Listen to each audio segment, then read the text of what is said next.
And how many fish did they catch? 153. That adds up to 9. This is now numerology. The Bible's filled with numerology. Adds up to 9. What's 9? Human consciousness. It represents consciousness. You're in the womb for 9 months. Feminine. It's all about consciousness. And then Revelation 14. And I looked, and behold, the Lamb standing on Mount Zion. That's the spines, the mountain. With him, 144,000. 144 adds up to 9. It represents consciousness on top of the spine. You see? And he had his name the name of his Father written on the forehead. What's the Father? The higher mind, the higher consciousness within you. Where is that? In the forehead, the pineal gland. The pineal gland is the radio receiver for the higher consciousness. Because every body part of the body has consciousness. Your heart has consciousness. Your gut has consciousness. You are thinking with these different consciousnesses. You think with the gut. You think with your penis. You are thinking with all of these consciousness. And it's about raising your consciousness to the higher consciousness, which is the Father, the mind, in the head. Don't think with the lower parts of the body, because that is your animal nature. Think with the higher parts of the body. It's all representing consciousness. How to activate the right hemisphere of the brain? Well, it's all to do with non-verbal things. So music will activate the right hemisphere. Make sure it's tuned to the right frequency, though. 432 hertz, 528 hertz. Any frequency that adds up to 3, 6, or 9 is good for you. Meditation, turning off the thoughts, and you raise yourself to the higher brain. Symbolism. Symbolism is all right hemisphered. Reading between lines, metaphors, determining the Bible, it's all right hemisphered. Seeing the bigger picture, it's reading between the lines. So tithing in the Bible. These people in the churches are giving 10% of their money to the church. It's nothing but a scam. What these people have done is they have externalized the Bible. They have taken the Bible and literalized it so that they can make a business out of it. So what they're doing is 1/10 of the produce of what it says in the Bible, 1/10 of the produce of the land, whether grain or fruit, is the Lord's and is holy. So what's that saying? The 10th of it's basically saying give the 10% to the Lord, to God. What does that mean? Well, what's the land and the fruit? This represents physical things, the physical things that you have. The 10th of the physical things that you have. What's that? That's your ego. All the physical things that you have is all to do with your ego. That's the lower self. The ego, what is the ego? It's the mind's perception of the physical self. You had no ego when you were a child. Okay, when you were a child, you had no ego. As you grew older, you created the ego. But the ego is the full self. It's the echo. Ego, echo. It's the echo of the full self. So it's saying, give the ego over. Take away the animal self. In that left hemisphere, that's all to do with the left hemisphere. That left hemisphere sees the ego. It sees individuality. It's divided. So it's saying, give that 10%. Give that 10% of you over to the right hemisphere. The 90%. The 90% of you is in that right hemisphere. The higher self. Now, I'm not saying the left hemisphere is bad. Okay, I'm not saying that at all. But it sees things divided. It's like I said, the left, the hands are manifestations of the brain. So when these Christians are praying, they're putting their hands together. What are they doing? They're syncing the brain hemisphere is what you're doing, because everything's an extension of your brain. So if you put your hands together, you're putting the two hemispheres together. And what's happening when you place the hands together? All the electricity in the body is now running in a circuit. So once you connect these two hands, the electrical energy is now running in a circuit. And energy can move around the body quicker and more efficiently. So when you pray, when these people are praying, they don't realize that they're engaging in ancient forms of meditation, of balancing the two hemispheres. So now we're talking about balancing the hemispheres, not the right hemisphere. This is what Israel is. Look at the symbol for Israel, the up triangle and the downward triangle. What's that? The up triangle represents male. The downward triangle represents female. Okay. This is talking about the brains. Israel is Ra. Isis, which is female, the Egyptian god. Ra. El. El means God. Electricity. That's the force of the physical world. It's the force that runs this world. Electricity. It's the force of God. El, consciousness. It means God. Is Ra El. Isis, Ra, and El. It's the two hemispheres of the brain, the holy land of Israel. It's the holy land, it's the brain. Once these two hemispheres are synced, this is how you unlock your consciousness. This is the easiest way of astral projecting. Hemisphering, I forgot the word for it. Hemisphere syncretization, something like that. It's about syncing the hemispheres. This is how you unlock your consciousness. Once the brain is running as one electrical system, this is how you balance the two masculine and male opposing energies. Once these opposing energies are no longer in war with each other, the brain, they come together to work as one. You unlock your consciousness. You are born again. What happens when a male and female have sex? It creates a new child. It becomes one. You are born again. Once the two hemispheres of the brain, you are born again. You can then have an out-of-body experiences.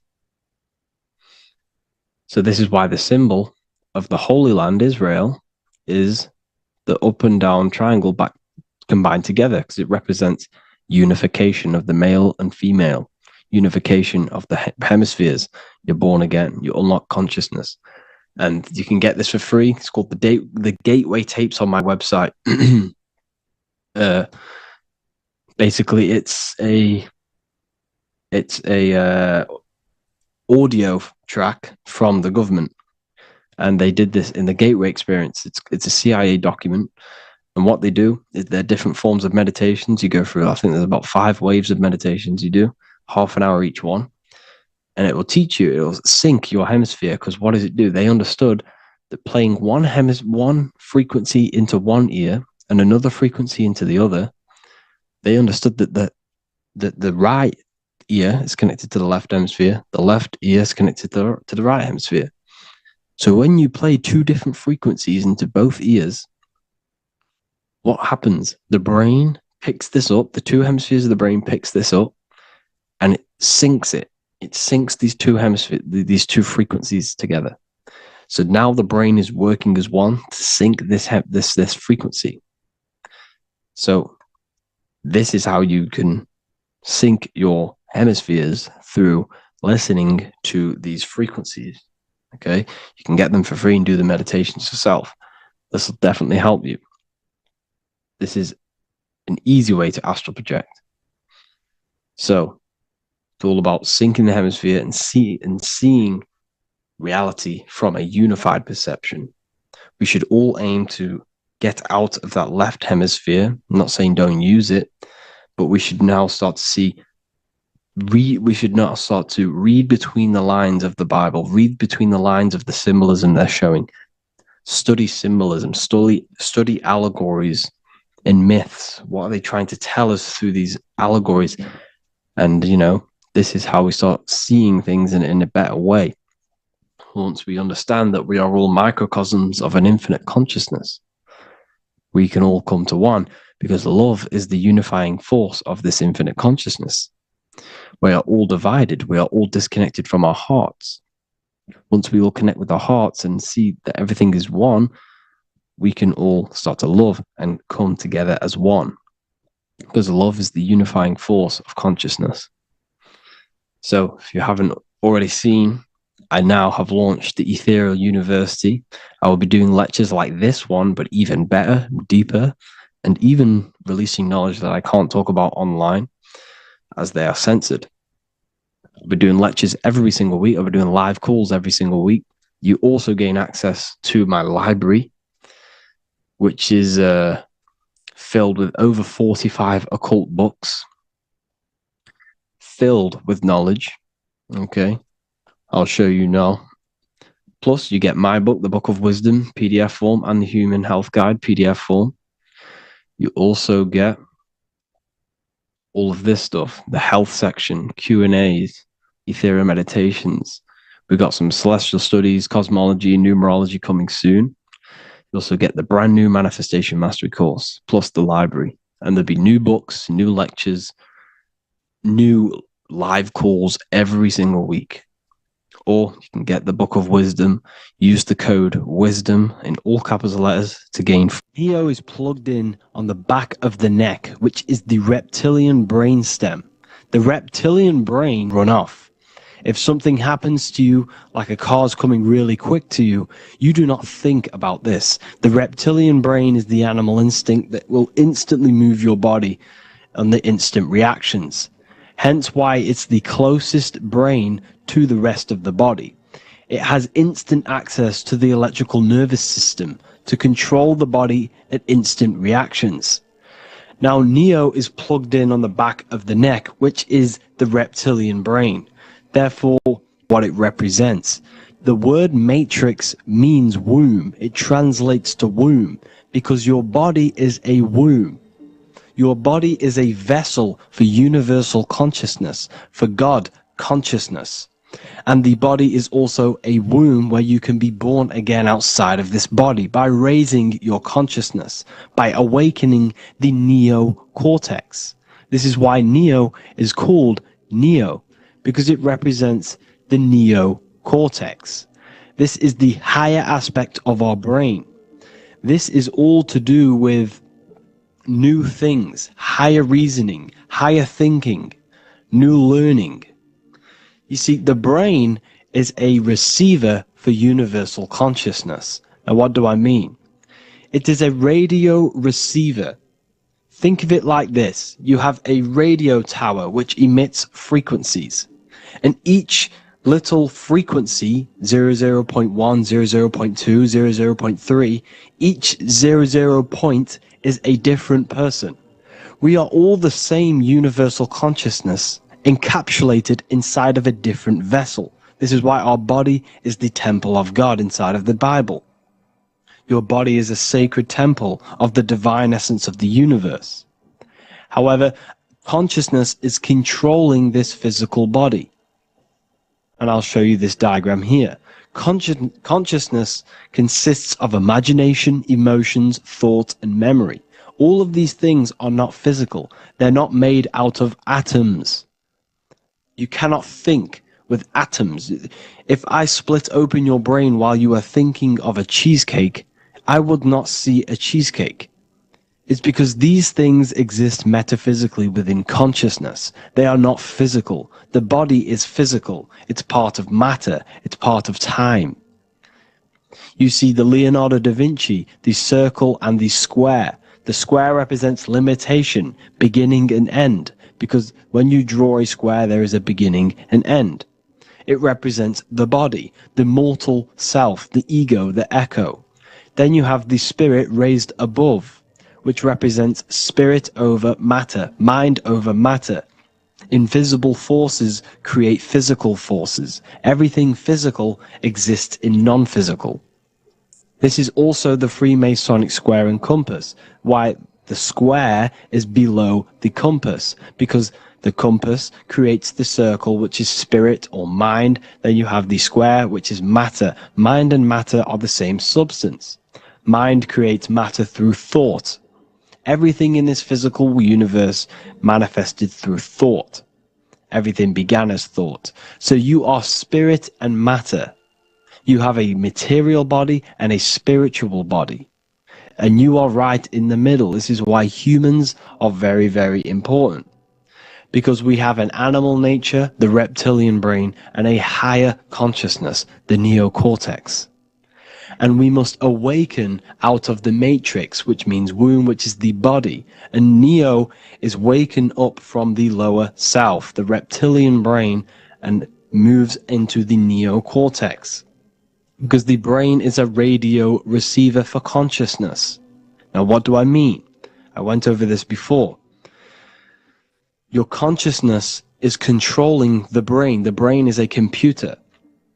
And when our consciousness, our imagination, our emotion, our thoughts, and our memories are all contributing towards just survival things, food, safety, fear, all of these things, and our consciousness is locked into a survival state. We are using the reptilian brain. We're no longer thinking. You don't think with the brain, but the consciousness is thinking, which activates the different parts of the brain. When we think for higher reasoning, we use the neocortex. It stimulates the neocortex. When we think about survival, we're using the reptilian brain. So therefore, when Neo wakes up, he wakes up to the higher aspects of consciousness, which is only utilized by the neocortex, by learning new things, and expansion of the mind and expansions of consciousness. Okay? So the whole matrix is to keep you designed, well, the whole matrix is designed to keep you in a survival state, in the three-dimensional awareness. They want you constantly scanning for safety, scanning for food, scanning for emotional safety in relationships, in other people. You see, they do not want you to think. They want you stuck in that reptile, that animal state, that beastly state that most people are in. Most people, all they do is eat, listen to music, consume, have sex, lust, desire. This is all the reptilian brain. So when we say the world's being ran by reptilians, it's symbolic. There is no physical reptilian humanoid beings controlling, manipulating human consciousness. We are all the same consciousness. However, there is a corrupted state of consciousness running this world. And this consciousness worships the physical plane. And they control the physical plane. So by doing that, they keep you stuck in a reptilian way of thinking, the animal state, to keep you stuck in the lowest state of consciousness. Now this is the god Osiris, which represents the reptilian brain. None of the Egyptian gods ever existed. They are all symbolic for the brain and anatomy of the human body. Osiris represents the reptilian brain. As you can see, this anatomy compare to the brain stem and Osiris statue found in Egypt. And we also see an ancient artwork of Osiris with green skin and two reptile crocodile alligators next to him, which also symbolizes the reptilian survival state of human consciousness and the activation of the reptilian brain. This is what it symbolizes. Now, this is what the Matrix is all talking about. It's talking about the awakening, the expansion of consciousness. The word divine is dive in because you connect with the divine by diving inward. There is no man in the sky going to save you. You must connect with the self. Know thyself. Truth comes from within. All of these things I'm telling you comes from within you. I'm just pointing it out. All of this is self-realization. A lot of people say, well, what are my sources? My sources is knowing thyself, observing thyself, using the neocortex of critically thinking, sitting down and thinking about yourself and having deep realization of yourself. You can realize that your thoughts are not of this physical world. It's quite simple. The brain does not think. The brain does not imagine. The brain does not hold memory. All of these things exist in consciousness, the one consciousness, but we are all fractal, infinite parts of. This is the eye on the triangle, consciousness being given down to the rest. This is separate. Consciousness is separate from the rest of the pyramid. The pyramid is your body. Neo is the one consciousness. This is the Egyptians symbolizing the one consciousness giving Ankh, which is life, to all the different life forms. However, you can see that the central sphere is giving a big Ankh to the humans, because humans, like I said, possess the advanced consciousness, an advanced brain that allows us to turn above our reptilian animal self. For example, we can go against our reptilian lower animal nature and turn to our godly nature. Animals cannot do that. They are stuck in instinct. They are stuck in a reptilian animal way of thinking and operating. Everything they create is to survive. We can turn against our lower nature and create for amazing things like buildings, architecture, technology. We can use our creative consciousness for anything we wish, not just survival needs. And it's the same with your spiritual journey. You can raise your consciousness beyond this animal state that they try to keep you in through fear, consumption, food, and the reptilian brain.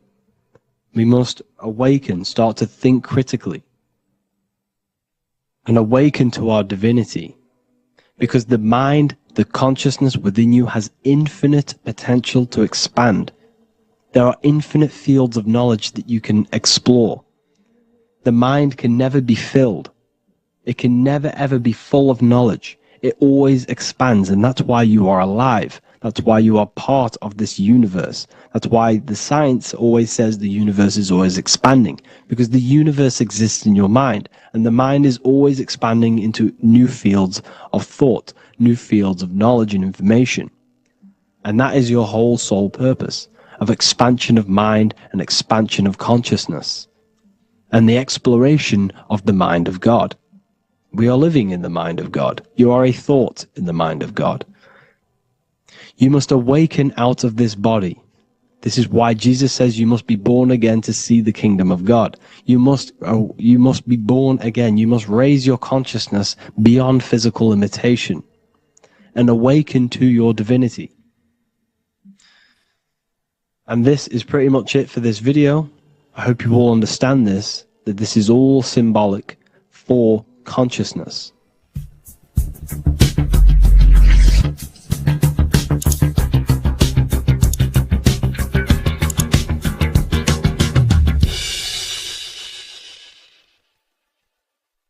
Welcome to Revival of Wisdom. Welcome people, we're back with another video, and this video is about Freemasonry and their connection to the Illuminati. Please, as always, to make sure to hit that like and the subscribe button and turn on the notifications to never miss a video. On May the 1st, 1776, the founder of the Illuminati, Adam Weishaupt, founded this secret organization, and this date can be found in Roman numerals underneath the all-seeing eye pyramid on the $1 bill. This $1 bill also says Anut Coptus Novus Ordo Secularum. This is Latin for announcing the birth of the New World Order.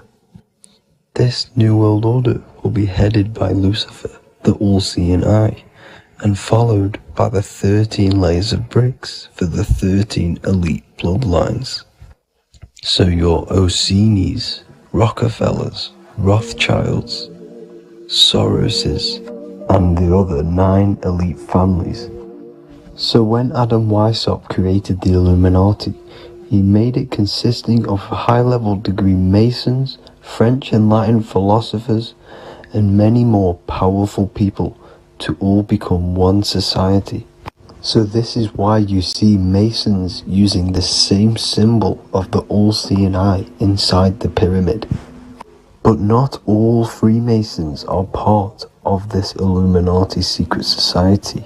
As the 33rd degree Freemason Manly P. Hall said in his book The Secret Teachings of All Ages, Freemasonry is a fraternity within a fraternity, an outer organization concealing an inner brotherhood of the elect. So what he's saying here is that Freemasons have to go up the degrees of Freemasonry, and once they hit the top, they either get elected or not into these secret societies like the Illuminati, Skull and Bones, and Knights Templar. So when you see celebrities doing this one-eye symbolism, either covering one eye, doing the triangle, or doing 666 over one eye, This is showing and reflecting the symbolism of Freemasonry. They have taken the oath to never speak on anything they learn about Freemasonry. Duncan's Ritual of Freemasonry book states the oath they have to take. Quote, I ... of my own free will and accord, that I will hail, ever conceal, or never reveal any of the secrets, arts, points of Master Mason's degree to any person whomsoever. All this most solemnly, sincerely promise and swear. Now, this is what happens when they break the oath, stated in this book, quote, myself severed in two, my bowels taken from thence, and burnt to ashes.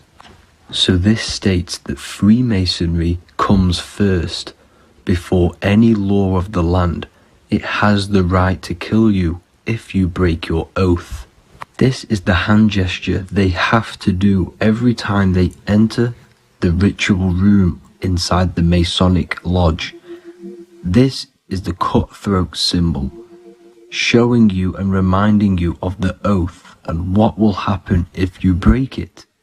Now in this book, Richardson's Monitor of Freemasonry, it states, if you break your oath, binding myself under no less penalty than to have my throat cut across, my tongue torn out by the roots, and my body buried in the rough sands of the sea.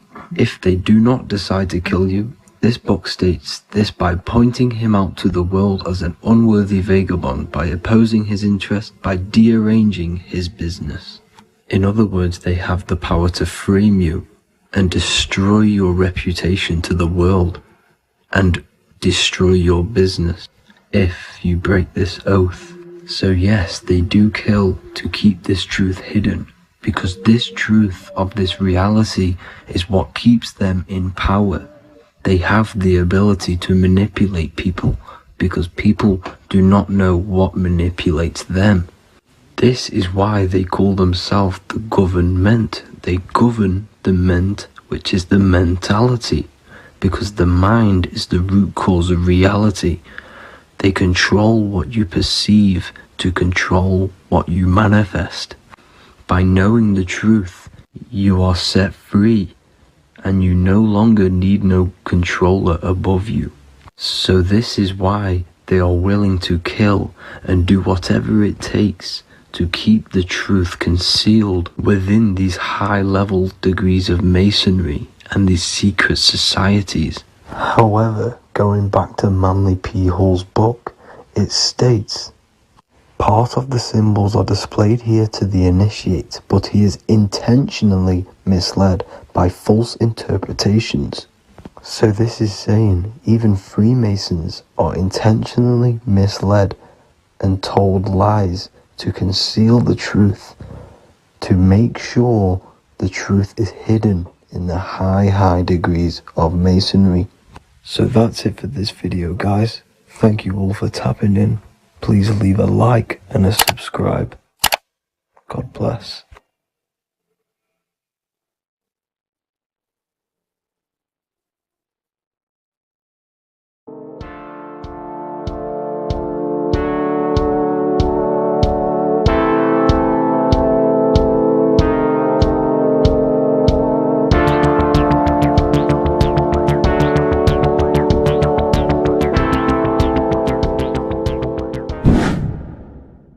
Welcome back, people, to another occult lecture by Revival of Wisdom.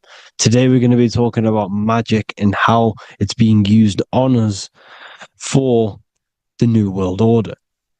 Magic has the word mag within it, which is magnetism. Magnetism is the force. Magic is influencing forces, natural or supernatural forces, and using it for a certain agenda to gain something out of it. Now, magic is not what everyone's being thought. It's not some sort of fantasy thing.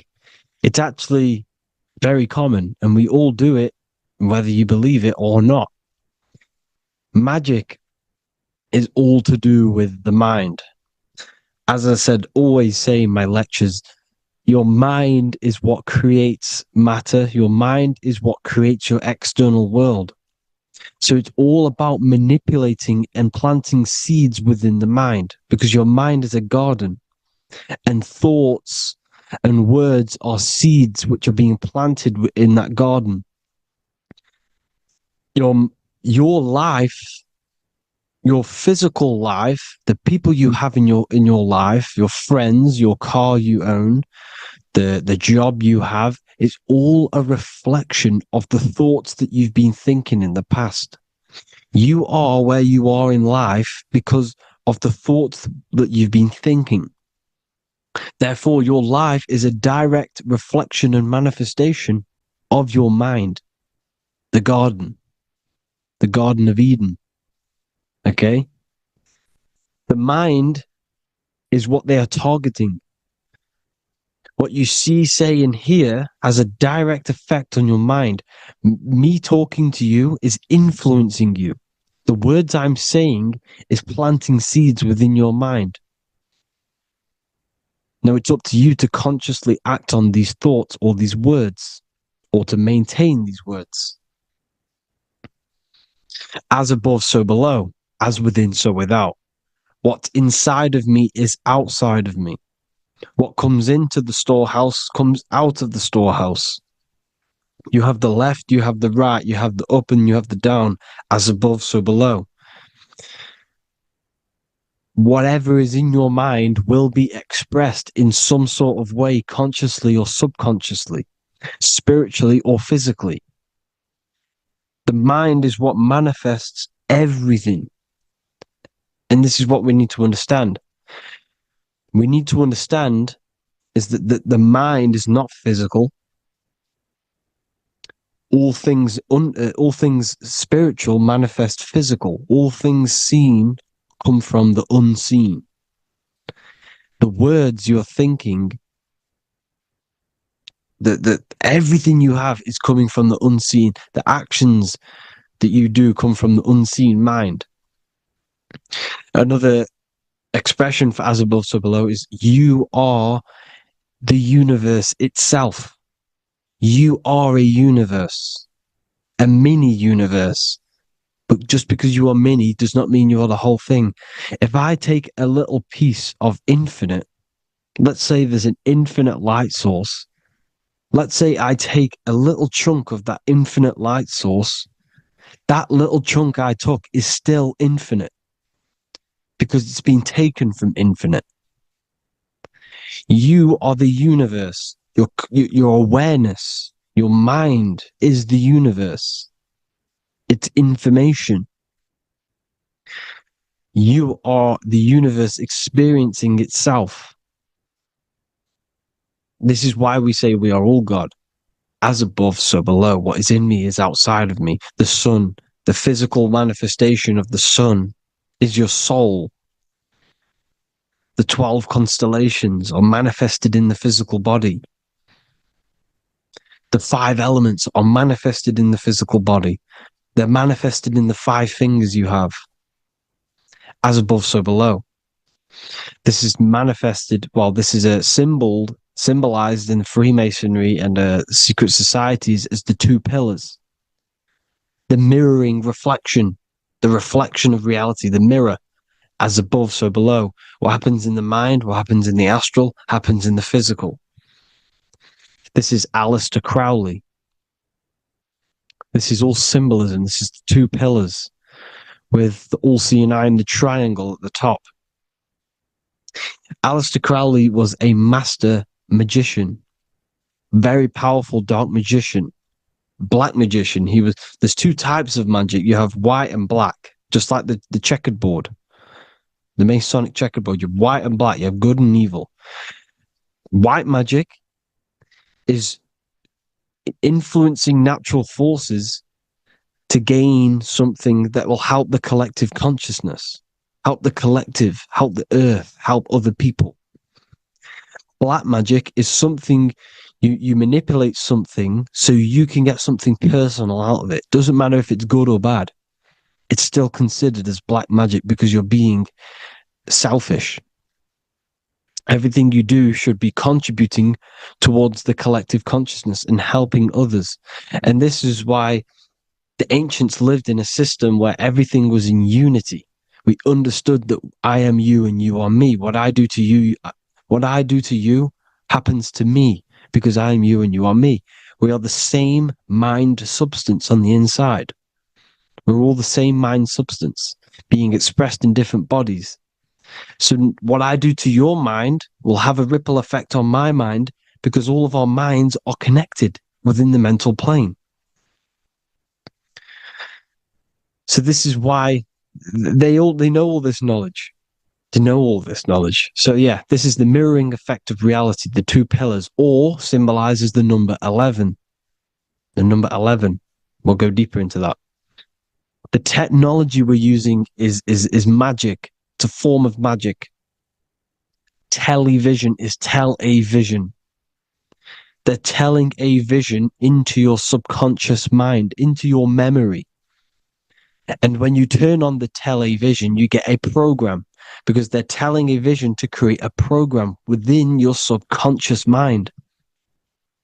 You see, the conscious mind is only 10% of your mind,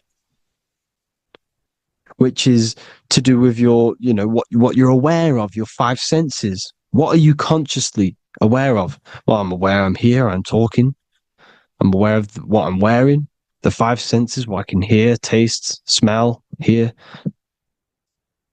What I'm wearing, I'm aware of what I think of. But the subconscious mind is the 90% of your mind. It's the hidden part of the mind, which is telling your heart to beat, telling your body to breathe. It's storing all of your emotions. It's storing everything you see, storing all the belief systems that you have. It has everything. It stores all of the habits you have, the values. It stores everyone's name that you know. All the words that I'm speaking right now is all coming out of the subconscious. Everything is subconscious. And it literally manipulates 90% of your daily basis behavior. Most people don't know this. What you did yesterday is what you will do today because of these beliefs and mental programs within the subconscious, stored within the subconscious. So the subconscious is what they're aiming at. They're trying to create programs within the subconscious because the subconscious manifests 90% of your thought patterns, 90% of your actions and words. They know all this stuff. So the subconscious mind is the most powerful part of the mind. Another way the subconscious manifests and influences your life is, let's say you were in a car crash years and years ago, 10 years ago. Let's say you're in this car crash, right? And you really hurt yourself. The emotion you felt in that time when you were injured in that car crash had a great impression on your subconscious mind. You see, the stronger you feel something emotionally, the stronger impact it has on the subconscious. You can remember and recall that moment and very vividly because of the impact it had on the subconscious. For example, you become that terrified of cars that it manifests into your life today, that you are wary to go in certain cars. You don't want to go in cars at all, maybe, because of that moment that stored within the subconscious. And it will manifest into anxiety. It will manifest into not going into cars. It will manifest into depression, maybe. These things, these emotional, very emotional, traumatic events have a great impression on our subconscious and they control your life.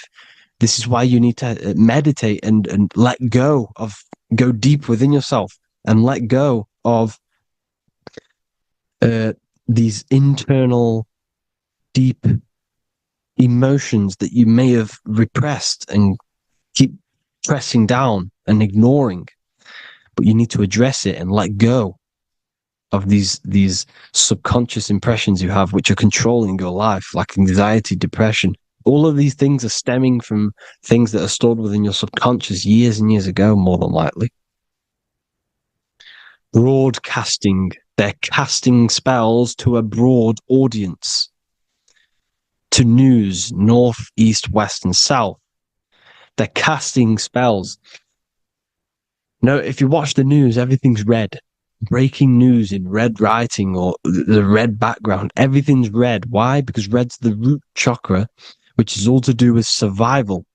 They want to stimulate this root chakra because they want you down there in survival mode. They want you in survival mode because you're easier to control. They control out of fear. And not only they're casting these spells as if, because most of the things they cast in the news hasn't already happened. They're constantly bombarding you with, there might be a war breaking out, war this, war that, kill here, kill there, murders. It's impressing, it's casting spells on your subconscious mind. So when the event does turn up in real reality, in physical reality, you're less emotional, you're less surprised. You're not as surprised because you've already heard it before. Your subconscious has already heard it all before. If you never heard of a war and then a war broke out, you'd be going crazy. So they subtly program your subconscious mind through the words, because the words they say is impressing your mind. It has an effect on your mind, which will have an effect on your behavior, your words, your conversations you have with people. They're casting spells to north, east, west, and south on the tell a vision. They're telling a vision by broadcasting, by saying spells. This is why we call it spelling. Even the word, listen, the words we say cast spells. Bless. Oh, bless you. That's be less. The subconscious mind only picks up literal things. You see, when I say bless you, your conscious mind picks that up as, oh, thank you, you're blessing me. But your subconscious picks up as be less. You see? Because the subconscious it has no filter. It's just, it is what it is. Everything is factual in the subconscious. Therefore, if I call you an idiot, your subconscious, my subconscious will think I'm talking to myself and calling myself an idiot, and it will take that as true. That is truth. Everything is truth within the subconscious.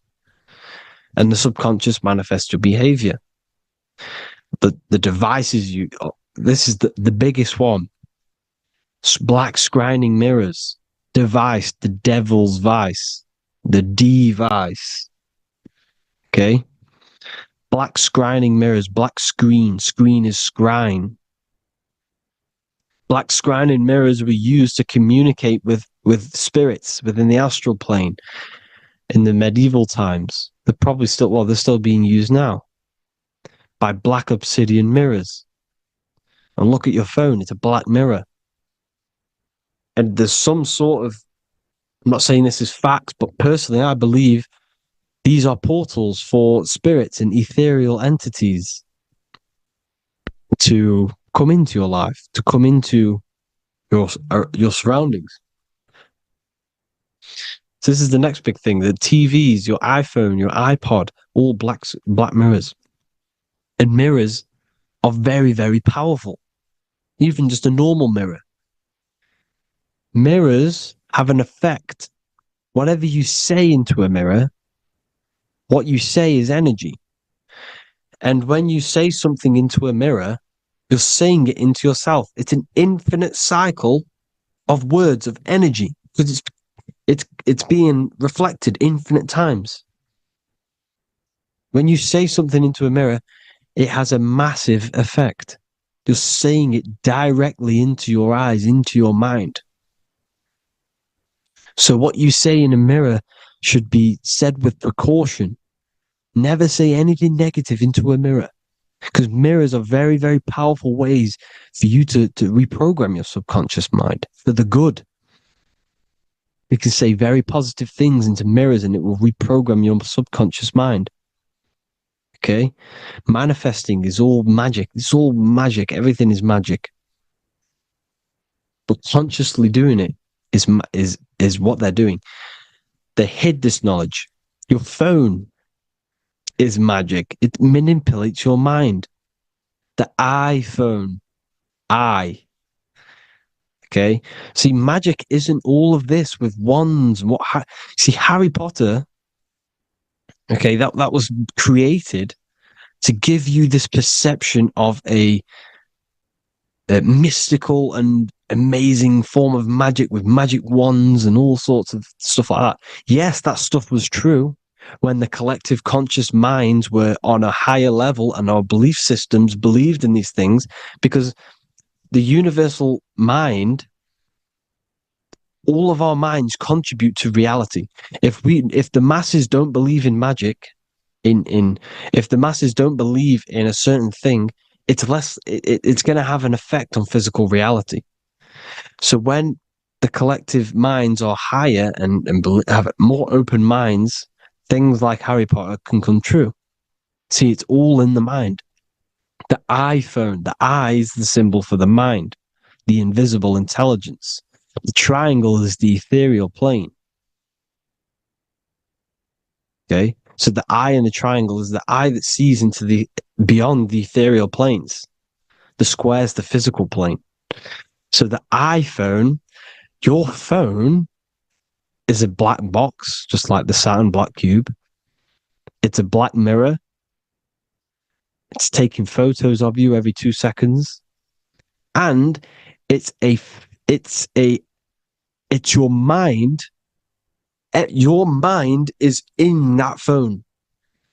Everything you like, everything you text, everything you type in Google, everything you say to someone, every conversation is all recorded on the phone.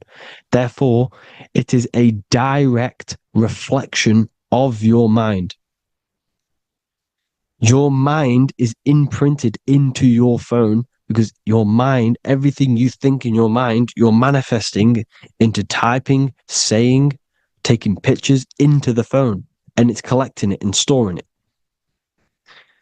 And what they're doing, and this is for all forms of magic, it's manipulating the mind. It's all manipulating the mind. Reels, Instagram, TikTok, this is all dopamine. It's all controlling the mind. Every like you get, every follow you get, every share that you get is dopamine within your brain. They're literally targeting your brain and mind.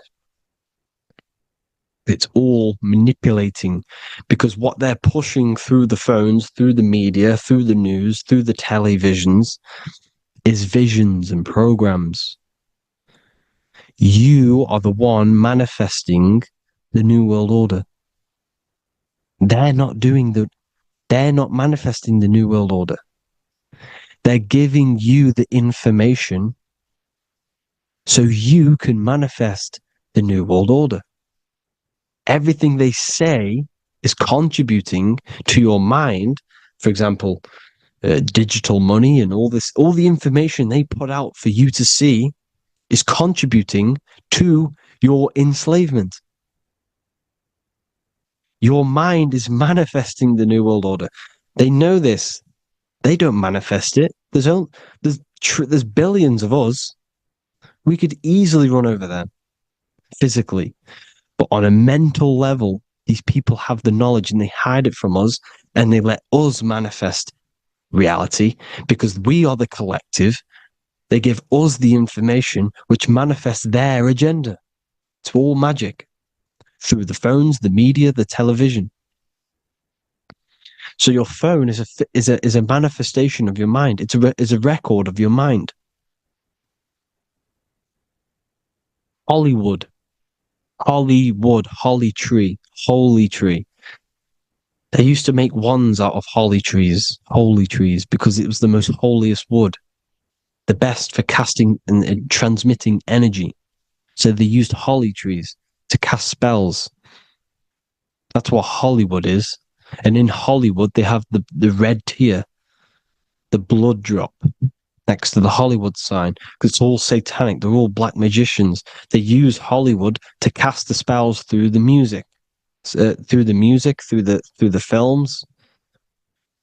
You see, music is a form of magic. All of this is magic. Everything they do is a form of magic because they want an agenda behind it. But it's not black magic. They're letting us create our prison. This is what you have to see. Yes, they're evil, but they're not doing anything evil, or else they would face the karma. They let us manifest this agenda through giving in the information, by telling you what's going to happen in the movies. Everything that happens in a movie, it's all there on purpose to program your subconscious, to plant a seed within your garden, your subconscious, your mind. Because when the mind has already seen something, when it comes up and turns up in physical reality, you will be less shocked and you won't rebel. So they lure you slowly. They make you aware of these things over time. They make you gradually think it's okay.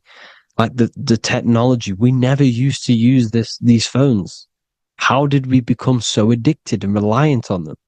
Well, because first they gave you a little flick phone. Well, no, sorry, they gave you a phone in your house.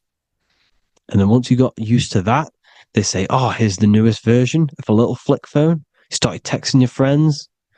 Everyone was loving it in high school. They could now meet up without saying, let's meet on the weekend at this point at this time, like your parents probably did. Or maybe some of you watching this, you probably had to tell your friend to meet on the weekend at a certain time because you had no way of communicating. So everyone got these phones and got addicted to them. Then they slowly got addicted to the new iPod with the touch screen. Now they invented touch screen. Then everyone got addicted to touch screens. Then because all of this is producing dopamine in the brain, which creates you to become mentally addicted to things and physically addicted, chemically addicted. Because dopamine's a chemical. Your subconscious becomes a program within your subconscious, and your body becomes chemically addicted to these phones. And these phones are the enslavement of humanity, technology. Without this, we wouldn't be in this mess, without technology. Because they're creating a hive mind. We're creating a hive mind. So back on track anyways, they program you. Look at the films, 9/11, all produced by Hollywood. Here's the 11, like I said at the beginning, the two pillars which reflect reality. What happens in the mind happens in the physical. What happens in the astral happens in the physical. Okay, what happens in the physical happens in the mind. It's the two pillars, the mirrors. 9/11. 9 plus 1 plus 1 is 11. Flight 11 was hijacked. New York is the 11th state. New York adds up to 111. This is not a coincidence. It's all a form of magic. It's a ritual, energy harvesting ritual, because your mind produces energy. Your mental attention produces energy. And they're feeding off this energy in the astral plane, these demons. Music is the most powerful. Personally, I think the music is one of the most powerful forms of magic they're using. Okay? Music is hypnosis. It puts your brain in a hypnotic state. It influences your electromagnetic field through vibrational energy. It reprograms your subconscious mind. Why do you think you remember the lyrics? You see, your subconscious stores all of the memories. Remember, the subconscious manifests 90% of your behavior. So therefore, the music you're listening to is manifesting your behavior. You wondered why some people wonder why they have drug addictions and they can't get out of violence and they can't get out of all this negative mind space. It's because the music they're listening to is creating a negative mind space. The words you listen to have plant seeds within your mind. So the reason you remember the lyrics is because that song created a program within your subconscious. Yes, that is what happens. You can use magic to reprogram your mind, but you can use music to reprogram your mind because it's all forms of magic. It's using natural mental energy forces to manipulate the physical reality. You manipulate your mind, you manipulate reality, physical reality. Okay? So the music, another very, very big one. When you turn on the radio, it's just all talks about alcohol, drugs, and sex because they want you down in the lower three chakras.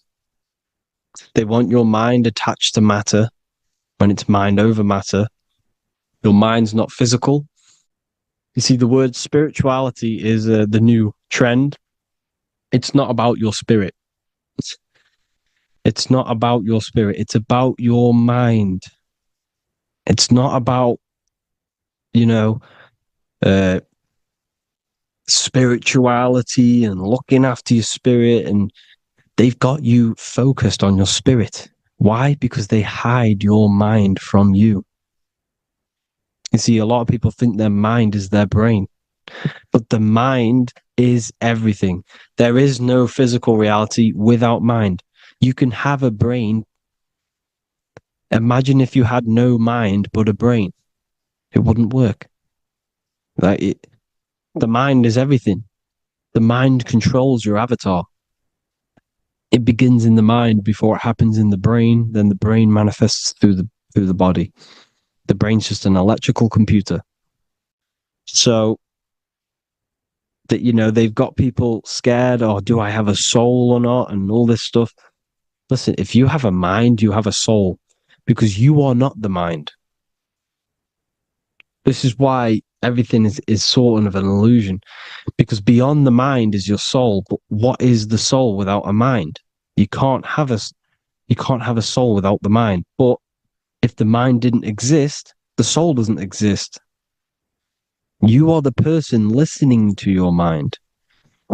I shouldn't say person because you're not the body. You're the entity behind the mind. But if you didn't have that mind, you couldn't understand what you even were. You would just be an observer who couldn't think.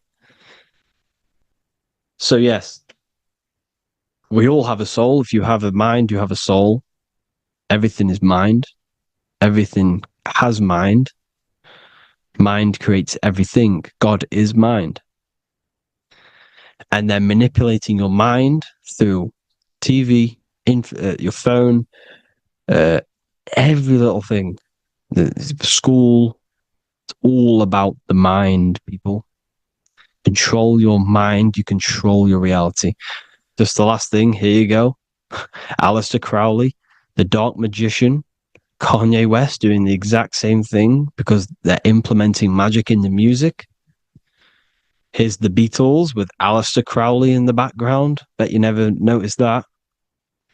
Aleister Crowley was influencing music and placing magic within the music to influence the subconscious. This is what Baal worship was. This is why they killed children. They sacrificed these children. Why? Well, because in order to ascend, in order to raise your consciousness internally, godly, by being good, God, or being in order to be good and raise your consciousness and to get something in the physical world, you have to sacrifice yourself. And what do I mean by that? In order to raise your consciousness and ascend, You have to sacrifice the lower nature of yourself. You know, you got to abstain from having sex to retain your sexual energy, to transmute it, or staying away from negative, some poisonous foods like meat.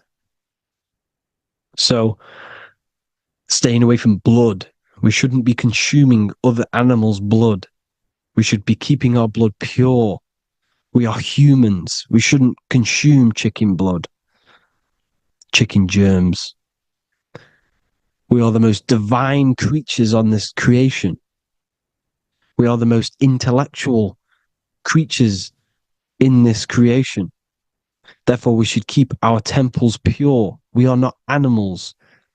If you want to associate yourself with an animal, go out in the wild, go and find a wild boar and go and try rip its guts out with your bare teeth, because you can't do it. You're not a cat. You're not a carnivore. Okay? So in order to ascend, you have to kill and sacrifice your lower part of yourself to ascend up to your spirit self, your mind self, the highest version. And the elites don't want to do this. So they sacrifice other things like babies to kill them, to exchange their life over to the astral plane, so these demigods in the astral plane can give them something in return in physical. They don't want to sacrifice their lower self, so they sacrifice other things for exchange, for physical pleasure. But the godly person sacrifices their lower self for their higher self to do good and ascend. So this is what all the Baal worship is, people, and this is why they're doing it. Hope you all had an amazing lecture. If you haven't already, go and get the Book of Wisdom for more information. You know, I don't go into dark stuff in this book, because all I do is enlighten people in this book. You can get it in Spanish, English, German, Italian, and French. Worldwide shipping. You can get the PDF or paperback. Or there is also a new one called the Human Health Guide 2.0. It gives you a list of all the foods, grains, oils, nuts, you know, everything that's alkaline and positive for the body and not man-made and hybrid. It tells you all the products to stay away from, how to fast, how to improve vision, how to improve everything, literally. So the Human Health Guide has been released. If you want that, I'll pull all the links in the bottom of the description. Hope you all enjoyed the lecture, people. God bless you all.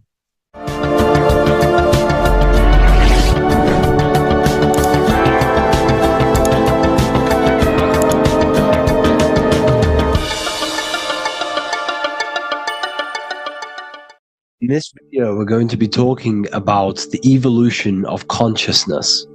You are born human, however, you possess consciousness, which is the awareness behind your being, the awareness behind your thoughts, the experiencer behind your five senses, the experiencer, the observer behind your thought, emotions, and senses. You are an eye, an invisible consciousness looking through a lens, which is your body. Your body produces this physical world that you experience. Your brain produces this world. Your brain and body is a technological computer. However, you are an infinite, ever-expanding consciousness behind this physical body. And there is an evolution of consciousness, a cosmic journey of expansion. And this is why we see so much pyramid symbolism in the occult and esoteric world, and especially within Freemasonry. Because the pyramid represents climbing, an evolution, a raising state of consciousness, a journey. Steps symbolize a journey upwards. This is the raising and the evolution of consciousness, our inner world. The transmutation of our inner selves, of our souls and consciousness and our minds. So when we see this pyramid, we're seeing a evolution, a way up to source consciousness. And the eye in the pyramid represents your source consciousness. It represents illumination. It represents divine guidance through this evolution of consciousness. This is why we see the ladder, Consciousness is ever expanding on an infinite journey of evolution. Each individual is a part of this cosmic process, contributing towards the ongoing expansion of both mind and awareness. As we evolve, we collectively explore deeper levels of existence, expanding the boundaries of thought and consciousness. The mind has the ability to expand infinitely into new realms of thought, into new dimensions of mind. The mind cannot be filled up. It is not a physical substance. The body can be filled up because it is a physical thing, but you cannot fill the mind. Therefore, the mind is constantly expanding, ever expanding into new fields of thought. So what we see in Freemasonry, the ladder, is again a journey, an elevation of consciousness. When we are born with an infant consciousness, and as we gain older, we gain an adult consciousness. Our inner world, our inner mind, and our emotional intellect changes and evolves.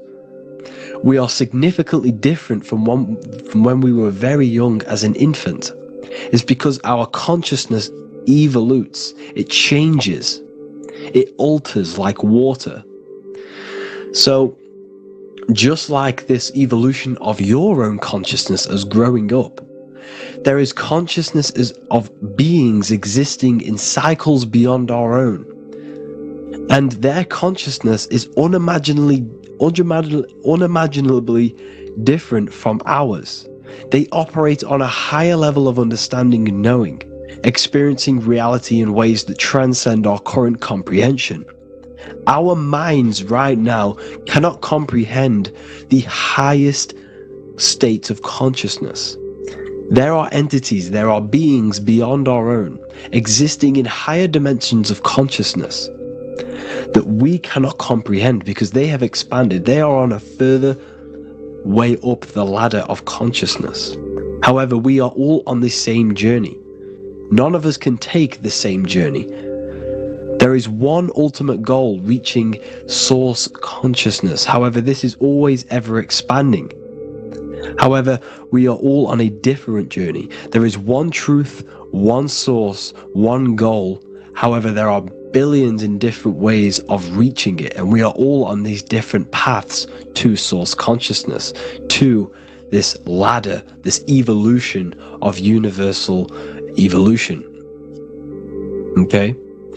Their awareness is attuned to new dimensions of existence, reflecting a more advanced stage in the cosmic journey of consciousness evolution. So when you take DMT, you are shot into these higher realms of consciousness where you meet these beings who look similar to these images. They are not speaking to you physically. They don't speak to you three-dimensionally through vibration and words. They speak to you mentally. If you have done DMT, then you know this. And if you have met these beings, then you know this. You might have even met some of these types of beings on mushrooms or any psychedelic drugs. Because ultimately, when you take these mind-altering substances, it's altering your consciousness. It's merging your consciousness with the spirit of that substance. And you are essentially attuning your mind to higher dimensions of consciousness. That's why we say we're getting high when we take these substances. Therefore, when you meet these beings on DMT, you are essentially meeting beings who are attuned to higher dimensions of consciousness, and they speak to you mentally. They speak to you telepathically through thought, because the universe is mental. Everything exists within the mind. The way you are now, your physical existence, is a state of mind. Mind, thought creates matter. Spirit and matter are two opposing ways of thinking. If we have a very spiritual mind, we have an expanded mind, we are a spiritual person through the mind. However, if we have a very low state of consciousness where we think about food, sex, lust, and all physical things, then we have a physical consciousness. Matter and spirit are two opposing forces, two ways of thinking. The mind attunes itself to different levels of understanding in different dimensions. So, essentially, This is what we're looking at. The body is a vessel for the fluidic, formless consciousness, a temple that houses the essence of our awareness. While the five senses are limited to perceiving only the physical plane, the mind transcends these limitations, capable of perceiving the full scope of reality. It is through the mind that we access deeper truths beyond the material, tapping into boundless nature of existence. Physical existence is a thin band, a thin layer of reality. It's like 0.001% of reality. And your five senses are only tuned into this layer of reality. But the five senses are, by design, only allowed to perceive physicality.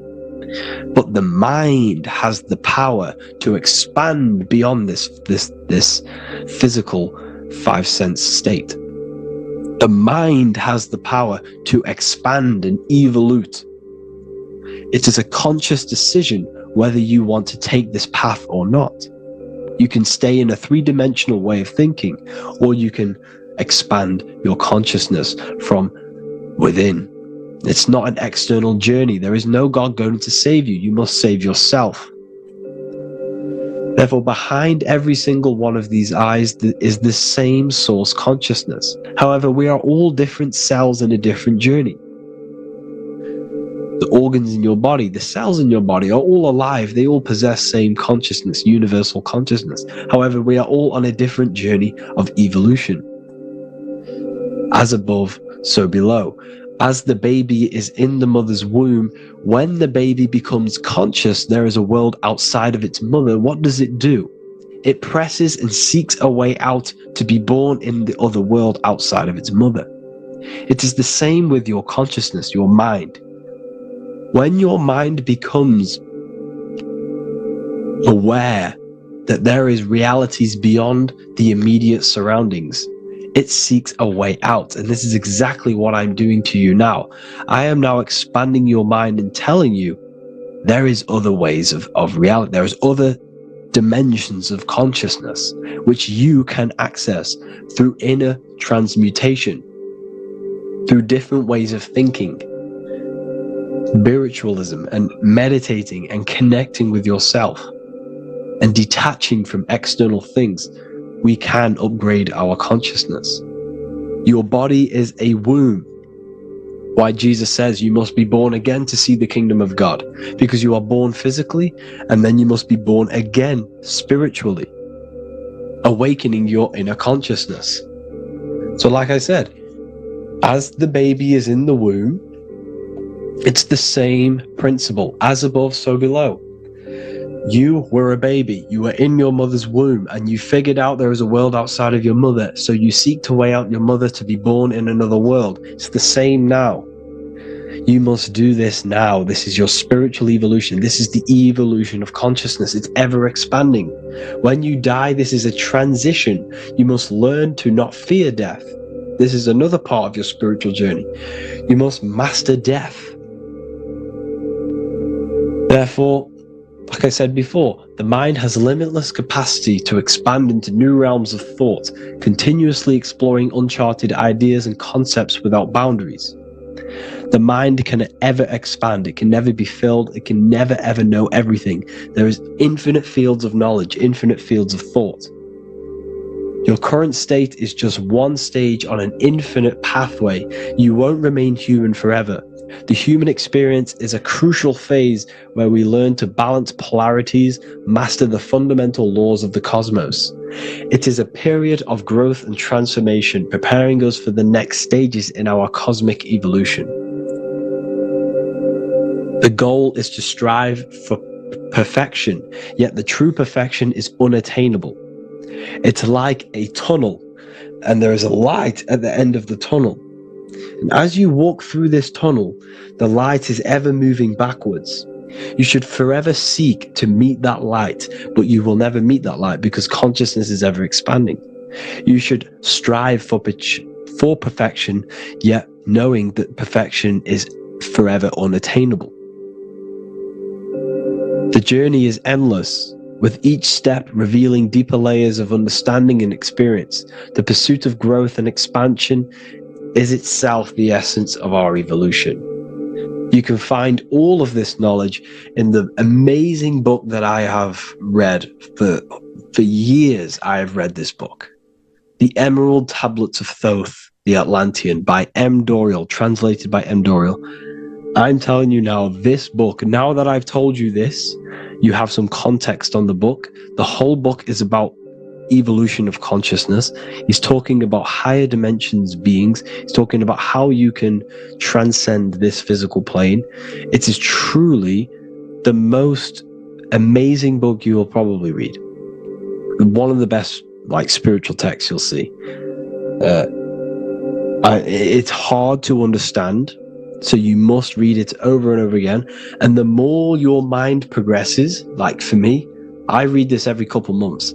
And the more I learn about consciousness, the more I expand my own consciousness. And every time I read this book, I pick out something new that just completely blows my mind. Because you can only understand this book to your level of consciousness, to your level of understanding.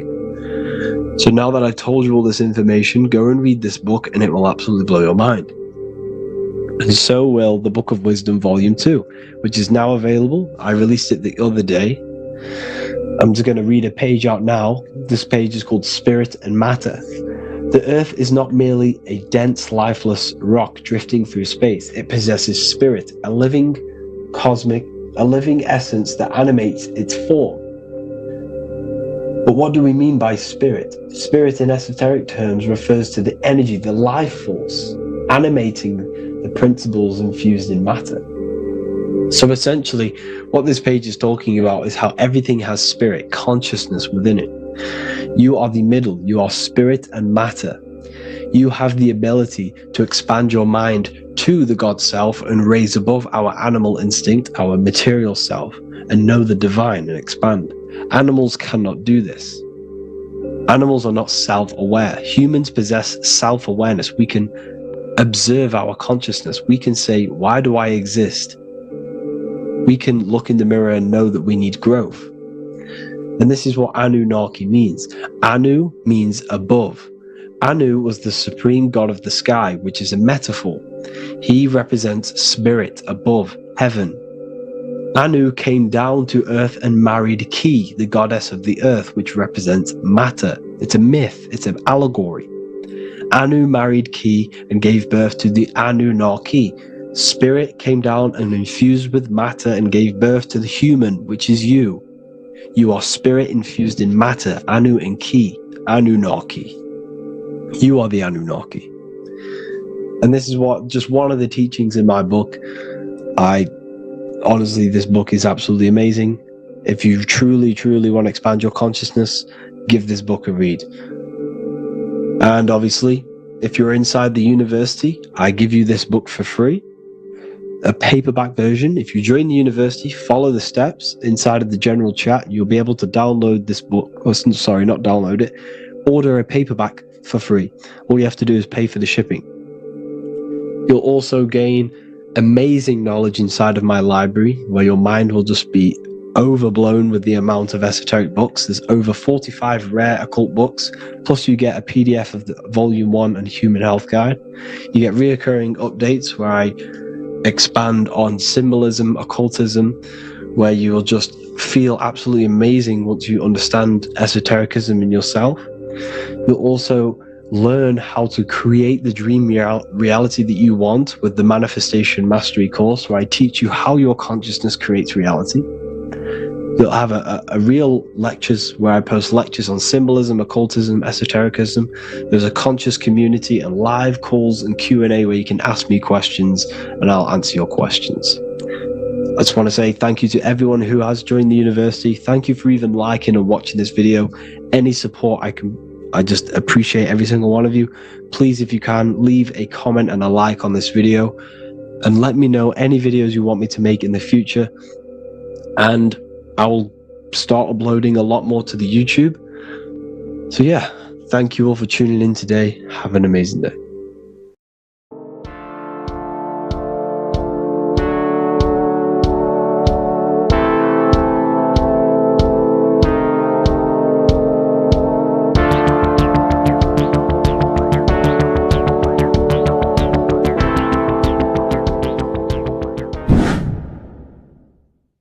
What is good, YouTube? Today we're going to be talking about the astral plane and how the cosmology fits into the astral plane. Okay, so first let's go over the astral plane and go over the different layers of reality so that you can understand reality more.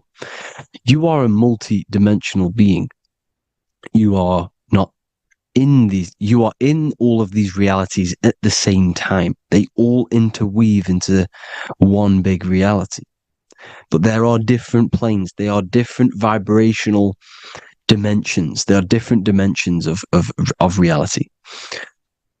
The mind is the root cause of reality. We're living in the mind of God. Everything is being thought into existence from the root cause, from the universal mind. This is why the ancient Egyptians said, all is mind. We're living in the mind of God. And we are a microcosm of this mind. This is why we all have the same mind. This mind is the world of thoughts. Now, this world of thoughts is just the thought alone. For example, it is the thought of a chair. But then when you start to imagine this chair and you start to mentally see the chair, you're now manifesting the thought, the singular thought, into some sort of form. So now you're imagining the chair. You're imagining the form of this chair, which is then manifesting into the astral plane. The astral plane is the world of thought forms manifesting. So when you are imagining something, you are seeing into the astral plane. Okay? Your third eye, it is an eye because it sees the astral plane. It is seeing the other side through imagination, through dreaming. Well, we'll go over dreaming later. So the thought of a chair is a singular thought. The imagination of the chair is the manifestation of the chair. And in the astral plane, it's basically the world of all the chairs that could ever exist. So you're thinking of the chair as a singular thought, which is the mental plane. The astral plane is the imagination of that chair, is the thought, the manifestation of it. Depending on the vibrational state of the thought will depend what level of the astral plane it will go to. For example, if you're thinking about a chair to torture someone on it, it's going to go on the lower astral plane. Or if you're thinking and imagining happy things, it's going to go to the higher astral plane. So wherever your mindset is, that we call it a mindset because your mind is setting frequencies to certain things. Thoughts are frequencies. And a mindset is setting your frequency, setting your mind to a certain frequency. So when you set your mind to a certain frequency and you imagine something in that frequency, you're going to match everything in the astral plane that are on that similar frequency, just like you would in the physical world. Because we're all in these worlds right now as we speak, but we can't see them with the two physical eyes. We can feel it though.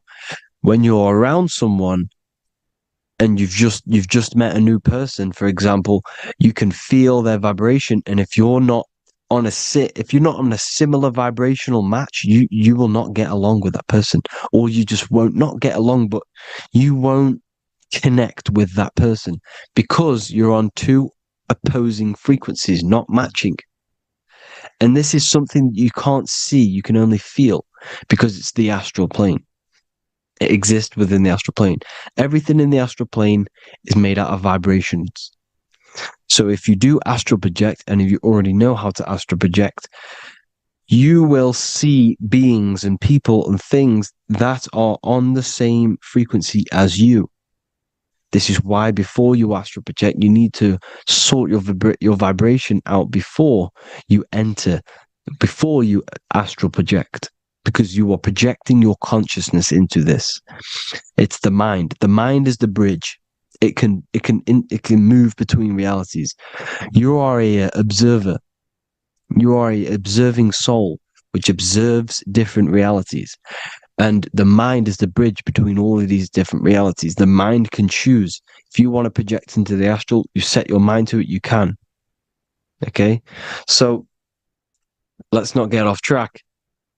The lower astral plane is where demons are. The higher astral plane is where heavenly beings are. Heaven and hell are kind of a real thing. The etheric plane is a powerful substance, the ether, the fifth element that they don't tell us about. If you type in on Google the 5 elements, they will try to remove it with wood or metal because they don't want you knowing about the ether. Ether is the energy double behind all physical objects. So the ether is very important. It is the 5th element. It is part of the physical world, but it's also part of the astral world. It is on either side. You see how they're showing you the truth in the language? Ether and either are the same word. The ether has 1 foot in the astral and 1 foot in the physical world. It's a substance that connects the physical to the astral world. It is the either. It's on either side of reality. It's on the other side. Other, either, same word. Ether is connecting the physical to the astral plane. It's the world of frequency. Frequencies, EMFs, torus fields are in the etheric plane. It is the energy plane. It's where energy moves through the ether. Okay? So then you have the physical world, the world of effect. Everything you see in the physical world is the effect of the higher planes. Each plane is a product of the plane above. So, and it melts into each plane. The physical plane is the lowest plane, it's the most densest, and the highest is the most fluid. This is the most fluid, this is the most dense. This is where we get the saying, as above, so below from. As above, so below comes from the different planes of reality. And magicians understand this. This is why magicians always say as above, so below. Because they understand if you manipulate the higher planes of reality, you manipulate the lower planes. Because the astral plane is a direct copy of the physical world, but in the astral plane. It is mirrored. The physical world is mirrored in the astral plane. They are both the same world, but just different vibrational states of the world. Kind of. It's hard to put this in words, people. So just try and understand. The astral plane is the double. It is whatever happens in the astral plane happens in the physical plane. This is why magic works. This is why demons work. This is why spirit communication works. Because if you manipulate the higher planes, you manipulate the lower planes. As above in the astral, so below. Leonardo da Vinci showing you to look up, pointing up. You got to look up. He's telling you to change the mind, you change the physical world. You change your emotions, you're on the astral plane, you change the physical world. You change your reality by changing the higher planes. This is the Masonic 11. The 2 pillars. This is the 11, also symbolizing the 2 hemispheres of the brain here. But the 11 symbolizes the 2 mirrors. 11. 11. 9, 11. 9, 11 adds to 11. 9 plus 1 plus 1 equals 11. The Twin Towers were an 11. Flight 11 was hijacked. Because it's a mass ritual within the astral plane. Now, we're going to go deep into that later, and I'll show you these rituals they do in order to manipulate the astral plane. So, this is what the 11 is. It's the mirroring of reality. If you contact spirits and conjure spirits, you can either summon or attract demons and spirits. Summoning is creating a spirit. You create demons. Okay? like I said here, the mind is the root cause of reality. If you think of if you think of a traumatic event that happened in your life over and over and over and over again for years and years and years, where attention goes, energy flows. The mind is the director of energy. If you are directing energy into the specific emotion, the specific thing that is torturing you in your mind, that will manifest as some sort of being in the astral plane, which is called an elemental. And this elemental being that you have created through your thought forms and emotions will latch onto you and feed off this energy. So it's important that you get your mind right. Okay, it's important that you sort that you file the mind and you discipline the mind. Make sure it's only entertaining positive things, because you are quite literally creating your own demons. Creating the word demon has the word mon in it, and if you've watched my videos to know, mon means moon. The moon is your mind, the sun is your soul, the earth is your physical body. Demon is mon means mind, moon is mind. You create demons with your mind, summoning. Now, this is where the rituals come in. 9/11 was a ritual because everyone was thinking about this big fearing, the death of 9/11. Everyone was thinking about it. And all of their minds thinking about this horrific thing will manifest and summon a negative energy spirit elemental within the astral plane. That's how all of this works. This is why it was a mass ritual. Okay. Chris Brown, new album name 11/11, release date on the 11/11. This will be my 11th album and contain 11 songs. All of these people know the occult. This is Hermes Trismegistus with the star of Saturn, the six-pointed star, as above, so below. The mirroring of reality, physical and astral, the two Masonic pillars. So as above, so below. What's above us? The stars. The stars are connected to the astral plane. This is why we call them stargates. When we dream, we are experiencing these different realities. And what are stars? They tell in the Bible, it says Genesis 1:14. And God said, "Let there be lights in the firmament of the heaven to divide the day from the night, and let them be for signs." Signs translates to things to come. Why things to come? The stars tell the future. Why? And why do we say as above, so below? As above us is the astral plane and the etheric plane. As above, so below. Whatever happens in the stars happens on Earth. The stars are connected to the astral plane. Above us is the astral plane. We are a star in a physical body. This is why we say Mr., sister, stir equals star. The E and the A are interchangeable. We are stars, and the stars are the start of our incarnation. We start in the stars, same root word, and we descend through the seven energies, which are our seven chakras. Then we enter the heart of the soul system. The heart rearranged spells earth. And this is the true cosmology. Here's the Masonic cosmology. This is Masonic now. Here's the firmament.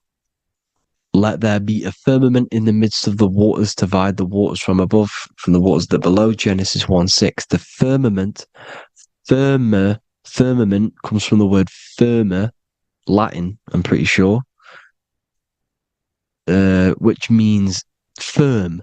When something is firm, meaning it's stable, it does not move, it is firm. The firmament is firm. So, is the firmament Genesis 1:6? What does it say? Genesis 1:3, sorry.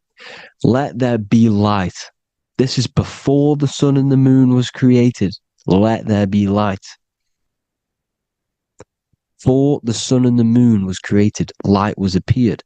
So what's that tell you? This is a holographic projection from some sort of light being, some sort of projector. And that projector is the all-seeing eye you see in the Masonic cosmology. This is the all-seeing eye projecting the light beams. Let there be light. Everything is made out of light. The universe is created out of light waves. The torus field is one unit of light. The light projecting this reality is Polaris. Okay, the famous all-seeing eye. Now, what else? Then we have after let there be light in Genesis 1:16, and God made the two great lights. This is the sun and the moon, electric, magnetic, male and female. Then we have the Masonic checkerboard, the black and white symbolizing dualities within the dualistic reality we're in, spirit and matter, light and matter, rest and motion, positive and negative, good and evil. Everything's dualistic here. Okay? And it's a dance. The universe is a dance between flickering of white and black light, which is the torus field. We're not going to go over that, but this is all connected to the astral plane. This is the true cosmology. The astral plane cannot work on a spinning monkey ball in the middle of space. Does not work. Cannot work. It's impossible. Okay? Impossible. So, even in the Quran, it says, Allah has made the earth for you as a carpet, flat. Quran 15:19. And the earth we have spread out like a carpet, set there on mountains, firm and immovable. It is immovable. In the Quran, it also says 65:12, it is Allah who has created the seven heavens of the earth. The seven heavens, meaning the seven layers of heaven, the seven planets. And Psalms 104:5, he set the earth on its foundations and it can never be moved. Never. So here you see in Isaiah 40:22, he sits enthroned above the circle of the earth and its people are like grasshoppers. He stretches out the heavens like a canopy and spreads them out like a tent to live in. We live in a tent. This is the tent. The projection of light. Here you see an ancient picture here. Here you see the ethereal barrier, meaning the firmament, the etheric barrier. And here you see his head popping out. Why is his head popping out? Because your head is heaven. Your heel is hell. Your head has access to the astral plane. This is why your head is heaven. The pineal gland, when stimulated, has access to project itself, project consciousness into the astral plane. Here you see another ancient picture here with the Masonic Royal Arch, with the zodiac here, the zodiac on the top, arching, because there's a firmament above us. Here's God in the brain. Consciousness is God. Here you see the Masonic Royal Arch, symbolizing the firmament. George Washington above the Masonic Royal Arch. These are the stars. This is Polaris projecting reality. Here's ancient churches with the dome. Polaris projecting reality with Jesus. Disney World is under the dome. The seven layers of heaven, ancient paintings, all depict if you go and look at the ancient paintings, they'll all depict the firmament, the arch above us. This is where we get interesting. The Masonic Royal Arch has the 6-9, which is Cancer. The constellation Cancer, which is 6-9 is associated with portals because CERN is the 6-9. Okay, CERN is opening portals. They're trying to create a portal to the other side. Cancer has the word CERN within it, so there is a link between Cancer and the opening, the firmament opening above us to ascension. Here you see the Masonic art with the Royal Arch and the light and the opening. Here you see the light and the opening. This is the opening of the firmament. Here's the Hebrew cosmology with Sheol, the underworld, and the opening. So cancer is definitely some sort of portal in and out of this reality. I'm just connecting dots here. Now, we're going to go change a bit now. These celebrities that you are seeing they have not sold their soul to Satan, okay? They have not sold their soul to Satan. Satan is a demonic, low vibrational energy that has been summoned over the thousands and thousands and thousands of years of evil occult arts. So since Babylon was summoning this demonic energy, and this demonic energy in the astral plane will grow and grow and grow. It has no form. It has no physical form. Okay? But you can see it in the rappers. If your third eye is open, you can see clearly that these people are demonic. You can sense the energy that they're manifesting. Selling your soul is not what you've been told. It is gaining, because your soul is pure love, okay? Your soul does not want to do anything bad. So when you sell your soul, you're gaining physical gain. You're gaining physical wealth, for example, like for these rappers. They will be given millions of pounds because the people in control of the music industry, which is the dark occultists trying to brainwash the masses, the people in charge, they're dark occultists. They understand Satan and the energy. They are satanic energy, which has been summoned in the astral plane.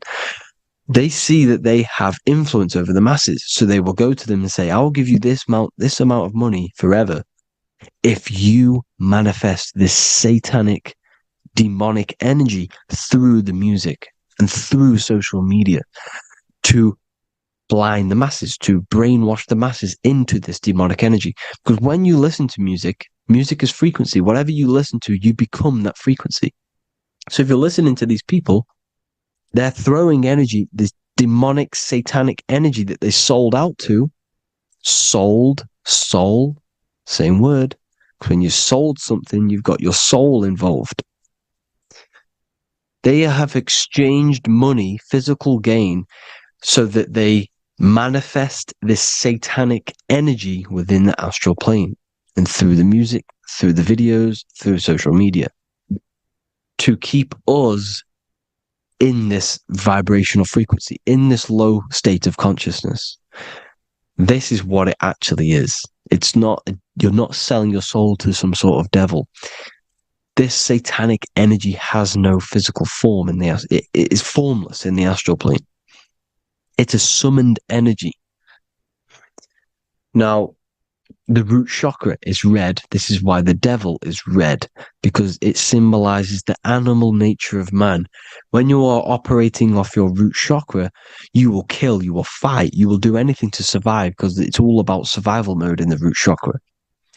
They want you keeping in that fighting mode, that surviving mode, so that you are manifesting this low vibrational frequency, this satanic energy, this demonic red energy.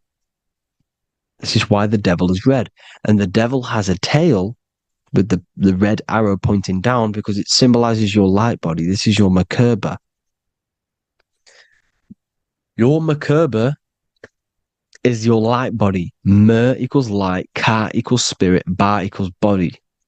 Merkaba, this is the devil's tail pointing down, the descension, your heel, up to your heel, hell. Ascension to heaven, head.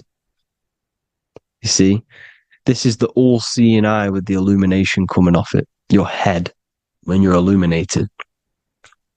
The Merkaba is your celestial sphere to portray different planes of reality. It is the vehicle of ascension. It's your light body. It's in the word Kabbalah, Kabbalah, Ka, spirit, Ba, body, La, light. Same thing, Kabbalah, Merkaba. Same thing. It's all about the light body. This light body sees different realities. So when you see the goat in the music industry, it's this satanic summoned energy that's been summoning for thousands of years within the astral plane.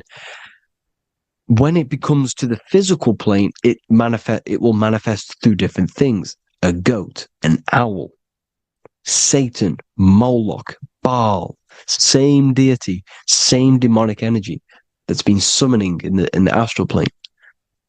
And this is why the Baphomet has a goat head. Drake's new album is the goat. The Polo G, the Masonic G, with the goat. And here's Ryla Rodriguez in the mirror with the goat in the mirror and him in his physical body.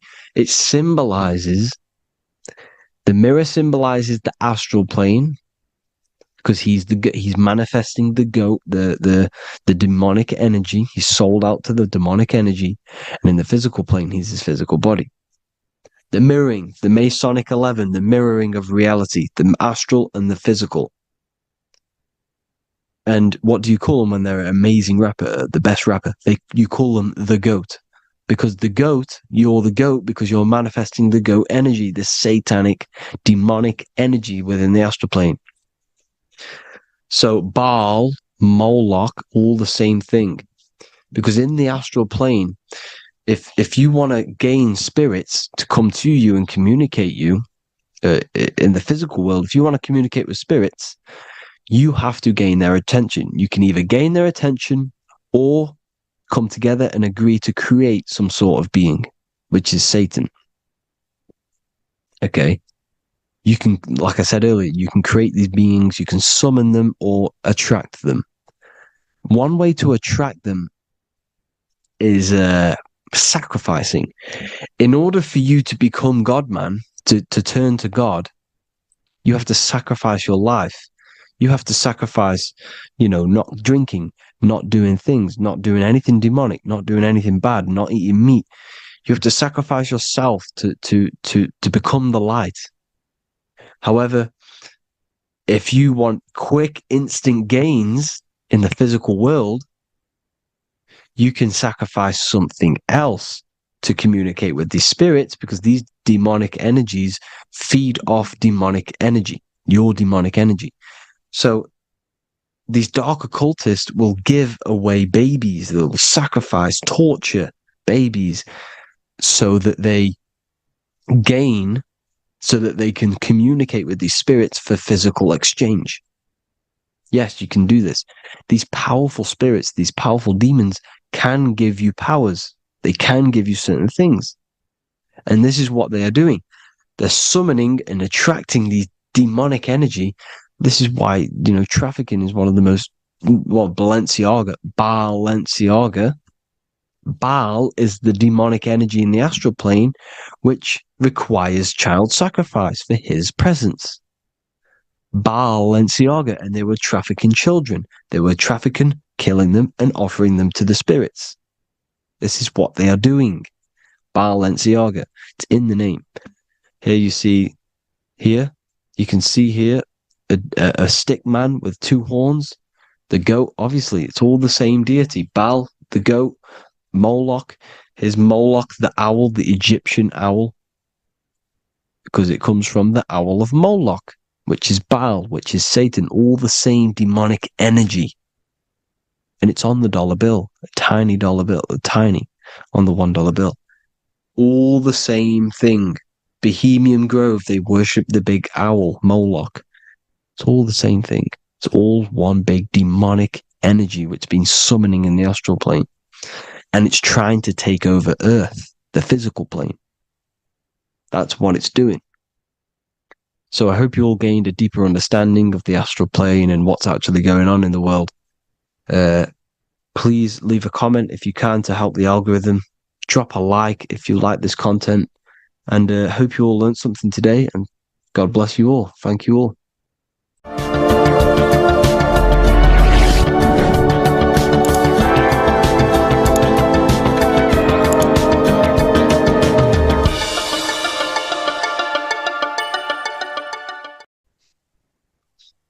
Matthew 21:1, Jesus went into the temple of God. Corinthians 3:16, do you not know that you are the temple of God? Now, what is this telling you? That God is within you. Hence why in Luke 21:12 it tells you the kingdom of God is within you. And the side of your head region is called a temple for a reason. Because the brain encapsulates the mind. The brain is a physical manifestation of the mind. The heart is a physical manifestation of emotion. So we have these different layers of our consciousness. We have an intellectual, communicative aspect of our consciousness, which we would call the mind. We have an emotional aspect of our consciousness, which is the heart. And to communicate with the divine, it's all to do with the mind. Hence why the ancients always symbolize the mind being God. This is why Michelangelo always placed God inside of the brain on top of Sistine Chapel in the middle of the Vatican. He understood that God is in the brain. God is within you, not outside of you. The church tells you that God is in the sky because they are creating a externalization of the truth to create a business and a distraction so that you don't find the divinity within you, so that you don't find your power. Now you have Adam, the physical man, the physical body, the ego, the lower self. And he is resting. He's not trying to reach to God, but God is reaching because the higher consciousness within you is always trying to communicate with you. It's always trying to wake you up to your divinity. But the lower mind, the lower self, Adam, the physical self, is always in ignorance of truth, always in ignorance, and stays in a materialistic way of thinking, which is the lower animal self. And this is what we call a sleep or an NPC. This is the lower mind of man. But all you have to do is to move your finger to touch God. You have to look within yourself, within the brain, meditate, and you can find God. This is why in the Bible we see many references to the human body and anatomy to truly connect with God. Kings 6:8, the door to the middle chamber was in the right side of the house, which is the right hemisphere of the brain. The middle chamber is the pineal gland, where the seat of your consciousness is, where the seat of your higher consciousness is, the mind. And they went up the winding stairs, which is your spinal column, into the middle chamber, and out of the middle chamber into the third. So they went up the winding stairs. This represents raising your consciousness up the winding stairs. Your spinal column acts as a stairway of consciousness. Depending on what sort of consciousness you are operating in, depends on what part of the spinal column you are using. Because the spinal column ascends and descends consciousness. What do I mean? If you are in a reproductive way of thinking and you're always thinking about sex, you're jerking off all the time and you're always eating, all of your brain's power and your mind's power is being descended into the lower aspects of the spinal column, which represents hell, the physical state of man, Adam, the ignorant state. We're basically living off low-level pleasures like an animal. And the stairway to heaven is your spinal column. They went up the winding stairs into the middle chamber, which is your mind, your pineal gland, and out of the middle into the third stage of consciousness, physical, etheric, astral. When you meditate and you start to raise your consciousness during meditation, you enter the astral plane when you turn off thought. But this is the middle chamber inside of the brain. Here we see another painting inside of Sistine's Chapel of God inside of the brain. This is the brainstem. This is the brain. This is the frontal lobe. This is the back lobe. This is the back lobe. This is the cerebellum. Here's the reptilian brainstem. Here's the claustrum. This is what we are seeing here. Anatomy. Here is another one in Sistine Chapel in the middle of the Vatican. This is depicting the brainstem. God's neck looks exactly like the brainstem. Here we see a real brain compared to God's neck, because the neck is just below the brainstem. And this is what they are symbolizing, because they knew that God is within you. God is a part of the human body. God is inside of the body, because the body is a vessel for consciousness, for universal consciousness. Inside of you, inside of me, is the same spark of consciousness. And this same consciousness is spread out into every living essence, because everything comes from the one source, the one God, the one consciousness. Matthew 6:22-23. The light of the body is the eye. If therefore thine eye be single, thy whole body shall be full of light. Practicing the single eye. What is this? This is meditation. This is entering within yourself. So the Bible's telling you to practice the single eye. But if thine eye be evil, thy whole body shall be full of darkness. What does this mean? If your consciousness is in an evil way of thinking, if your mind is filled with an evil, negative mind space, then your body shall be filled with darkness, with evil, with negativity. Because negative thoughts destruct the body. Positive thoughts heal and regenerate the body. So he tells you to be, the light of the body is the eye, your consciousness, the inner eye of consciousness, the eye that lets you see. And what do I mean? You look with your two physical eyes, but you see with the inner eye. What you see is perception. You look with the two eyes, and what you see is perception. You are seeing, you are understanding, and that's what consciousness, the mind, gives you. Consciousness, or the mind, is the force that allows you to be a human being, that allows you to understand things and interact with things and make decisions. It's an infinite intelligence. See, the mind is not the brain. This is a big confusion with people. Hence why the eye on top of the pyramid is separate from the bottom half of the pyramid, because the consciousness is separate from the body, the eye, the all-seeing eye. It represents the observer, the eye that sees into this body, into this world, into this. You are the perceiver. You are the invisible spirit within the body. Theologians 4:17. After that, we are still alive, and our left will be caught up together with them in the clouds to meet the Lord in the air. You don't meet the Lord in the physical air. Okay? This symbolism of the ancient Christian artwork is showing you this is symbolic. These things never happened. There's no man in the sky. Moses didn't go on a mountain to meet with God. The air represents the mind. This is why you say you're an airhead when someone's very stupid. Earth is your body. Water is your emotions. Fire is your spirit. Air is your mind, the invisible mind. So Anton Mengs, an ancient Christian art worker, is showing you anatomy of God in the clouds.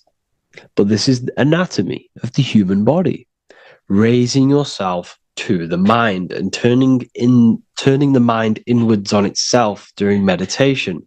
And that's how you meet the Lord in the air. You meet the Lord in an elevated state of consciousness.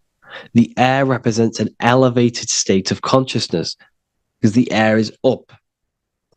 You have to raise your consciousness to meet the Lord in the air. This is why Moses went on a mountain to meet with God. The mountain represents elevation of consciousness, raising the mind up the spinal column, taking all of the mind's attention away from the reproduction and the physical aspects of self and raising it to the brain and turning off the brain and going inward into the air. It's talking about raising consciousness. It's allegorical. It's a spiritual, metaphorical text. The side of your head's called a temple because inside that where that temple is, right in the middle of where you call the temple, is the inner chamber, the open room, the holies of holies in the Bible, or the land flowing with milk and honey, or Mount Zion. There's so many different names for the brain, or the upper room where Jesus meets his 12 disciples, the 12 cranial nerves in your brain. This is the temple of God. Your body is a temple of consciousness. It encapsulates consciousness. It encapsulates the mind and soul. John 10:30, Jesus states, I and the Father are one. Psalms 46:10, be still and know that I am God. He's talking about the I am within you, not within Jesus. Everyone refers to ourselves as I. I am God. When you say I, you're referring to the highest aspect of yourself. The aspect that is above all thought, above all emotion, and above all things. When you say I, you're referring to your pure awareness, your pure consciousness, the highest aspect of yourself. And anything after I is egotistical. I is God. The letter I is the Roman numerals for one, because there is one God, one consciousness. The letter I is one line, just like the number one. Matthew 6:3-4, take no thought. Therefore, take no thought. Take no thought. He says this 5 times because you must turn off the 5 senses and take no thought to connect with God. Be still. This is telling you to meditate and know that I am God. The I am within you. I and the Father are one. I and God are one. You, who you think you are, is a completely wrong. The body is matter. Your name isn't you. Your job isn't you. Your reputation, your trauma, your memories, your friends, family, worries, bills, interests, dislikes, goals, passions. Anything to do with the thinking mind is not you. Who you think you are is a part of your thinking aspect of consciousness. But once you remove thought, you are no longer your name. You are no longer your body. You're no longer your reputation. You are the I. You are pure awareness, pure consciousness. Pure consciousness. And this pure consciousness has latched on to this name, this job, the body, and your traumas. Your pure consciousness has attached itself to this character who you're playing in the physical world. And this is essentially who you think you are. But you are not. You are the I. You are the self. You are pure awareness. So, in order for you to detach from these things, you must learn how to detach from your name, your job, your reputation. And you do this through meditation by turning off the thinking mind. Turning off the thinking mind allows other aspects of your consciousness to open up. What do I mean? Your whole life you've been thinking, and all of these thoughts has attached you to this physical body. You haven't allowed your consciousness to open up. And you can only do this by taking no thought. That's why Jesus tells you, take no thought. When you turn off the thinking mind, other aspects of your consciousness starts to open up. Other aspects of your being can open up. And this is how you astral project. This is how you do all these mystical things and things to do with consciousness. It's taking no thought. Imagination, emotions, thought, and memory are all to do with consciousness. These things are not physical. You can't touch thought. You can't touch emotions. You can't touch these things because they are not a physical thing. So you must turn off these things for other aspects of your consciousness to open up. Okay? So essentially, the Bible is a metaphorical, astrological, numerological, metaphysical, spiritual, encoded text that talks about human anatomy, spirituality, and the true nature of the human experience. Everything they would teach you in school is to make you think that you are this body. Everything they teach you in church is the externalization of the true teachings of Jesus. Jesus was telling you to meditate. Jesus was telling you to practice the single eye. Jesus was telling you to look within yourself and find God. He wasn't telling you to pray to him. Mark 16:19, he was taken up to heaven and sat at the right hand of God, the right hemisphere of your brain. John 21:6, cast the net onto the right hand side of the boat and you shall find fish. Fish is understanding. The boat is your body, your brain. Cast your awareness into the right side of your brain and you will find understanding, because the right side of your brain is all to do with the creative aspect and the intuition and the spiritual sides of your consciousness. This is why God is here. This is why Michelangelo depicted God in the right hemisphere of your brain, because this is all human anatomy. And I speak about all of this in the brand new Book of Wisdom, Volume 2, which is now available. The start of the revolution has begun. This book is truly going to change the way people see the world. It's got so many more topics than the last one. It's truly a revolution. It's written in so much detail. It's very practical. I cannot wait to share this one with you. I just want to say thank you for the opportunity for me to create this book, because without you, I couldn't have created this. And I just love sharing my work with you. And I thank every single one of you for the support, the watch, like the views and the likes, everything, especially the people who have joined the university and stuff like that. And for people who have joined the university, you do get a free Book of Wisdom paperback if you just go to the general chat and follow the description, follow what the instructions that I gave you in the chat, and you'll be able to order a free Book of Wisdom if you are inside of the university. Plus, you get all of my other books, 2 books, and over 45 occult books on occult and esoteric things. You get lectures, live calls, a community, a manifestation mastery course, and a whole library and reoccurring updates every month, every week. So yeah, I hope you all enjoyed this video. Thank you all. Please leave a comment to help the algorithm, and leave a comment on what videos I should make. And yeah, I'll get to uploading on the YouTube a lot more now the second book is now released. I have a lot more time on my hands. No longer using my energy to create the book. I'm now going to redirect this mental energy into the YouTube.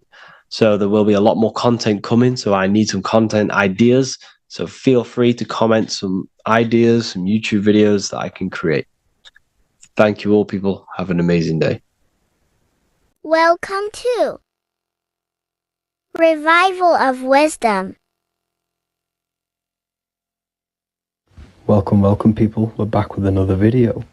In this video we're talking about how Jesus Christ and Christianity is all sun worship.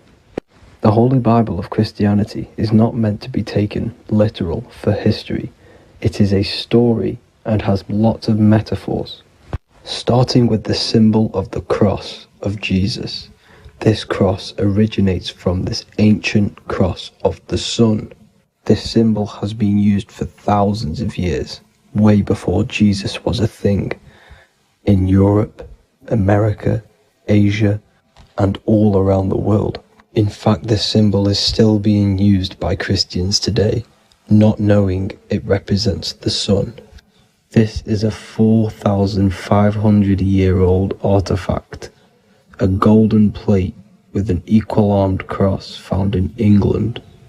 The gold to symbolize the sun, and the equal-armed cross for the 4 equal seasons of the year.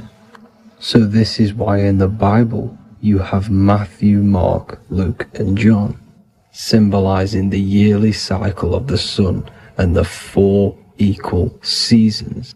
Also in the Bible, Jesus is referred to as the light of the world. So yes, Jesus represents the sun.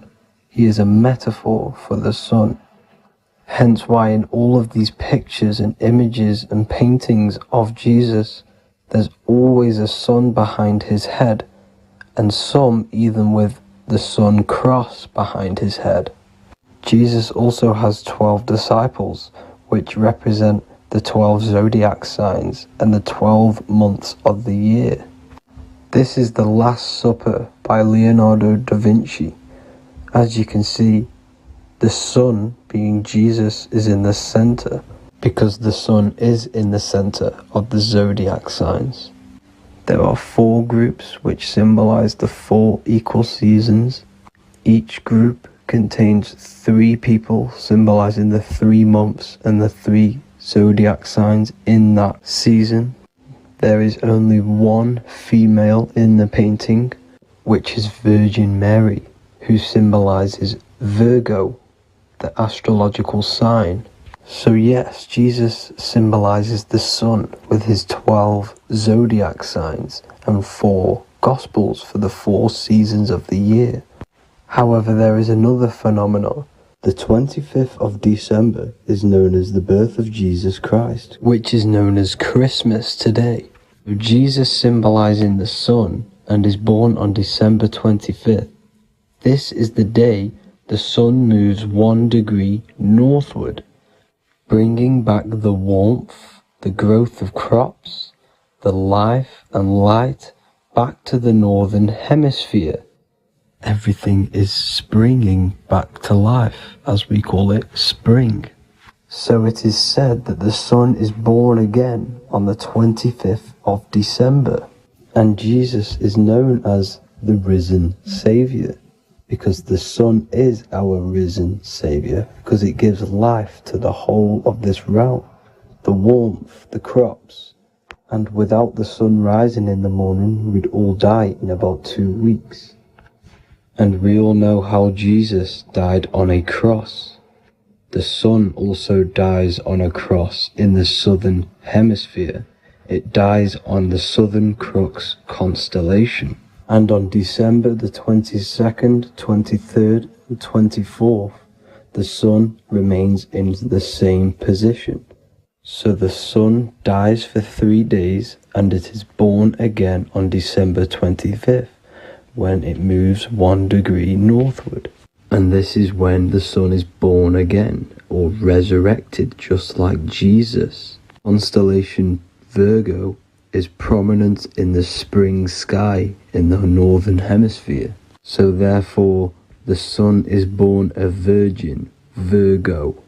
And as you see in this image, you see Virgin Mary holding the sun. Us as humans do not own the sun, so therefore God owns the sun. So yes, the sun is the Son of God, and this is what Jesus is symbolizing. And just how Jesus sacrifices himself for humanity, that's what the sun does. The sun gives out all of its energy so we can live. There are many other Bible verses which represent Jesus as the sun. Now in Matthew 8:23-27, his disciples are in a boat and there is a massive storm. Jesus is asleep, meaning the sun has not arose. And the disciples say, "Save us, Lord, we are perishing." Quote, "Then he rose and rebuked the winds and the sea, and there was a great calm." End quote. Now this is a metaphor for the sun rising and calming the storm, because in the ocean, when the sun is down, that's when there are great storms. The worship of celestial bodies go back thousands of years, and it's called astrotheology, and it can pretty much be traced back to all ancient civilizations. Now going back to the ancient Egyptians, the god Horus, the god of war, and he symbolized the sun in the morning. Ancients used to say that he walked over the sky in 12 steps. Yes, this could symbolize the 12 zodiac signs. It also symbolizes the 12 hours of daylight.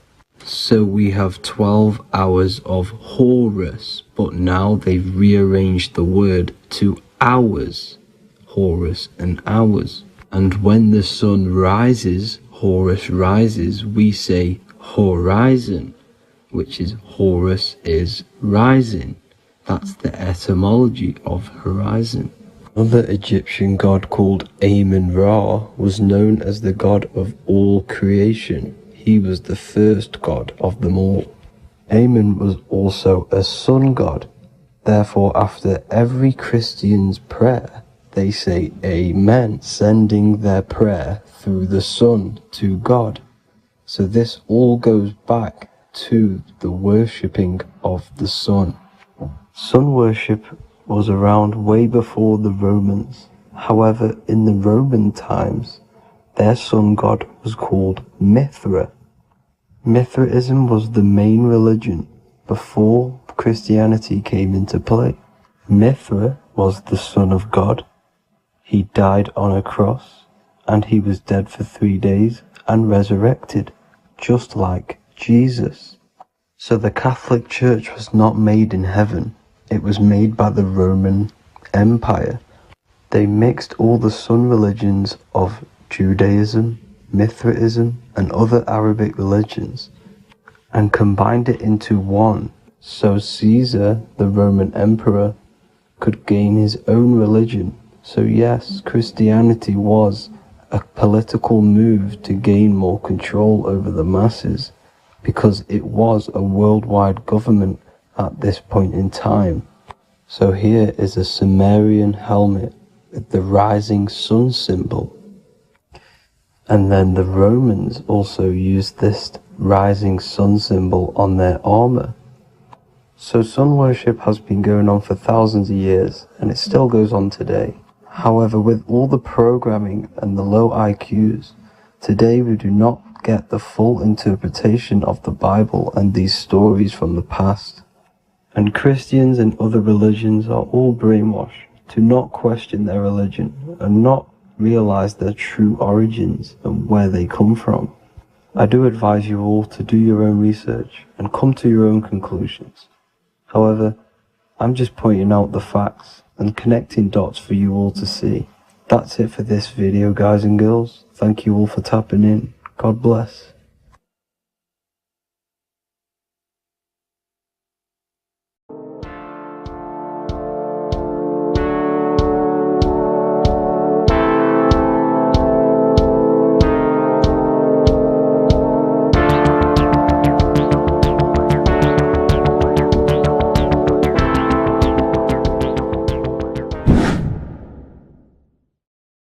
How are we doing, people? It's Revival of Wisdom. We're back today talking about sun worship. Okay? And please enjoy. Sit back and enjoy the video. First thing we need to understand is that the sun is the risen Savior. It's the light of the world. Without the sun, we have nothing. Now, the sun is the Son of God. We didn't make the sun. No one owns the sun. But who created the sun? Obviously, the Creator created the sun. Therefore, it is the Son of God. And that is what Jesus is symbolizing in the Bible. The Bible is a metaphorical story. That's why it's called the greatest story ever told, because it is a story about the sun, the zodiac. It's about you, the systems in the body. It's about everything that is sacred in this creation. Now you can see the suns behind Jesus' head in all of the ancient portraits, even the ones that are more modern. You still see a sun on the back of his head because he is the sun. He's the light of the world, our risen Savior. And this is what Christians are lost because they don't know and they think Jesus was a historical person. He's not a historical person. Okay, this is what we need to get out of our mind. This wasn't a historical person. It's the Son, our risen Savior. The Son is the soul. It's the soul of this creation. Because what is a soul? A soul is pure life force, pure energy. Whatever a soul inhabits, it gives life to. Like our soul feeds our body. The sun feeds the earth because the sun is a soul, and that's why the ancients called it Sol. Because it's the soul and it's in you and it's the light of the world. It's the light of everything. It gives life to all things. Here's Jesus and his 12 disciples. The 12 disciples symbolize the 12 zodiac signs. Aries, it rules the head region because the 12 zodiac constellations rule specific regions of your body. Aries, the ram, you have a cerebrum in your head. This is Aries on the head of the table. His Gemini rules the arms and the lungs. The two twins, Gemini. He's holding up two hands for the two hands and arms. The twins. Cancer has a knife in his hand. It's not so clear, but he has a knife in his hand. Cancer is the crab. Crabs have claws. And he's pointing at Virgo's Adam's apple, saying there's no Adam's apple there. It's a woman. Who's the sixth sign? The sixth sign is Virgo, the virgin, the only woman in the painting. Now notice how there are 3 people in 4 groups for the 4 seasons and for the 3 months and 3 zodiac signs in each season: spring, summer, fall, winter. Matthew, Mark, Luke, and John with the suns on the back of their heads, because it's the 4 states of the sun. The 4 states of the sun. Now, 6th sign, Virgo, the virgin, the only woman in the painting with no Adam's apple. Then we have the sun, Jesus, red and blue, red shift, blue shift. Electromagnetism. The ancients knew this. He's got one hand open, one hand down, because the sun gives and retrieves. The sun rises and it falls. It gives, then pulls away. That's what the sun does, and that's what he's doing. His arms are out, symbolizing the rays of the sun, casting down onto the earth, giving and then receiving.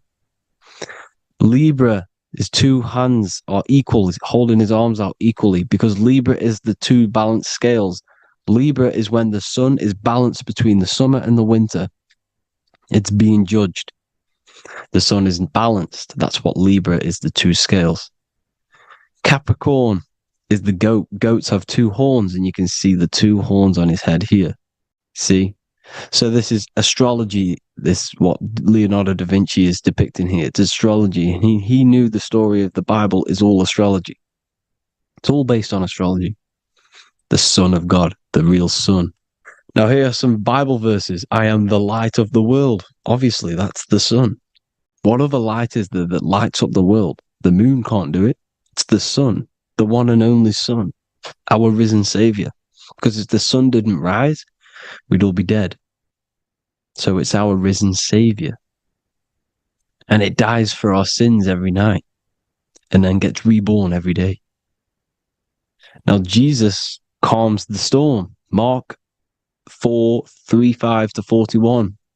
The disciples are all on a boat and there's a heavy storm. But Jesus is asleep. The disciple says, Jesus is asleep. We need to awake him. They wake up Jesus, and Jesus got up and rebuked the wind and said to the waves, quiet, be still. Then the wind died down and it was completely calm. Well, when Jesus was asleep, this is the sun not being risen. It's not risen yet. Because in the night times, that's when the storms happen on the sea and the ocean. And when they awake Jesus, Jesus rises because he's the sun. He rises and everything calms. Because when the sun comes, the storms go. You see? So it's the sun. It's all about the sun. Here's another, Luke 22:10. A disciple asked Jesus, when will we know it's the end times? And Jesus says, as you enter the city, a man carrying a jar of water will meet you. Follow him to the house that he enters. Well, this is clearly talking about astrology, the topic that Christians think is satanic, when they don't realize the whole thing's based on astrology. Because the end times is the end of Pisces, which is the 2 fish, which is the age we've just gone out of. And you can see all these ancient churches here with 2 fishes, because they knew it was the age of Pisces. There's an ancient photo, ancient artwork with the 2 fish, Pisces. And the end times, as it talks about in the Bible, when Christians think the world's going to end or something. But no, it's just the end of Pisces. As you enter the city, a man carrying a jar will meet you. Follow him Follow him to the house. The house is the zodiac sign that he enters. And the zodiac sign is Aquarius, because that's what it is, a man carrying the water. We know this is astrology because a woman, that is a woman's job in the ancient times. In the ancient times, the woman used to get the water. You would never see a man collecting water back then. That was the woman's job, whilst the man builds the houses, for example.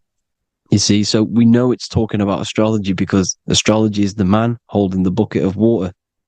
It's the end of Pisces. Now we are in Aquarius. And of course, Luke 24:36, the risen Savior, the Son. Now, the Son is also born on the 25th of December, a virgin, just like Horus, Mithra, Buddha, Krishna, Hermes, and thousands of other gods, all born on the 25th of December. Well, it's because the sun moves 1 degree northward on the 25th of December. And on the 22nd to the 24th, it stays in the same degree because it's moving south. But then on the 22nd, it stays in the same degree on the Southern Crux constellation. And the ancients called this the sun dies on a cross, because the cross is the Crux constellation, the Southern Cross.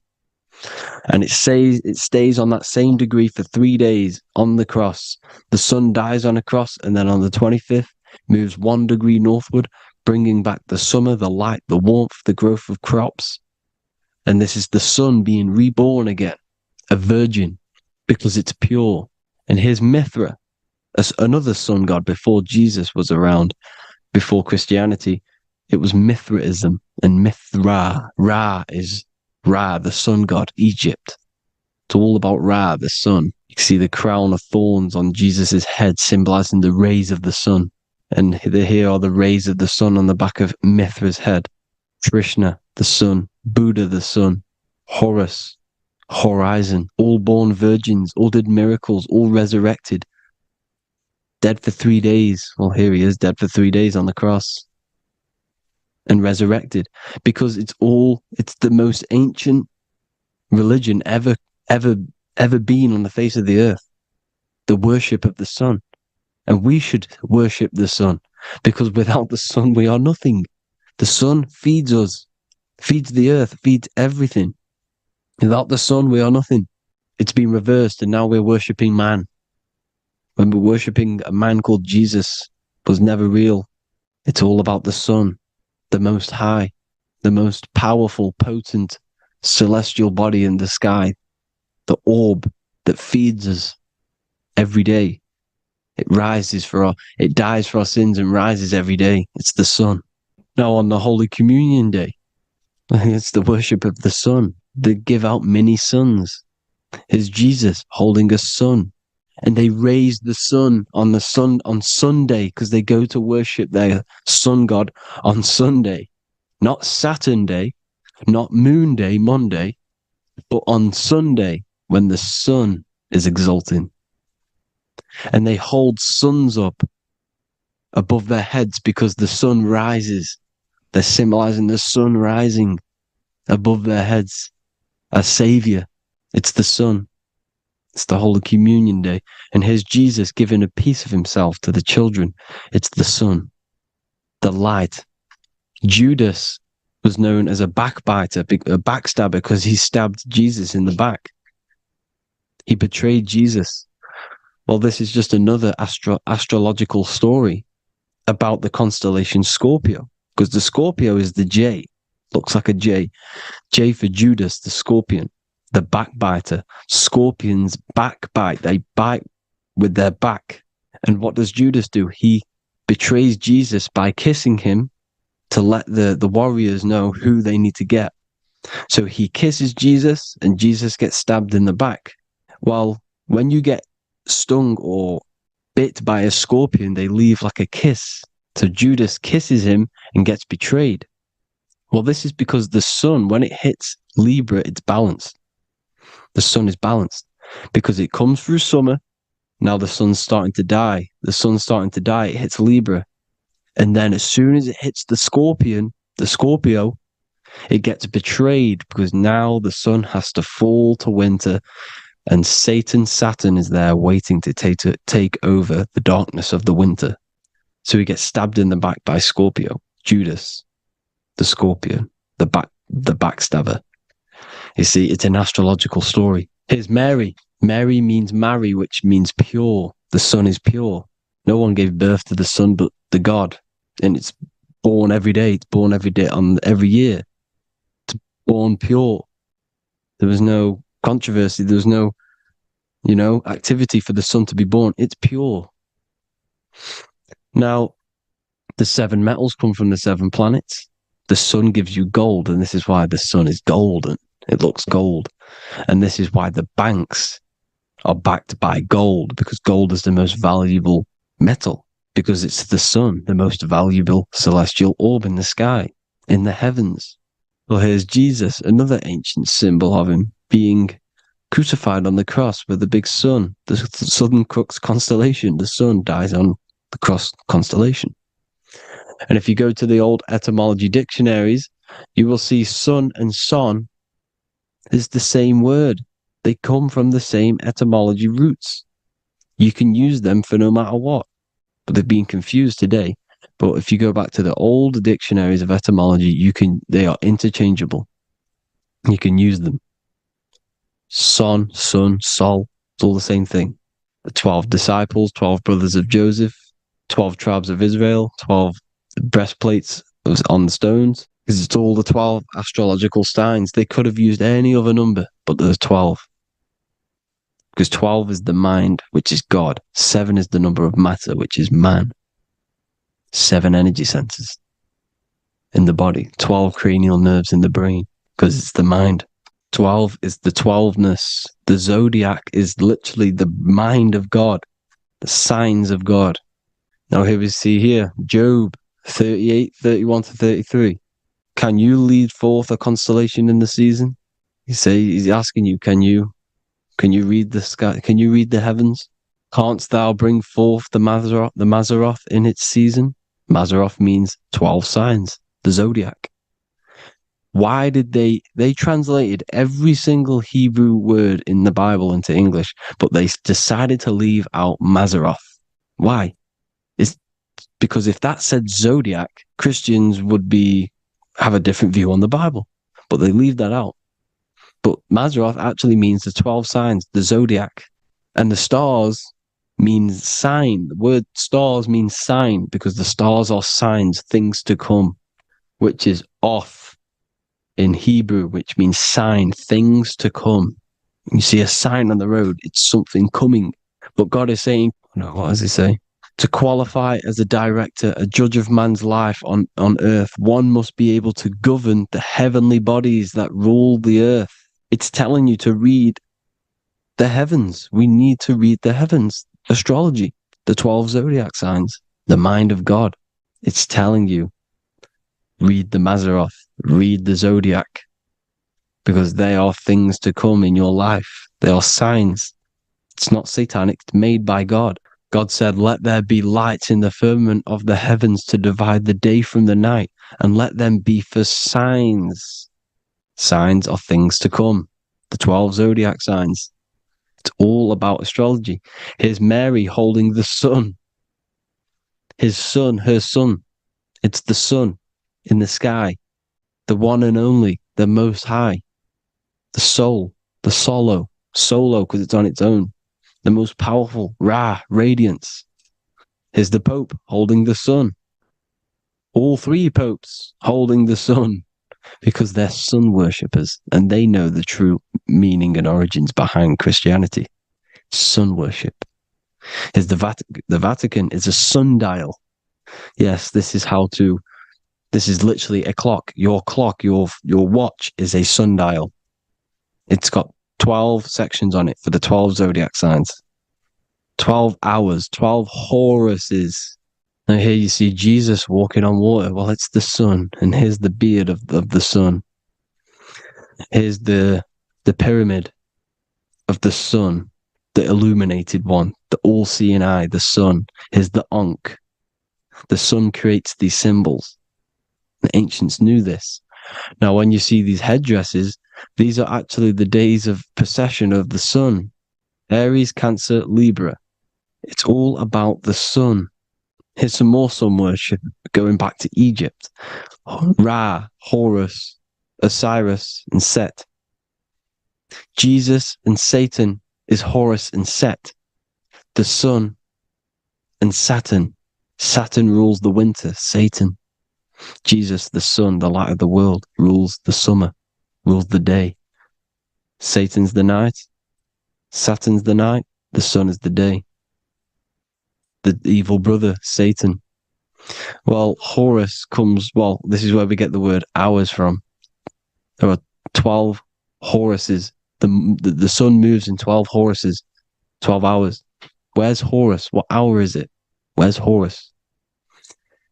His Ra, 12 noon, Ra, radiates, powerful, the most high sun. That's why he has a sun on the top of his head. These are the 4 states of the sun. Set, sunset. This is why we say sunset, because the sun is setting. His sunset, his Horus, horizon, the Horus is rising, Ra radiating, and the sunset. Then midnight is Osiris. Here's another ancient symbol for the sun, the scarab. Ra, the sun, scarab. It's got the word Ra in it because it's the sun. And here's the sun on top of the scarab with the wings. Because scarabs roll dung up hills, and then they'll let it fall down the hill to gain more matter. To gain more bigger, like a snowball effect. And this is, the ancients saw this as a process of the sun, because the sun climbs up the hill and then it falls. So they used the scarab to symbolize the process of the sun. The sun climbs and falls. Here's an ancient Egyptian cat cutting off the head of the serpent. Well, the cat is cutting off the head of the serpent, symbolizes the sun cutting off the nighttime. When the sun rises, it cuts off the nighttime. It cuts off the serpent. The serpents represent darkness or evil. Oh, there's some more symbology of the sun and the heavens, the arch, the royal arch, the firmament, the sun inside the firmament. These are all ancient churches, and they all depict the firmament with the sun inside. Is the ancient cosmology, you see, because it's all about the sun. Everything's about the sun, because the sun is our orb made for us to sustain life in this, inside of this creation, inside of this firmament, the royal arch of heaven. Here's the Freemasons depicting it. Here's the Masonic royal arch, but you can even see the zodiac signs. Here's Cancer, the checkered board. It's the royal arch of the firmament. Obviously, they don't want to tell you that. You live in space, apparently. Some more sun worship. Here's the beard of the sun on the water. They all have this long beard. And why do they say amen? Amen at the end of every prayer. Amen is a sun god, a creator god. It's all about the sun. So thank you all, people. Hope you all enjoyed. Hope you all gained some knowledge and insight. Please give me a follow, drop a comment, drop a like. Have a good day. Love you all.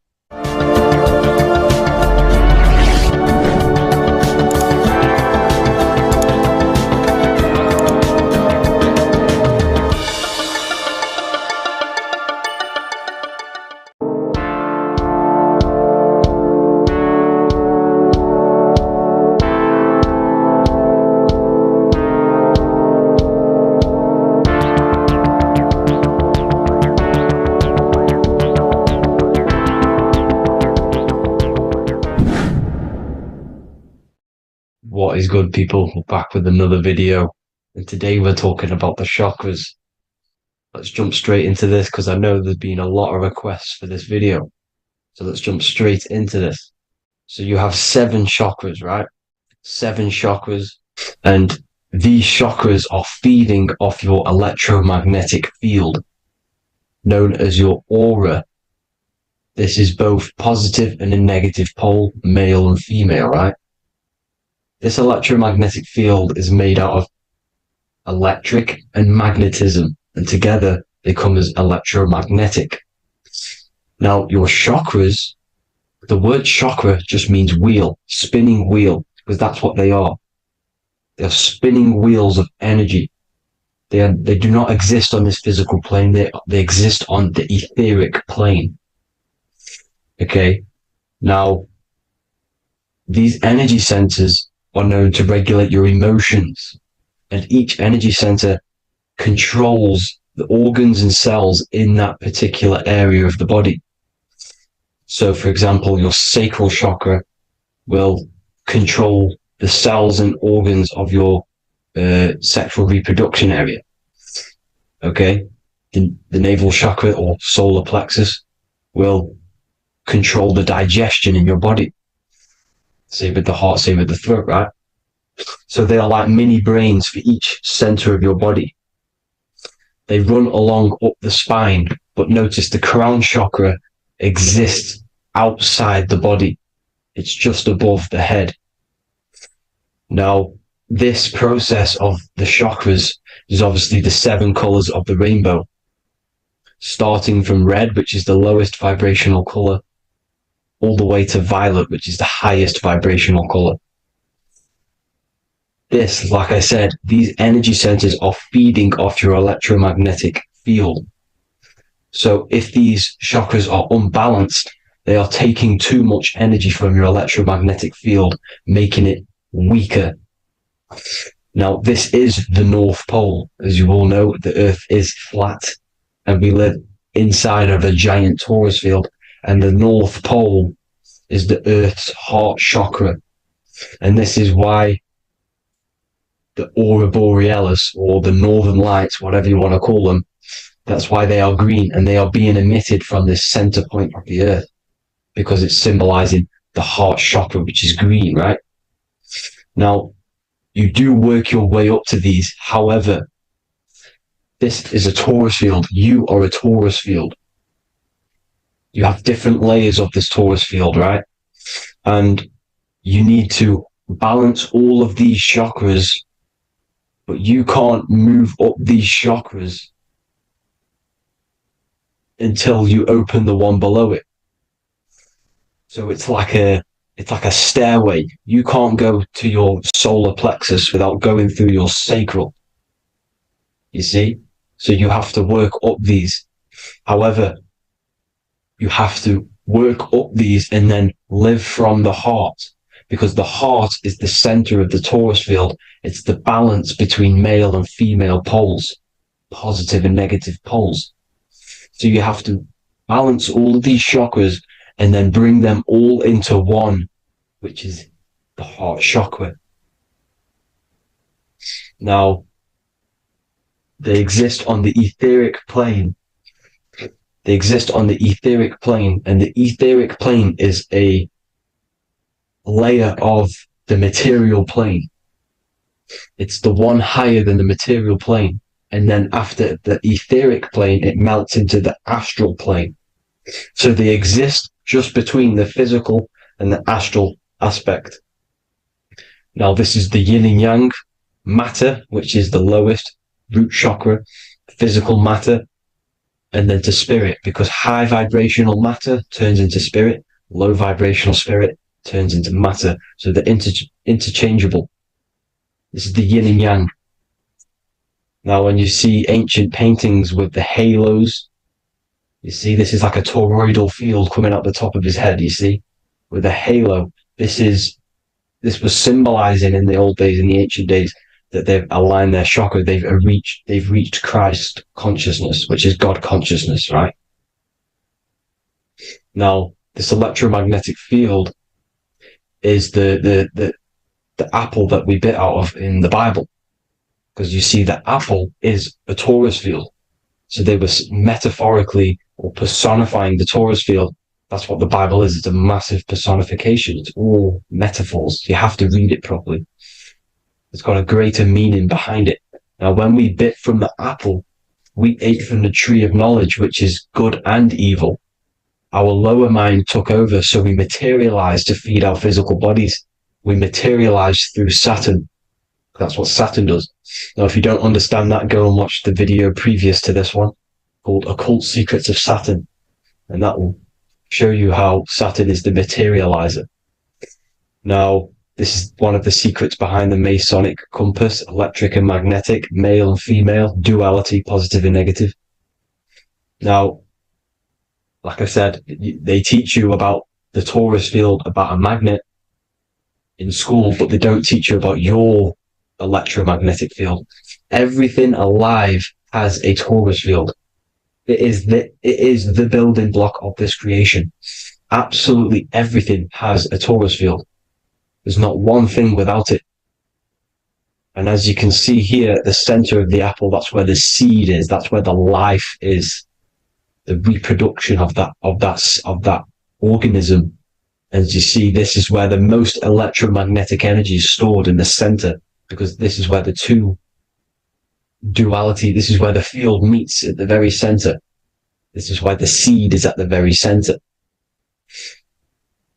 Now, your spine is a elongation of the brain. The brain is heaven, and the bottom of the spine is hell. So this is Saturn, which is the root chakra. The 7 planets are associated with each chakra. Moon equals mind. Okay. Now Saturn is physical matter, as I've just explained. This is the lowest vibrational color. And they want you trapped down here, which is your hell state, your animal nature, your physical nature. They want you to identify as the physical body. They don't want you to reach these higher states of consciousness. Okay? Now, in the brain, you have 12 convolutions. Now, this is what they were symbolizing in the Bible with the 12 disciples. And obviously in the Bible, it says the upper room where Jesus met with his disciples. This is heaven, the brain, the higher states of consciousness. Now, this is your North Pole. This is Jacob's ladder. Okay. This is why you have 33 levels of Freemasonry, because it's symbolizing the 33 vertebrae, which are these little things here on the back of your spine. Because once the Kundalini energy from the bottom of your spine rises to the top, this is when you get enlightenment and opens your third eye. Spiritual enlightenment. As you can see here, this is Jacob's ladder. This is the Kundalini symbol, right? And they're even showing you this in the medical symbol. They're putting it in your face. The serpents are wrapped around the spine. Now, the serpents symbolize how the energy moves around the spine, because it's a torus field, you see? At the center of the torus field, it wraps around the center pole. It wraps around it, and this is how the energy moves up. So they're symbolizing it with the serpents. Okay? Now, every religion has a sacred river. For the Egyptians, it's the River Nile. For Christianity, it's the Jordan River, right? This river is the canal, the energy canal at the center of your spine, all the way leading to heaven, to the Holy Land. This is the chamber which the energy rises up, right? Now, they used to say the gods descended from heaven to man. This is just heaven. This is the mind state. And they said the gods were connected by a rainbow bridge. That's the chakra system, the rainbow bridge. Okay. Now, the ancients called this place Midgard, Earth, where both evil and good live, right? Midgard. But you can go to heaven, which is a pure mind state, because once you're in heaven, nothing negative can ever bother you. That's completeness, pure Christ consciousness. Now, this is why Jesus dies at 33. He didn't actually die, but it's symbolizing the death of the physical body. Not the death of the physical body, but his consciousness rising above the physical body to, as I said here, matter to spirit. Matter died off and he came spirit consciousness. This is symbolized by the 33 vertebrae, which is obviously the 33 levels of Freemasonry. And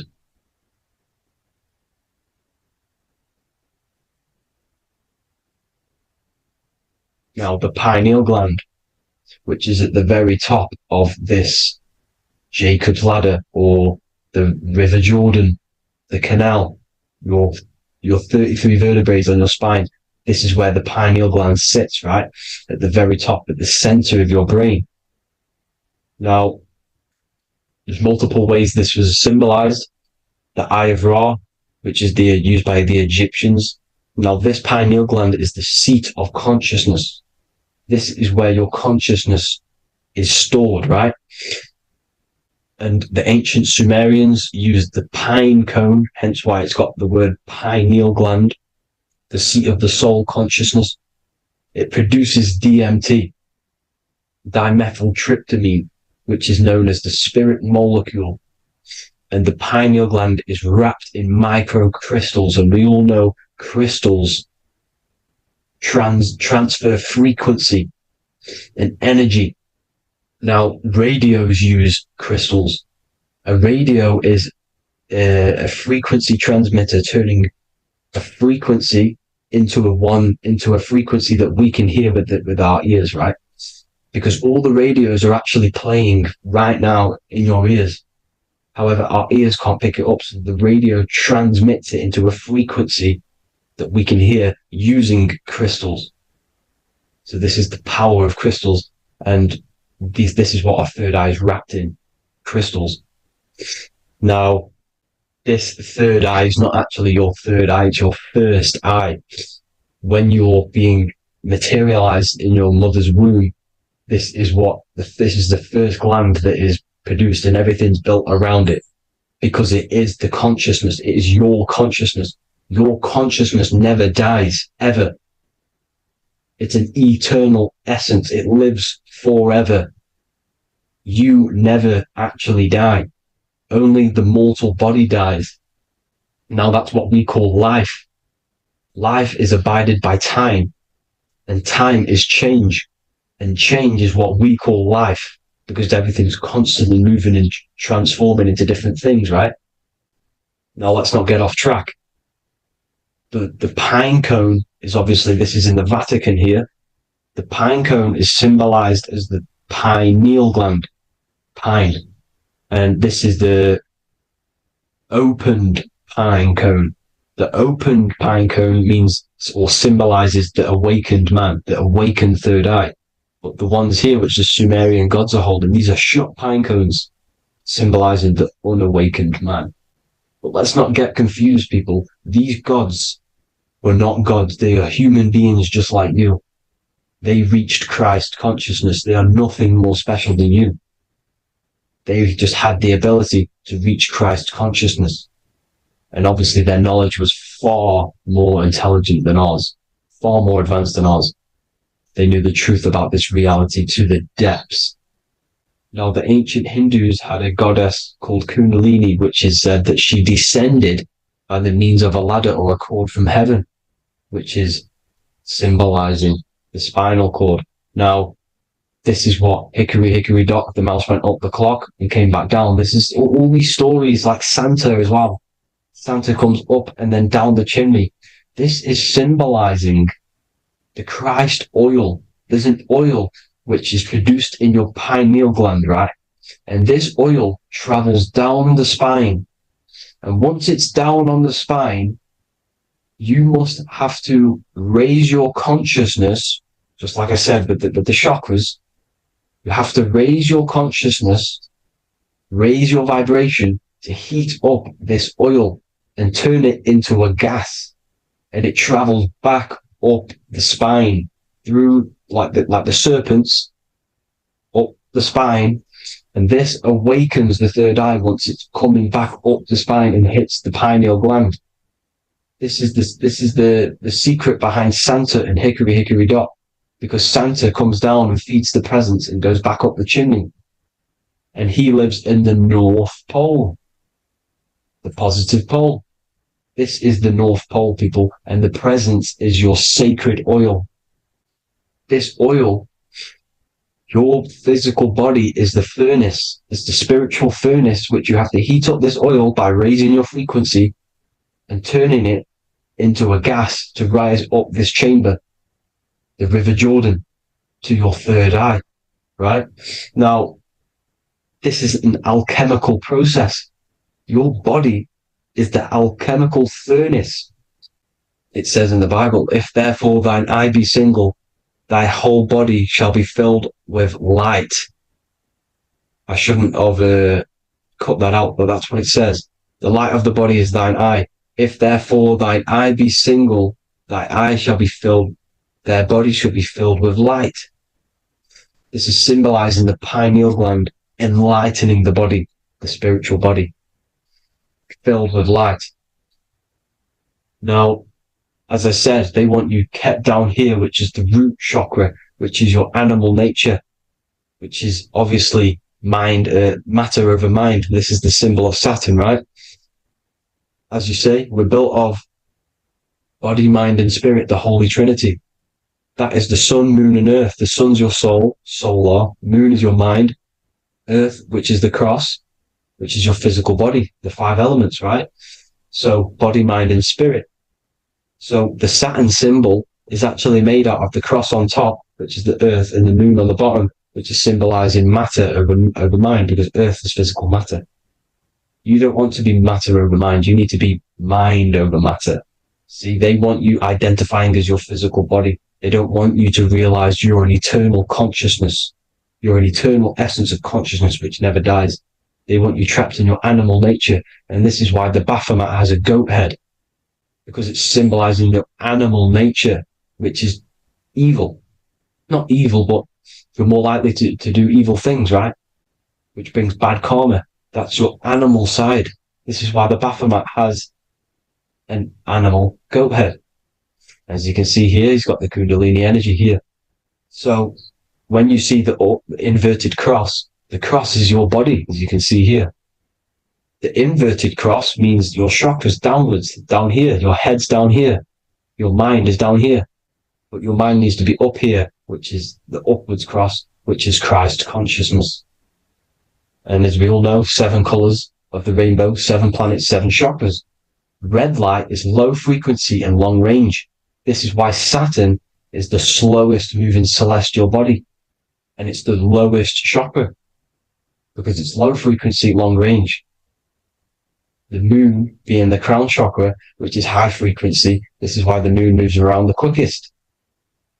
The moon is your crown chakra, which moon in mind. See, so there are multiple ways of your chakras becoming blocked. Now, each chakra has a specific intelligence. It has a specific thing that it's doing for the body, right? Now, this can be overused. It can be abused.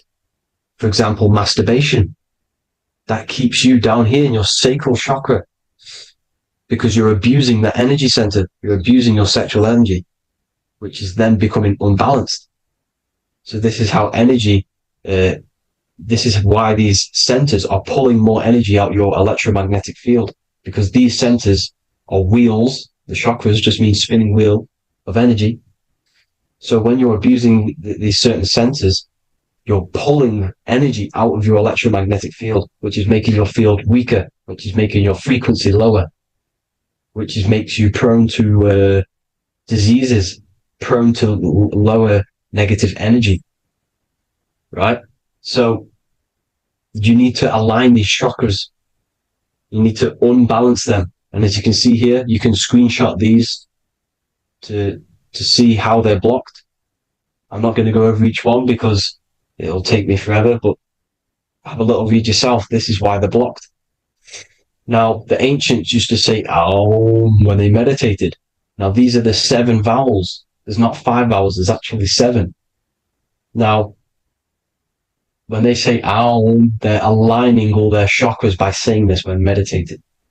This is where the Aum originated from. Now, emotion is energy in motion. So if you're feeling a certain way, that's the energy you've put in motion. It's a reflection. We live in a mirror reality. Everything's mirrored. Everything's mirrored. As within, so without, as above, so below. Everything's a reflection of some sort. So whatever you're feeling, you're doing something wrong. It's telling you you're doing something wrong from the root cause. because your energies are the effect. You're feeling the effect of something you've caused. The law of cause and effect. Nothing escapes it.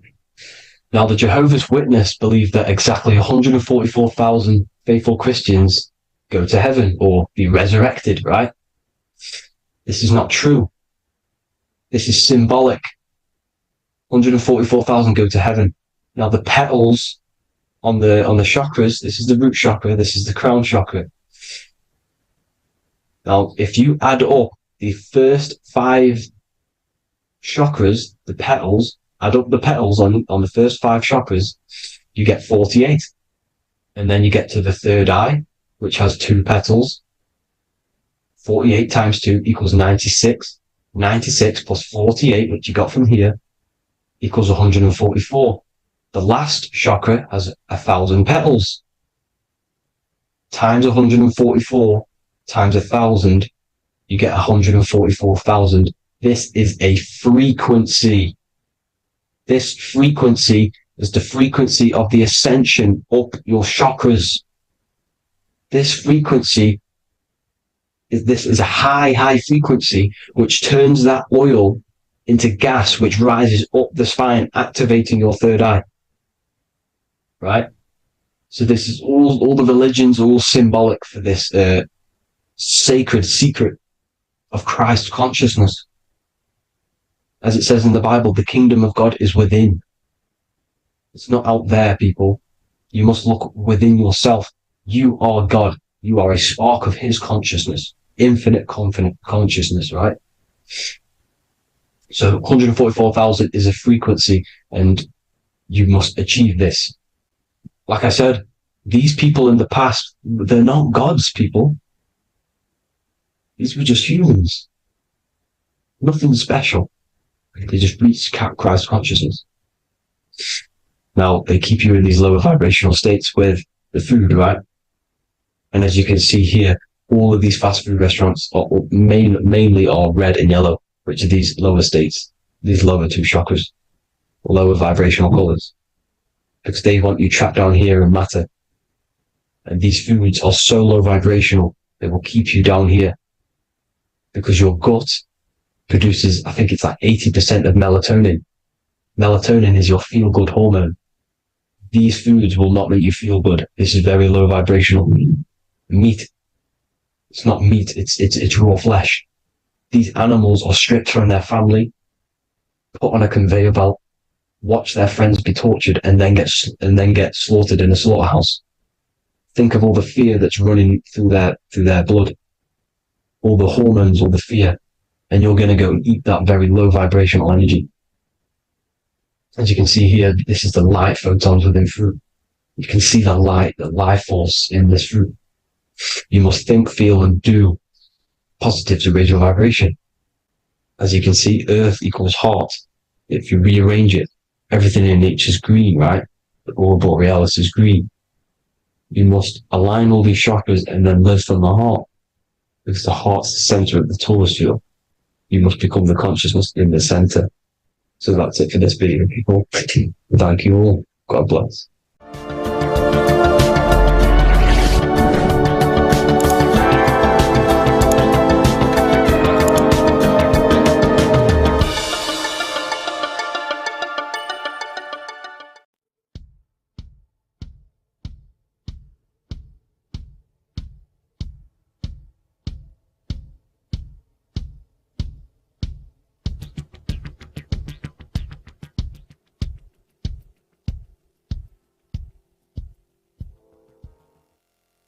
Welcome people, we're back with another video.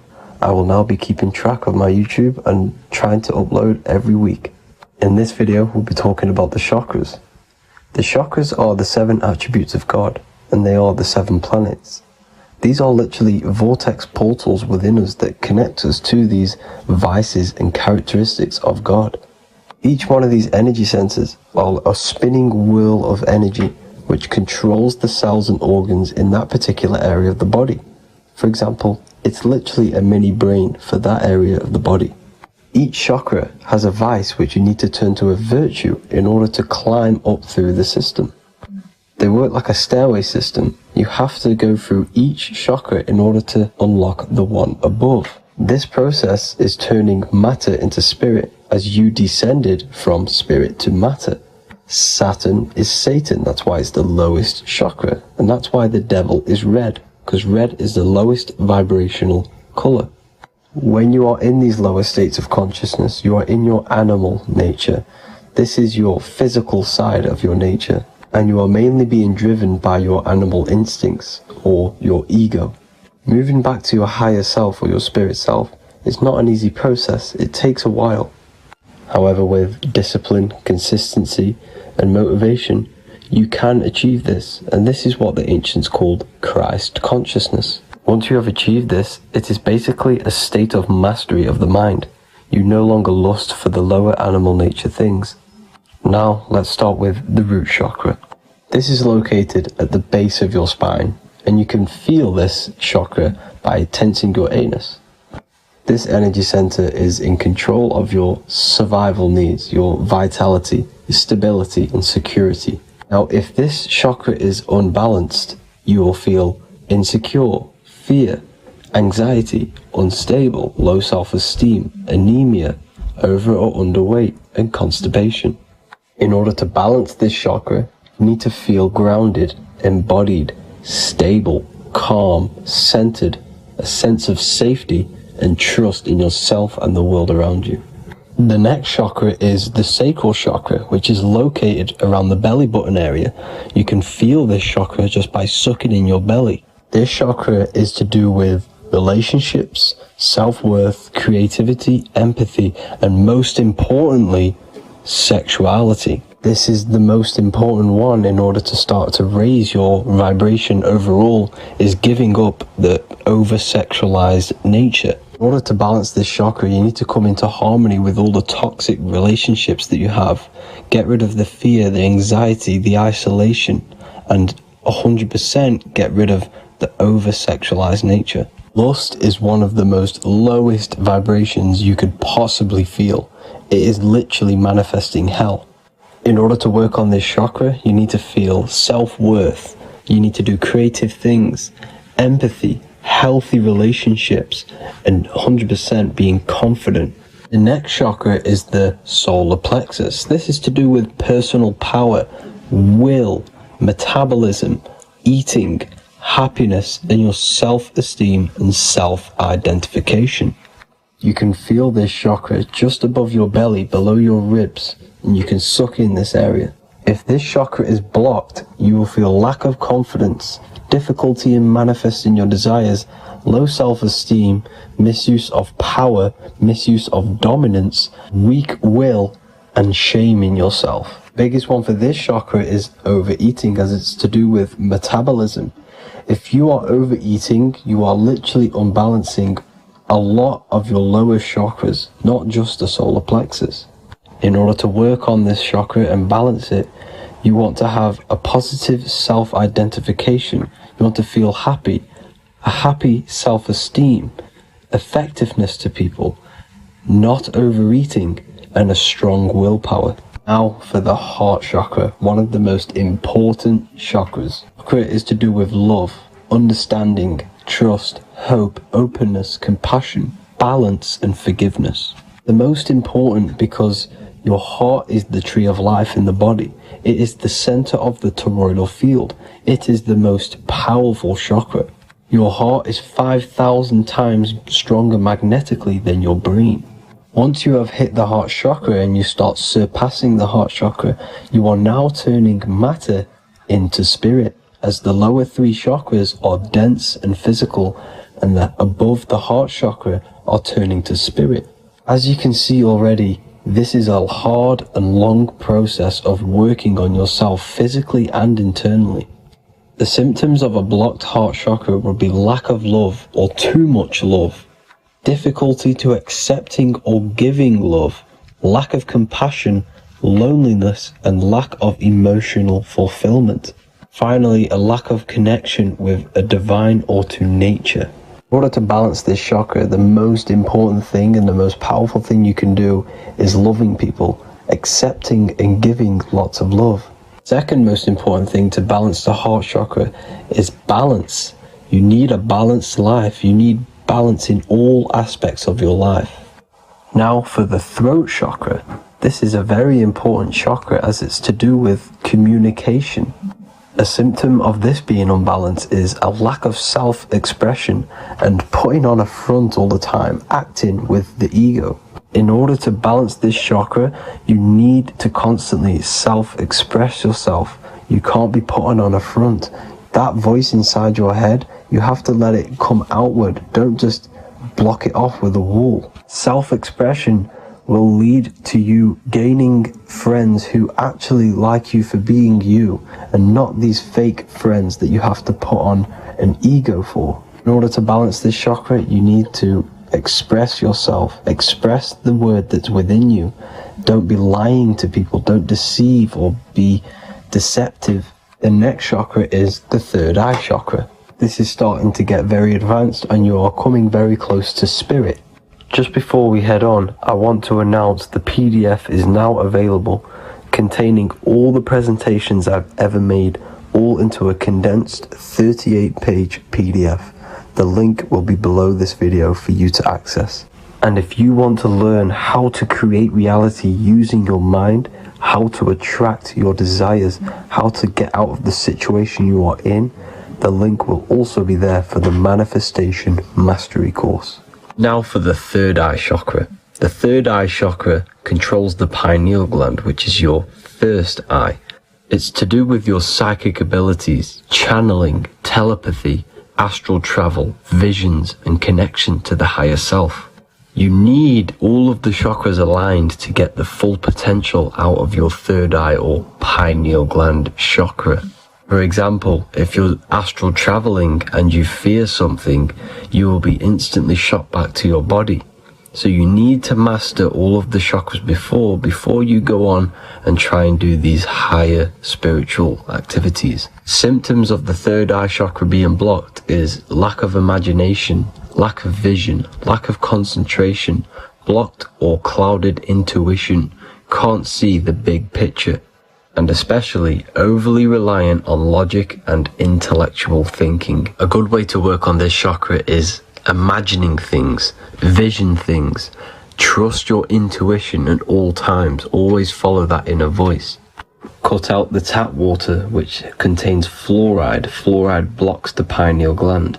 And cut out all junk food because all of this is affecting your pineal gland. When in meditation, you want to focus your eyes and your attention to the center of your head between the two eyebrows. This is where the pineal gland is located. This will help and awaken the pineal gland over time when you keep doing these meditations. Finally, for the crown chakra, this is to do with universal consciousness, all-knowing, enlightenment, cosmic connections, the God source. This chakra is blocked by being cut off from spirituality, plagued by the senses, being tricked into the five senses and being tricked into thinking you are the body. In order to work on this chakra, you need to feel grounded. You need to know yourself, your real self, the voice within you. Have common sense, have specific decisions that you're making, be very direct. Now we've got out of the way all of the chakras, I can now introduce methods and meditations which will help you unblock them spiritually. When meditating, you want to get into the present moment in a nice, comfortable position. Bring yourself to the present moment by saying, I am here right now, nothing else matters. Keep repeating this over and over with your eyes open or closed. After a couple minutes of bringing your attention to the present moment, you can now start to breathe in through the nose deeply and breathe out through the mouth slower than you breathed in. Place your attention on the chakra that you want to balance. Think of a high vibrational emotion like love and think of this while placing your attention on that chakra. You can do this exercise every day for 10 to 20 to 30 minutes. The longer the better. Another practice you can do is by chanting the Bee Gees for each chakra. They are here starting from the root chakra all the way to the crown chakra. Or you can chant the 7 vowels. There are not 5, there are actually 7. A, E, A, O, U, M.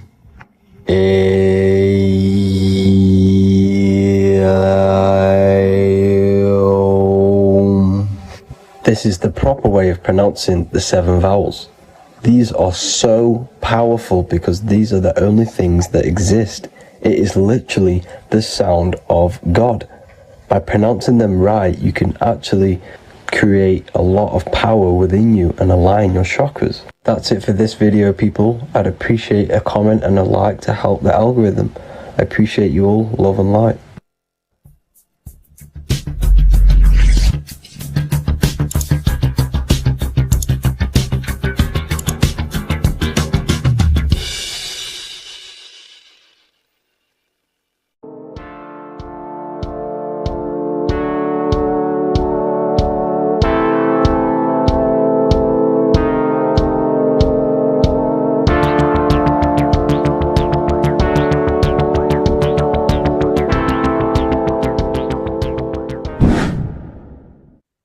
How are we all doing, people? It's Revival of Wisdom from the Wisdom Academy. Today we're going to be breaking down God, consciousness, and the higher and the lower self, and how to overcome the lower self. Now, the first thing you need to understand is that you are the invisible intelligence within the brain, within the body. This invisible intelligence is known as the mind. But you are not the mind. You are the observer of the mind, which is the soul, the invisible entity. The mind is your intellect, your intelligence. Now, the mind is, it's hard to put this in words, but the mind is something that gives you the ability to explore the universe. And this inner self is the I am. It's the quiet, the inner self, the voice you see in you hear in your head. This is why within spells high twin, inside, internal. The I is also the number 1, which is one line. Because the one and only, is the inner self, which is the I am. This is why you say, my name is Harry. You are not Harry, you are the I, the inner self, the intelligence. Okay, this is why Jesus in French is I am. You look with the 2 eyes and you see with the inner eye. I and I, the same thing. Okay, because the I inside is what gives you the perception of what you're looking at. So when someone's trying to explain something and then you catch on saying, I see now, it's because you're seeing with your inner eye, the one that gives you perception, gives you intelligence, gives you the ability to understand things. This is the internal I, the invisible self, which the physical body is nowhere near as complicated as this inner self. Is in infinite potential. God, G-O-D, generator, operator, destroyer, soul, mind, and body. Brahma, Vishnu, Shiva, the Father, the Holy Spirit, and the Son.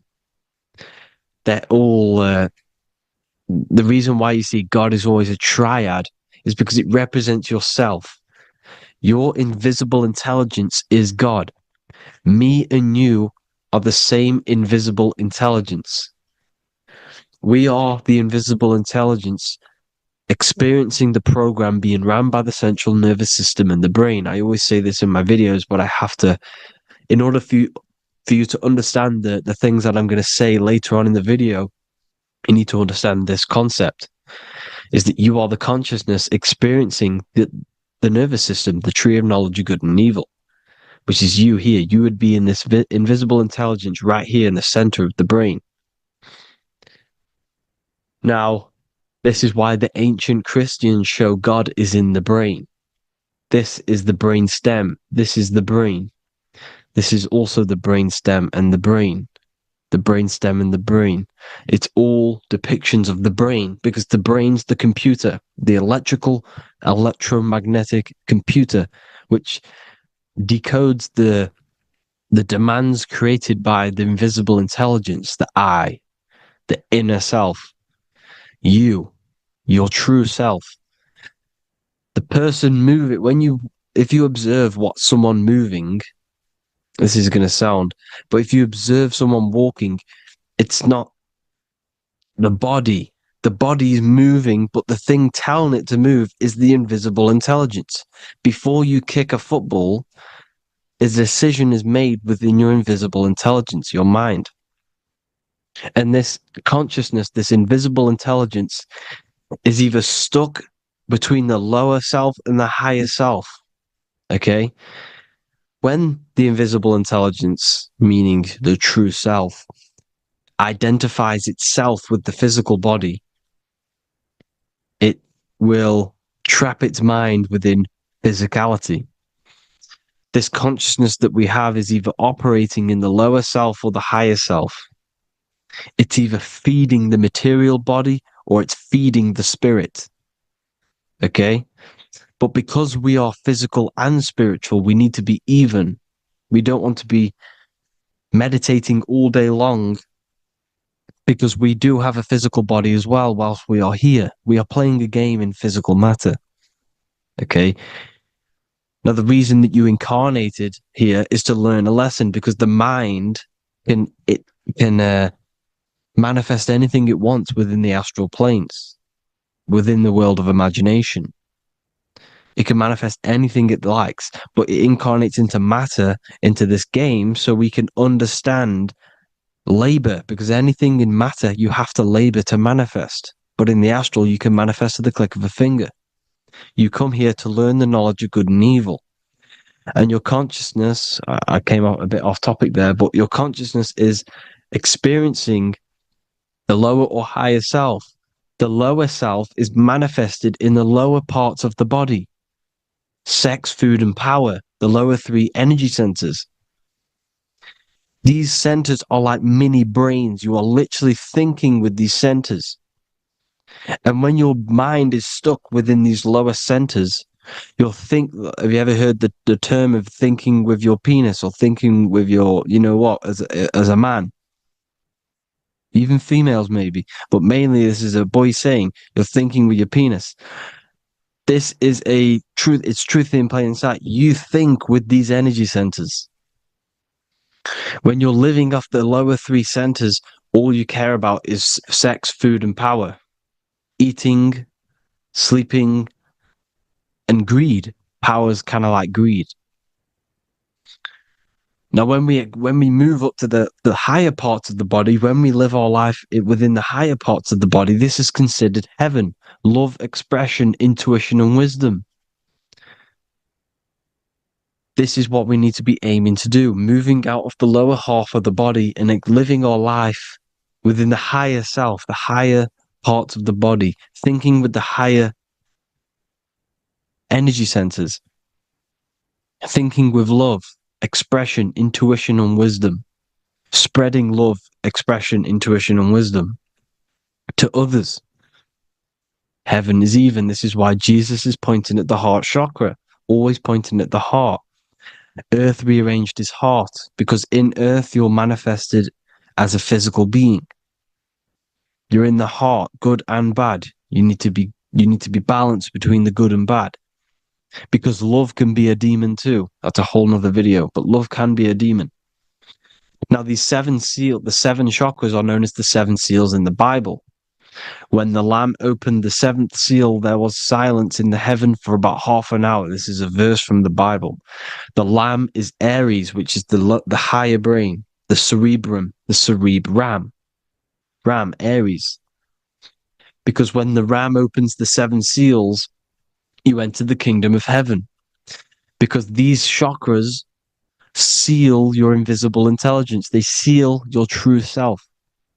You are behind these seven seals, your true invisible self, your true consciousness. Because behind these seven seals, you do not think about anything materialistic. Your intelligence is not material. It's not physical. It's not from the physical world.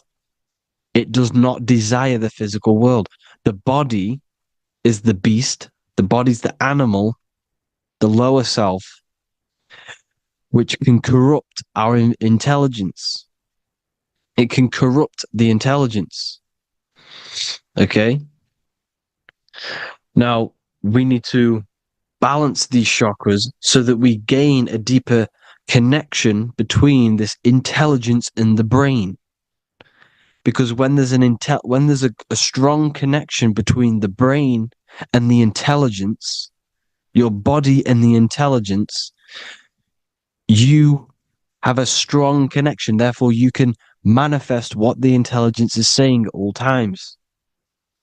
Meaning, when, for example, your higher self, this is intelligence, the higher intelligence is always speaking to you. It's always guiding you. It's always telling you the right thing to do.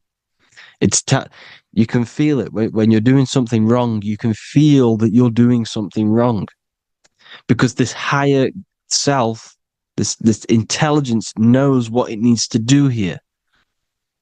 And when there's no connection between the body and this our intelligence, our true self, when we strip away, when you close your eyes for long periods of time, you will figure out you are this invisible, infinite, creative being. There's no words that I can't describe what it is, but it's the voice inside of your head that you can feel when you close your eyes. You are this being inside of the heaven, because this is heaven, this intelligence. And when there's a strong connection between the body, you can manifest everything it's saying. When everything is balanced, when you're no longer thinking with the lower centers, when they're all balanced, you're not thinking in particular with every center, you balance them all, you can manifest everything it says.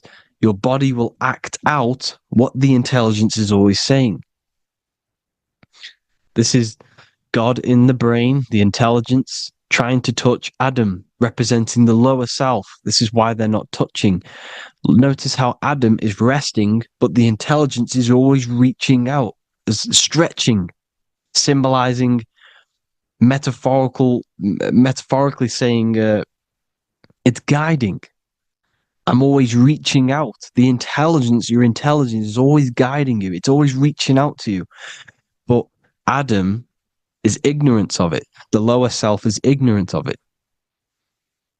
And that's why he's so relaxed and God is so stretching out. Because at our highest self, that when you think of when you want to better your life, that highest true version of yourself is God. When you're manifesting this, your highest self, this is God. Your truest form, your most perfect form, that is God. Your highest version of yourself, that is God. Emotions are not what you've been taught. Emotions are not something that should be reactive, okay? You should not let the emotion be you, except that you should experience them instead of letting them become you. You need to understand there's a separation in our consciousness.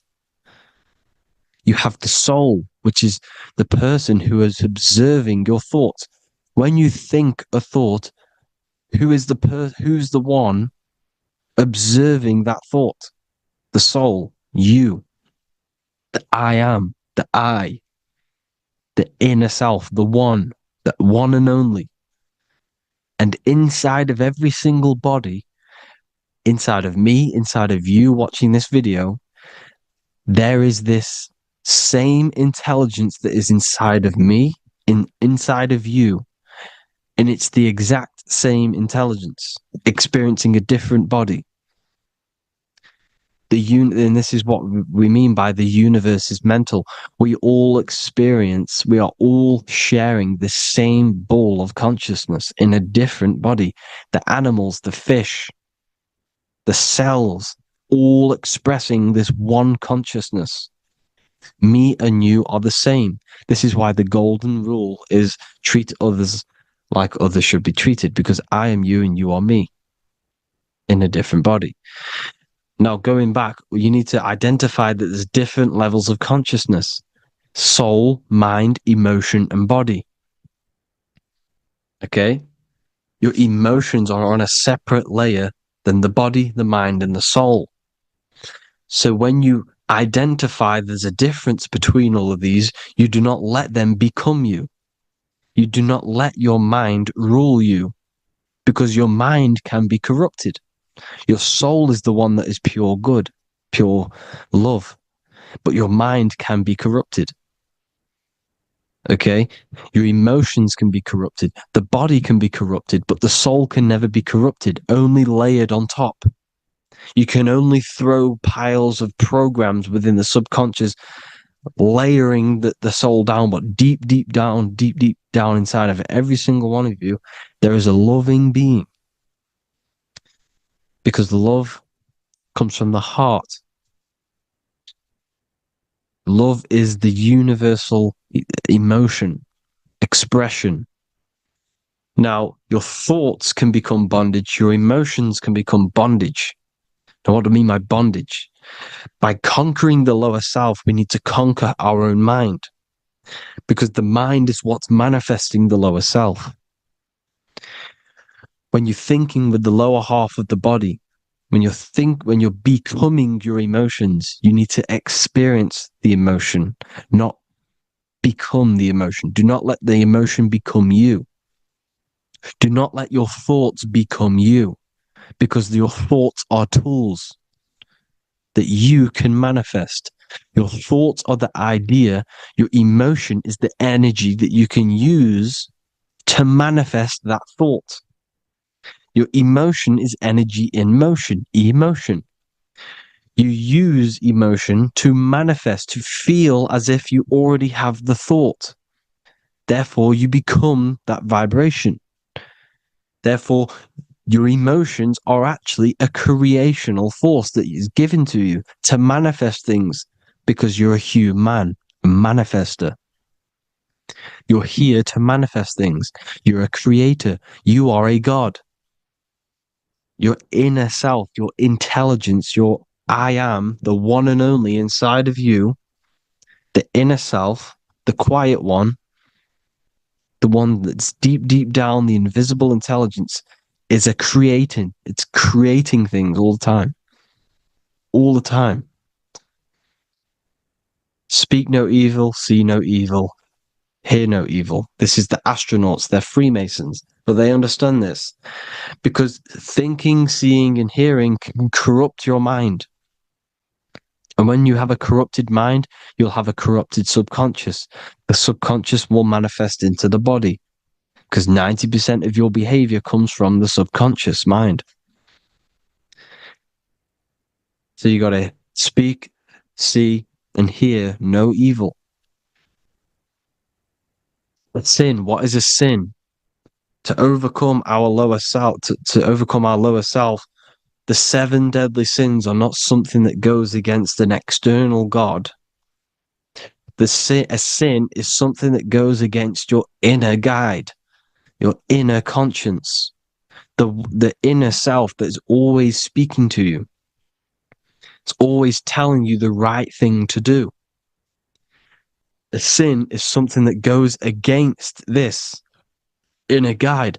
And this is why you can feel something where you can feel you're doing something wrong, because the inner guide is speaking constantly. And when you commit these 7 deadly sins, which are 7 internal states which keep your invisible intelligence bound to your physical body. Because evil, right? Evil love bondage. This is why they stay in this realm and they control this realm, because they love the bondage of the body. They like matter. They want to stay in matter for eternal life. They don't want to ascend back into the heavenly realms, where you do not have a physical body. You can explore the universe within the astral planes. They stay bonded to the body, bounded to the 3D construct of the physical world. They have greed, lust, envy, gluttony, wrath, sloth, pride. They want all of this. And if you want that, that's okay. But deep, deep down, you don't want that because your soul is always telling you the right thing to do. Your soul knows what to do to get out of here. It needs to detach from the external world.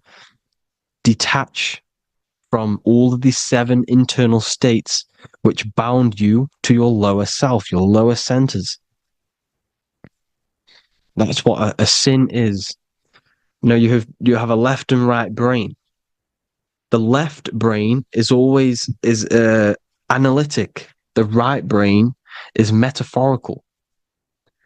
So the right brain is producing a holistic view of reality.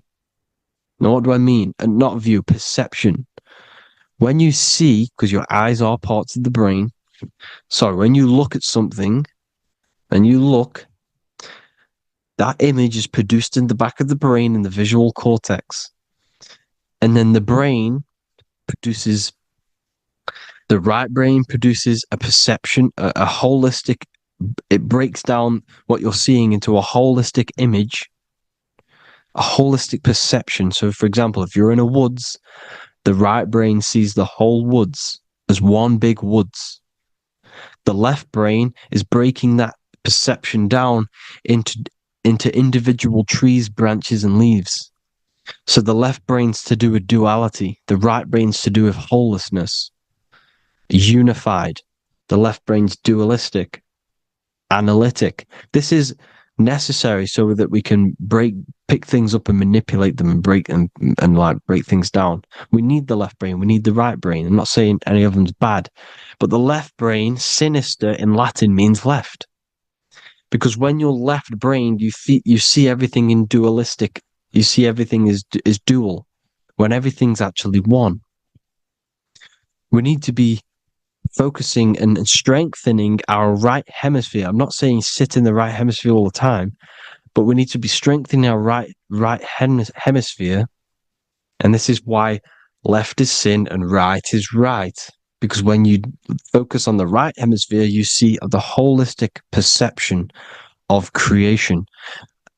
The right hemisphere sees humanity as one unified consciousness. The left hemisphere sees everyone as individual persons and egos. Because the left hemisphere is dualistic. And this is why the Bible says, cast the net onto the right side of the ship and ye shall find. John 21:6. What does that mean? Cast your energy, cast your perception into the right hemisphere of the brain, and ye shall find unified consciousness. You shall find your higher self, the one and only. If then you have been raised with Christ, seek the things that are above, where Christ is seated at the right hand of God. Wow. Powerful. What does this mean? Seek the things that are above, where the Christ is seated at the right hand of God. God is your consciousness, your invisible intelligence between the 2 hemispheres. The right hand of God is the right hemisphere. Seek the things that are above the heart. Love, intuition, expression, and wisdom. Seek the things that are above the heart, the higher self, the higher part of the body. Because when you seek the things of love, expression, intuition, and wisdom, you create a strong aura. You attract the same frequency. And this frequency is heaven, God. This is the Sumerian artwork showing the Lamb. This is a step symbolizing stepping upwards, raising up. He's stepping over the Lamb up to the bird. His hand is going to the bird. The Lamb symbolizes the lower self. Okay? The bird with the wings is in the sky. It represents the higher self. This is why angels always have wings, because it represents the higher self in the sky.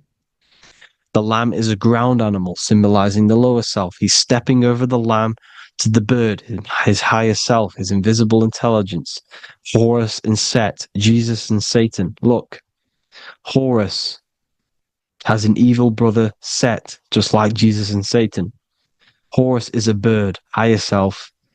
Set is a ground animal, lower self, which is the devil and the angel on your shoulder. You see? The right and the left hemisphere. The two wings. So, the devil and angels always speaking to you. The higher and the lower self. It's the battle between the higher and the lower self. Between the invisible intelligence and the physical body, because the body's the one that wants the sugar, it wants the pleasure, it wants the sex, it wants the porn, it wants all of the materialistic things, it wants the 7 deadly things. Okay, it wants this. There's a battle between the higher and the lower self, your intelligence and the body. This is why you need to become balanced, so that there's a deep connection between the body and the invisible intelligence, that I am. You need to master your mind with discipline, and you gain a connection between the brain, the body and the intelligence. Resurrection, transmuting sexual energy. Okay, this is important. Res is Resh, which is Hebrew. The early Hebrew Resh symbol is the head. This is the head. Resh, erection. Erection is a sexual stimulation. Resurrection is rise erection. You got to raise your sexual energy up the base from the spine to the head. This is the Christ, the Christos. There's a psychophysical germ, psychophysical oil produced in the brain every month. Go and watch my other video on raising the chrism. Okay? And every month there's this fluid produced in the brain, which takes 2 trips, because one's produced by the pituitary, one's produced by the pineal, magnetic female, magnetic and electric charge. And it takes 2 trips down the spine to the solar plexus, the bread of life in the Bible, or Bethlehem in the Bible, because the River Jordan's your spine. It goes down to Bethlehem. It gets born in Bethlehem, just like Jesus. Because when this oil travels to the solar plexus, it creates the seed, the seed of life, and it feeds the body. All the central nervous system, all the cells, it regulates the blood, does all sorts of good things for the body, this oil. Now, when you save your sexual energy and you raise your resurrection, you awake the Christ, you raise it from the solar plexus or the sacrum bone up to the brain, you activate 100% of the brain, and this is the true resurrection of Christ. Instead of wasting the energy and giving away your sexual fluids, because behind the fluids is the energy. So when you release that fluid, the energy is out there. You've released the energy. Your sexual energy is the most potent emotional force a human could possibly feel. Same with any animal or anything. The sexual urge, the sexual emotion is the most powerful, potent emotion that you can feel. It takes over the whole body. When you feel sexually aroused, it takes over everything because it's so potent. And when you fight the serpent, when you fight the sexual energy, which is shown here in the Egyptians, the cat cutting off the head of the serpent, or Hercules fighting the serpent, or in the Greek mythology fighting the 7-headed dragon, the 7 chakras. The serpent is your sexual energy because it symbolizes your kundalini. When you fight it and you transmute this energy, instead of releasing it, instead of acting sexually on it, you can transmute the energy, transfer it from the solar plexus up to the brain. You can do this with other tasks. Instead of raising it from the solar plexus to the brain, you can use it for other things. So, for example, you want to think critically. You can use it for critical thinking. You can use it for going to do exercise. You can transmute sexual energy into anything. But you can do this. You can raise the sexual energy, and you can use this energy to push the cerebrospinal fluid from the solar plexus up through the spine, up the 33 vertebrae to the brain, and it'll activate 100% of the brain. And this is the resurrection of Christ. Jesus was never dead. Jesus was never rose from the dead. It symbolizes the Christ, Jesus Christ. Christ is Christos, which means oil in Greek. The resurrection of the Christ, the Christos, the oil. When it activates 100% of the brain when it's raised, and it can regulate all the systems, it can regulate all the blood, it can regenerate the body. And this is the true Antichrist. They don't want us doing this process. The Antichrist is not against Jesus, it's against the fluid in our body that makes us live hundreds and hundreds of years and makes us live as gods. This is the true resurrection.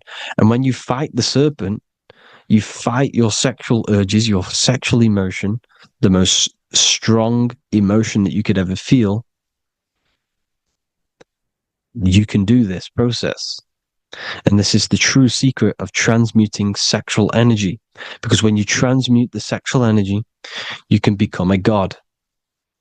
And this is why Hercules is fighting the serpent. Notice how the serpent is low. He's reaching down to it. It represents the lower self. Because the lower self wants the lust. It desires sex. The body desires sex. There's a fight between the higher and the lower self. But when there's balance, there's even. Heaven is even. When there's evenness between these, this is the kingdom of heaven. This is when heaven is on earth.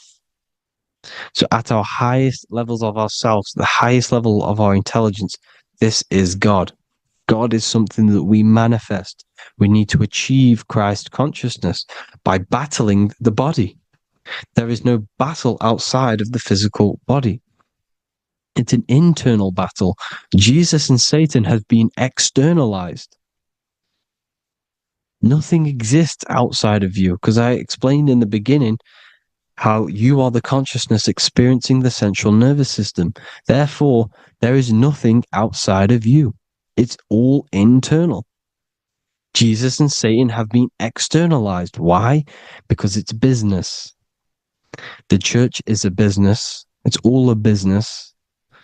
They've created these figures to be historical when they're not historical. The Bible's not historical. It's all externalized. It's called exoteric, when the truth is esoteric, internal teachings. So anyways, people, balance the chakras, balance the two hemispheres of the brain, balance the conscious and the subconscious. Balance is perfect, the yin and yang. You are spiritual and physical. You live in day and night. You need to be balanced. Oneness. Seek oneness. And this is the true kingdom of heaven. And when we all realize that we are all the same intelligence, the same consciousness expressed in different bodies, when we all realize this, we all realize we're all one. Doesn't matter what race you are. It doesn't matter what race you are, where you're from, your nationality, because none of you are actually from here. None of you are from the physical world. You're manipulating the physical world through the physical body. You are the I am. We all have a soul. Every single one of you has a soul. We all have souls. The reason why they say some people don't have souls is because they're trying to suppress your mind. They don't want you to know that you have a mind. That sounds crazy, I know. But a lot of people haven't realized that they have an infinite intelligence called a mind. And behind that mind, if you can observe your thoughts, the person who is observing the thoughts, you have a soul. Everyone has a soul. Don't listen to all these people saying some people don't have a soul, some people do. We all have a soul. Every single one of us. So anyway, you need to break the lower nature of yourself. At our highest levels, we are gods. Our intelligence, our universal intelligence, the I am, the intelligence that's inside of the brain, is God. Our minds are being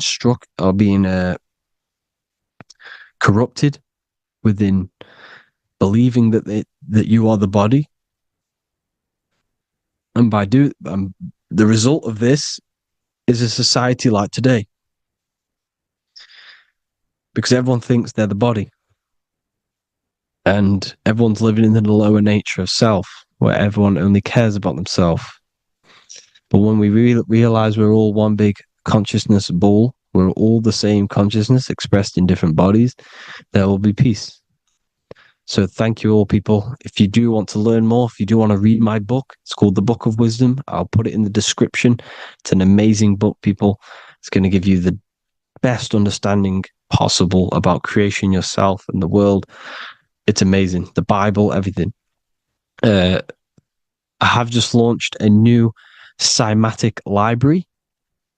A friend of mine has just added this to the website. He creates beats, and he creates the purest beats. So they are actually the frequency that it tells you. Most of the stuff on YouTube and Spotify and Apple Music it says it's a certain frequency, but we know these major platforms are all playing with the frequencies of the apps. So if you want a real binaural beats, solfeggio scale frequencies to meditate on or listen to throughout the day, join the Occult Library. You can get a 2-day free trial. I'll put the link in the description. Thank you all, people. Hope you all enjoyed this video. God bless you all.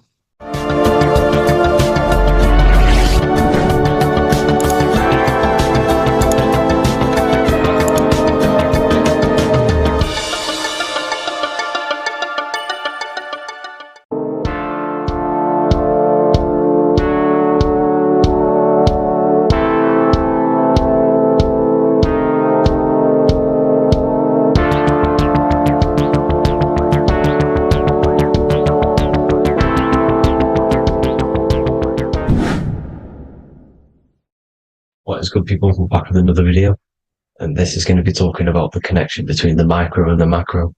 You are the universe. Everything is inside of you. So the first thing you need to understand is that the law of mentalism, we are a thought in the creator's mind. Everything's being thought into existence. We have a spark of this mind, this same mind of the creator. And everything is a state of mind. Particles or atoms, whatever you want to call them, are a mental thing. They're a product of the mind. Everything's thought into existence. Thoughts influence everything. Thoughts are energetic effects which send out waves into the quantum field around you. And your consciousness is actually the universe experiencing itself, expressing itself, and viewing itself. So we are the creator, but viewing itself in separate bodies. And this is why they call the material world the world of illusions, because everything's separate here, but we all forget that we are all one. We've all been brainwashed to think we're all separate, but we're all one. We're all the same mind, the same consciousness, everything. So everything's created out of toroidal fields. God created the toroidal field. That's the only thing that exists, because atoms are toroidal fields, and it's the basis behind all creation. As you can see it in the owl's eyes, it creates the infinity symbol. And this is the apple. That apple is a toroidal field. And the toroidal field is made out of dielectricity, which is ether. Ether is black light, and this is counter space. This is another realm. This is what creates God to be omnipresent, to be everywhere at one place at all times. He is everywhere because ether is everywhere. Ether is infinite potential. It connects everything together, and that's what energy moves through. It moves through the ether, and that's black light. Everything is light, as it says in John 4:2. God is light. Everything's a vibrational state of light. So the torus field is made out of dielectricity, ether, black light, magnetism, which is white light, which is the center of the toroidal field. And magnetism radiates, it has no vibration. And then when white light splits, it turns into electricity. which is physical material, and that has a vibration. This is the Holy Trinity: the sun, the moon, and Saturn. Saturn, the god of materialism. If you've watched my videos on Saturn, you know that Saturn is crystallizing everything into physical matter. And that's why his old name was El. The ancients called him El. And this is why we get El electricity. This is where El electricity comes from. Because El electricity is only a product of the physical world, which is redshift, blueshift, Adam and Eve. And this is what creates the redshift, blueshift is what is a product of magnetism. When magnetism, white light splits. And this gives us vibration. And this what creates the toroidal field, which is the basis of all physical creation. The sine wave is created out of the magnetic wave and the electric wave. The electric wave is the blue wave, and the magnetic wave is the straight wave, which is radiation. This is vibration frequency. So the magnetic wave is straight, and then you have longitude and amplitude, which is depth, which is dimension. You see how the electric wave has depth and a dimension. This is why you get the cross. This is the cross of Earth. This is the symbol of Earth, of bondage, of physical matter, because it consists of magnetic wave and depth, which is electric wave. I mean, this is where you get the sun cross or the Earth cross, whatever you want to call it. It's the cross of physical matter, and the ancients knew this. This is why they used that symbol.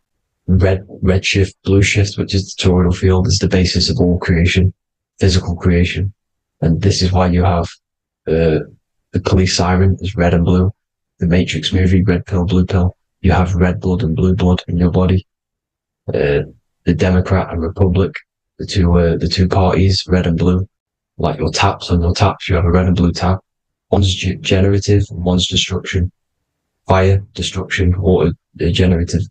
So this is the basis of all things. And electric wave has dimension, like I've already said, depth, material, and it's measured in hertz. It's measured in hertz because it hurts you. It decays because the electric wave has a vibration, and vibration always has to go back to a standstill point. This wave cannot go forever, but the magnetic wave will go forever. It's radiation. Magnetic is radiation. It radiates forever. It pulses. But the electric wave will at some point come back to a standstill point, and that's why it hurts. It decays. That's why our physical body decays, because we contain of electricity. This body is an electric body, and it will return back to stillness like a guitar string. If you vibrate a guitar string, you pull it, it will vibrate, make a sound, and then go back to a standstill point. It's the exact same with every single toroidal field within the body.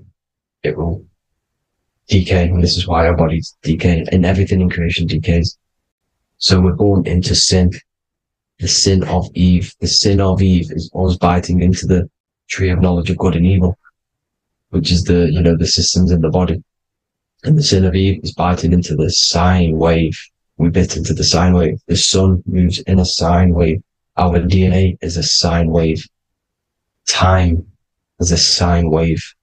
Everything in this creation is a sine wave. This is why the dollar bill is a sine wave. Magnetism and electric waves in one. And this is the sun doing its sine wave, which creates, when you go bowling, it kind of creates that pin that you hit over. That's the pin of the sun.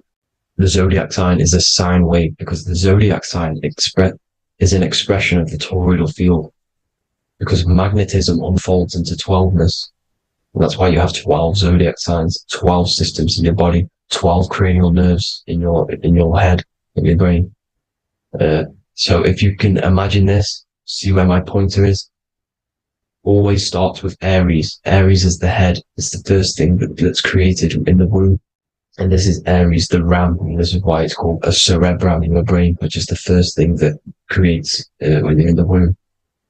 And what's the element of Aries is fire. Fire is the first element. F-I-R, first, because it's the first thing on the wheel, the first expression of energy. As you can see here, my pointer, this is the center of the toroidal field. It would go Aries, Virgo, Capricorn, Pisces, Scorpio, Cancer. Then we go back to Libra. Libra would be center. But you see how the toroidal field is the expression of the 12 energies. That's what the constellations are, the energy expressions of the toroidal field. So it would go outward, starting from Aries here, all the way back to Pisces, which is beyond the bottom half. But Libra would be the center. That's why Libra is the equinox. It's the equinox. Libra is when it goes from summer over to autumn. It's the equal. It starts to transition into the winter side. Equinox, equal, which is Libra. And that's why Libra has the two scales. It's symbolized with the two scales. That's because of, the sun moving over. It's being judged. It's equal now, but then it's going to tip over into the winter. That's why Libra is here, the center of the sine wave.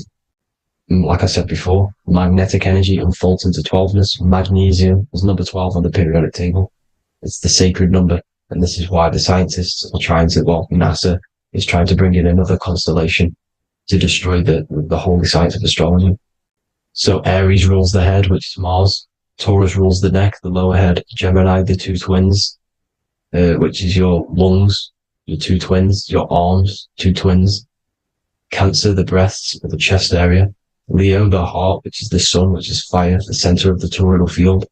Virgo, the belly, which is the intestines. Libra, the kidneys, the two scales, the kidneys, balancing out everything. Scorpio, the sex organs. Sagittarius, hips and thighs. Capricorn, I've missed that out, which is the kneecaps. Capricorn, kneecap. Aries, which is the ram, which is the cerebrum in your brain. And then Aquarius, the calves and the ankles. And the Pisces, the two fish, the 2 feet. So everything corresponds, as you can see here. This is an ancient way of depicting it, of the folded human. And this is everything. Each constellation rules that part of the body, gives energy to that part of the body, makes you do certain things. So magnetic energy unfolds into 12ness, electricity unfolds into 7s. That's why when you get electric, the light spectrum that we see, it consists of 7 colors. Why we have 7 planets. The 7 planets give us our 7 metals and the 7 solfeggio scale frequencies.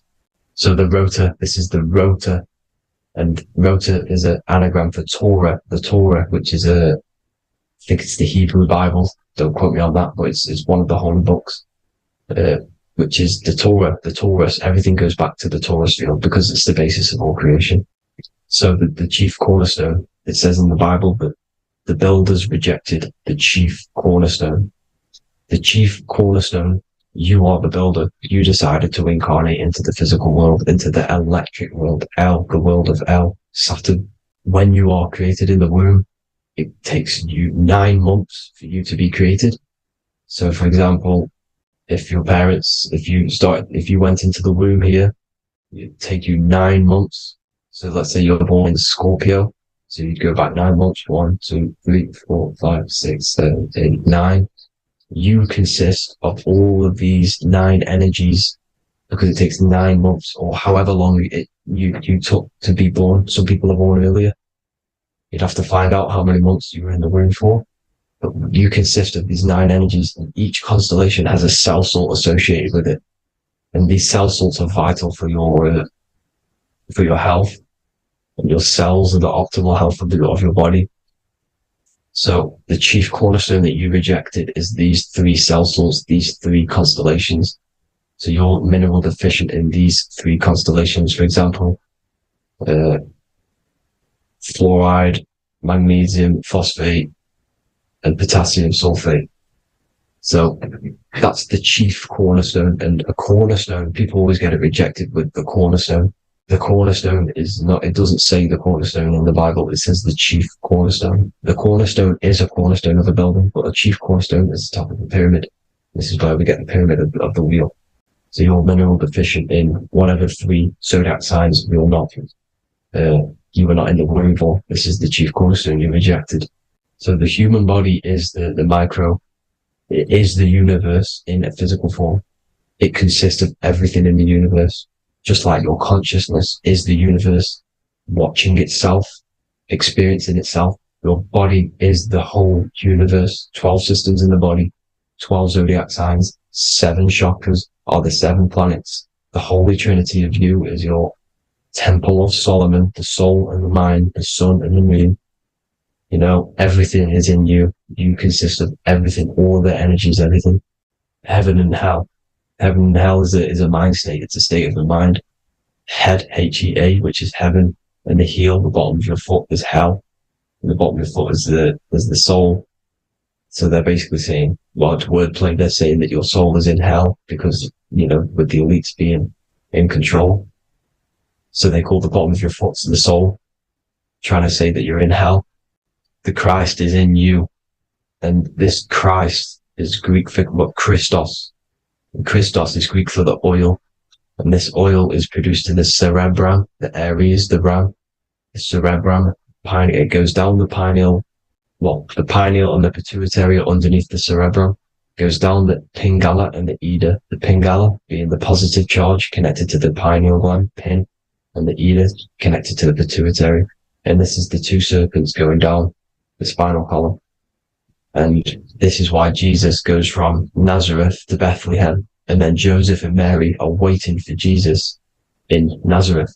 Joseph and Mary are the pineal and the pituitary gland waiting for Jesus to come back up the River Jordan, or spinal column. So this is the oil. This is the story of Santa as well. Santa comes from the North Pole. Why? Because the North Pole of the Earth is the center of the toroidal field, and the North Pole of you is your spinal column, which is the North Pole of the toroidal field. The North Pole. He comes from the North Pole. This is the North Pole. This is the South Pole of the toroidal field. Comes from the North Pole, which is your mind. And he goes down the chimney and then back up the chimney. This is the chimney. And he drops off the present, which is the Christos, the oil. And this is why Jesus is crucified at 33, because he crosses over the vagus nerve at the top of your spine. When this oil comes back up to 33 vertebrae, these are your vertebrae here. When it goes up to the 33 vertebrae, it gets crucified at 33 because it crosses the vagus nerve, and he's crucified on a cross at 33. This is the story behind Jesus and Santa. The Ark of the Covenant in the Bible is the two hemispheres which cover the vital parts of your mind, the brain side, which is the cerebrum, the pineal, the pituitary, etc. So the two hemispheres are the two angels, the Ark of the Covenant. This is the Ark of the Covenant covering the two vital parts of your brain. So these are the optic thalamus is another part, and it protects the Christ oil, which is inside at the center of the brain. See, the Bible is all a massive metaphor about yourself, because you are the universe. You are a microcosm of the universe. Your consciousness is experiencing itself, and the universe experiencing, and your body is the whole universe. Your head's heaven. So Moses crosses the Red Sea. These are the two hemispheres of your brain. This is the corpus callosum, the Red Sea. So he's pretty much saying that he's uniting the two hemispheres of your brain, because most people in this generation are stuck in the left brain, which is just logic, reasoning, science and maths, writing. And this is what school teaches you to do. It keeps you stuck in your left brain. And you want to cross over to you want to cross the Red Sea, which is the corpus callosum, to the right brain, which is awareness, art awareness, creativity, imagination, intuition, insight, using the higher mind, creativity, imagination. If you don't have intuition, then you can't read energy, you can't pick up on bad things. This is what Moses is symbolizing by crossing the Red Sea. And it's also the upper room where Jesus met the 12 disciples. 12 disciples are the 12 cranial nerves in your brain. It doesn't just represent the 12 zodiac signs, the 12 disciples. It symbolizes many different things. It's like I said, the universe consists of 12ness.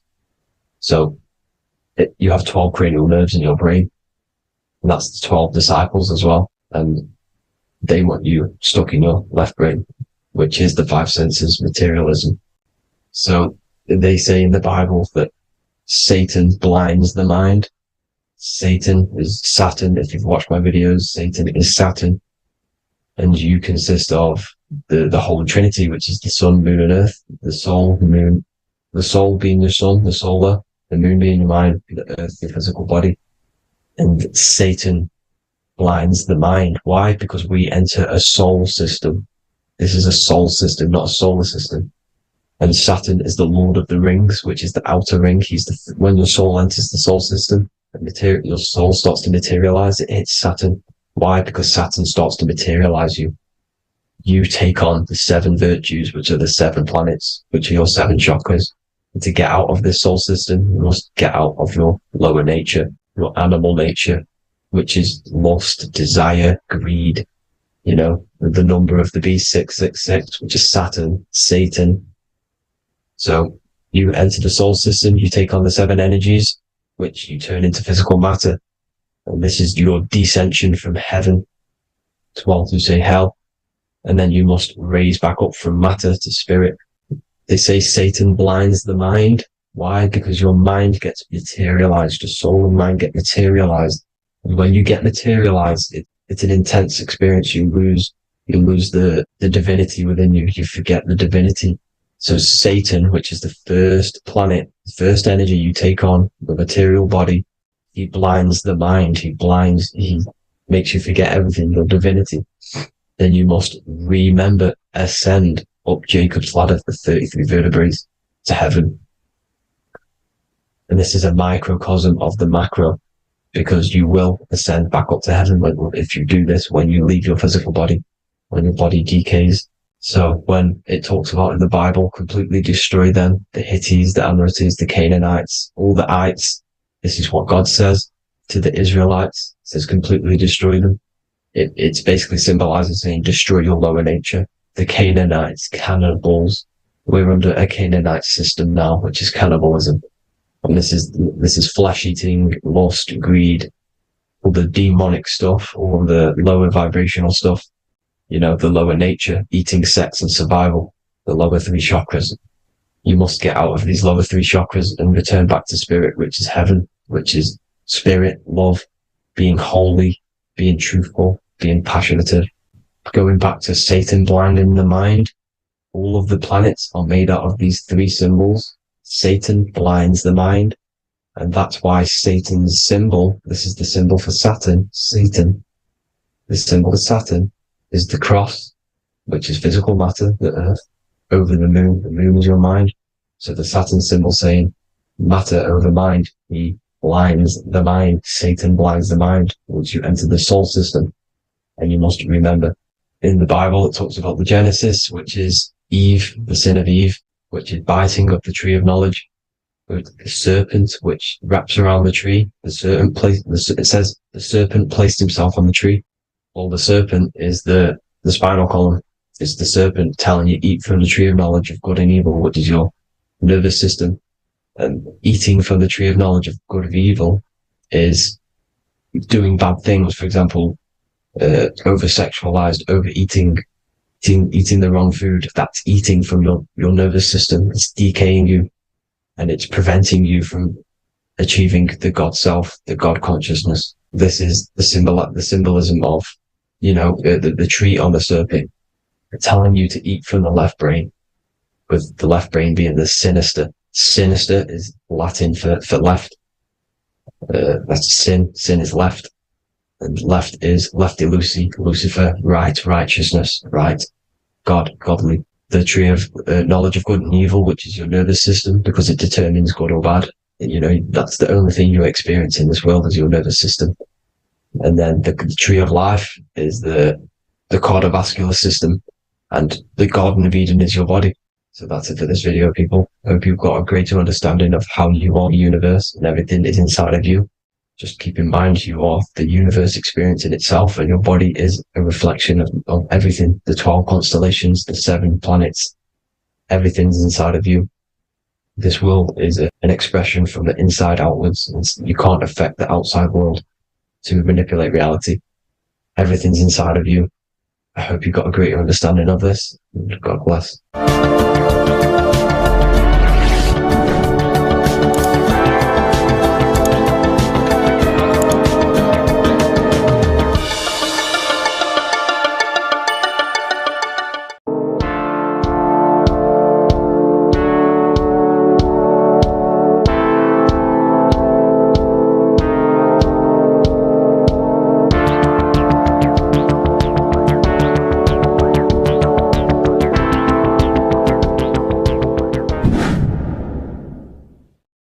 What is good, people? It's Revival of Wisdom. I hope you're all doing well.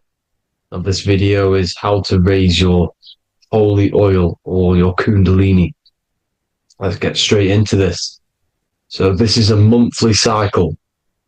Every month, when the moon is in your zodiac sign, this oil is released.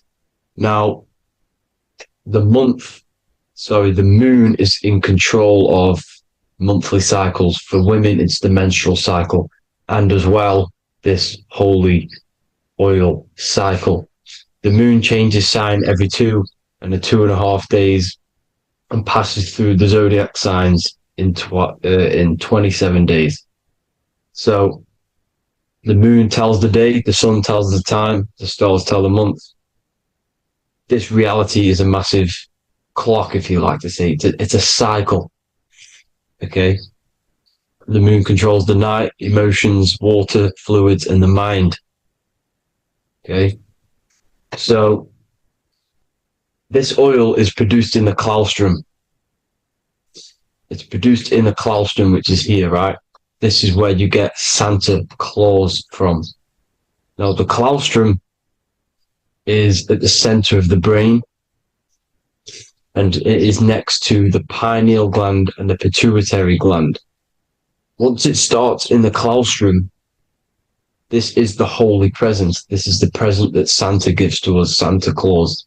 And it goes to the pituitary gland and the pineal gland. And what's connected to the pituitary gland and the pineal gland is the Ida and the Pingala. The Pingala is the pineal gland's nerve, which is the honey, which is the positive charge, electric. And the pituitary is the Ida nerve, which is the magnetic charge. This is the milk, the land flowing with milk and honey. This is the brain, the heaven, okay? And it travels down the spine using these two nerves, these electromagnetic charge. And this is what the ancients symbolized with the two serpents wrapped around the spinal cord, the Ida and the Pingala.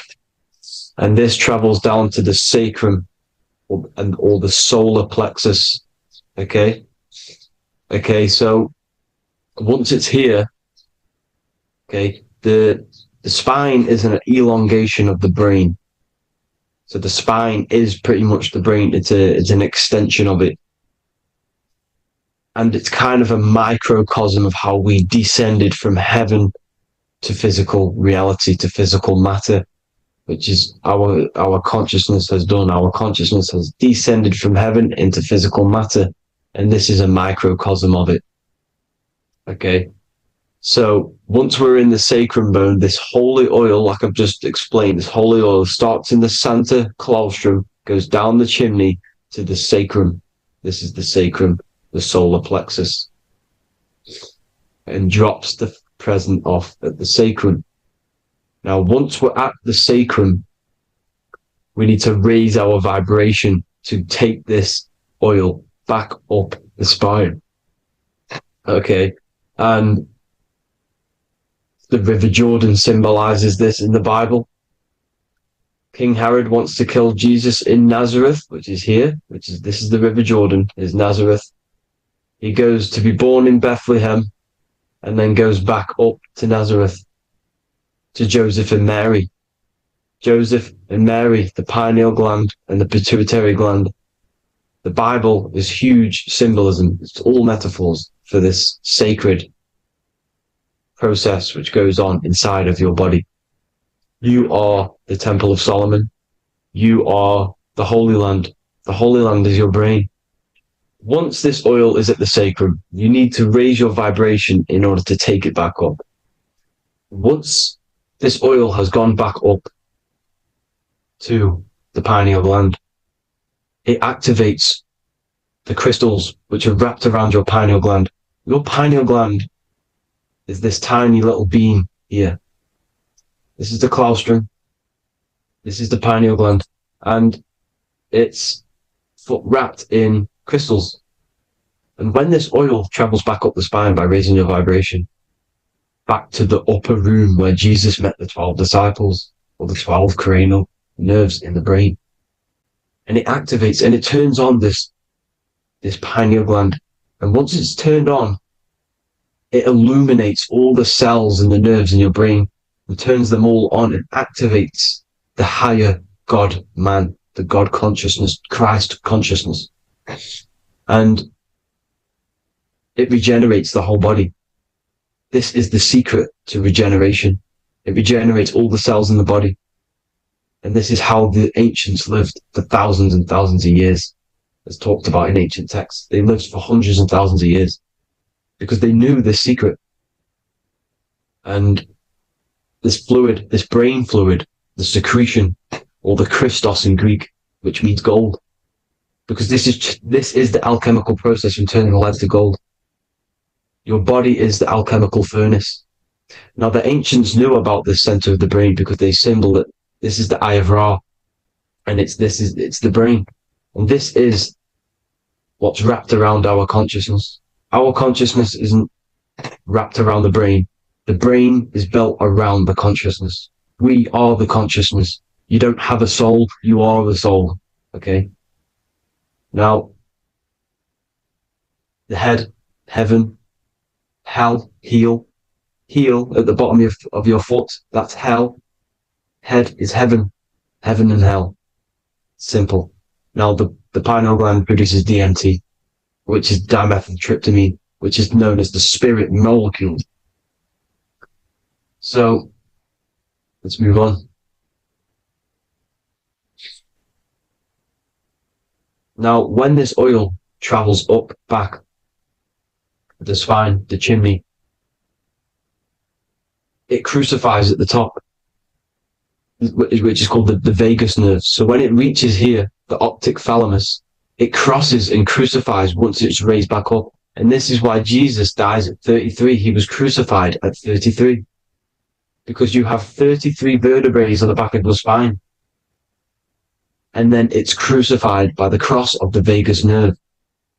When this oil crosses the vagus nerve, this is the crucifixion at 33. And it symbolizes the death of the physical consciousness. You then become spirit.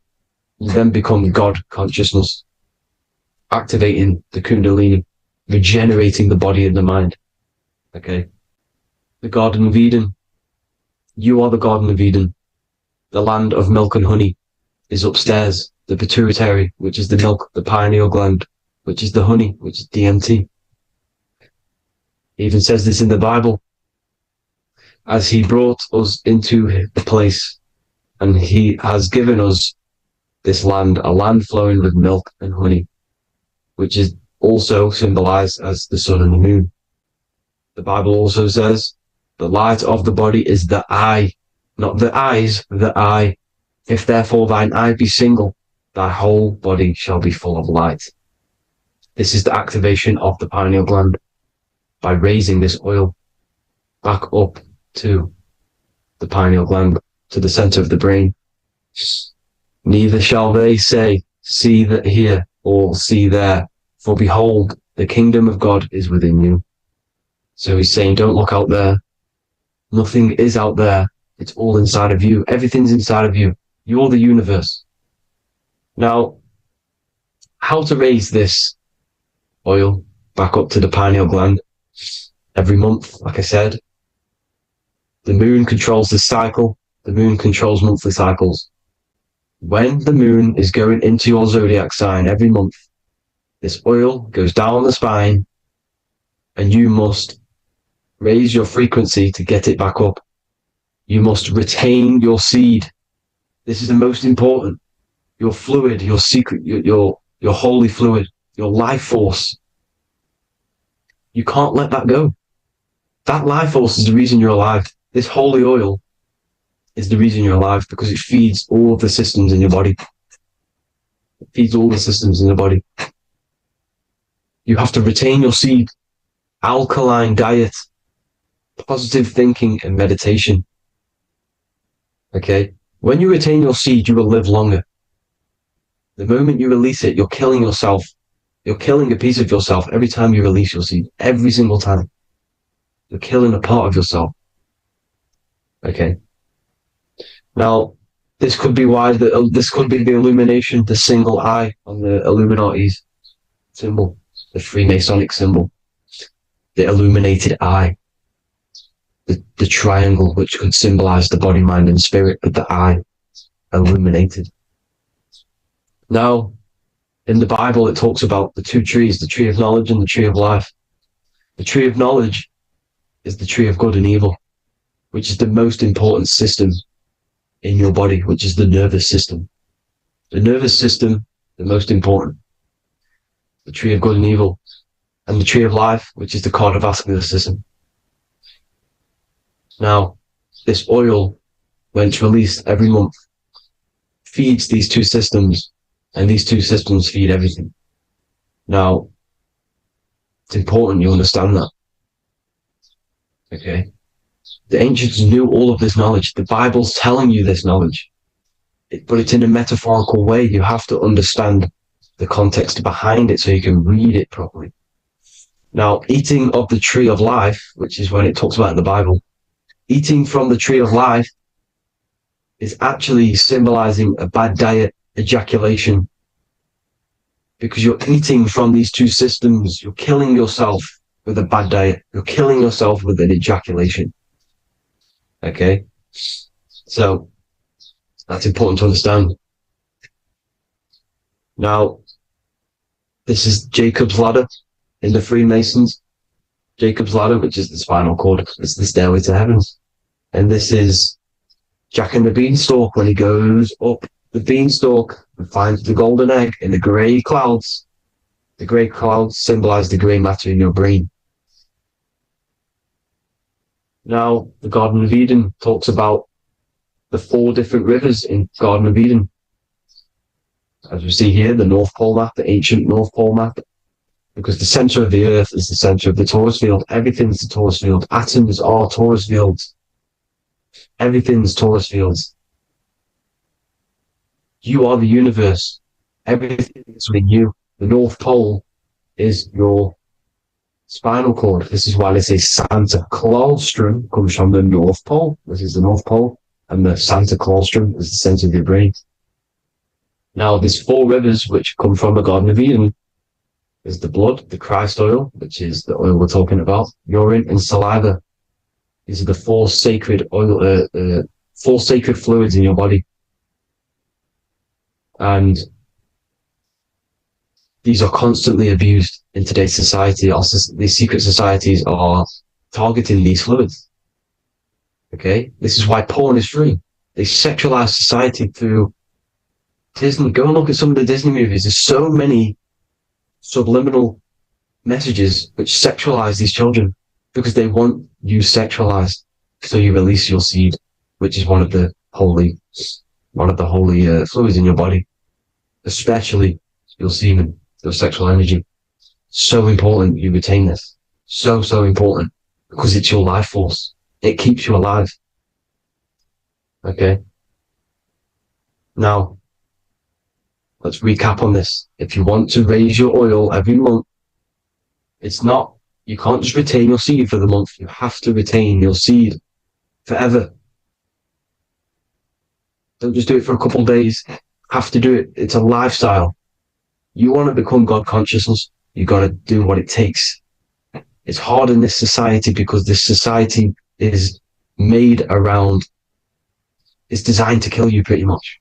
It's designed to keep you in these lower states of consciousness with all the bad food, the chemicals in the food, the chemicals in the water, the sexualized TV programs, sexualized adverts, sexualized TikTok and apps, videos, subliminally stimulating you. Because that is your weakness, sex. It's your weakness. Now, you have to retain your seed, meditation, and an alkaline diet. Why alkaline? Because acidic is low vibrational. This is the color spectrum. And what's the highest vibrational color? Violet. It's the lowest, red. You have to have an alkaline body in order to raise this oil. When you drink, when you have a bad diet, when you drink alcohol, when you smoke, this destroys the oil. It destroys the oil in your sacrum, and it can't be raised again, can't be raised up. This is why it's so important. Without that oil, you don't live. That oil makes you live. It feeds everything in your body. It's crazy how we're not taught this. It's insane. But that is how you raise the oil, people. I hope you all gain some knowledge out of this video. And I hope this assists you on your journey, your spiritual journey. And please like and share this video. We need this knowledge out to the public to wake up humanity. Thank you all, people. God bless.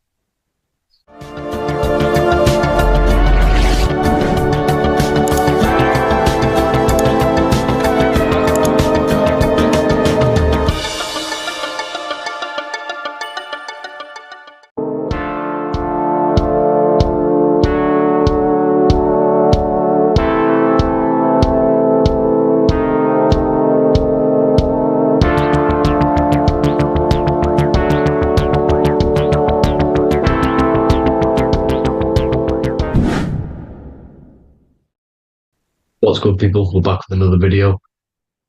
This is going to just be a quick video. Manifestation, magic, bending reality. So let's jump straight into this. So you have a conscious and a subconscious part of your mind. The conscious is what you're conscious of, what you're actually doing, where you can choose or not. However, the subconscious is the part of your brain which is automatic. So all of the systems in your body, like the digestive system, your heartbeat, these are automatically being ran. And you do not have to tell these systems to do anything. You do not have to consciously tell your heart to beat. It's automatically doing it. And this is what the subconscious mind is controlling. It's like the dark aspect of your brain or your mind. It is the way bigger aspect of your mind.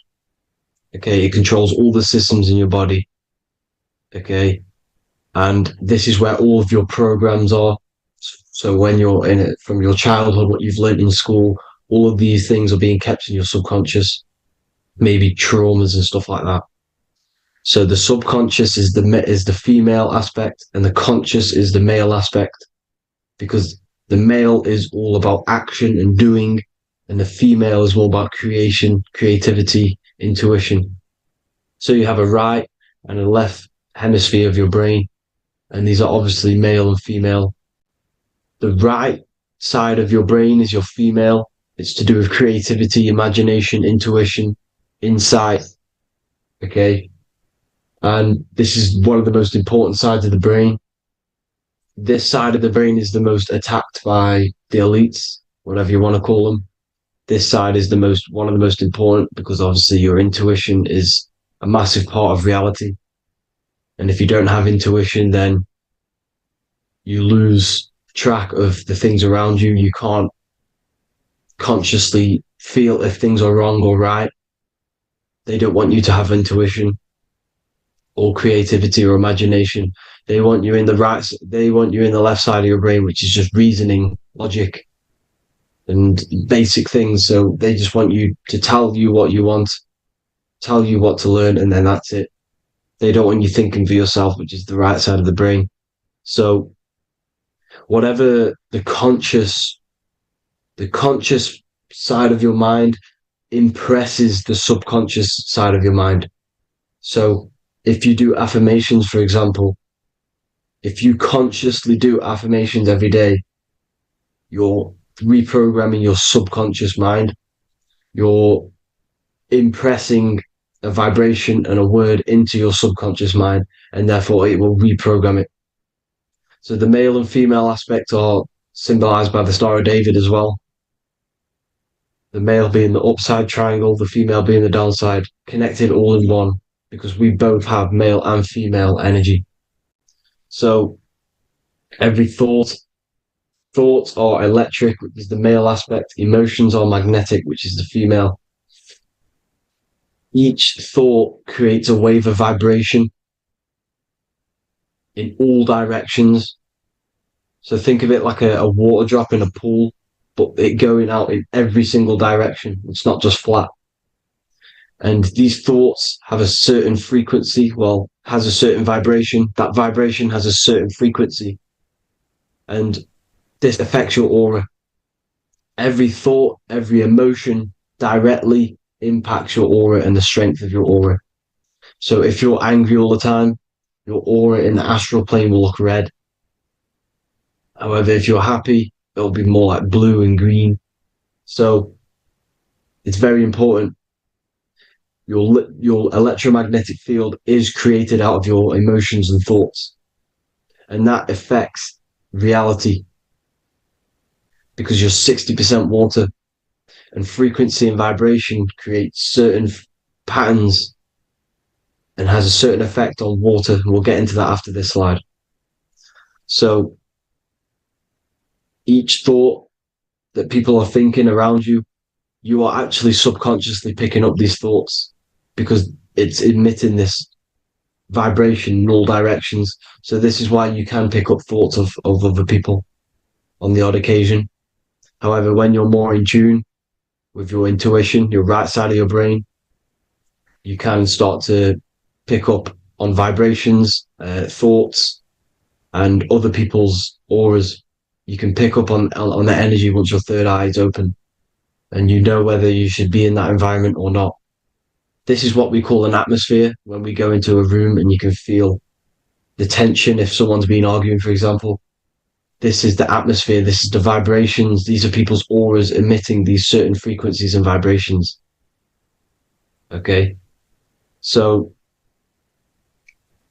our aura is contained of multiple layers. Obviously, we have the physical body. This is the electromagnetic layer. However, you have the different planes of existence, the spirit, mental, astral, etheric, and then physical. The physical is the lowest plane of existence.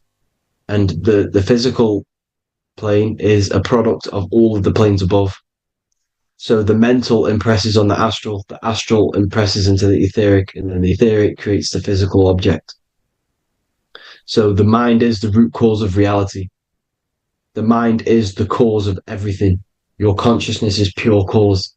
There's no effect. Everything you see in this reality is the effect. Everything that you experience is the effect, because the root cause was the mind. The decisions you made you experience that certain experience. And that decision was created on the mental plane. And this is just pure thoughts. And thoughts are things. If it exists in your mind, it is a thing. It's a certain frequency. So if you have a certain level of thoughts, if you're thinking positive, for example, you're going to have a strong aura, you're going to have a higher vibration, and that attracts like.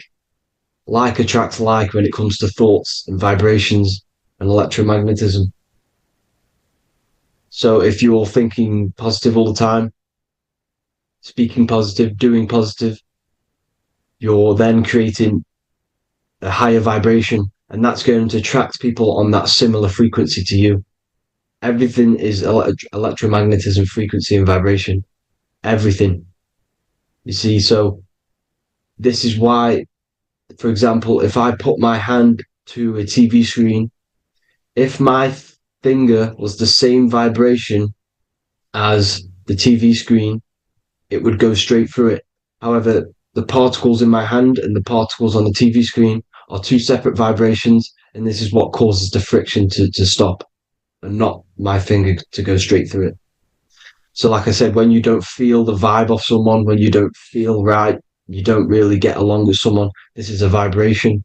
Your vibrations are not matching, they're not similar, they're two complete different vibrations, and they're not aligning properly. So music has a massive part on this. Music is a massive, massive tool for the elites because music is frequency. And in 1975, the musical instrument are all tuned to 440 hertz. So Spotify, Apple Music, most of the music on YouTube is all set to 440 hertz.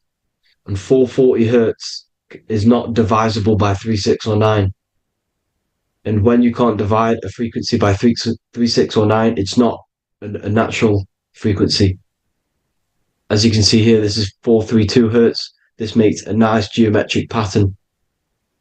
However, 440 hertz is a distorted pattern. So when you listen to this, this actually shuts off the whole right side of your brain. Like I said at the start, this is the most attacked side of your brain. It's to do with creativity, imagination, intuition. When you listen to 440 hertz, it shuts off the whole right side of your brain. And obviously shutting off all of these forms of your brain. Music is a very, very powerful tool for the elites because it's the only thing which can enter your soul or your ears without consent, your body without consent. Everything else has to be through consent. You choose whether to eat something, you choose whether to drink something, but frequency, you're going to hear it no matter what. This is why it's so powerful. And music influences the body in many different ways. It's the most powerful imitator of everything. It directly affects all listeners. It directly affects intentions, gestures, movements, and actions. It stimulates your mind, and certain songs, certain catchy songs, can reprogram your subconscious mind, invoking certain emotions. This is why when you listen to slow beat songs, it makes you feel more sad. When you listen to upbeat songs, you feel more energetic. This is because these frequencies have a profound influence on reality and on how you feel. Because like I said, you are 60% water. And as you can see here, each frequency creates a different geometric pattern. And inside of you is 60% water. So like I said, 440 hertz is going to make a distorted pattern in your water. And this is going to have a profound effect on your emotions and your reality. So like I said, health is not just the body. You are made of body, mind, and spirit. You need to look after what you put in your body. You need to look after your spirit and look after your mind. It's very important to keep all these in balance, because once one of these are unbalanced, it affects the other two. So if you're eating wrong, it's going to affect your spirit and mind. If you're thinking wrong, it's going to affect your body and spirit. These are all interlocked. You have to look after them all. So it's very important you understand music. Stop listening to low vibrational music. To be honest, you want to listen to music without any sort of speaking inside of it. You just want pure frequencies, which are the solfeggio scale, like one of these, for example, 432, 528 hertz. These are all good frequencies. It's called the solfeggio scale. And these frequencies make you more in tune with nature. 528 hertz is what the earth vibrates at. So it's very important. And the Rockefellers are the one who changed this to 440 hertz. The Rockefellers, one of the elite families. So if you want to manipulate reality, it's very important to have your chakras aligned and having a high vibration, because the higher your vibration, the more powerful your words and your intentions are on reality. So the lower your vibration, the harder it is to affect reality, because you're in a lower state of consciousness. Like I said, you have the mental, astral, etheric, and physical. Everything is a product of the one above. As above, so below. This is what Hermes Trismegistus was saying in the Egyptian days. This is where it comes from. As above, so below. If you affect above, it directly affects below. So like I said, meditation helps on this, helps align your chakras. Think positive, feel positive. Like I said, your feelings are magnetic, your thoughts are electric. So once you combine these two together, you're then creating an electromagnetic frequency, and that will have profound effect on reality. So the law of cause and effect. The law of cause and effect. Every effect has the root cause. Like I said, your mind is the root cause of everything. Every decision you make is having a different effect on reality. Everything happens for a reason due to the root cause, which is your mind. You choose everything that happens in your life. Okay? So it's very important you understand this and you constantly make the right decisions, the good decisions to have good effects on your reality. You have to be very conscious of this law, because nothing escapes this law. This is the law of all consciousness. So think about it. Imagine a massive ball of consciousness. However, off this ball are different sparks, and each one of these sparks are in each and everyone's body. This spark is governed by these laws, the law of cause and effect, the law of correspondence, the 7 hermetic principles. It's very important you understand this, because this mass ball of consciousness is what is obeying these laws, and everyone has this spark of consciousness inside their third eye. And Like I said, everyone is the same consciousness. This is why if you do bad onto someone else, that will directly affect your reality. So if you hurt someone, it's going to come back to you in one way or another because you are that same consciousness. This is like a mirror reality, as within, so without. Whatever you feel on the inside, you're gonna see that on the outside. You're gonna experience that reality, whatever you've impressed. So there's different ways to bend reality to your will. This is kind of a sort of magic. So obviously you have black magic, which is manipulating reality to harm and influence others, or to be very selfish. And yeah, then you have white magic, which is manipulating reality for the good of humanity. So you do have to be very careful with your intentions, people, when you're trying to manipulate reality, because this is nothing to be played with. If you are manipulating reality for the wrong reason, it's going to come and bite you in the ass in some way or another. Because everything is balanced. Everything balances out in this reality. Nothing escapes the laws. Not one thing escapes the laws. So if you're stealing from yourself, because it's just going to come back in one way or another.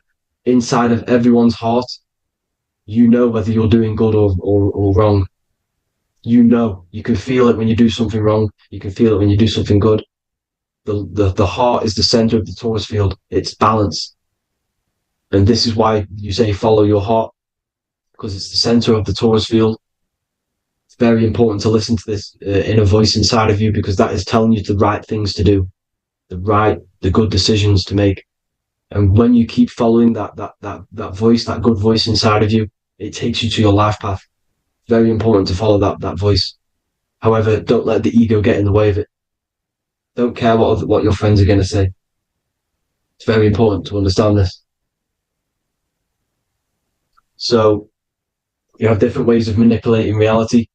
You have sigil magic. This is where you create your own sigil or symbol. You create your own sigil and symbol, and then you charge it. You behind that symbol, you have an intention. So, for example, if you want to manifest wealth, you create a sigil which represents what you want. You create that sigil, you draw it out, you charge it, because wherever your attention goes, energy flows. So whatever your attention is, you're sending energy that way. So what you do with your eyes and your hands, you place attention on the sigil. Imagine that it's glowing. Imagine that you're sending energy to the sigil. And then you burn the piece of paper once you've done this. And then after this, you meditate on that symbol. You constantly think about that symbol, because that symbol is the frequency, is the thing that you want to manifest. So that's one way. Or you can just meditate on your reality. So imagine yourself having already what you have. This is what they call a mindset. You must set your mind to the frequency what you want to manifest. Okay? So if you want to manifest wealth, for example, imagine yourself being wealthy. What would it feel like? What would you be doing? Imagine a scene in your mind. Constantly do this, and you're putting out that frequency. Like I said, you must think, because the thoughts are electric, and then you must feel, which is magnetic. Together, this creates an electromagnetic frequency, and this is how you attract things to you. You will attract the certain people to come in your life to bend reality to your will. Okay? Or you've got mirror magic. Stare yourself in the mirror, because a mirror reflects light. It also reflects energy. So you've got to be very careful with what you say to a mirror. You've got to be very, very, very careful, because whatever you send into that mirror is directly sent straight back to you. So if you're thinking negative, you're sending negative energy back straight to you, and that's going to have an effect on your reality. Affirmations are very important, because your words are frequency, your words are vibrations, and each word you say has a certain frequency. If it's if it's positively charged, it's going to affect you positively. If it's negatively charged, because like I say, your brain and your mind is like the director of energy. That's what your brain is. And it directs energy into certain things. You can either positively charge it or negatively charge it. And this brain is creating your reality constantly. It's manifesting your reality constantly in the present moment. So this is what the government knows. The government know Your mind is the root cause of reality. This is why they call themselves a government. Government. The New World Order is not being manifested by them. They are controlling the information. They are controlling your perception of this reality. And they know the mind is the root cause of reality. Therefore, if they control your perception of reality and your information, what you believe, you're going to manifest that information, that perception. So we, the people as a collective consciousness, are the ones manifesting this New World Order. You see, so this isn't black magic. They're actually tricking us into manifesting their own their plans, this New World Order. You see, this is how smart these people are. They know how to get around the laws of reality. They know how to bend reality to their will without facing the consequences. They're getting humanity to do it. You see, there is a collective consciousness. As like I said, we all have that same spark of consciousness, right? So as a collective consciousness, we are on a very low vibration at the moment. However, we are waking up rapidly. There are more and more people waking up at the moment, and light always chases away the shadow. Light is a lot more powerful than darkness, you see.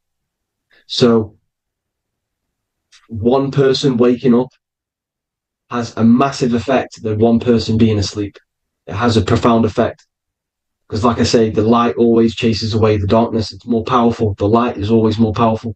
High vibrations are more powerful than lower. So that's it for this, people. I hope you all enjoyed. This is a short, quick video. God bless you all.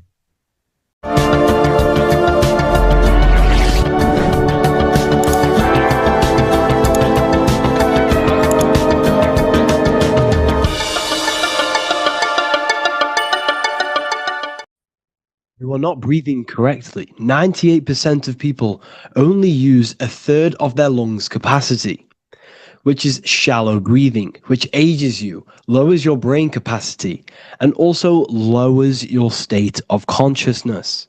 So it's essential that you breathe consciously on a day-to-day basis, because this is what truly elevates your consciousness. I am going to give you the key for you to raise your consciousness just through breathing alone. Such a simple thing, but yet the most effective way for raising your state of consciousness and becoming more spiritually and mentally advanced. So tune in for this video, and I'm going to show you exactly how to do it and the symbolism behind breathing. Air is more than just air. It carries electromagnetic energy. So now I'm going to give you the science behind this spiritual truth. This invisible force is what sustains all physical life, providing the life force energy essential for existence. Electromagnetism. Everything is fed off electromagnetism. Your body is an electromagnetic battery. Now, we can prove that air carries electromagnetism just by doing a simple test, a simple scientific experiment, by getting liquid oxygen and pouring it between a north and south magnetic pole, two polar opposite magnets. We see that the liquid does not fall straight through it. It is sucked, it is magnetically attracted to these two opposing forces, opposing magnets. This is proof that air, liquid oxygen carries electromagnetism. When you are breathing electromagnetism, the essential life force behind all living beings. This is known as energy or prana, chi, ether, or spirit. This is all the same thing. Air is not just empty space. It is energy. It is prana. It is life force. It is spirit. It is ether, chi, prana. You are an electromagnetic being. Your consciousness is in direct correlation with your electromagnetic aura or biofield around your body. Your state of consciousness is mirrored within this field around your body. Now, your breath, when you breathe in, you're breathing electromagnetism or life force. Breath is the vital link between the physical and the spiritual, bridging the body with the soul. Through breath, we connect with both tangible world and deeper, the unseen realms of energy and consciousness. Breathing deeply and properly elevates our consciousness, enhancing the brain's functions, heightening the sensitivity of our five senses. It also brings a profound calmness to the mind, creating a state of clarity and inner peace. Like I said earlier, breathing properly is the fastest way to elevate your consciousness. It is the fastest way because breathing, when you stop breathing, what happens? You lose physical consciousness. Your body will shut down if you do not breathe in this vital electromagnetic energy in the oxygen. If your body does not get this for 5 minutes or however you can last without breathing, this makes you lose physical consciousness. Your body will not survive without this essential life force energy. Therefore, air is one of the most overlooked things. This is why we see the symbolism of Buddha having a big belly. Why does he have a big belly?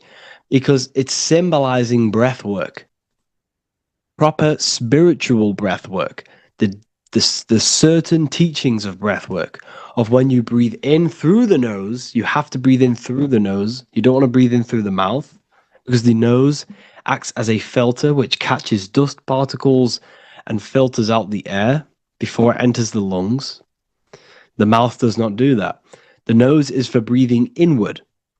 We breathe in through the nose, and when we breathe in, we breathe into our belly, not our lungs. When we breathe into our belly and our belly expands outwards, we are then moving this energy down from the nose down the spinal column.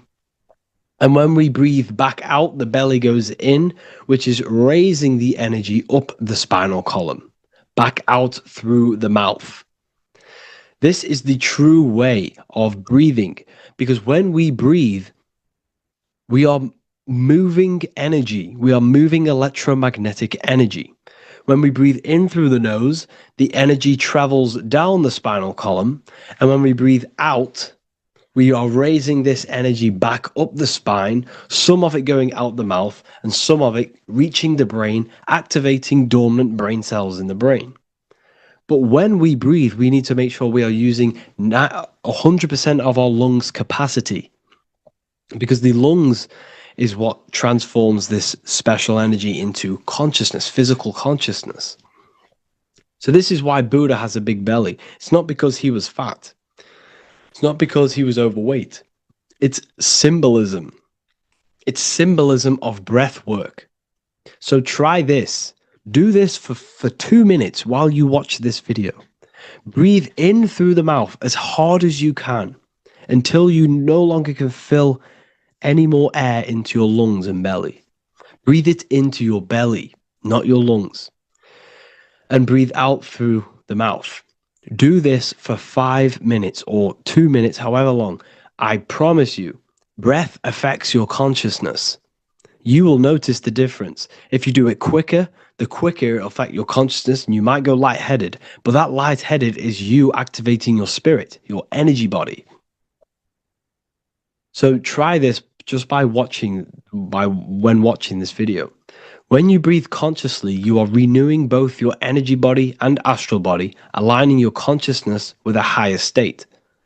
This practice feeds new life force energy into the body, revitalizing and enhancing your overall well-being. Like I said, your brain requires the most amount of oxygen. When we have shallow breathing, this is reducing the brain's capacity. Because when we are not breathing properly, which 98% of people are only using a third of their lungs' capacity, we are essentially only using a third of our consciousness, because your breath is directly correlated to your consciousness, your state of consciousness. When you breathe in through the mouth, out through the mouth, out in through the nose, out through the mouth, consciously and deeply for 5 minutes, you will notice that your senses are more powerful and sensitive. Your brain is quicker.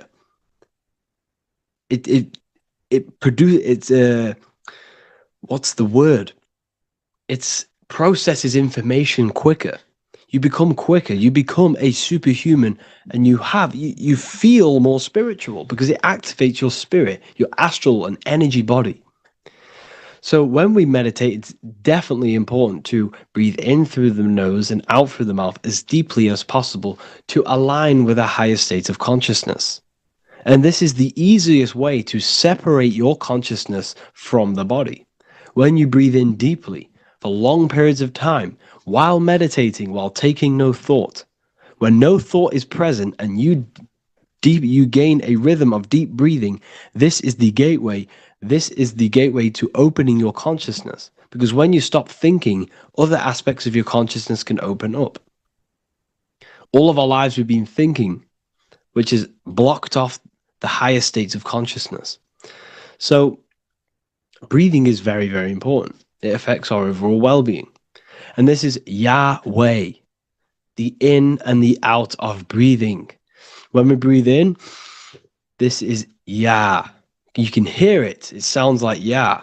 And when we breathe out, that is Way. This is the name of God, apparently. But God is within you. You can connect with God. You can connect with source consciousness within you by breathing, by raising your state of consciousness through breathing and meditation.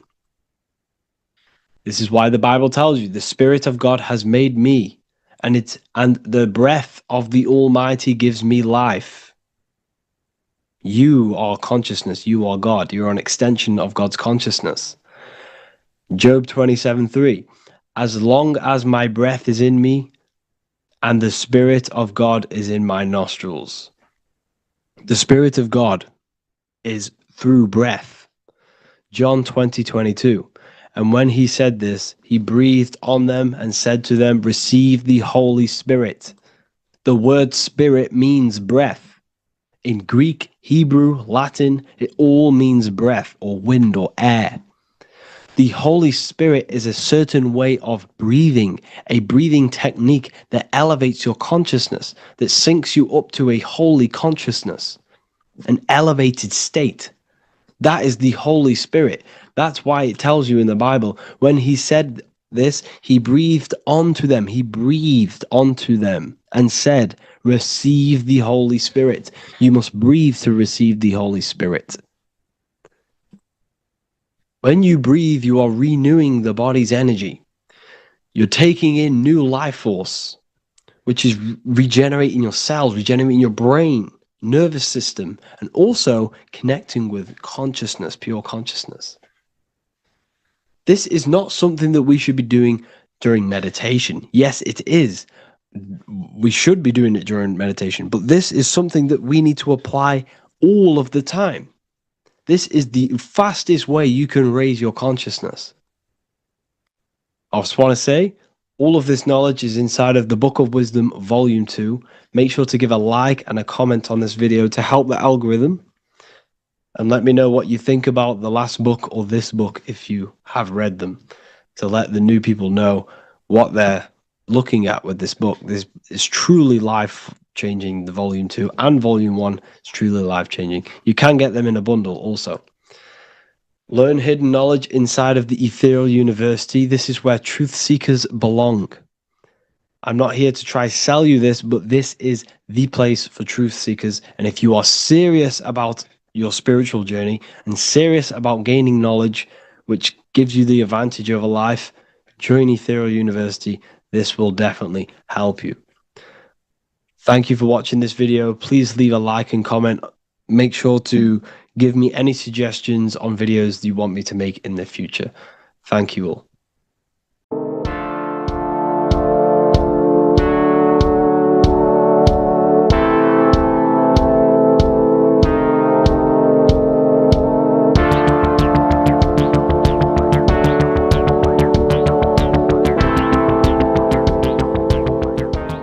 Welcome back everyone to another video. Today we're going to cover everything that you need to know about the mind, starting with the two aspects of the mind, the conscious and the subconscious. The male aspect of your mind is the conscious. This is the 10% of your mind. The conscious part of your mind is only aware of everything around you, your vision, your sight, your smell, your taste, your hearing, and your current state of emotion and thought. Every thought that you consciously think about has an emotion directly attached to it. That emotion is then impressed onto the subconscious part of the mind. The subconscious part of the mind is the female aspect of your mind. It is also a whopping 90% of your mind. Subconscious mind is controlling all of the subconscious processes which happen within your body. For example, your subconscious mind is controlling your heartbeat, your digestion of food, and all of the things that you do not have to tell the body to do. It is the hidden part of our mind which is controlling all of the hidden things. The subconscious mind is like a recording supercomputer. Everything that you have experienced in your life is all recorded and stored within the subconscious mind. One of the most important things about your subconscious mind is that it stores your mental programs. Everything in the subconscious mind manifests into behavior and actions within the body. Your daily basis routine and habits are all mental programs within your subconscious mind. These mental programs are created by mainly two ways. 1, repetition, and 2, emotional impact. The repetition is fairly simple to understand. The more you do something, the more it impresses onto your subconscious mind and becomes a program. That program will then manifest into your behavior. However, with the emotional programs, they work a bit different. The stronger that you feel an emotion, the stronger it is impressed onto the subconscious mind. And then that emotion becomes a program. For example, you had a very traumatic moment happen when you were a young child.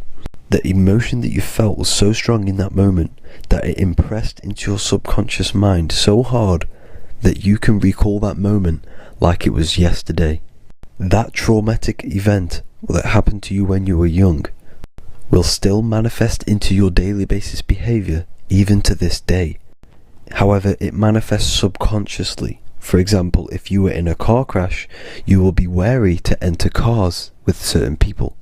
All because of that traumatic emotion that you felt and impressed onto your subconscious mind. Another example of the subconscious manifesting into our behavior is posting on Instagram.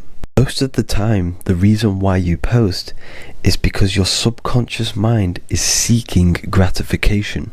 So before you actually do something, question yourself and find out the root cause of why you are doing this. Another thing that you need to understand about the subconscious mind is that it takes everything you say and hear literally. So for example, if you go and say, "You are an idiot" to someone, your subconscious mind will only pick up the word idiot. It only knows yourself. It doesn't know anyone else. You are casting a spell on yourself just by saying that to someone else. This is why the golden rule is to treat others like you'd like to be treated. Now, you can rewrite these programs which are already in your subconscious mind. However, it does take consistency. You have to change these programs which have been running for years.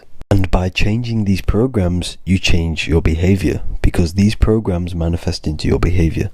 The best way to do this, personally, is to listen to affirmations first thing when you wake up in the morning, and do this for 10 minutes every single morning. Then at night time, you want to think and feel that you are becoming the reality that you desire. The more that you feel this reality, the more it will become a program and impress your subconscious mind. For example, you're trying to gain financial freedom. If you trick your subconscious mind into creating a program saying that you are financially free, this will manifest into your behavior.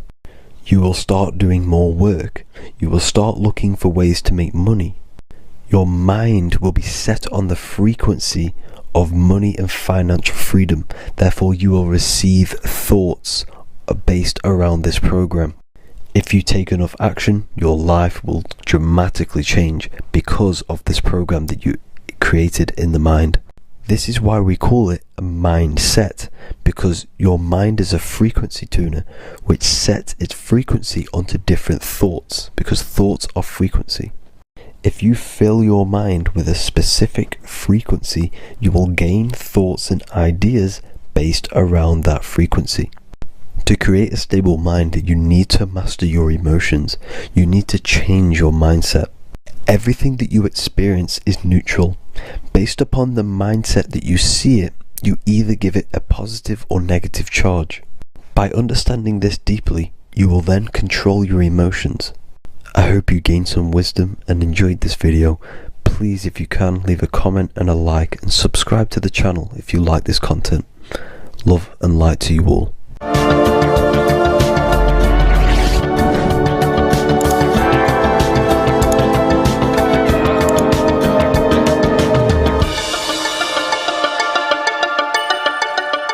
Welcome to Revival of Wisdom. This video is going to be about the flat earth and the breakdown of the whole cosmology. We're going to be digging very deep. I've got a lot of pictures and images to show you, and a lot of dots to connect. So let's start with the Freemasonry art. So this artwork we have here is the Freemasonic cosmology, as they know and believe. So what is it symbolizing? We obviously have to start off with the 4 pillars representing the 4 corners of the earth. The 4 corners with duality. You see, there's everything on earth. There's good and evil. Good, evil, positive, negative. Good, bad. This is the checkerboard. This is what it symbolizes. Okay. Obviously, we have the sun, the moon. The sun gives you energy. It's the anode. The moon is the cathode. It's the opposite. It takes your energy. So therefore, you become sleepy when the moon comes out. You see, everything on Earth, everything in the universe is balanced. There's complete balance, symbolized by duality. There's always 2 opposites. We have the all-seeing eye. And obviously 7 stars representing the 7 planets, but not planets as in we know planets. They're not physical spinning balls of gas. They are energies. They are lights emitting from the realm above this realm. They are lights through the firmament, through the electromagnetic field. So let's go through that again. The 4 corners, duality, positive and negative, cold, dry. Everyone on Earth has an opposite. Everyone, there's 2. Okay, and then we have the sun, the moon, the 7 planets with a 5-pointed star. What's the 5-pointed star? Of course, it's the 5 elements: spirit, water, earth, fire, and air. Okay, that's what the 5-pointed stars symbolizing, the 5 elements of Earth. And then most importantly, we have the compass.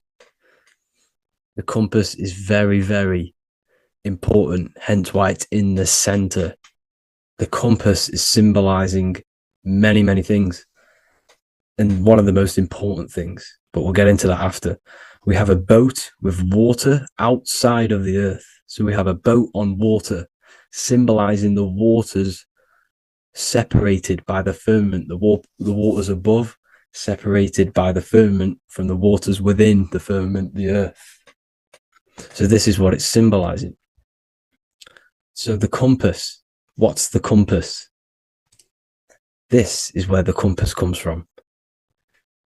The Polaris, the most important star there is, because it's in the center of Earth. The sun, the moon, and the black hole, black sun. Because all creation comes from center, the seed center. Okay, but we'll get into this after.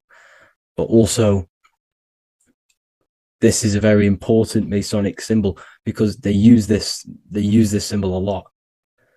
This is one of their main symbols, hence why Neil Armstrong has the Masonic ring with the compass on it. The people who supposedly went to the moon, which obviously they faked, to push this globe model, because the globe model is based upon fear. Because the globe model, if they can sell you the globe model, they can sell you anything then. You don't know where you actually are. The globe model is to push fear upon the masses, because the globe model means there's not enough resources. There's also risks of asteroids hitting the planet. There's also risks of space extraterrestrial invasions, global warming, asteroids. You see, this is all the fear that they can gain off selling you the globe model. Okay, because they don't want you to know that this is an intelligent design. And also, they're hiding God, the creator, the source. This is why they are satanic. They are opposites. They are lefty, Lucifer, right, righteous, godly. Hence why they do the symbolism on their eyes. 666. This is another famous, famous astrologer. Astronaut. This is another famous astronaut doing 666, showing that he's in the alliance of the occult. But even look at their 10th anniversary stamps. They have a Masonic compass on there. Also, the Order Out of Chaos. Order Out of Chaos, double-headed eagle. Okay, the Order Out of Chaos ring, which they wear. So all of these astronauts are in the occult. They are lying to you. They are in with this order, this Masonic New World Order, whatever you want to call it. So let's break this compass down a lot more. Because as I showed you here, the center, okay, this is what the compass is symbolizing. Let's go into the North Pole map. This is from 1595. This is a rough estimate of where this map came from. It's from around the 1500s to the 1600s, maybe 1400s. There's not an actual set date on this map because obviously our history has been tampered with. But let's break down this map and the symbolism that they use towards this map, because this map is the map of the North Pole. Okay, so in the center, we have the black rock symbolizing the tower, the pole, North Pole. And what's on top of the North Pole? Obviously, it's Polaris. North Pole and Polaris. Okay, with the 4 islands around the center. Okay, 4 islands around the center. And this is what blew my mind, right? They say that Santa sounds similar. And if you look at this pole that's pointing to the North Pole, you see this line here. So this is obviously from the 1600s. What color is Santa? He's red and white. Just like this map pointing to the center is red and white, and Santa comes from the North Pole. So it's not a coincidence that they use red and white. They're mocking this map because obviously they took over after the 1500s, 1600s. They took over around the 1800s. So they're mocking this map with Santa coming from the North Pole with this red and white line to the North Pole. Notice the 4 islands. Okay. Like windows, their symbol, they obviously in the occult, they're part of the New World Order, is symbolizing these 4 islands with the blue behind it for the water. Okay. So this is another occult logo. They're symbolizing this center because the center is so important. Okay, we'll get into that. Also, we have the Mayan cosmology. This is the Mayan cosmology. This is what they created. This is their artwork, with also 4 major lands around the center. You see this 4 with green in between them all. 4 major lands with the underworld. You see this underworld is also symbolized by the Masons with the coffin of the skull and bones, the deceased, the dead.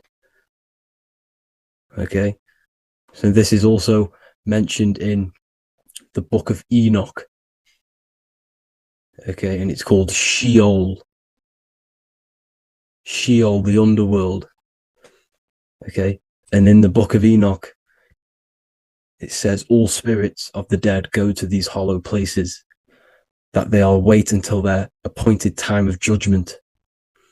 And it also says in the book of Enoch, there are 4 hollow places underneath. 4 as above, so below, representing the 4 islands. As above, so below. That's where that could link in. Okay. The book of Enoch is very important because it was found in a cave thousands of years ago, and has a lot of truths about this realm and about this world we live in. So let's go back to the Mayan cosmology. So the ancient cosmology, they all must have had some sort of communication. They must all be at peace with each other, because all of their cosmologies link together. See, the Greek, Babylonian, Indian, the Celtic. Okay, they're all linked in together. They all knew that they were in an enclosed system with an underworld and obviously a firmament. Okay, so this is what they all knew. They all must have had some sort of communication. They were a lot more advanced than us. They knew the center of the realm. Okay, and obviously the United Nations flag also symbolizes their center. You see how it has like a grid with a circle around the center. It's symbolizing that center of the realm, because that center of Earth is so important. The United Nations flag, all have it. See, some different ones all have that circle around the center. Because the center is the seed. All things come from a center. So the torus field is so important because it is the spark of life. It's the building blocks of the universe, this creation. Because all things have a torus field. Just like an apple with what's in the center of an apple, a seed. Because the center is where the energies hold, is where the energies meet. And it creates that spark of life. Just like your heart is the center of your body, and it has an electromagnetic field. Because the center, all things come from the center. So this is why the North Pole is so important, because this is why it's so important, because this is where the creation sparked from, the center. This is where the most electromagnetic energy is stored.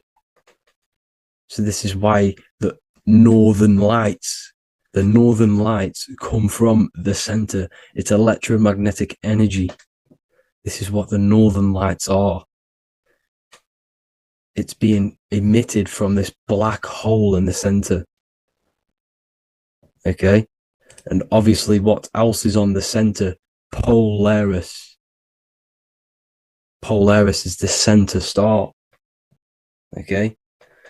So the center star is what sits on top of this North Pole, Polaris, because it's a pole of electromagnetic energy, symbolized as a black rock, a black hole, pole. You see, because all creation comes from void. Light is born from darkness. Without light, darkness can't be born from light, you see, but light can be born from darkness. This is why darkness is so important. And this is why there's a black hole in the center of our realm, like the black sun. The black sun, the Polaris star, the North Star. You see, so this is this North Pole, Polaris. This is what they're talking about. And this is why compasses are an 8-pointed star, because Polaris is symbolized as an 8-pointed star. This is where a compass will point you to. It will point you to that center. So notice how a compass has this black hole in the middle, you see, and it will point you to this meeting point, the north, because in the center is the center of the torus field of the earth. This is where the most electromagnetic energy is. You see, everything gets sucked into the black hole. Okay, this whole reality is being projected from that center point, just like your eyes suck in light. It's a black hole. Your eyes suck in the light of this light being emitted from this center place, this electromagnetic energy at the center, which is the seed of everything, of everyone. You see, just like an apple has the seed in the center in darkness, because in the center of the apple, it's dark. It's black. It's pitch black. But that's where the seeds are. That's where the life is. But Polaris is so important because it's that center star which lines up. It is the pole. It's the top of the pole of the torus field. So Polaris would be here at the very, very top. And this is where the compasses point you to. And this is why the star of Ishtar, the 8-pointed star of the Sumerians, also talked about this 8-pointed star. And it's called the star of Ishtar. Okay. And who is Ishtar? Ishtar is the goddess. Okay, so she's not a male, she's a female, because every creation is brought through a female, a womb. Every single human on earth is brought through the womb, the sacred feminine energy. And the womb is pure darkness. There's no light in a womb. Just like the center of our realm, it's a black hole. Okay, and guess what? She's the god of fertility and sexuality. She is responsible for all life. Okay, so the star of Ishtar is the star of Polaris, which is symbolizing the responsibility for all life, the center of our realm, the black sun, the black hole. Okay, so this is what that god of Ishtar of the Sumerians is talking about, the goddess, the womb, the seed of creation. So this would be the portal, more than likely the portal in and out of our realm, because it's the top of the torus field. And what's above this realm is the heavens. So this is where you get sucked in from the heavens. Your soul gets sucked in and brought onto this plane of existence called Earth. These are some space NASA symbols. Look how much Polaris symbolism there is. And notice how it's at the center. You see this circle? This is like a half circle. And at the center is an 8-pointed star of Ishtar. It's the same thing. It's Polaris. It's at the center. And notice on some of these, look, this one is a bear holding the key and an arrow pointing to the Polaris star, so that they hold the key to Polaris. Another one with like a demon holding a key to the what? Polaris on top of him.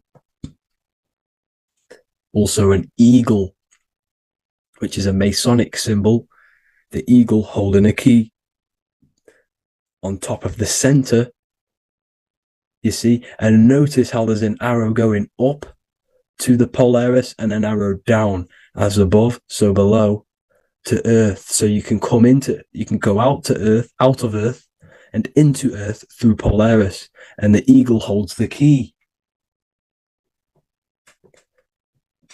You see? The eagle holds the key, just like this. This demon dragon holds the key to Polaris. And look at this one, Earth, with an arrow up to Polaris, the 8-pointed star. So Polaris is more than likely that portal which the Anunnaki used, the Sumerian gods used, because the Anunnaki symbol is also an 8-pointed star. Okay? And like I said, that center is the seed of creation. The center is the black hole. Okay, just like your pineal gland is at the center of your brain. The pineal gland is at the center of your brain. And that's what connects you to that spirit realm, to the source. That's it for this video, guys. Thank you all for tuning in. I hope you all learned something today. Please leave a like, a comment, and please subscribe to the channel for more content. God bless you all.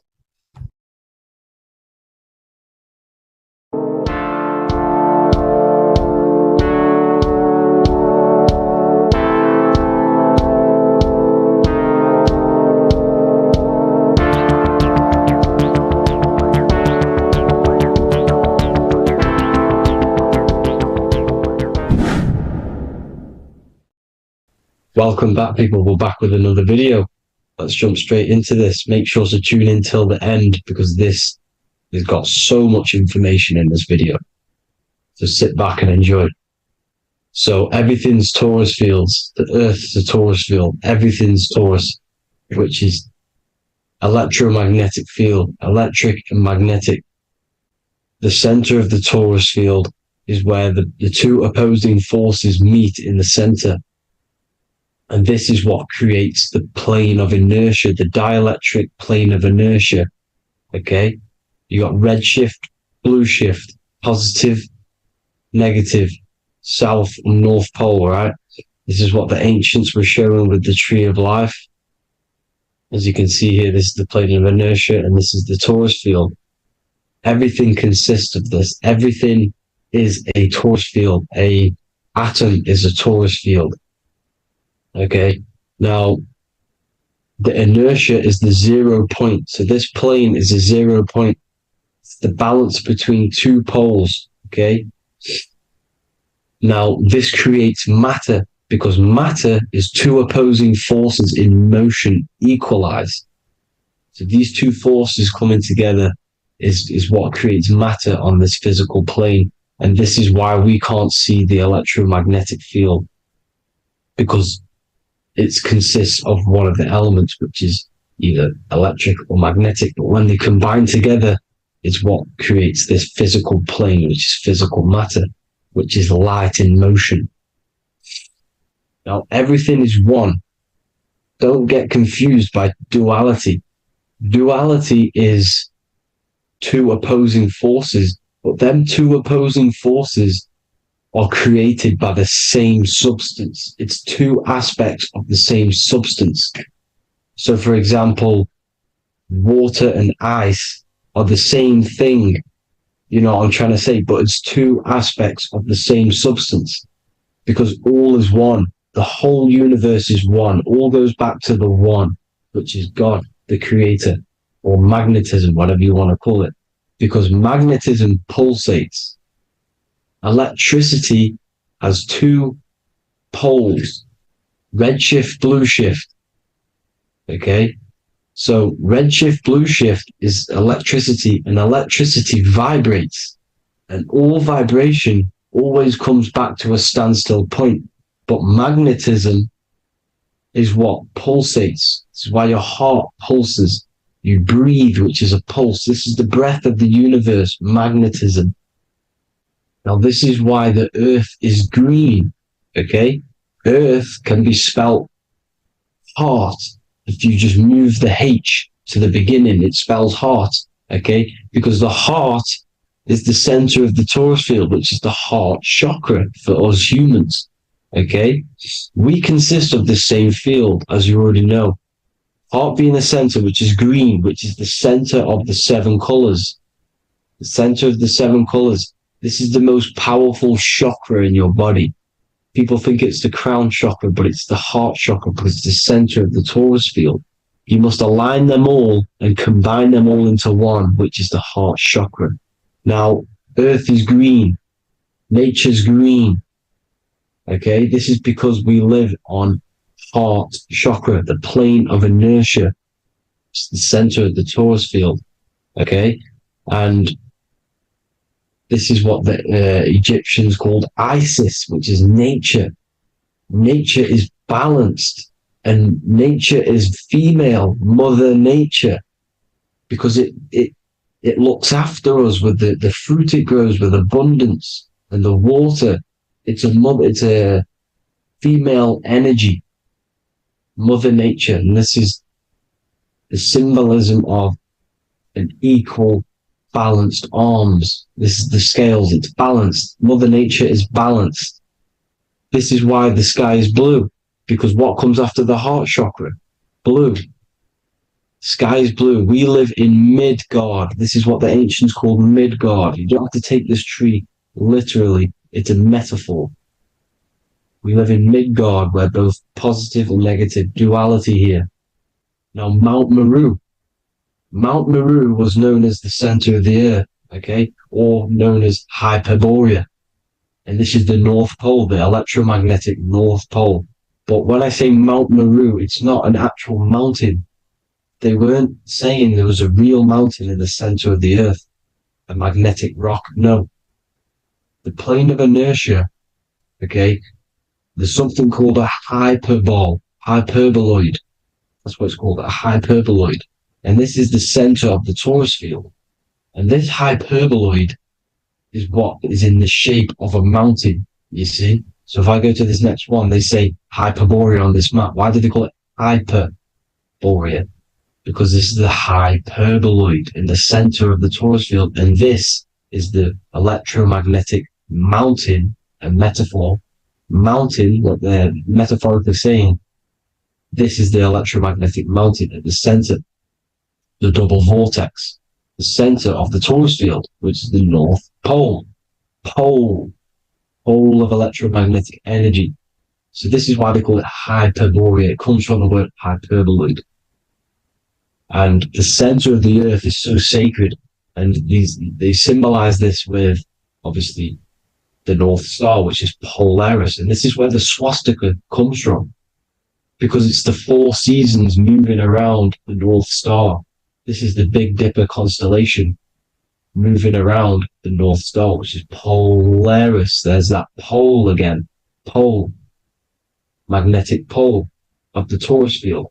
And this is where the green, emerald green, aurora borealis comes from. It comes from this center hyperboloid at the center of the earth, where the most electromagnetic energy is stored. The center of the plane of inertia. The center of the plane of inertia. This is the all-seeing eye as well. As you can see, they've got the sun, the moon. This is the Masonic cosmos, the sun, the moon, and the all-seeing eye, because the eye is Polaris, the eye of the stars. It's all a big eye. Now, the eye means a lot more as well. It's not just that. There's different ways you can interpret symbols. Now, this is the emerald tablets. Deep in Earth's heart lies the flower, the source of the spirit that binds all in its form. Okay? The flower of life is thine own place of thine spirit, and stream through the earth as thine flows through thy form, giving off life to the earth and its children, renewing the spirit from form unto form. This is the North Pole. That is what he's talking about. He's talking about the aurora borealis. Aurora borealis. It's the Earth's aura. Emerald green. Heart chakra. Plane of inertia. Green. Earth. Heart. You see? All related. Now, there's many symbolism of this. So much symbolism of the ancients. The 7 layers of heaven. 7 layers of heaven, which are the 7 planets. Okay? These planets are the solar system. It's the solar system because we are the soul. We are the sun, the soul. And we're inside of a solar system, which is the 7 planets. That's why there's 7 layers of heaven. Okay? The rings of Saturn, the rings of the planets are moving around us. Okay? So, this is what the ancients were depicting in their cosmology. Now, this is the Hebrew cosmology of the earth. This is the Mayan cosmology of the earth. You see, it's all an enclosed system. We live inside of a giant torus field. All is atum. It's what the ancients said, ancient Egyptians said. All is atum. Atoms are torus fields. Don't be tricked by the modern science today with the current model of an atom. It's completely wrong. They're hiding the torus field. They're hiding the electromagnetic field, which is in everything. Absolutely everything is in motion, and motion comes from this field. And you see, this is upside down, but this is I think it's pretty sure it's candles, but the 7 candles, the 7 planets, the 7 Elohim. You see? It all goes back to the stars and the heavens. Now, this is how the earth really works, with the stars on the outside of the cosmic egg, and then the torus field spinning around the sun and the moon, the positive and the negative charge. The sun gives you energy, the moon takes your energy. The moon controls monthly cycles. Moon is mon. This is etymology. Mon, month, money, demon, monster. Stir is star, moon star. We are all stars. Youngster, minister, superstar, Hollywood star. We're all stars. We come from the stars, which is heaven. Our soul comes from the stars. You see? We are the universe, the image of man is made in the universe. We are a microcosm of the universe. The universe is a macro. We are micro. We consist of everything. The body, mind, and spirit. The sun, the soul. Moon, the mind. Earth, the body. Body, mind, and spirit. We have 12 systems in the body, which are governed by the 12 zodiac signs. Starting at the Aries, which is the ram of God, all the way down to Pisces. And Capricorn, kneecap.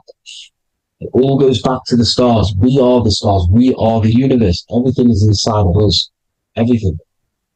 Like they say, the Temple of Solomon, the temple of the soul, and man. The soul, the temple is the body. The soul is the soul, and the man is the mind. The temple of the soul and the mind. Body, mind, and spirit. We consist of the 5 elements. Air, spirit, water, earth, and fire.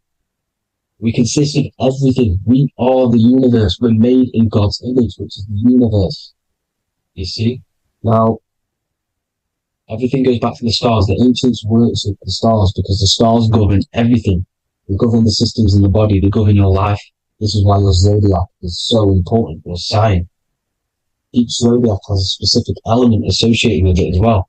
Aries, which is the first sign, the Ram of God, which is a fire sign.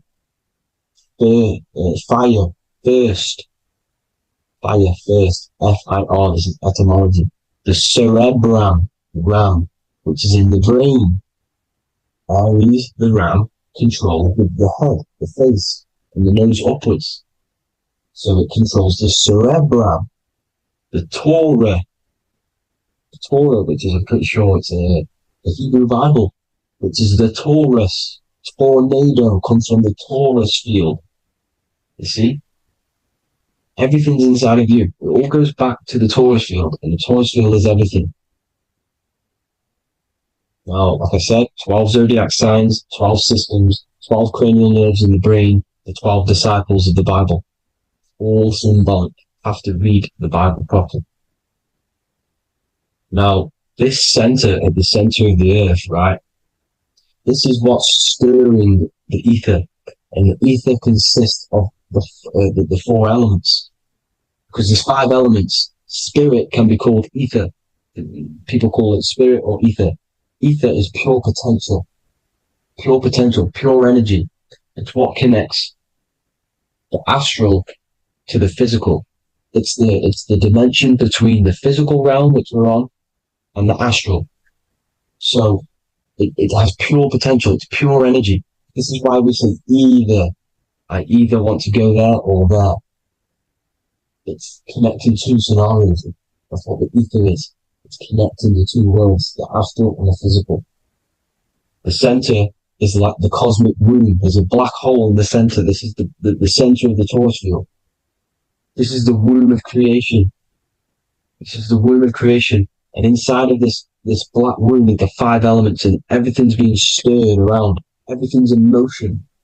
Light is motion. Everything's motion. Now, like I said earlier, light crystallizes into physical matter. They are the same substance. Spirit and matter are the same substance, but different variations, different aspects of the same substance. Low vibrational spirit turns into matter. High vibrational matter turns into spirit. Or light, whatever you want to call it. Matter is light crystallized. This is where we get the 7 metals from. The planets are light, specific frequencies and vibration of light. When these lights, or the planets, materialize, material metals materialize, they turn into the 7 metals. Saturn turns into lead. That's why lead is red. Saturn is red. The sun turns into gold. That's why the gold is yellow and the sun is yellow. You see, Saturn is the time god. What happens in autumn? The leaves turn red and they die. This is why Satan, time god, the reaper, everything is crystallized till it's death and then reborn again. You see, rust. When things rust, it turns to red. Because it's Saturn. Saturn crystallizes everything. He's the reaper who comes around in winter. You see? He's Satan. Jesus and Satan, the sun and Saturn. They say we live in a solar system. The solar system. I think I've already just broke this down. The 7 planets are the 7 chakras. Everyone already knows this. But I'm going through it anyway. But this is where we get the 7 planets from. And the 7 metals. You see, all the ancients knew it was an enclosed electromagnetic system. It's not a spinning ball in the middle of space, people. They want you to believe this so you get stuck in this material world. Because if you believe everything's material, you can never affect this plane effectively. You can never create your life effectively if you don't understand the planes of existence. Because the mental plane is a higher plane. And it breaks down and it controls the planes below it. The mental plane, hold on, I've got it here for you.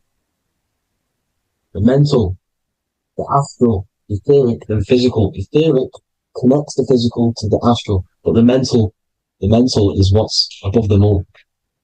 You see?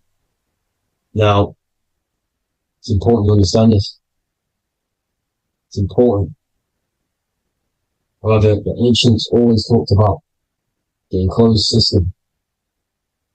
Only NASA, which is introduced around the Roman times, not NASA, but the globe Earth was introduced around the Roman times. Okay? By these Masons. These Masons introduced this because they wanted to take over the minds of the masses and control them. These people worship the physical realm. They know how it works. They know the ins and outs of it. They know how to do the magic. They know how to do it all. They understand it all. That's why Masonry have to take the oath. The oath of not speaking. You're not allowed to speak about anything you learn about in Masonry.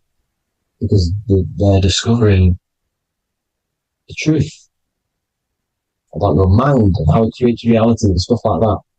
So this is the Masonic cosmology, the 5-pointed star, the 5 elements, the checkerboard for duality, positive and negative, the 2 aspects of every substance. This is another ancient painting depicting the firmament, the stars inside the firmament, the sun. You see, the ancients worshipped the sun because it's so important for sustaining our life. It's the only reason we're alive is because of the sun. But then people think it gives you cancer today. They brainwash you to think the sun gives you cancer when it's the #1 source of all life. They want you to believe it's a big, spinning, dangerous ball and says, it's not. It's here to give us life. It's God's son. That's why Jesus is known as God's son. It is the Son of God. God created that to sustain us. You see? So it's important you understand the true cosmology of where you are, because if you don't know where you are depleted of all of your morals. You're depleted. You're demoralized. You're lost. You don't know where you are. You don't know where you exist. Okay? Once you accept the globe model, the heliocentric model, you will subconsciously think that you come from nothing.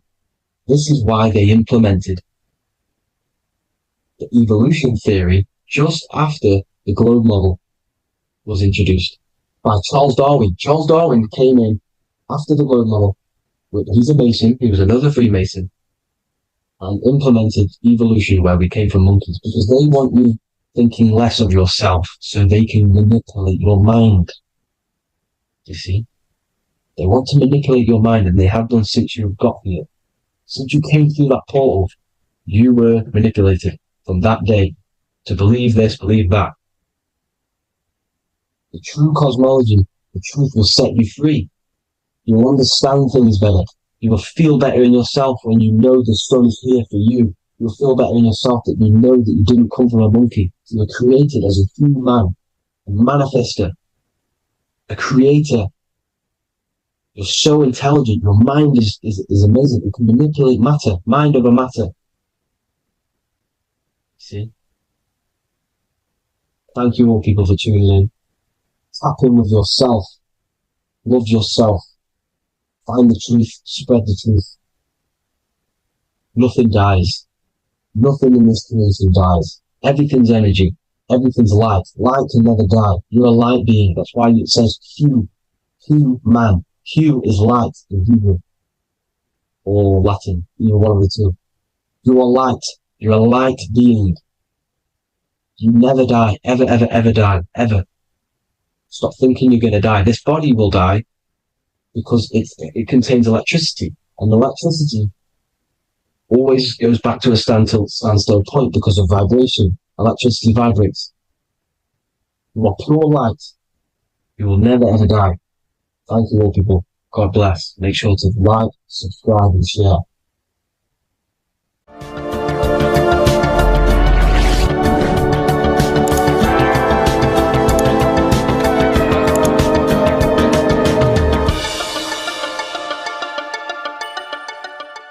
Welcome to Revival of Wisdom. Welcome people, we're back with another video. Please make sure to hit that like button, subscribe and turn on notifications to never miss a video. The Earth is a giant torus field consisting of a positive and a negative pole. The Sun being the cathode with a positive charge and the Moon being the anode with a negative charge. This is why the Sun rules over the day, giving you lots of energy, and the Moon taking your energy from you, making you go to sleep. Now, the plane that we live on is called the plane of inertia, and at the center of this plane of inertia is the North Pole. This is where the two electromagnetical energies meet. Now, this is where the most electromagnetic energy is stored. This is why all compasses will point north, because it's the most magnetic place in this reality. So the Sun and the Moon is spinning around this center point, which is stirring the ether of this reality. and making everything move in circles, meaning this is a cycle. Everything's recycling itself. It's an organic simulation. The ancients also knew about this sacred land at the center of this reality known as the North Pole. As you can see on this map from the 1500s of the North Pole, you can see 4 islands around this center black rock. Ancient civilizations like the Mayans, the Buddhists, and ancient Chinese also depict these 4 islands. The endless symbology of these sacred lands at the center has been going on for thousands of years. These sort of secrets are now kept by the elites, but as always they have to show the truth in plain sight, and this is what they are doing with the Windows symbol and also the Wizard of Oz. Now in the Wizard of Oz, as you can see, there's something called Munchkin Land. Munchkins are these unusually short people. Then on the ancient 1500s map it says Pygmy, and then the Pygmy people in mythology are also these unusually short people. Just like Santa and his elves, they come from the North Pole, and elves are these unusually short people. These stories that we are told about Santa and Munchkins are putting truth in plain sight about this sacred land. This sacred land at the center of the earth is where the aurora borealis comes from and is being emitted from this black hole in the center, also known as the black sun. The aurora borealis is the earth's aura, hence why it has the word aura inside of it. It is the life-giving essence to all life within this realm. As this dualistic reality we live in consists of both physical and spiritual, the black sun is like our sun for the spirit.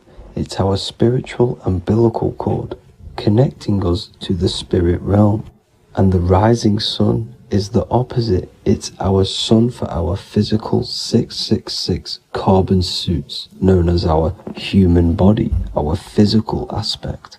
As it states in the 40,000-year-old emerald tablets, deep in Earth's heart lies the flower, the source of the spirit.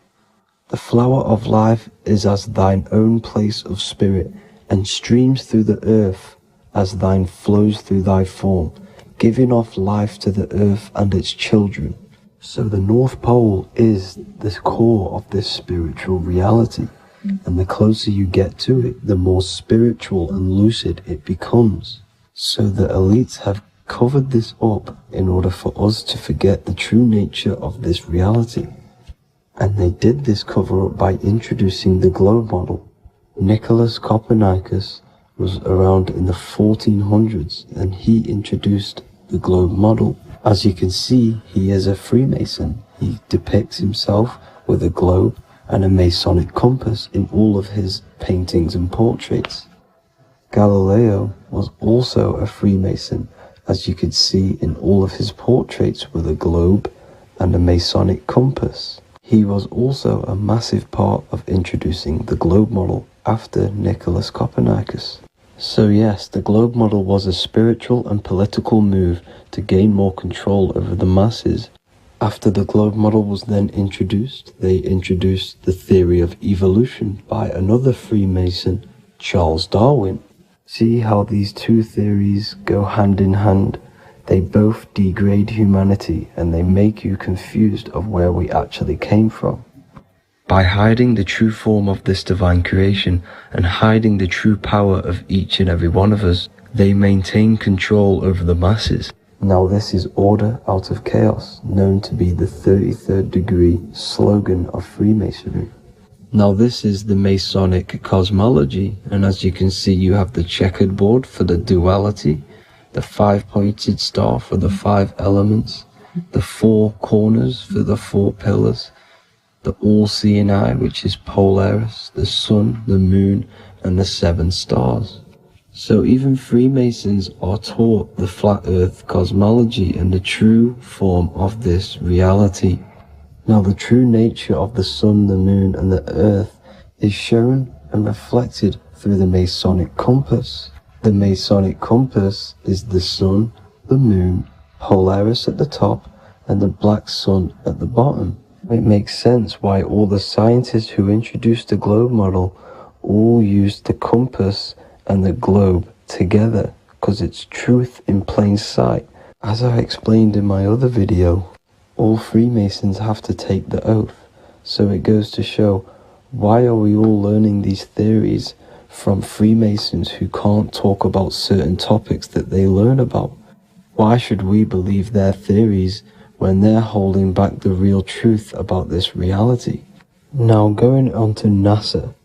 NASA means to deceive in Hebrew, and they are also funded by the government. They are not a private company.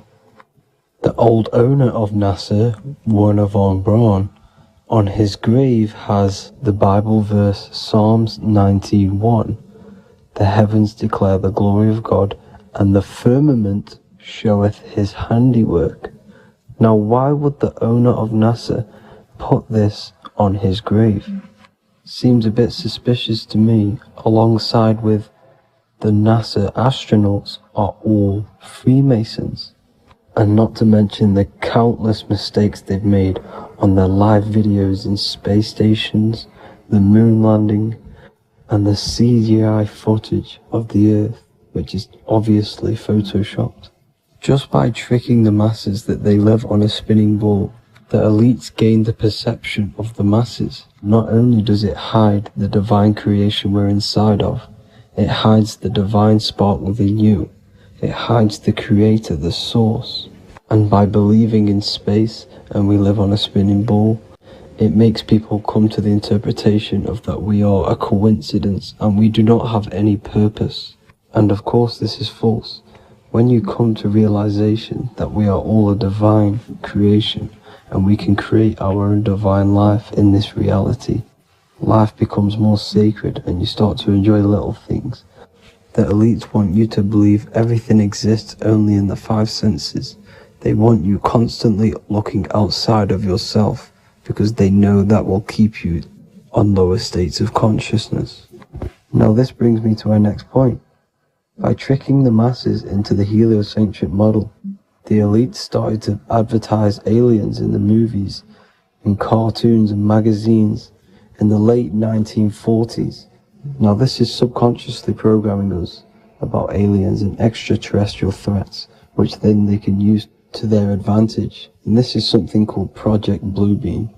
They are more than likely going to fake an alien invasion to push this 2040 agenda, which is for one government and one ruling currency. That's it for this video, guys and girls. Hope you all enjoyed. Please make sure to leave a like and a comment. God bless you all.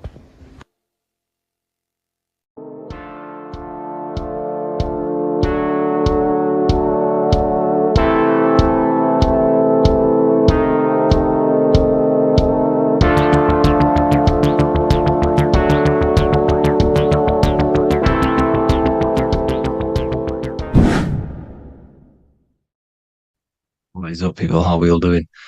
Today, we're talking about the flat earth cosmology. So let's jump straight into this. Please drop a follow and leave a like to help the algorithm. So we live in a torus field. Everything's made out of torus fields. And every torus field has motion. It's what it is. It's the motion of energy. And every torus field has a center, which is the black hole. It's a womb of creation. It's counter space. Now, this is why the North Pole is magnetic, because the center of this torus field is the most magnetic part, the strongest part of the field. So this is why all compasses will point you to the center. And the Earth's magnetic field is spread across the whole of the Earth. And it's spinning, as you can see here. It's like a tornado at the center. And this tornado is the force which is spinning the sun and the moon around us. You got the sun, the moon, Polaris, just like in the Masonic cosmos here. The sun, the moon, Polaris, the all-seeing eye. Now we'll get into Polaris a bit later, but the sun is the magnetic force. Is the electric force, because every field is electromagnetic. Now, the sun is electric. It's positively charged. It's going to give you energy. It's giving, it's feeding energy. The moon is more magnetic energy, which is taking your energy away from you. And this is why you become sleepy when the moon comes out. Because it's taking away your energy. So these two forces is the balance. It's the yin and yang. It's the balance. Everything in this creation is balanced. Because the torus field is the earth is the plane of inertia, the 0 point within the field. Because physical matter is a result of two opposing forces equalized on the plane of inertia. And that is where matter crystallizes into physical results. And this physical plane is the plane of inertia, planet Earth. And at the center of this plane is the black hole, the womb of creation. And outside of this black hole gives birth to light. So the torus field is constantly rotating, going into counter space, the black hole, and then out of counter space gives birth to the white hole, white light. You see? So it's going around, black hole, birth again, black hole, birth again. And it just keeps going around. It's an infinite cycle of energy. And this is where the infinity sign comes from. This is the motion, this is the force which is creating everything to spin inside of this circle. Okay? And it's making the stars spin. It's making the sun and moon spin around us, around this center point. Now here you see Horus and Set putting their feet inside of this dome. This is the royal arch, the arch of the dome above us, which is like you see in the Masonic cosmos, the royal arch of Freemasonry. This is the dome above us, the firmament that the Bible talks about. You see, they're putting their feet in because Set symbolizes the moon and Horus is the sun. Horizon, Horus. Horus is rising, the sun. So they're both putting their feet around this center magnetic pole, which is the pole, North Pole. And above the North Pole, you have Polaris, the pole of electromagnetic energy. You see? And this is how we get the sun and the seasons. Because the sun, for us, when it becomes summer, it's on the Tropic of Cancer. Then it spirals outwards, going out and out and out, then goes to the Tropic of Capricorn. That's winter for us. Then it comes back in and creates summer again. So it's constantly spiraling around this center magnetic North Pole. You see? So this roof above our heads is the firmament. And this is what they've taken off of us. They haven't physically taken it, but mentally they have taken this away from you. It's a female energy. And this is what the Egyptians called Nut, the sky god Nut. And this is the womb. We are inside God's creation, God's womb. And the woman's womb, when she has a baby, is a microcosm of this, because everything inside of this creation is macro. It's a reflection of the bigger things, as above, so below. So the dome above our heads is the dome we are in when we are a baby. And you can see the sacred geometry of it is the exact same. It's the dome. And when we are inside of the womb, the woman, the sacred maker, which is the M, the Masonic M. This is the Gmail symbol. The Masonic M is maker, mason, matter, male. She delivers the male, you see. She delivers the male because it's the maker, the female, the magnetic. The woman is magnetic in nature. The male is electric in nature. So when we are in this womb, the female, we are being fed by the center umbilical cord, by the center of the mother's stomach. We're connected to the center of the woman's stomach, just like we are when we are in the earth.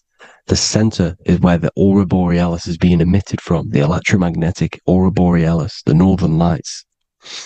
This is our spiritual umbilical cord, connecting us to counter space, connecting us to the realms beyond this world. Because at the center of every torus field is counter space. And at the center of the earth is our spiritual umbilical cord. And this is the earth's belly button, as you see. As above, so below. We had a physical umbilical cord. We have a spiritual umbilical cord. And this gets cut when we die. When we're cut away from the physical reality. You see, here's the ancient Egyptian tablet showing this female. You can see the hair, it's a female above us, because the female energy is nurturing, helping, looking after. And that's exactly what the dome is. It's protecting us. It's the Ark of the Covenant, the Ark covering us. You see? And this is what they've taken away from us. By you believing in space, it completely destroys the idea of this being a sacred creation.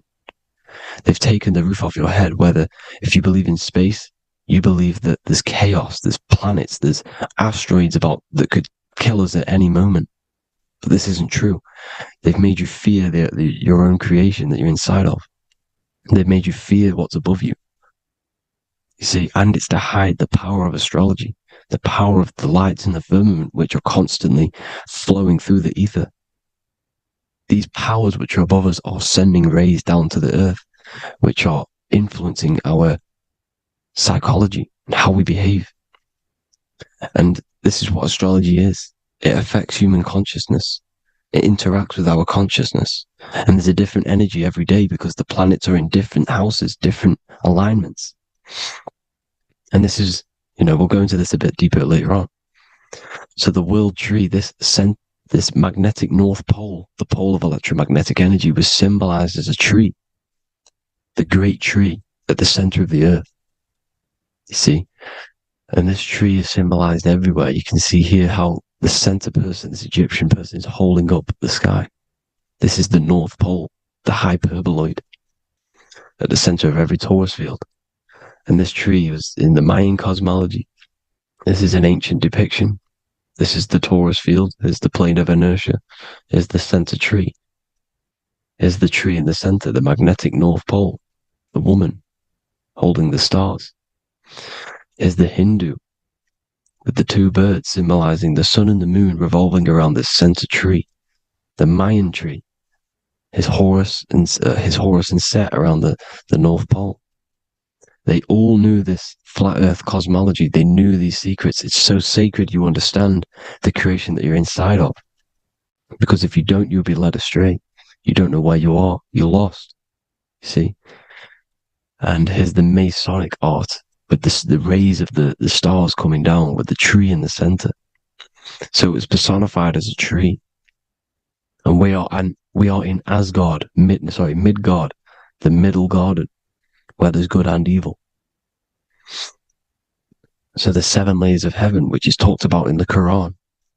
Each planet has a different layer of the firmament, and this is the 7 layers of heaven, and these are our 7 layers of the energy centers in our body.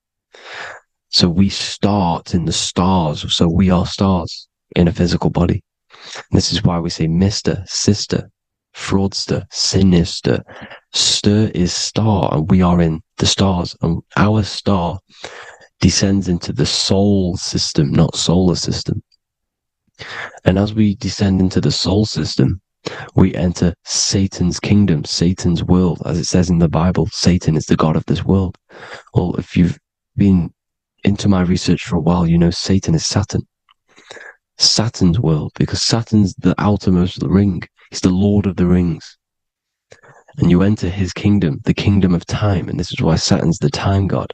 As soon as you go past the rings of Saturn, you're now in the soul system. You're now in time. You're now bound by space and time. And you're bound to the earth plane, the heart. Earth is heart. It's a rearrangement. It's an anagram for heart. And the heart of the electromagnetic color spectrum is green, and that's why the earth is green. And above green is blue, and this is why the sky is blue. In order to go to heaven on the macro scale, you have to go through the blue sky, through the 7 layers of heaven. In order to reach heaven in your body, whilst you're here, you have to go through the blue chakra to your head, which is heaven. It's micro, macro. Everything is micro, macro inside of this creation.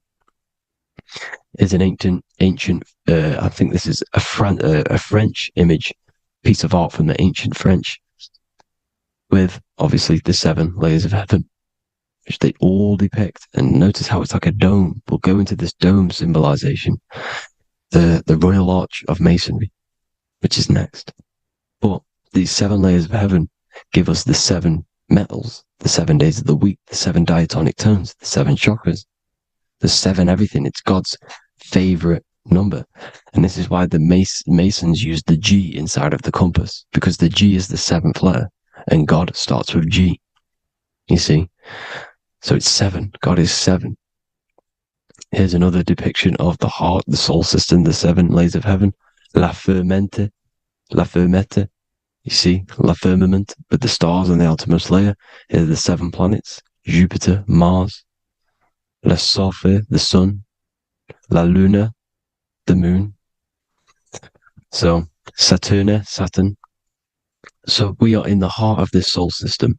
In order to ascend, we need to ascend up our chakra system, reach 144,000 hertz. God consciousness, the God man. You have to unfold God man, master of the mind, mastery of the mind. So, what are the stars? The stars make everything unique. The stars are constantly rotating around the center, magnetic North Pole, the tornado at the center, which is stirring everything. It's stirring the ether. The center is the ether, and the 4 elements are born out of this ether. There's 5 elements: ether, spirit, water, air, and earth. The ether gives birth to the 4 other physical elements, which the whole of creation are made out of. About them 4 elements. 4 is the number of stability. You know, a chair, a table has 4 legs. It stables things. It's a foundation, and these 4 elements are the foundation of this creation. You see, and this magnetic North Pole is stirring this, and the 4 vibrational states of the ether are the 4 elements. Now let me get back to the stars. I just wanted to give you that. The stars are being stirred around this center point. Center. It's stirring everything. And they're always in different alignments. Every millisecond they're moving in different placements of the stars. And the planets are called the 7 wanderers because they're not fixed. The stars are fixed. But the planets they're called the 7 wanderers, the 7 layers of heaven, because they move faster and slower than each other. Each planet is slower and faster. Has a different rate of speed it's moving. So these alignments are mixing in with the energies of the different 12 constellations. And this is why you have a unique characteristic. You have a unique look, a unique energy, a unique personality. This is because when you were born and you took your first breath, that energy which was in the ether, because the ether is all around you, and energy travels through the ether. The energy that the stars were casting down and the energy that the planets was mixing in with the 12 constellations was in the ether. So when you came out of the womb and your first breath, because breath is spirit. Okay. So that first breath you took, that is the energy that is imprinted within your DNA, your soul. And you reflect that energy. You emit that energy. That's the energy that is with you forever. Until you die. Till this physical body dies off. And that's what the stars are. The stars are giving a unique energy, characteristic, personality to every living thing. Every dog, every cat, every animal has a unique personality because it was born at a different time and place in the sky. Okay? The stars are your destiny. Now, the stars are constantly changing as well. If you look at stars through a telescope, they're constantly changing and forming different forms. You can see here, it looks like water. It looks like light through water because it's the ether above us, a sea of ether. And this light is being emitted through it, and it's just constantly changing, giving different energies, each star. So this is why this is what the zodiac is. It's the expression of energy. It's the expression of the stars. And each constellation has many different personality, different energies, different traits.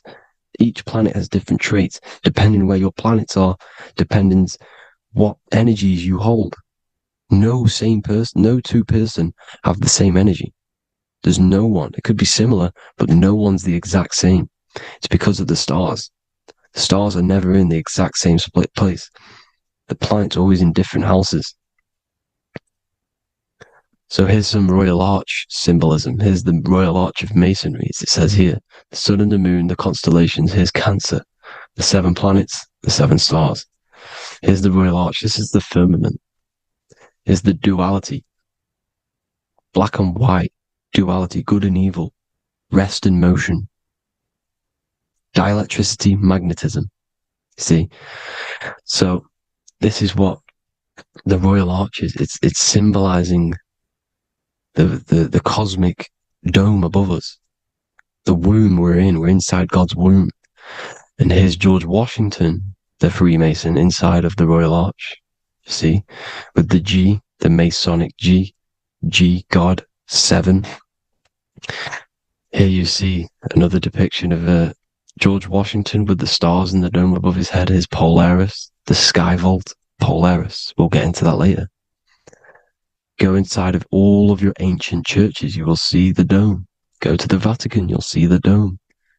All of your ancient churches have this dome because it's the dome above your head.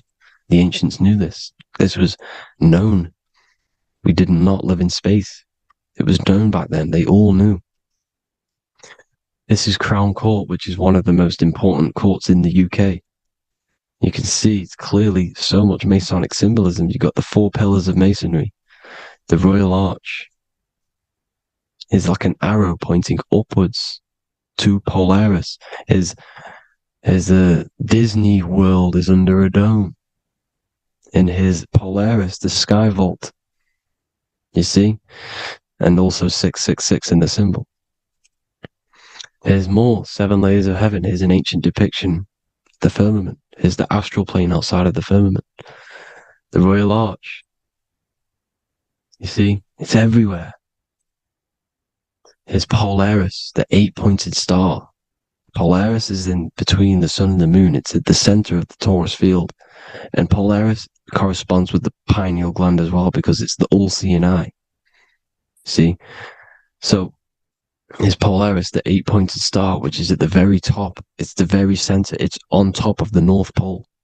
And it's an 8-pointed star that's always symbolized as an 8-pointed star. Here you see the Vatican.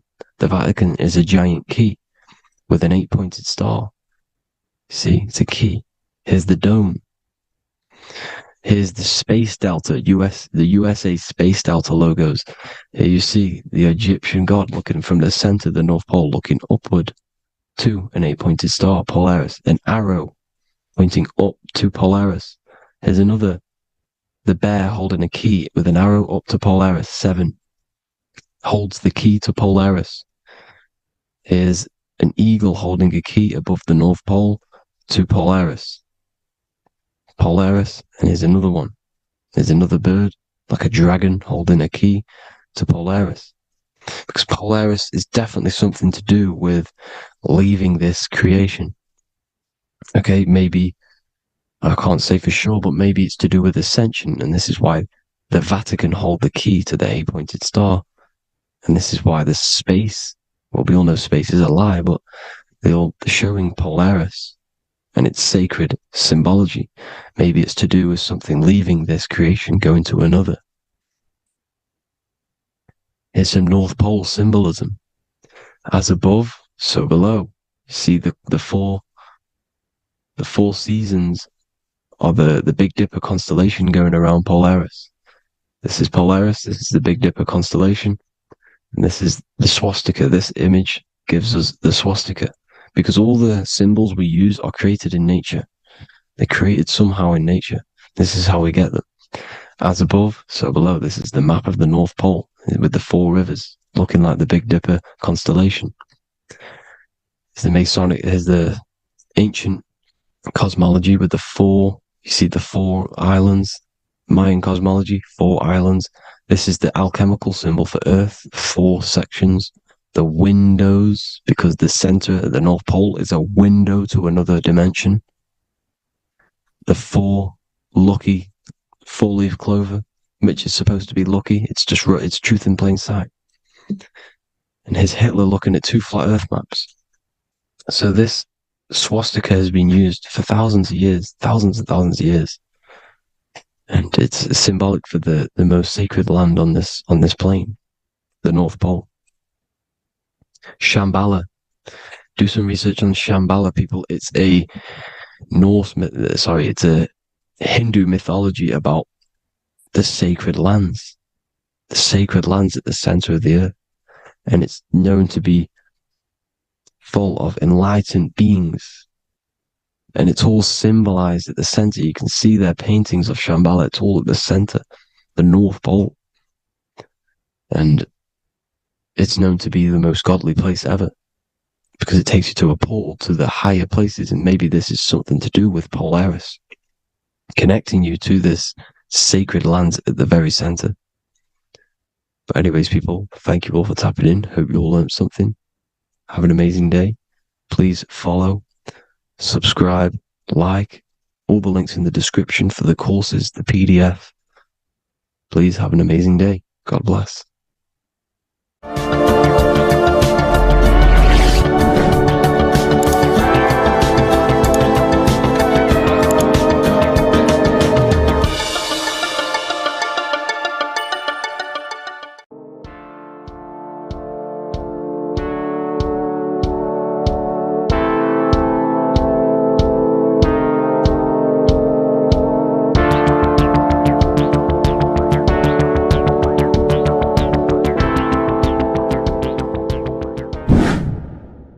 Hello and welcome to another video, people. Before we start, please like, comment, and subscribe if you wish to see more content. Today we're going to be talking about the mental universe and how everything is mental. This is the #1 law on the Kabbalion. If you've never read that book, it's called The Kabbalion. A very good book. It's the first law, because this is the most important thing you need to understand. Is how everything exists within the mind. Behind every single one of these eyes is the same consciousness expressed in different bodies. The mind is what gives perception to what you're experiencing. Behind every single one of these eyes is the exact same consciousness, but the brain that they inhabit is giving them a different perception, a different being, a different body. Now, this is the difference between humans and animals. Humans possess a advanced consciousness, an advanced mind that gives us the ability to be aware of ourselves mentally, physically, and spiritually. We can reflect on ourselves. When a dog looks in the mirror or an animal looks in the mirror, it doesn't know what it's looking at. It doesn't realize it has a consciousness. It can't reflect on itself. It can't say, I want to improve in this area. It doesn't have that consciousness. We have a divine consciousness. Take away the N for divine, and you get with a D, put it with a D, you get divide, because we have a divided two-way consciousness. An animal only has one. However, it's still the same mind. We're all mind. We're all mental. We all exist within the mental plane. Look at this person walking. The body, the brain, is sending electrical signals through the 12 cranial nerves, which the 12 disciples that spread the gospel of Jesus, right? You have 12 cranial nerves in your brain. There are 12 disciples which spread the gospel of Jesus. Jesus represents the mind, the intelligence, the invisible intelligence that we all are, the same intelligence, the same exact consciousness, which then sends a command into the brain. Then the brain sends these 12 electrical signals through the 12 cranial nerves to control the rest of the body through the nervous system. This person walking is not, the body is not walking. The mind is telling it to walk. And the brain is it's a supercomputer which is decoding these demands given to it by the mind. Because the pineal gland will have something to do with the ether, because the ether is physical and non-physical. The mind is sending the commands through the ether to the pineal gland, which is then getting broken down into electrical codes within the brain and sent throughout the nervous system to control the body. And this is why in the Sims simulation, because the body's the simulation, it's a false reality. It's the fake reality. It's not the real you. You are formless. There is no form. But the third dimension is a dimension within your mind.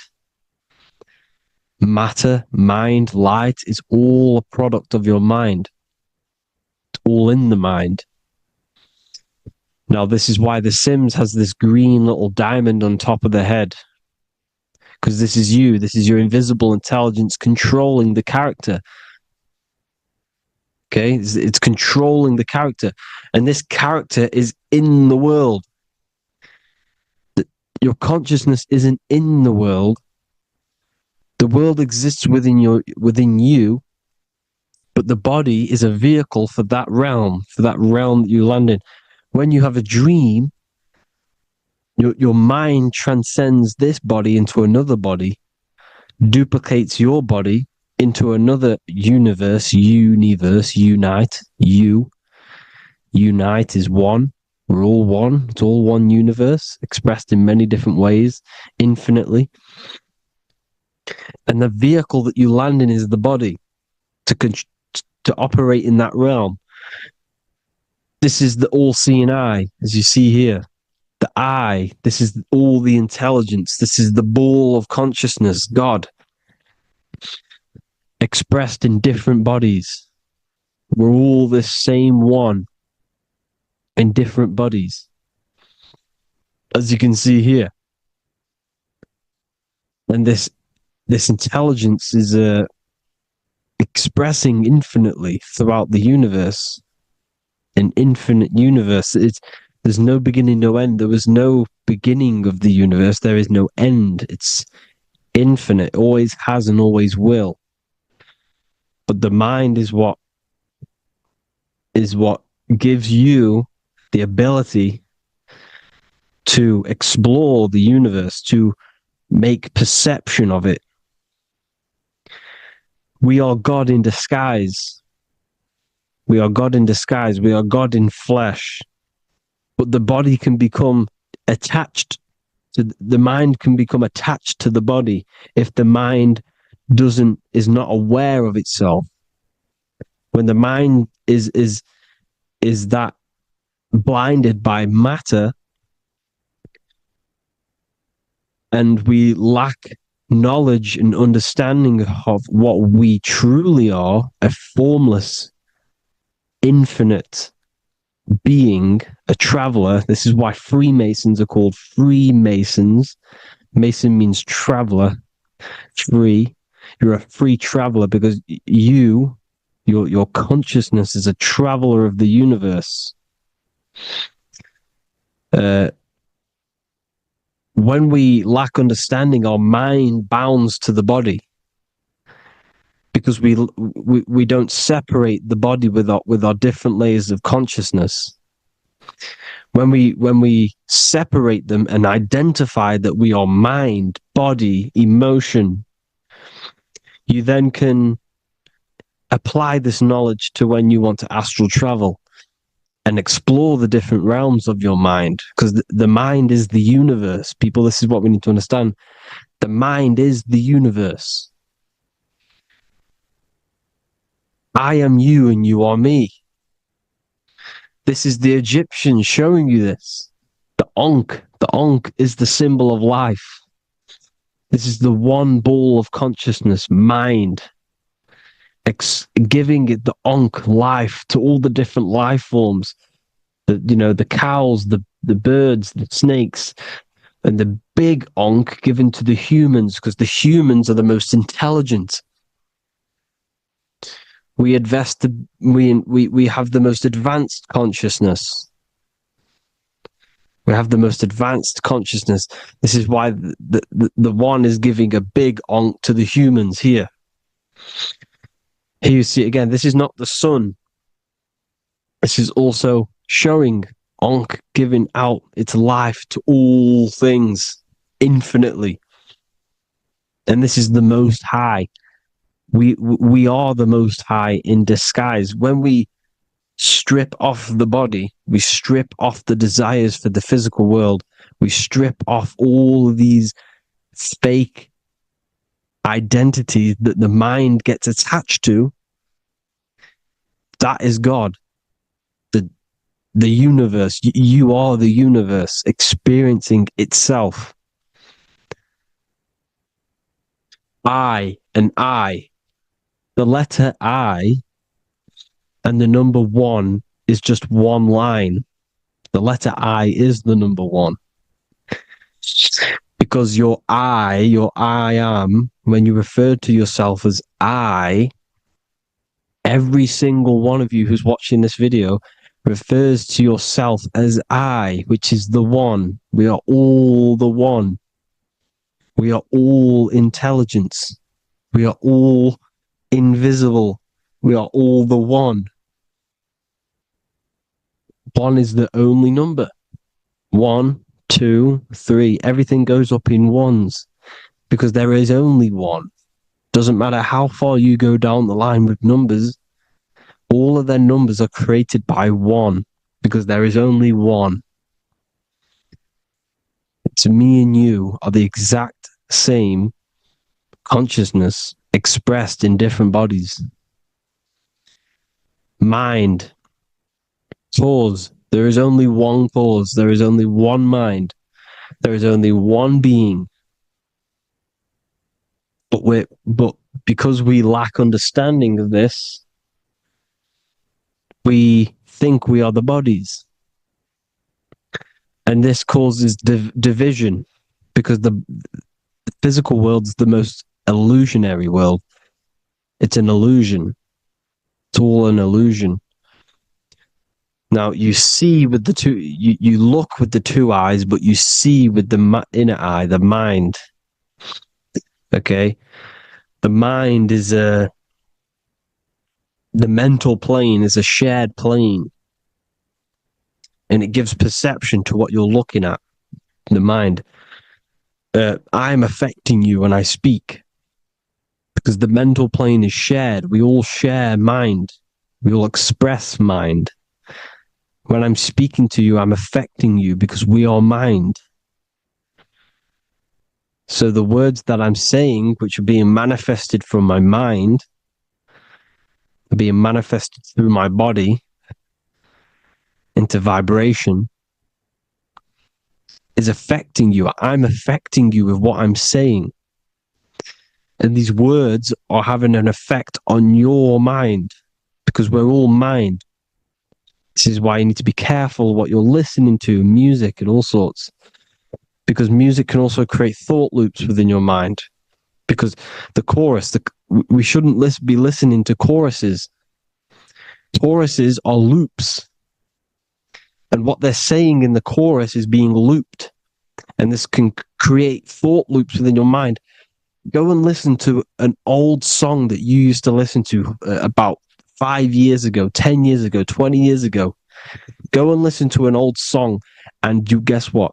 You will get nostalgia. Why will you get nostalgia? Because that song will trigger the thoughts that you were thinking in that time of listening to that song. So songs with choruses create thought loops and they reprogram your subconscious mind. It's important why music is very powerful. Mine and mind, same word. See, language is the truth, people. This is why I use language in all of my presentations, especially the English language. It's riddled with occult truth. I is my me. I, you, and me are I, one. We are not the name, we are I. Every single one of you is I, because we are all the one, all mind. Now, the only thing that is truly mine is my mind. When you say something is mine, it's an illusion. It's not yours. The only thing that is mine is mind, my mind. Okay? It's my mind. It's the only thing. It's the same word, mine and mind. Like I said before, everything's one. Hot and cold is different degrees of the same thing, of the one substance, of degrees. The 7 colors are different frequencies of the one white light. Everything is one. There is only one. We are all one. Everything is one. Hot, cold, day, night. It's the same degree of one, which is mind. The mind's perception is what's giving it, labeling it hot or cold. The mind's perception of colors is what is giving it red or purple, hot or cold. There is only mind. The mind gives things perception.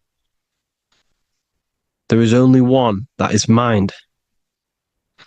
The conscious and the subconscious mind. The male and the female, these are married. The subconscious mind is your hidden part of the mind. Okay, it's hidden. You can't you can access it through different meditations and Reiki teachings, and dreams are manifestations of your subconscious. This is how you know mind and matter are one, because your mind creates matter in dreams. Your subconscious manifests everything in a dream, in the astral realms. The conscious is what you're conscious of, what you're consciously thinking of. So me, I am conscious that I am speaking into this mic and creating this video. My subconscious mind is the hidden part of the mind, which is speaking to my heart, telling it to beat. It's telling my food to digest. It's regulating all my blood. It's doing everything in my body without me being conscious of it. Without me being conscious. The subconscious is the feminine. The conscious is the male. The Bible, of course. Proverbs 12:4. Helpful, not helpful, an excellent wife is the crown of her husband, but she who brings shame is like rottenness in his bones. In the same way, husbands should love their wives as their own bodies. He who loves his wife loves himself. You can take that physically, you can take that literally, or you can take it metaphysically. See, the Bible's written in such a way where you can take it as your level of realization. He who loves his wife loves himself. If you love your subconscious, if you love yourself, you speak good about yourself, because your subconscious takes everything literally. If you say, I hate you to someone, your subconscious does not know the difference between me and someone else. It only thinks me, me, me. Why? Because mind is the only thing that exists. You are mind, I am mind. If I say, I hate you, you're saying that to yourself. Your subconscious picks that up and says, I hate myself. And that's telling your subconscious that's what you want. Because your subconscious manifests 90% of your behavior. The programs within your subconscious. Tying your shoelace is a program. You don't need to be conscious of it. You can just do it because it's a program. It's deeply interwoven in the subconscious. Driving your car, texting on your phone. You don't have to think about what letter. You just do it because you know where the letters are. It's a program. Therefore, if you look after your subconscious, they are a married couple. It's your wife. Your subconscious is your wife. And it manifests 90% of your daily basis thought patterns, actions, behaviors, emotions. All the things that you all the trauma that you've experienced is stored within your subconscious, which is affecting you. So let's say you were in a car crash 10 years ago, and you had a really traumatic event, you really hurt yourself, and you had a very, very, very strong emotion that you felt of pain. That will still affect you today. And why? Because it will manifest into your behavior. How? Well, you'll be cautious of what cars to go in and who. You'll be cautious because of that event that stored within your subconscious, because of that feeling you felt was so painful and so strong. It's still manifesting into your behavior today. For example, you won't go in certain cars, you won't go with certain drivers. The subconscious stores everything, all your memories, the programs, and everything. So if you trick your subconscious, that's how you manifest your life. If you trick the subconscious, you already have something. And therefore it will manifest into your life, into your behavior, thoughts, and actions. This is why the golden rule is to treat others like you want to be treated. Because I am you and you are me. We are all subconscious. We all have subconscious. Whatever I do to you, I do to me. Because my subconscious picks that up and thinks I'm speaking to me. Mind is very powerful. Whatever I do to you, I do to me. Treat others like you want to be treated. The golden rule. That is the only rule we need in this realm, in the universe. If everyone understood this rule and how the subconscious works and how karma works, we'd live in heaven on earth, the Garden of Eden, the golden age. As a man thinketh in his heart, so is he. Proverbs 23:7. Where your heart is, there will be your treasure. Your heart's the emotions. The storehouse of emotions is where you feel emotions. You have to let your emotions move through you, not become you. You can't let your emotions become you. Or except be like the sky and let them pass through you. Be like the clouds and the stars passing over. Let them pass through you. Do not let them become you. And this is how emotions can take over your mind. We are driven by, when a man is driven by emotions, he has no self to control. You must control the mind, because the mind can be corrupted. Because your thoughts are electrical in the brain. Your thoughts come from the mental plane. So how the mind works is that you place your attentions on something in the mind, and infinite information just flows in. Think about it. When you think of a certain topic, as soon as you think of that topic, information comes flying into your mind. Different ideas, ping, ping, ping. It's all connected.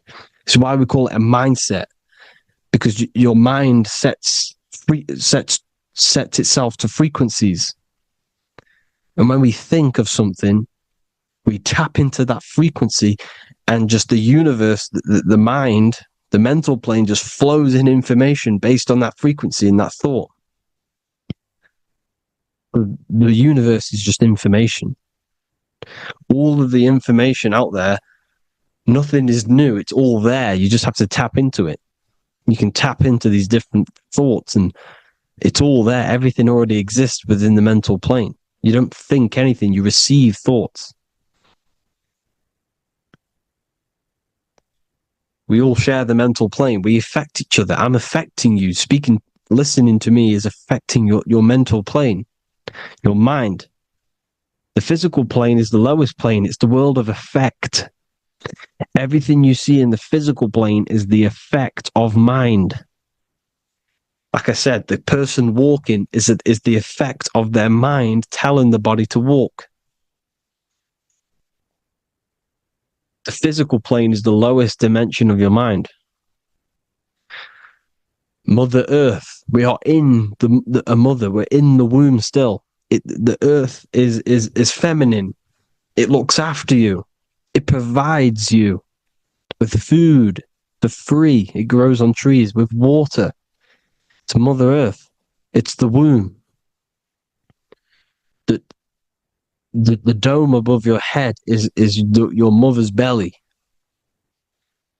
Okay? Is your mother's belly. You're in the womb still. You're forever in the womb because your mind's constantly expanding.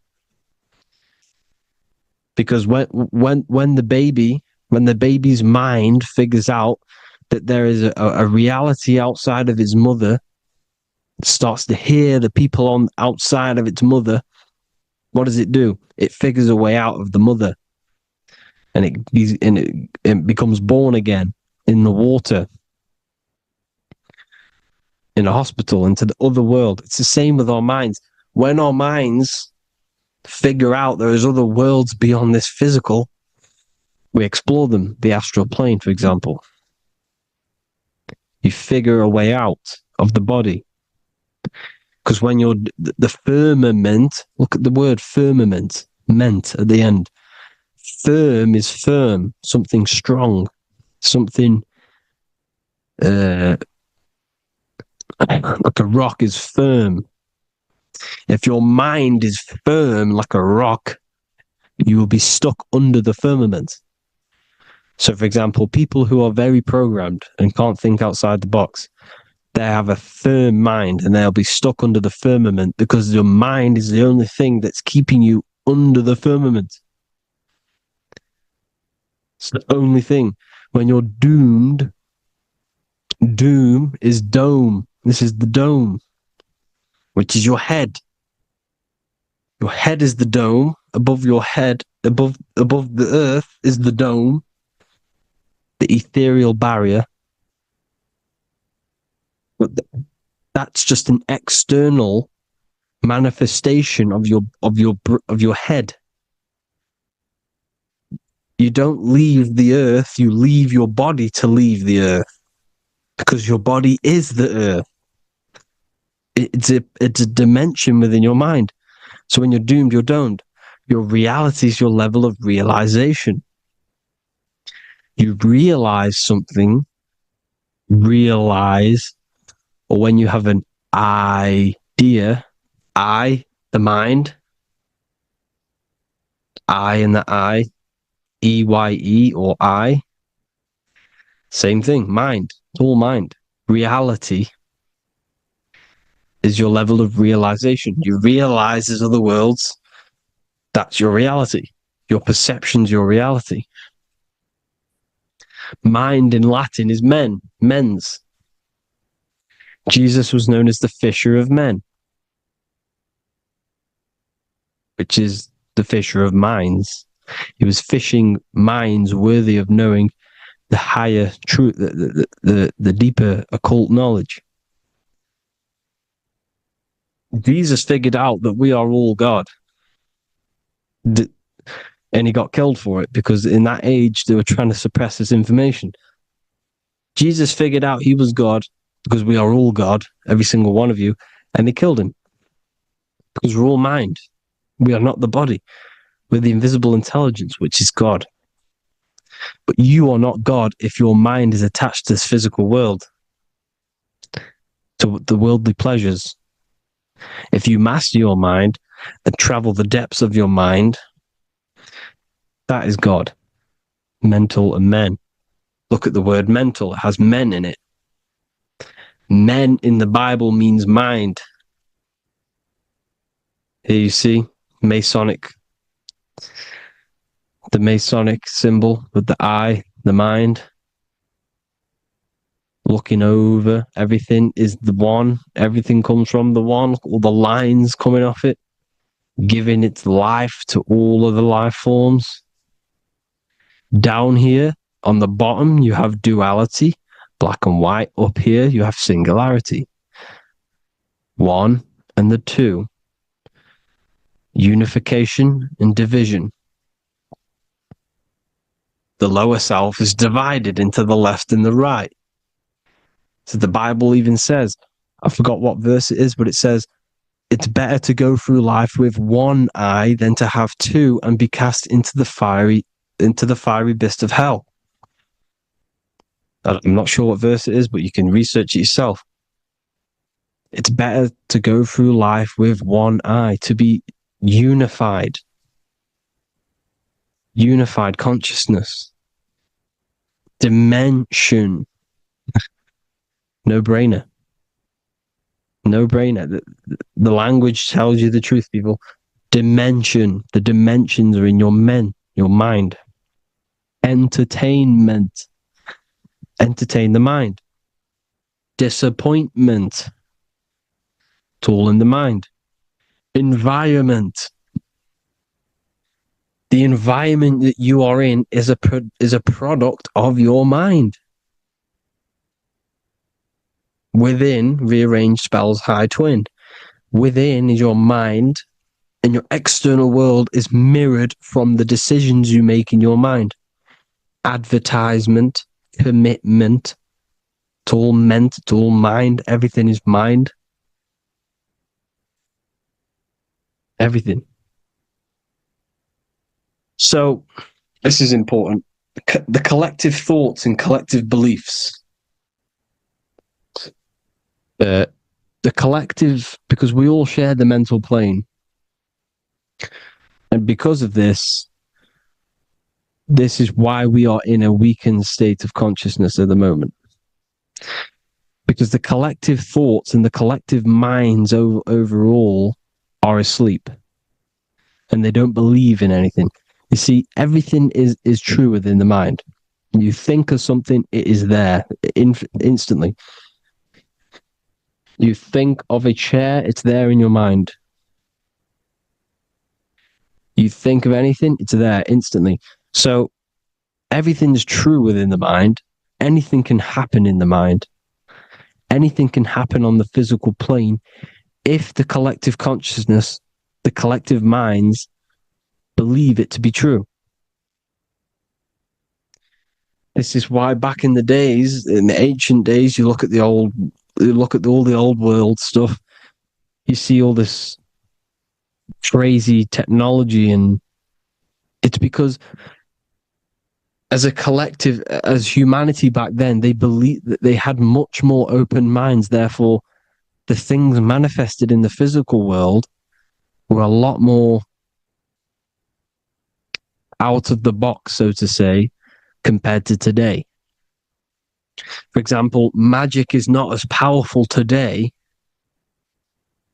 because the masses don't believe in it. It's still powerful, don't get me wrong, but if the masses believed, or if everyone knew magic could be real, because it is, anything's real in the mind, it would be a lot more powerful.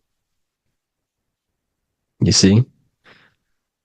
So and what they're trying to do is create a hive mind worldwide. They're trying to make one religion, an external God. What happens when you worship something external? You give energy to it, because where attention goes, energy flows. Where your mind gives attention to, energy goes there. And when we all believe in external gods and give our worship and our power to these external things, we all give energy to it, which will manifest as a demon in the astral planes. It's a hive mind. They're trying to make a hive mind to summon our energy. Trying to summon our energy. And through mind, through collective thoughts, the hive mind. They want one religion, one government, one currency, one belief system. And that will create a hive mind, which will limit our consciousness, which will limit what we can do in the physical world. Because if everyone doesn't believe in certain things, it cannot happen, because it's all in mind. Mind is so powerful. I am you and you are me. I hope you all enjoyed this video, people. If you haven't already, join the Wisdom Academy. The Wisdom Academy, we have many occult lectures just like this one. Also, we have just launched Mindwave Hub. If you want genuine frequencies genuine binaural beats, because the ones on YouTube, the ones on Spotify, Apple Music, they're all tuned to A440 hertz, which shuts down the right hemisphere of the brain. If you want to gain access to your true consciousness, your mind, you need to balance the two hemispheres and balance the chakras. You can do that externally by listening to binaural beats.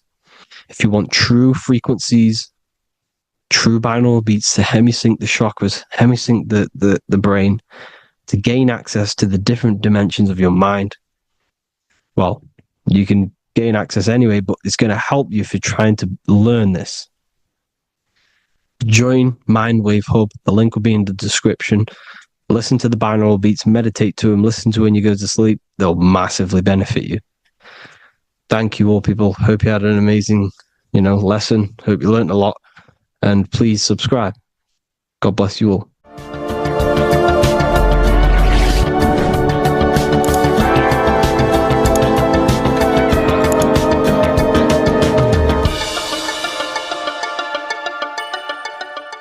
Welcome to Revival of Wisdom. Welcome people, we're back with another video. Please make sure to hit the like, the subscribe button, and turn on notifications to never miss a video. The Vatican is a giant key from a bird's eye view, and it also contains an 8-pointed star. The Anunnaki Sumerian gods also depicted this 8-pointed star. The sky god Anu from the Anunnaki also uses the 8-pointed star for his symbol.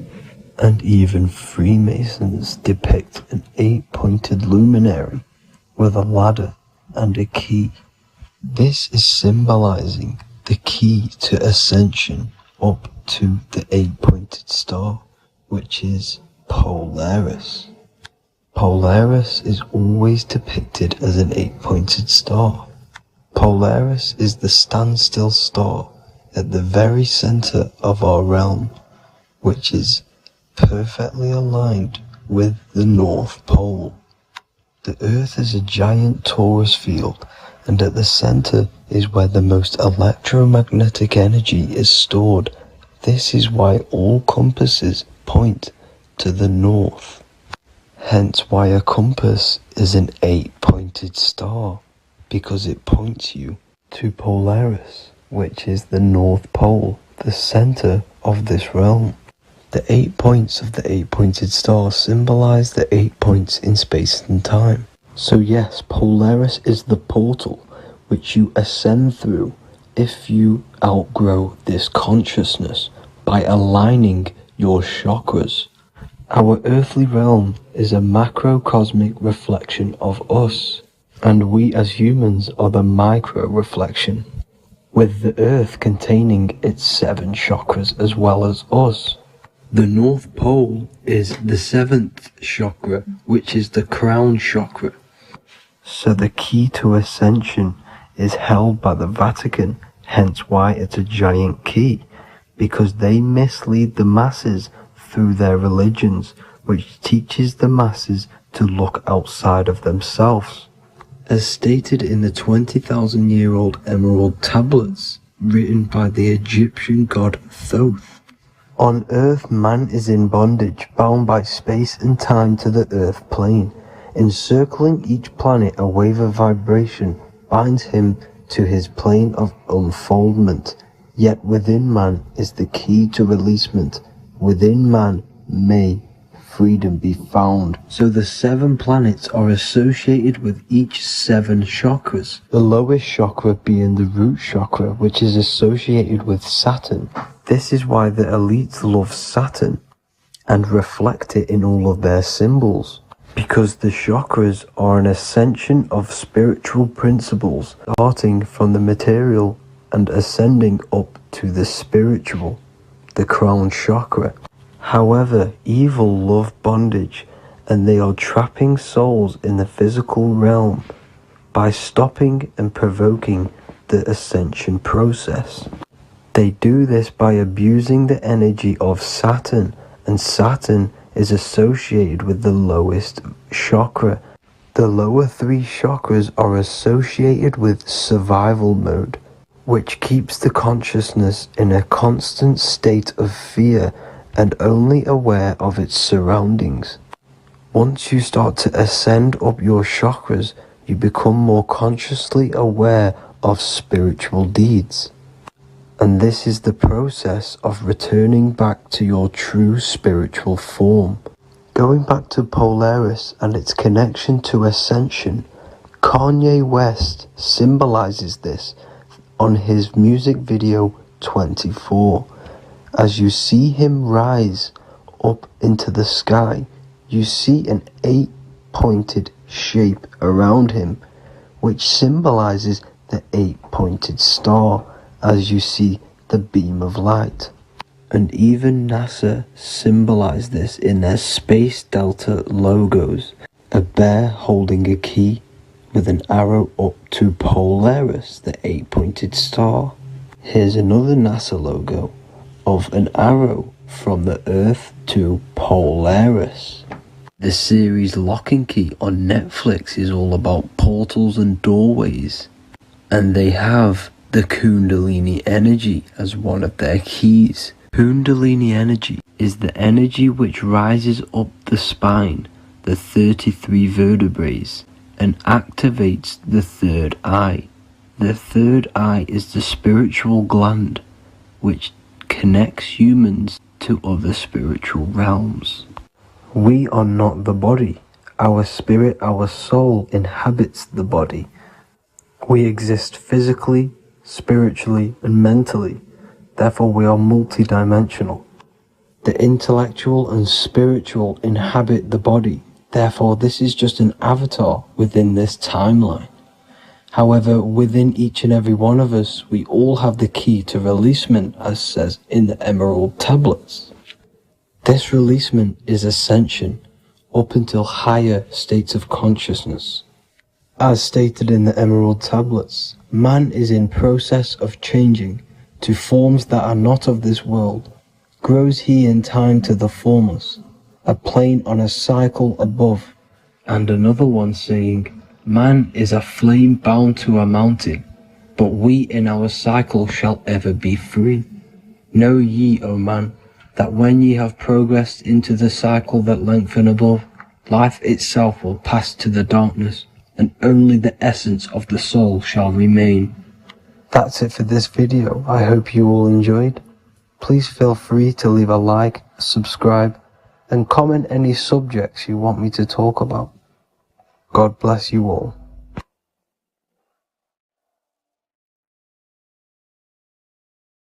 Welcome to Revival of Wisdom. Today, we're going to be talking about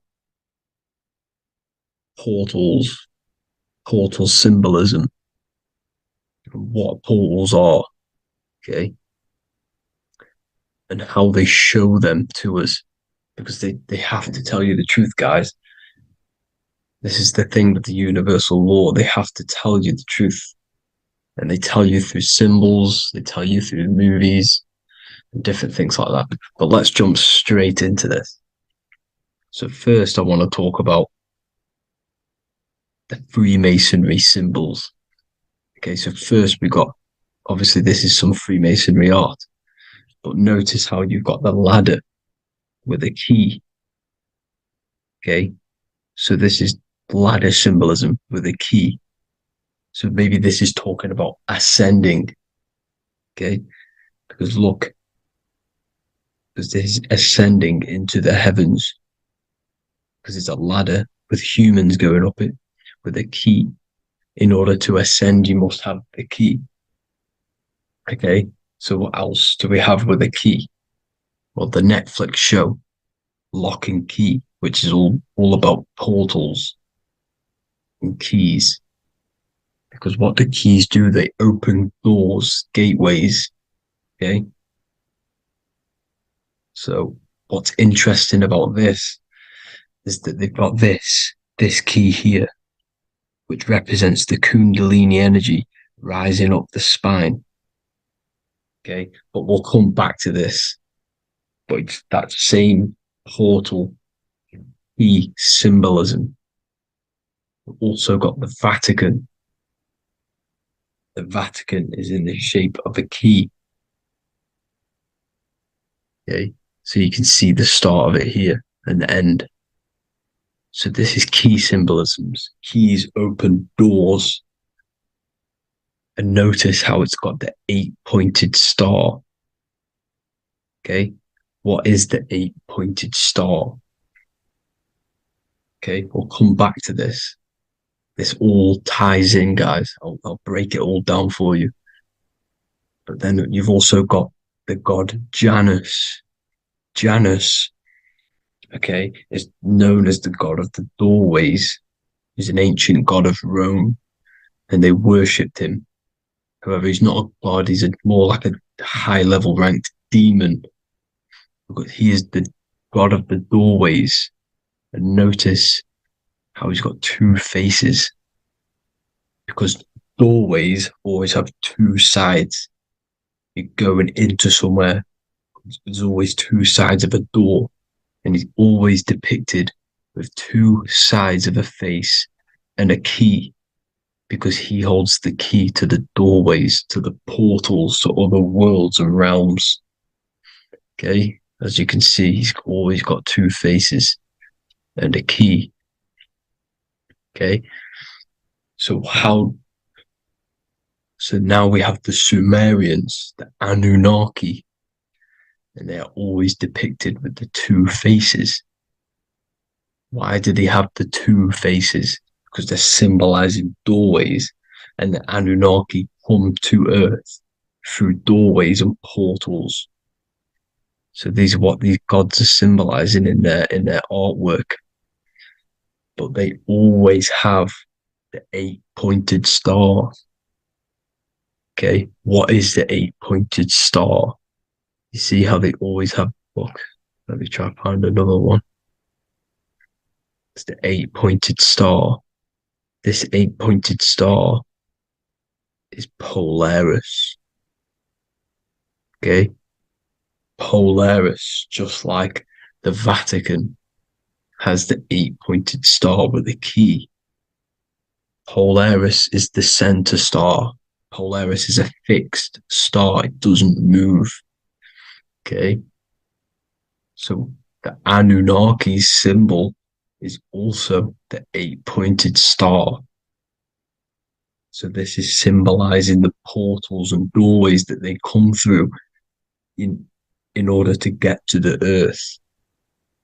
But Polaris is that center star which does not move. It's always symbolized with the 8-pointed star, just like a compass. Why is a compass the 8-pointed star? Because at the center of our realm is where the most electromagnetic energy is stored. As you can see, we have an aura field, an electromagnetic aura field. So does the Earth. And in the center, so like our heart, for example, is where the most energy is stored. And like the center of the Earth, this is why all compasses point to the center, because this is where the most electromagnetic energy is stored. It's at the center of our realm. Okay. So like I was saying with the lock and key series, see this here? The Kundalini energy rising up the spine, just like your Kundalini energy rising up the spine. Let me try. I can't zoom in, but you know what I'm trying to say here. Let's go back to Polaris, because at the center is where pole. Can you see the pole of electromagnetic energy? Polaris, the North Pole. It's symbolized. The truth is in the words. It's like a pole of electromagnetic energy. And this is where the aurora borealis comes from. Notice how it's got the word aura in it, because it's the Earth's aura electromagnetic field, just like you have an aura, also known as the northern lights, because it's coming out of this center hole in the center of our realm, where the black sun is. And this is where the electromagnetic energy is coming up from. And this is what the aurora borealis is, or the northern lights. It's just electromagnetic energy. And it's symbolized through our symbols, the original O, okay? Because it's like a hole through the middle, Polaris. So this Polaris is the sky vault. It's the portal into this realm, because this is what the Anunnaki are always talking about, always symbolizing with the 8-pointed star. And just like a compass, it's the 8-pointed star pointed to the center, to Polaris. Okay. See here on the Sumerian tablets with the 8-pointed star again. And how we know it's talking about portals with this 8-pointed star is because CERN 666 are opening up portals to the underworld, letting in demonic entities into this realm. How do we know it's a portal? Because their Hydro Collider has 8 points, just like the 8-pointed star. So they are creating synthetic portals to the underworld to let these demonic entities into our realm. But what is the key? Because if we're talking about ascending through Polaris, notice how here on the masonry art, this luminary here, so this is the sun, that's the moon, this is Polaris, because it's a luminary with what? 1, 2, 3, 4, 5, 6, 7, 8 beams coming off the luminary, just like the 8-pointed star. So you see the ladder with the key going up to Polaris. It's symbolizing ascending out of Earth. So what is this key that they're keeping from us? Because it's a human holding a key going up the ladder to Polaris. Well, chakras. We have 7 chakras. Okay, so this is what they are telling us in the lock and key symbolism. The Kundalini energy rising up the spine. Okay, just like they have 33 vertebrae on the back of your spine. Okay, this represents the Kundalini energy going up your 33 vertebrae, just like in masonry has 33rd degrees. Okay, so what is the key? Your chakras. Your chakras have to be unlocked. Okay, you have to unlock your chakras, and you can't unlock this one without going through this one. You have to go through them all. It's like a ladder, just like Jacob's ladder. You can't go from the bottom to the top. You have to unlock each one. Okay, just like you have 7 chakras, you have 7 layers of your aura. Okay, you have to unlock your chakras to the highest point in order to reach Christ consciousness. And this is the key that they're talking about. They're symbolizing the organic portal within each and every one of us to ascend out of this realm. Okay, so this is the key that they're talking about, and they're holding back this knowledge to keep us trapped in this 3D realm. Okay, so like I was saying with the 33 vertebrae and the Kundalini energy coming up the spine, 33 vertebrae, you can see this sort of symbolism going up to the light, because it's the light.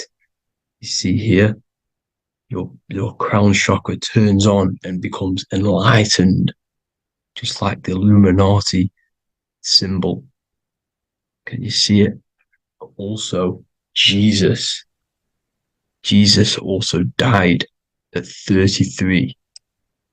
So this is symbolizing, okay? They're symbolizing the death of the ego, the body. So once you open up your chakras and reach Christ consciousness, which is your 33rd vertebrae, once your Kundalini energy goes up your 33rd vertebrae, your body technically, not physically, but spiritually dies, because you then become formless. You reach Christ consciousness. So then you can travel other worlds. Okay. This is what they're talking about with Vatican, 8-pointed star, and the key. Janus with the key. The Sumerians with the 8-pointed star. Anunnaki, the 8-pointed star. Polaris, 8-pointed star. So Polaris is the way out of this realm, which is at the center. Pole, North Pole. Okay. So the key is that they're hiding from us is the knowledge to unlock our chakras. Okay. And without this knowledge that they keep from us is trapping our souls in this reality to keep reincarnating. Okay. Well, thank you all for tuning in. I'm going to leave you all there. Make sure to leave a like and a comment in the comment section. Let me know some topics to talk about so I can break it down for you. God bless you all.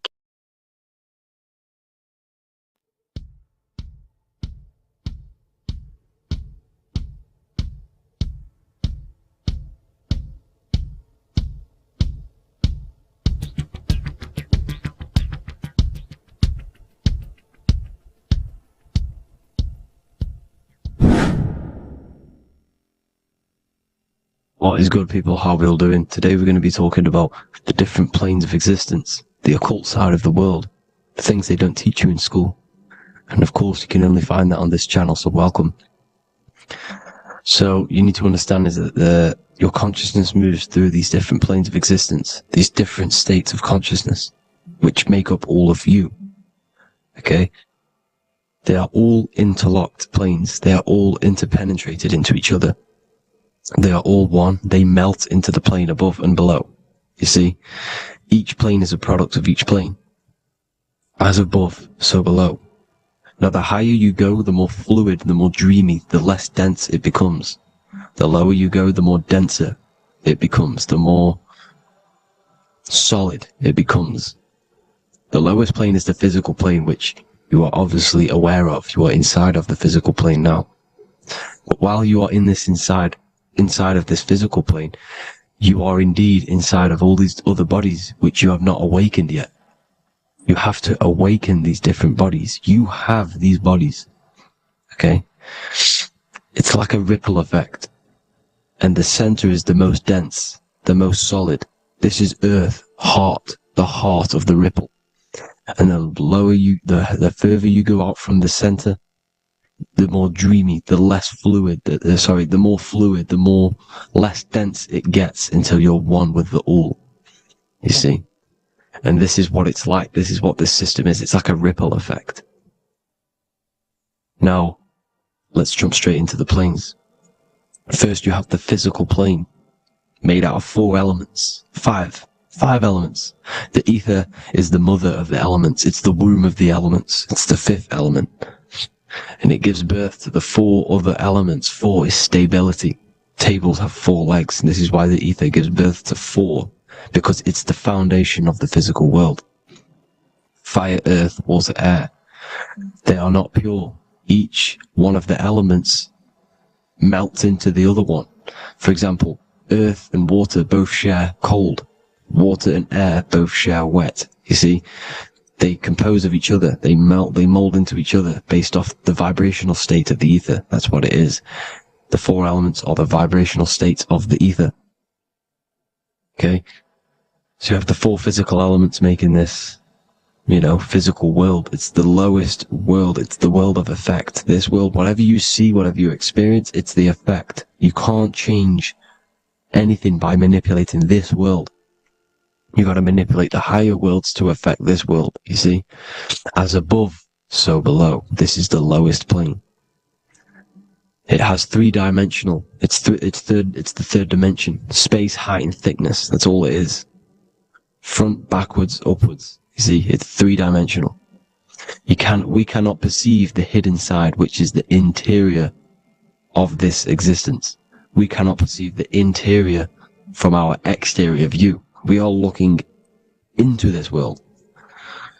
Okay, this is the exterior view. We can't see what's inside of that. That's the fourth dimension, which is the next one. It's the most gross and dense plane. Four states of matter, the most slowest vibrational molecules exist in this plane. Above this plane, you have the ether. Okay, the word ether and either are the same thing, because either connects two scenarios in languages. I either support Manchester United or Liverpool.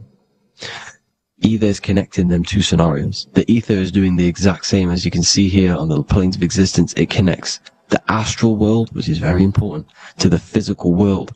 It's connecting these two worlds.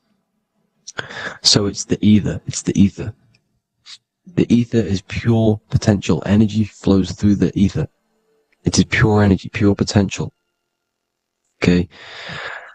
The physical body is an exact copy of the etheric counterpart body. So every physical object has an etheric energy double. It's like a blueprint of that object. Every single object has an energy double, and that's the etheric double. Okay? The etheric body determines the shape of our physical body through its lines of force. All through life, it rebuilds and restores the physical body. Physical problems show up first in the etheric body, because as above, so below. You manipulate the higher planes, it will manipulate this plane. And this is why sorcery works. Contact with astral plane entities. We'll get into that a bit later. So, the reason why we can't see this plane, this energy world, which is all around us, which we are inside of right now as we speak, is that the molecules that compose it are further apart than those of the physical plane, making it invisible to the two eyes. That we can't perceive it. Our eyes cannot physically suck in that sort of information, and our brain cannot decode it. This is why, they brainwash us with all these programs to keep us asleep, to keep these other bodies we have asleep, so we don't find out about these other bodies, and is to make you believe that everything's just a material. Only the material world exists. They don't want you to know is that everything that you see is a result of something you cannot see.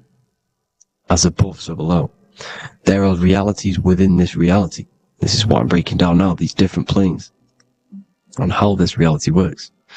So your etheric double is your energy body. You can see here the physical, etheric, astral. Astral is your spirit. The ether is a part of the physical plane. It's like just above the physical plane, but it's still part.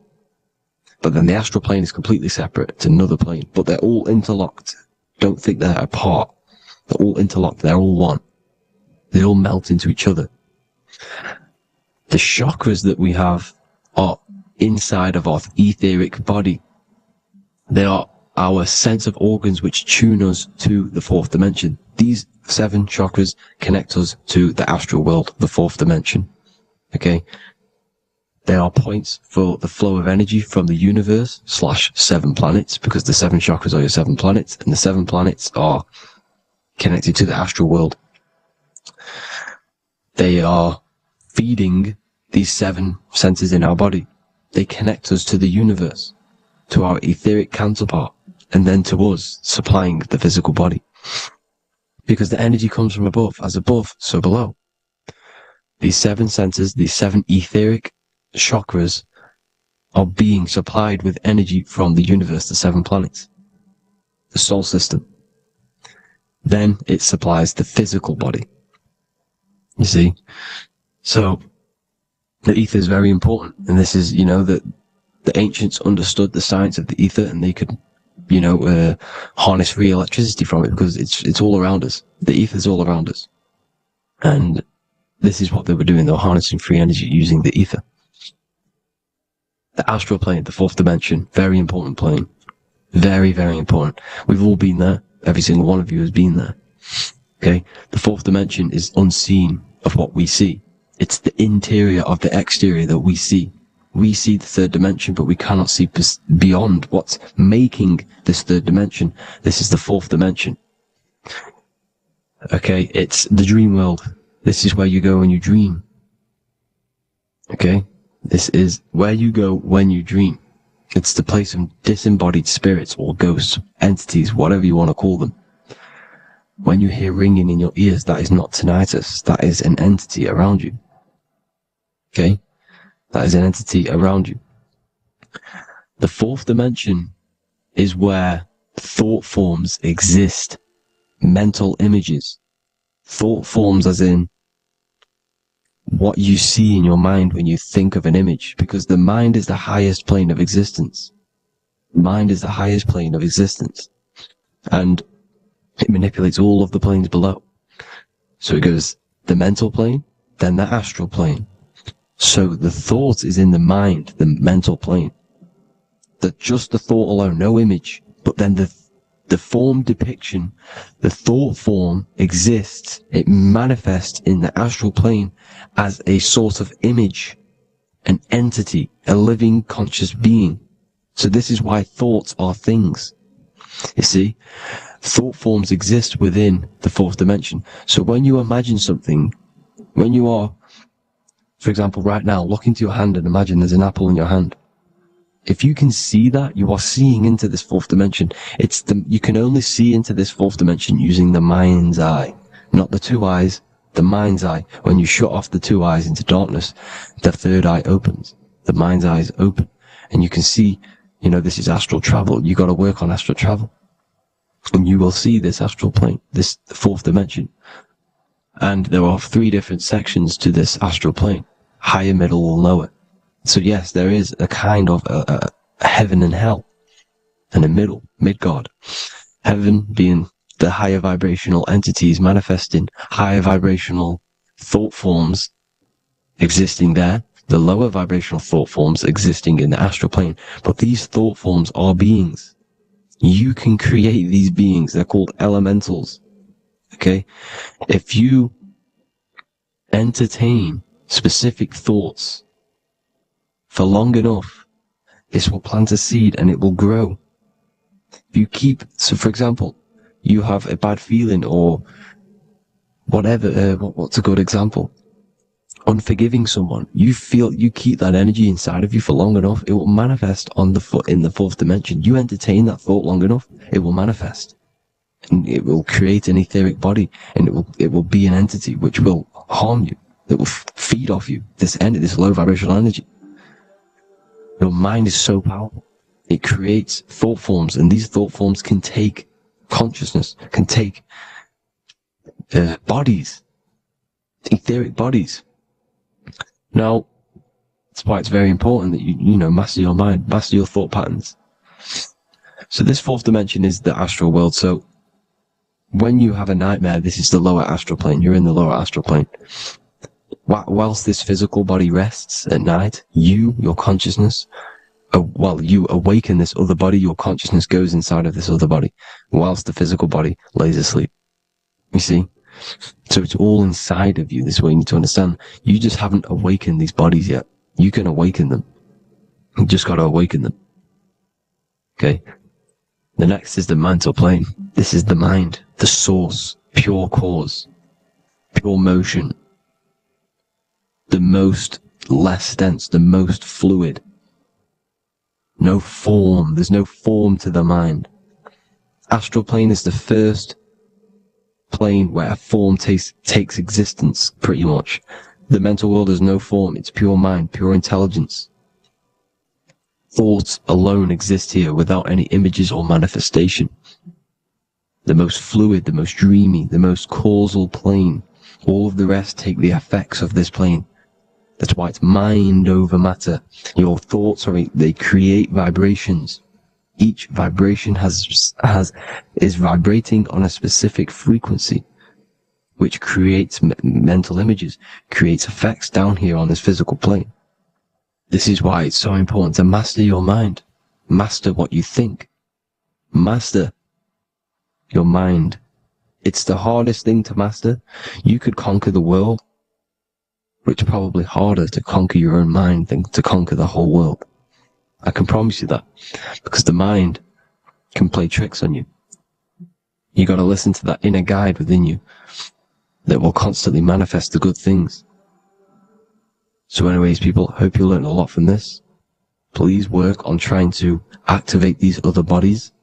I will maybe do another video on trying to activate these bodies if you wish. Please comment down below if you would like to see that. And have an amazing day. Please like, subscribe, comment down below any video ideas you want me to do, any information you want me to spit. Thank you all. Have an amazing day.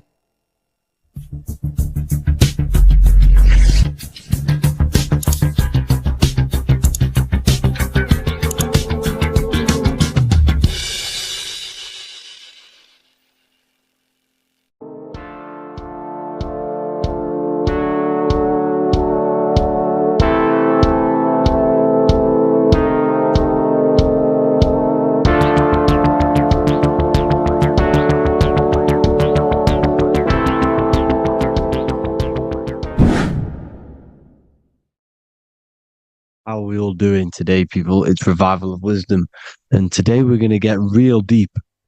This video is going to get real deep. A lot of people are not going to be ready for this sort of knowledge. Okay, you really have to do is to really deprogram the mind, because everything we've been taught is a complete lie, is to keep us trapped. Okay, this is really advanced knowledge. Now, let's get straight into this. All of the ancients depicted other worlds, and they called this place Midgard. Midgard is the mid-garden, the middle garden. This is why the Masonic symbolism on the floor is always a black and white checkered board, symbolizing the polarity here, the good and bad, because we're in the middle garden, the heart. Earth rearranged spells heart, because we're in the heart of this system, of whatever it is, a super quantum computer, whatever you want to call it, simulation. Now, in the Quran, it talks about the 7 layers of heaven. All of these ancient artworks are depicting these different layers of reality. Okay, and look at the Egyptians here with the boat outside of the firmament. Boats travel on water, and this is exactly what the Masons are doing. So they're still using the same symbols. Why? Because it's the same knowledge, just hidden. The Egyptians have the same knowledge as the Freemasons. It's just hidden. Now, this cosmology that they're showing here, which is probably made maybe 100 years ago, this painting or artwork, is the exact same as the one we see here, with the arch, the boat. You know, it's similar, because the boat is symbolizing traveling these other worlds, because the ether is also symbolized as water, because if you look up at the stars through a telescope, it looks like it's water. It's shining through water, because this ether, whatever this substance is outside of this world, was symbolized as water. Okay, and look at all these ancient depictions showing these different layers of reality. Now, we are being trapped within this 3D dimensional world, which is the cube, the Saturn cube, because there are 6 sides to everything in this world: front, back, left, right, up and down. 6, which is the cube, because we're in the Saturn's world.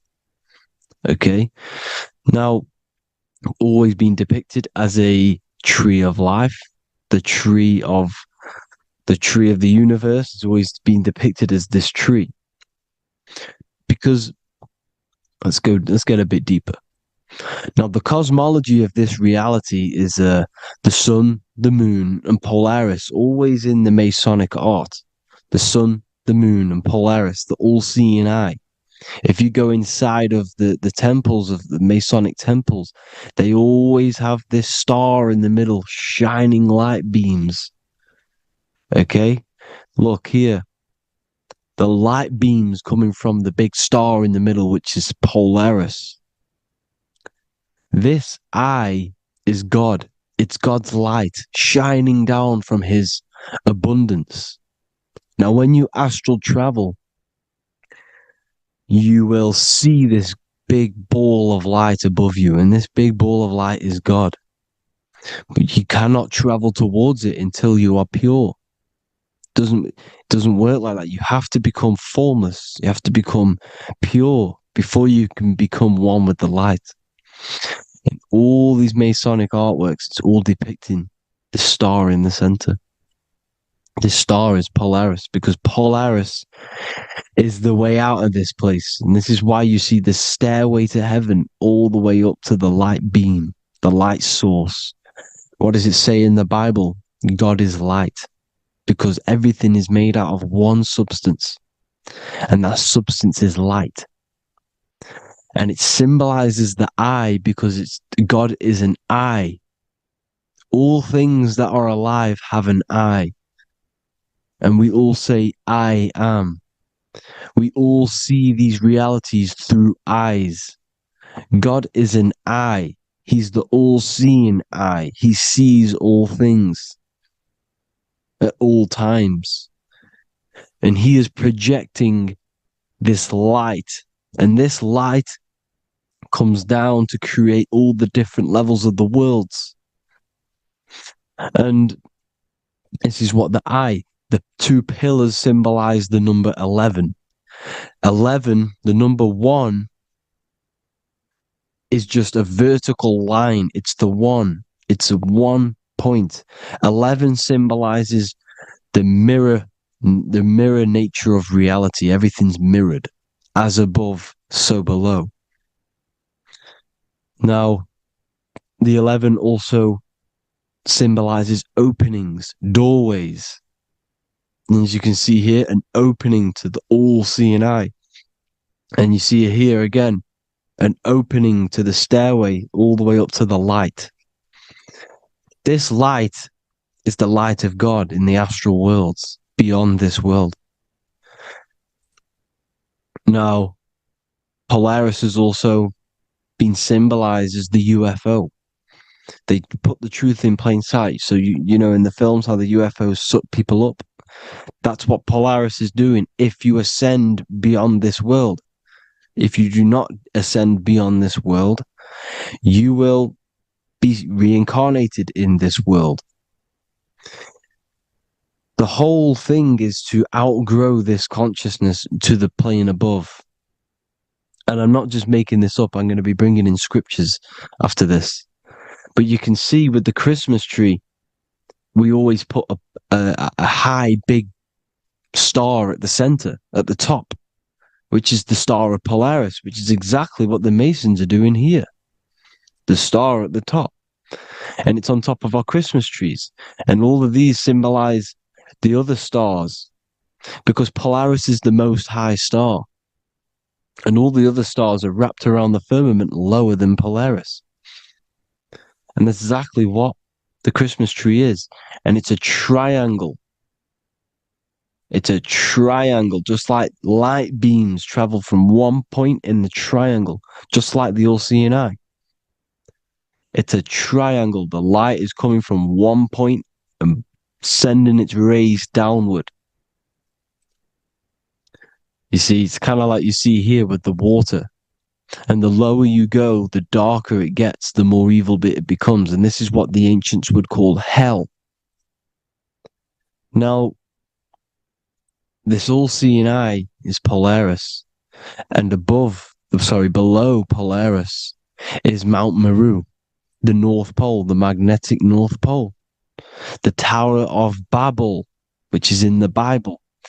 The etymology of the word Babel Ba meaning spirit, which gives the ability to move the soul through the world, which is that's the ancient Egyptian description of the word ba, meaning of the word ba. You have the ka, the ba, the ak, but the ba is the one that gives the ability for the soul to move through the worlds. Your soul can't speak into a world without incarnating into it.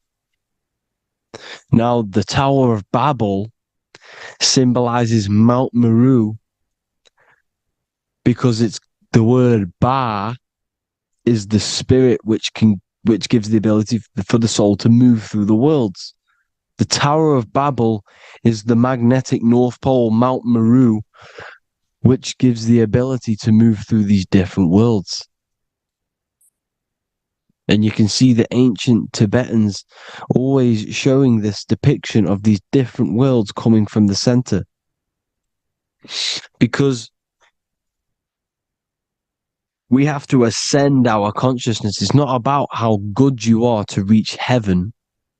It's about how you expand your consciousness, you expand your mind. So they teach now that you have to be good in order to reach to heaven. It's about expanding the mind, expanding your consciousness to these different planes, these different realms. So that's what it's about. And Jesus was known as the fisher of man. Now, Jesus is a massive part of this. He was known as the fisher of man because he was fishing. He could have been fishing. He could have been one of these deities that had come down from these different higher realities and pull people up. So they would. So they called Jesus the fisher of man. And he says unto them, "Follow me, and I will make you fishers of men." So these deities that we see in the past, like Buddha, Krishna, Hermes, Thoth, Jesus, could all be these entities who were coming down to pick up the minds that were worthy enough to see the higher planes of reality. And this is why they called him the fisher of man. Now, when Jesus walks on water, there is a parable with Paul. And he says, but Jesus immediately said unto them, "Take courage, it is I, don't be afraid." He's talking about astral travel here. He's talking about leaving the body. Because when you leave the body in astral travel to see these alternative realities, you can't be afraid because fear is a bondage, which is what the Emerald Tablets talks about. "Lord, if it's you," Peter replied, "tell me to come to you on the water." The water. "Come," he said. And Peter got down from the boat, walked on the water, and came towards Jesus. But when he saw the wind, he was afraid and began to sink. When you become afraid in astral travel, you sink back into your body. "Lord, save me." So this is talking about Jesus pulling people up into different realities. And you can see the fish is the symbol of Jesus. Is another symbol of Jesus, a fish. Because fish symbolize deep occult knowledge. Because fish travel the depths of the ocean. And they symbolize us because we are fish underneath the ethers. And Jesus was pulling people up. You see, so the Bible is a people today believe the Bible is a book telling you how to reach to heaven, how to become godly and reach heaven. But you've got to become the Jesus Christ to see these alternative realities. Now look at the Emerald Tablets is a massive part, and it speaks so much about these different realities. Look what it says here. This is in Emerald Tablet 3. "Then in my heart grew a great longing to conquer the pathway that led to the stars," which is exactly what the Masons depict in all of their art. Look, the ladder to the stars. And then he goes on to say, years after years, I sought after wisdom, seeking new knowledge, following the way, until at last my soul, in great travail, broke from its bondage and bounded away, broke from the bondage of the body. Free was I from the bondage of earth men. Free from the body, I flashed through the night. The stars. The stars are a massive part in the astral world. Each star is a different reality. And the true astrology is the star that you came from. You came through a star to reach this, to reach here. There is a reason why you are here. There's a reason why you have the personality traits, because your soul came from a specific star. This is why we call them stargates, because they are gates in and out of this reality. And Polaris is the way out to the higher worlds. Now look, far into space, my soul traveled freely into the infinite circles of light. Beyond knowledge were some planets and great gigantic beyond dreams of men. Then he goes to say, lift up your flame from out of the darkness, fly from the night and ye shall be free. Lift up your flame. Your flame is your soul, because it has to be lifted up out of the darkness. This is the darkness, this world, this body is the darkness. Because it's a bondage. You need to break free. You need to learn how to astral travel, people. You have to learn this. If you want to get out of this world, you have to learn how to astral travel and see the other realities. Traveled I through space-time, knowing my soul at last was set free, knowing that now I must pursue wisdom until at last I pass to a plane hidden from knowledge, known not to wisdom, extension beyond all that we know. So he's talking about he went to a place where we cannot even comprehend here, a place that is not even known to earthmen. He's telling you he's ascended out of this world to the planes that are beyond. And it says here in the Emerald Tablets, man is in process of changing to forms that are not of this world. Grows he in time to the formless, a plane on the cycle above. Know ye must be one, ye must become formless before ye are one with the light. The light, the same light that I was talking about, the Masonic light, with the triangle, God, the one source. Ye must become formless before ye are with the light. Formless, you have to leave the body. You have to leave the body. You have to gain the ability to leave this body and travel to these other worlds.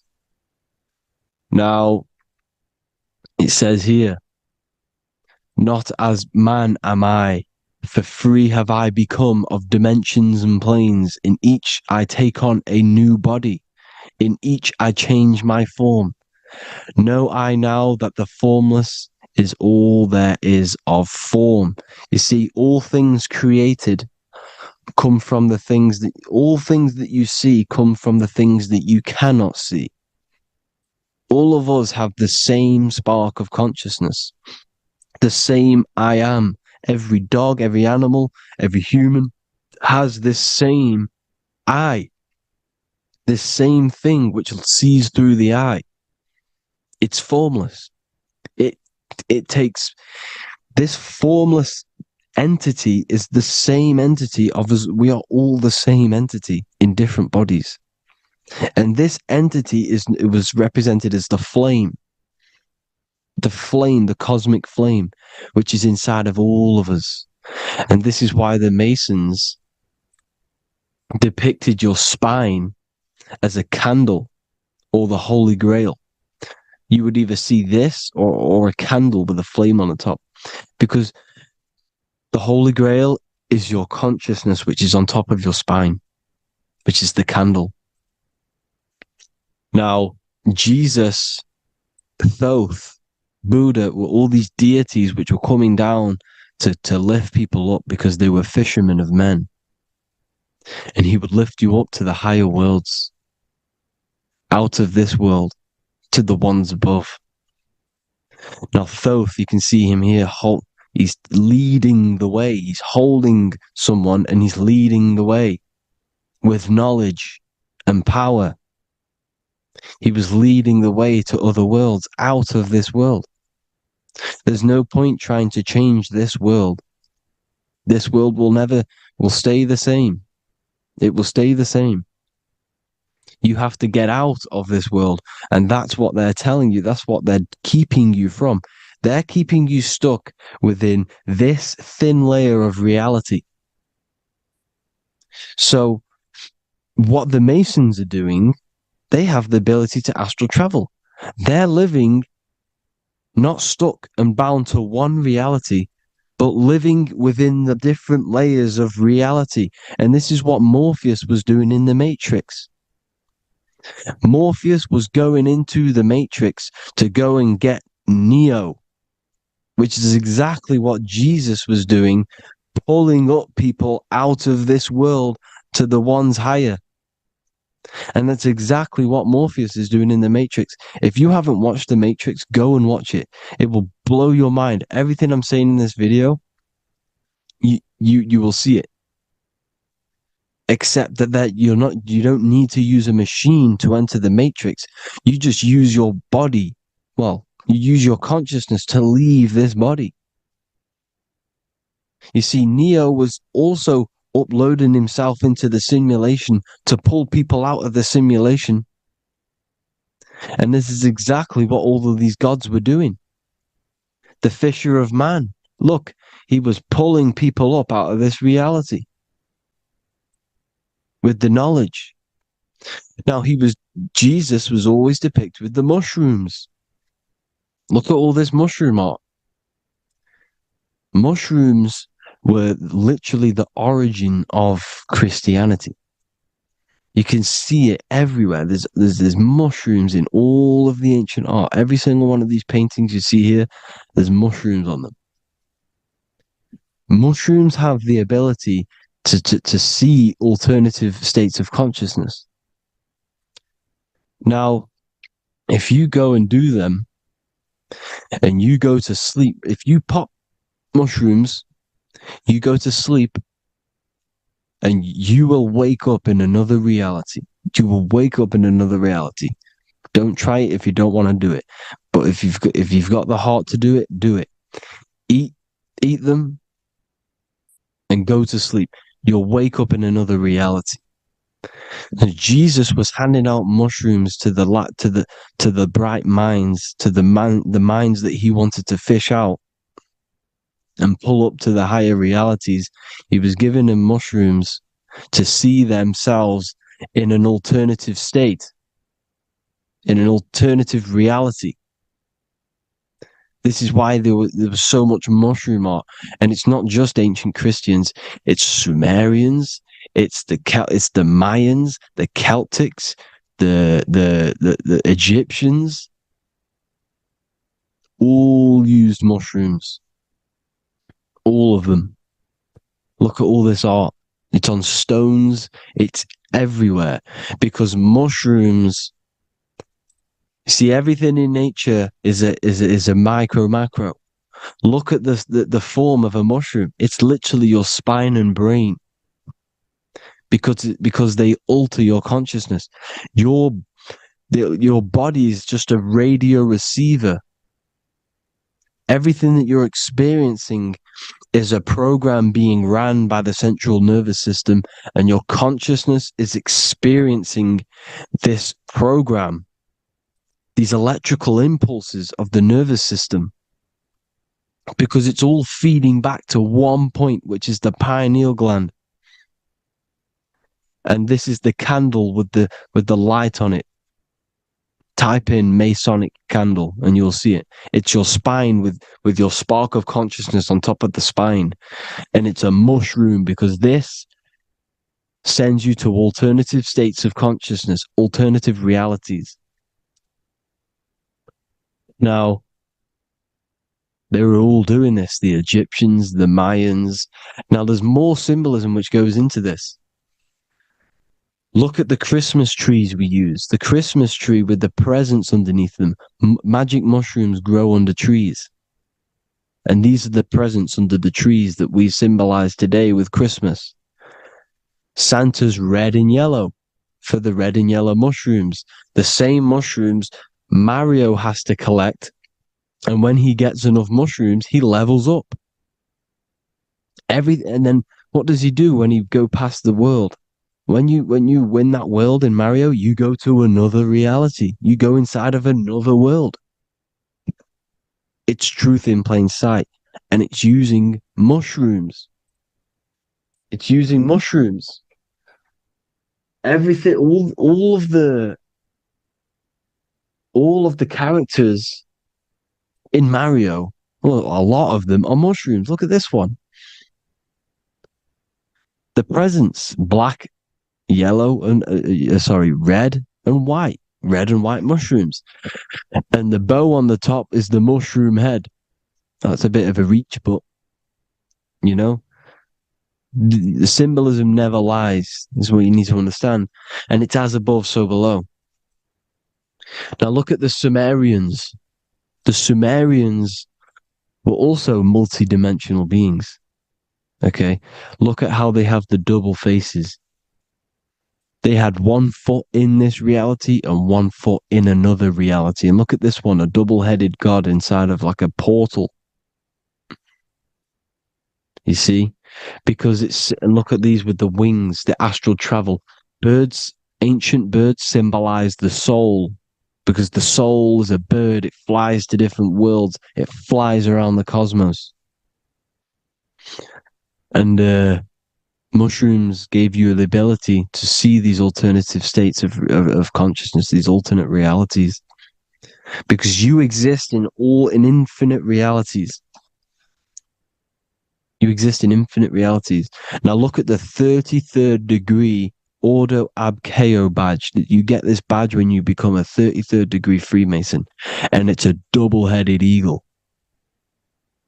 A double-headed eagle. And you can see this in Sumeria first. Sumeria have the same symbol. A double-headed, bird. You can see it here as well. And the Masons are still using this symbol today. And when you become a 33rd degree, 33 vertebrae on the back of your spine, above the vertebrae is your consciousness, and it's a double-headed eagle. One reality in one, you become a multi-dimensional being in the 33rd degree. And I've heard many interviews of Masons say it becomes Luciferian. You see, they speak in code. These Masons can't tell you about what they learn about, but they will speak in code. They said it becomes Luciferian. The word Luciferian is lucid. The root word of Luciferian is lucid, and lucid is lucid dreaming, alternative realities, dream worlds. You become a god. Luciferian means you're becoming your own god, pretty much. Because you are becoming a multi-dimensional being living in between the different layers of reality at the 33rd degree of Freemasonry. And look at the double-headed eagle, because the birds symbolize the soul. And they reach high, they fly high, just like the soul wants to fly high to the light, to become one with the light, like the Emerald Tablet says. Now look at Janus. Janus was another god, and he's known as the god of doorways. Janus always depicted with a double head. Janus is why we say janitor or January. And January is entering a new year. Janus is known as the god of doorways with keys, always got a key. Because keys open doors. That's why the janitor holds all the keys. And Janus always has double heads, because he had 1 foot in this reality, 1 foot in another. He was a multi-dimensional being. A Luciferian. living between the different layers of reality, except from instead of being stuck in one like we are. Well, a lot of people. And that's the whole point.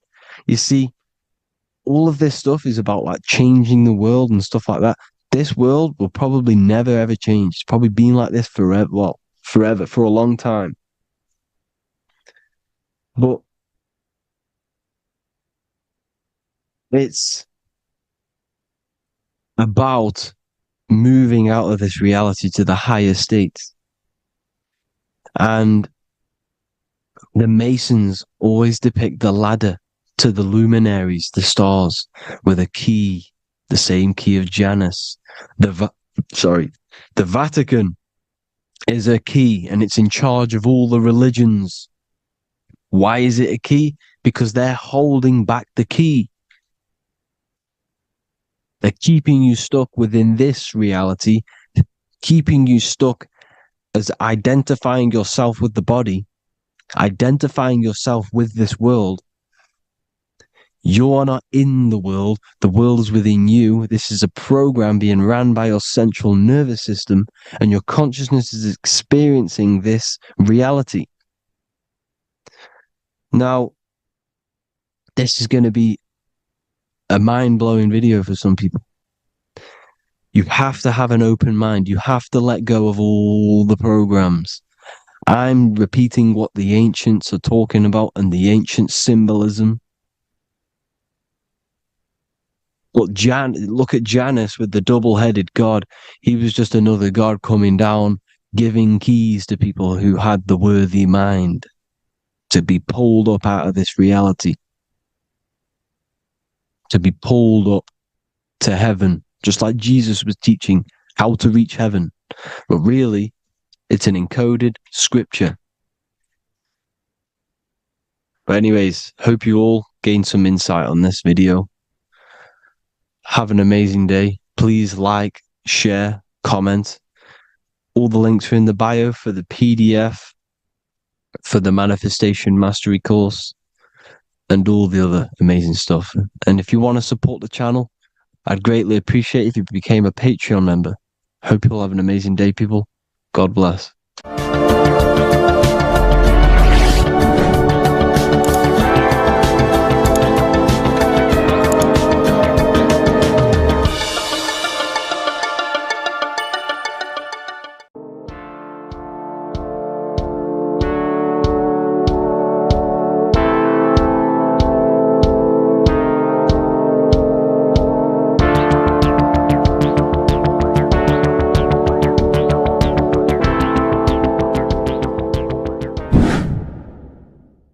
Earth has become a realm in order to trap souls within so that they can harness our electricity, our energy.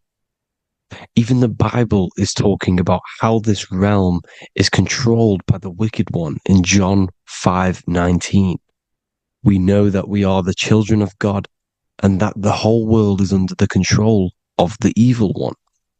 Ephesians 6:12, for our struggle is not against flesh and blood, but against the rulers, against the authorities, against the powers of this dark world, and against the spiritual forces of evil in the heavenly realms.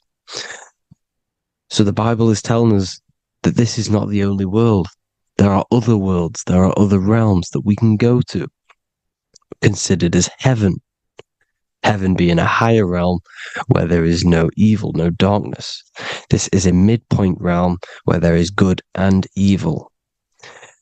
Now, we're going to explain how the soul trap is how it's working and how your soul is being harnessed for its energy and how you are tricked to come back to this realm after death.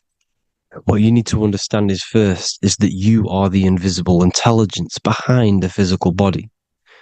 You are the mind and soul. The soul is the true you, the good you. It is pure love, pure bliss, eternal, never dies. The mind can be corrupted though. The mind is the intelligence of the soul. It is invisible. It has no true form. The intelligence inhabits the brain. The brain is the computer to control the electrical machine called the nervous system, which is choice, program, and action. You are the invisible intelligence behind the body, and this will prove it even more. You do not even see into the external world. You are seeing an image produced by the brain because the light is being sucked through the retinas of the eyes. The image is produced in the visual cortex at the back of the brain. What does this mean? This means that we are the consciousness in the center of the brain, in the pineal gland, that is experiencing the program being ran by the central nervous system in the brain. This is the sigil of Lucifer. Lucifer in Latin is Lucy. Lucy is light in Latin.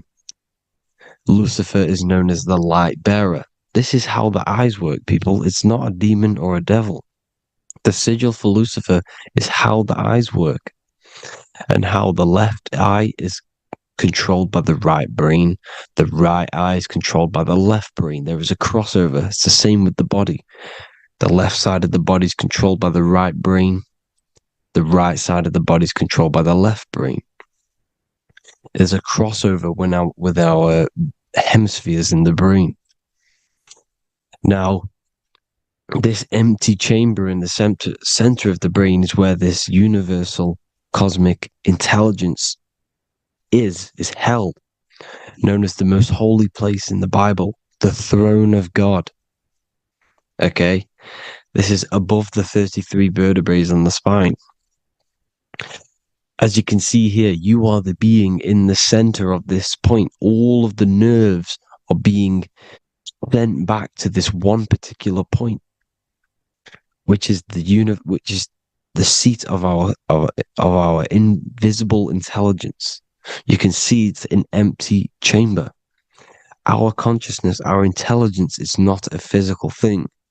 This intelligence is the true voice inside of your head. This is why your head is heaven, your heart is earth, your heel is hell. Your head is heaven because this is the seat, the throne of God. God is in heaven because the consciousness, this divine intelligence that's controlling the body, is sat in the center of the brain. The brain is taking commands of this invisible intelligence. When you close your eyes, you can feel your awareness, your consciousness, your intelligence is all in the brain. Your awareness is not in the feet, the heart, the legs, the arms. It's all in the center of the brain. Now, if you meditate deeply, you will find that you are beyond the mind. You are the being observing the thoughts. You are the soul observing the thoughts. Now, with this being said, you are the consciousness experiencing the program being ran by the central nervous system in the brain, because you're not seeing into the external world. It's an image. It's a simulated image produced by the brain and the central nervous system. You do not experience the external world. You do not feel the external world. You feel electrical impulses on your nervous system. Your nervous system is decoding what you are feeling. So the only thing that you truly feel is the electrical impulses on your nervous system. This is why the nervous system is the tree of knowledge of good and evil, because it gives your invisible intelligence, your mind, the knowledge of good and evil. It can detect good things. It can detect bad things. If it's hot, if it's warm, if I need to go, the nervous system is doing this. It is the tree of knowledge of good and evil. Okay? Now this universal intelligence is symbolized as the single eye. Okay? Matthew 18:9. It is better for you to enter life with one eye than to have two eyes and to be thrown into the fire of hell. What does this mean? It's symbolic, it's metaphorical, people. It is metaphoric. Your universal intelligence is the single eye, the one eye. It's the balance between the two poles, between the left and the right, the good and the evil. It knows the right thing to do all the time. This is our inner guide. The inner self is the inner guide. And when you are operating your life off duality, using your two eyes, you'll be thrown into the fire of hell, lower states of consciousness. Because you're split. You need to live in oneness, even, balance. Matthew 6:22, the light of the body is the eye. The light of the whole body is the eye. You are a light being. Human. Hue means an attribute of a color. Man is the word manifested. We are light manifested into physical form. Depending on your vibration is depending on what color that you are vibrating on, which is a hue, a human. If therefore thine eye be single, thy whole body should be full of light. Again, it's talking about the single eye, oneness, completeness. When you balance the hemispheres of the brain, we'll go over that later. But anyways, the body is the earth. This is what we need to understand, people. The body is running the simulation, the program that our consciousness is experiencing. So when we leave the body during death and astral projection, we leave the earth. This is how it works. The body is the vehicle for the earth, for this realm. Everything exists within our mind. You have the soul, mind, and body. The soul is the observer, the watcher, the true being. This is why she has many different heads, because the soul inhabits different bodies. This is the serpent, which means knowledge, which is the mind, wisdom. And this is the body, soul, mind, and body, Brahma, Vishnu, Shiva. The mind is the bridge between the soul and the body. So what do I mean? When you astral project, you are using your mind to project your awareness, your observing consciousness outside of the physical body. The mind is the projector, projecting consciousness. By using your mind, you can project your consciousness outside of the body, which is known as the astral realms, which is known as walking on water. Jesus was never walking on physical water, people. It's metaphorical. Believing the physical body. The water is the ether, which is the veil between the physical and the astral realm. It's a fluid substance. It's on either side. It's physical and astral. The ether is the fifth element that they hide from us. Why? Because they're trapping you in the physical. They are hiding all of these realms. Etheric, astral, and mental. People think their mind is their brain. It's two separate dimensions. These are completely different dimensions. The mind is way more intelligent. The mind is formless. There is no form to the mind. You can think anything you want. You can manifest anything you want within your mind. It is not a physical object. The physical realm is being controlled by the mind. Everything's being controlled by the mind. Everything exists within the mind. This is why the Egyptian says the universe is mental. So when we project our consciousness outside of the physical, we go to the astral. The ether is the water that Jesus is walking on. This is the veil between the physical and the astral world. The word together has ether within it because it joins the two worlds together, together, the astral and the physical. The word either is ether because the ether is on either side, physical and astral, physical and spiritual, physical and non-physical. In the astral realm, the mind can manifest anything we want. We incarnate to restrict our minds. This is why Saturn, if you go and watch my video on Saturn, how Saturn is this simulation, Okay. Our minds can manifest anything we want in the astral plane in the click of a finger. However, when we incarnate in matter, we now have to labor for our manifestations. This is why Saturn's known as the great teacher in astrology, because he teaches you a lesson. When your mind incarnates into matter, it's teaching your mind a lesson, the knowledge of good and evil. This is why the Bible says, you shall be gods and know the knowledge of good and evil. When you incarnate here, you have to know the knowledge, you need to know the knowledge of good and evil to become a god. Okay? Now, the square is the physical plane, the triangle's the ethereal plane, the circle's the eternal plane. The circle has no beginning, no end, it's eternal. The physical plane is the square, it's limited. The square is limited. The cube is the geometric shape which gives rise to matter. Now, the term think outside the box has truth in plain sight. You have to think outside the box to project your consciousness, use your mind to project your consciousness outside of the box, the physical plane, into the astrals. The astral realm is the realm of the stars. Above us is the stars. Through the stars is the astral plane. This is why astral has the word star within it. The devil is the de-veil. When you sell your soul to the devil, quote unquote, it's metaphorical. The devil exists in the physical plane. It's the lowest state of consciousness.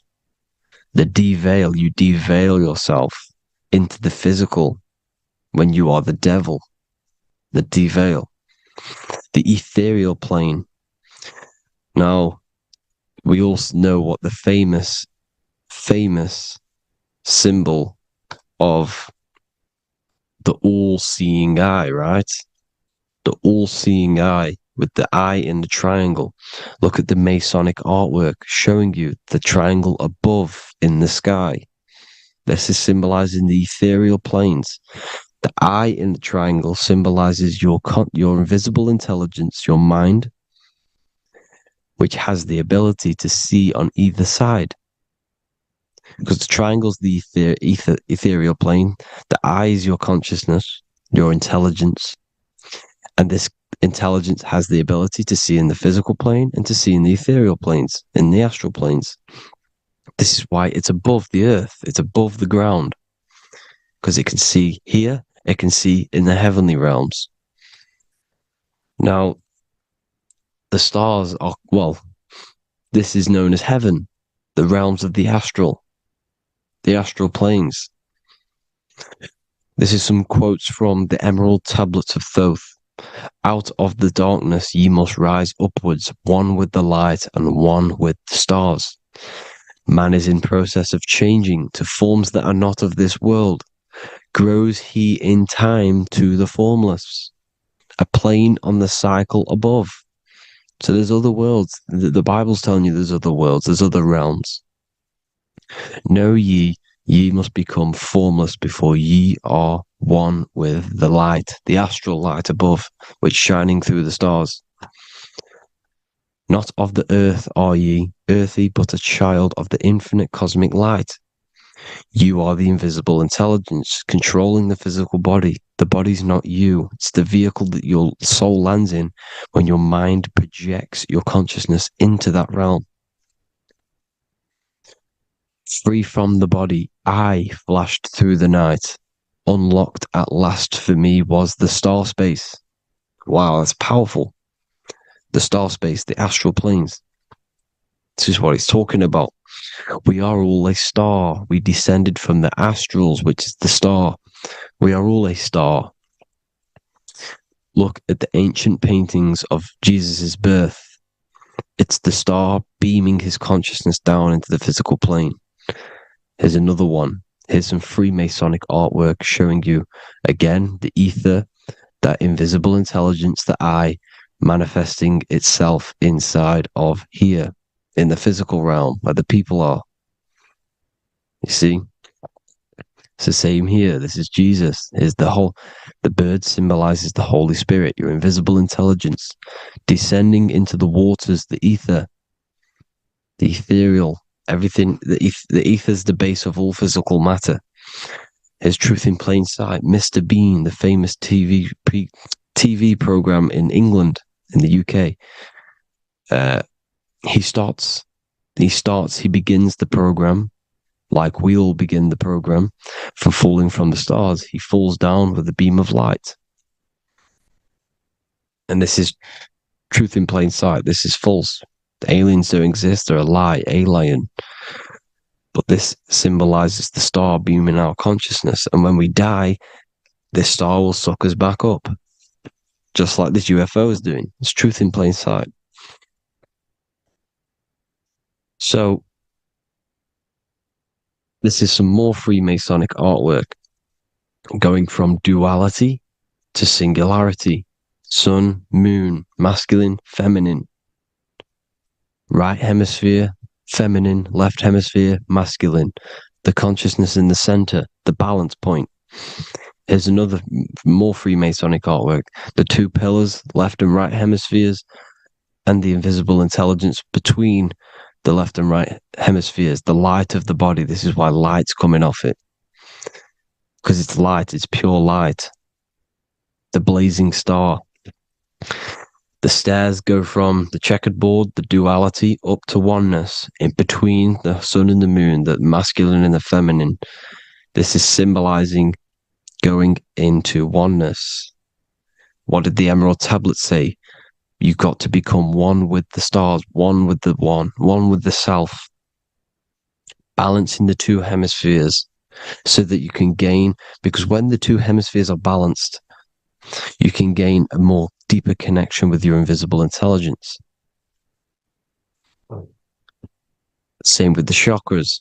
When the chakras, the 7 seals in the Bible, these are 7 seals because when you conquer the 7 chakras, when you balance the 7 chakras, you then gain a more deeper connection with your internal self.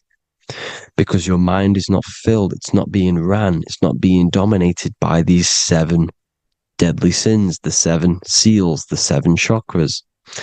These are 7 energy centers which are concealing our true form. Balance makes us have a stronger connection with our true cosmic intelligence. Heaven is even. This is why Jesus is pointing at the heart. The even point is the heart. You got to balance the chakras and live from the heart because the heart is the earth. You're in good and evil.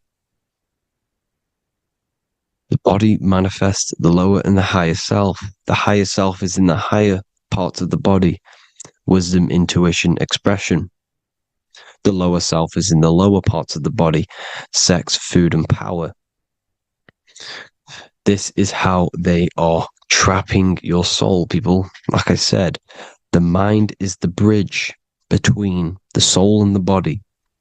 So by tricking the mind, not giving it the right knowledge, and keeping the mind stuck in the lower 3 centers, thinking about power, food, and sex, this is low vibrating energy.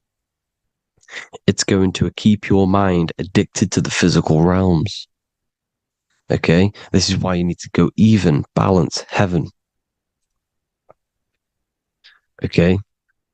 I will explain the soul trap in a second, how it fully works. But I'm telling you all the science behind it so you can understand. When you are doomed, you are domed. This is the dome, the firmament, the firmament, the mind. Ment is mind, firm is firm. A firmament is doomed under the firmament. You must have a loose mind, an open mind to expand your consciousness beyond the stars, beyond the ethereal barrier. You have to vibrate higher than this world. Your consciousness must be expanded more than the physical plane. You need to learn how to astral project. You need to learn how to leave the body, how to operate outside of the body, so that you, when you do leave the body, you will have recognition. You will have knowledge. You will have practice. But this is as above, so below. The woman's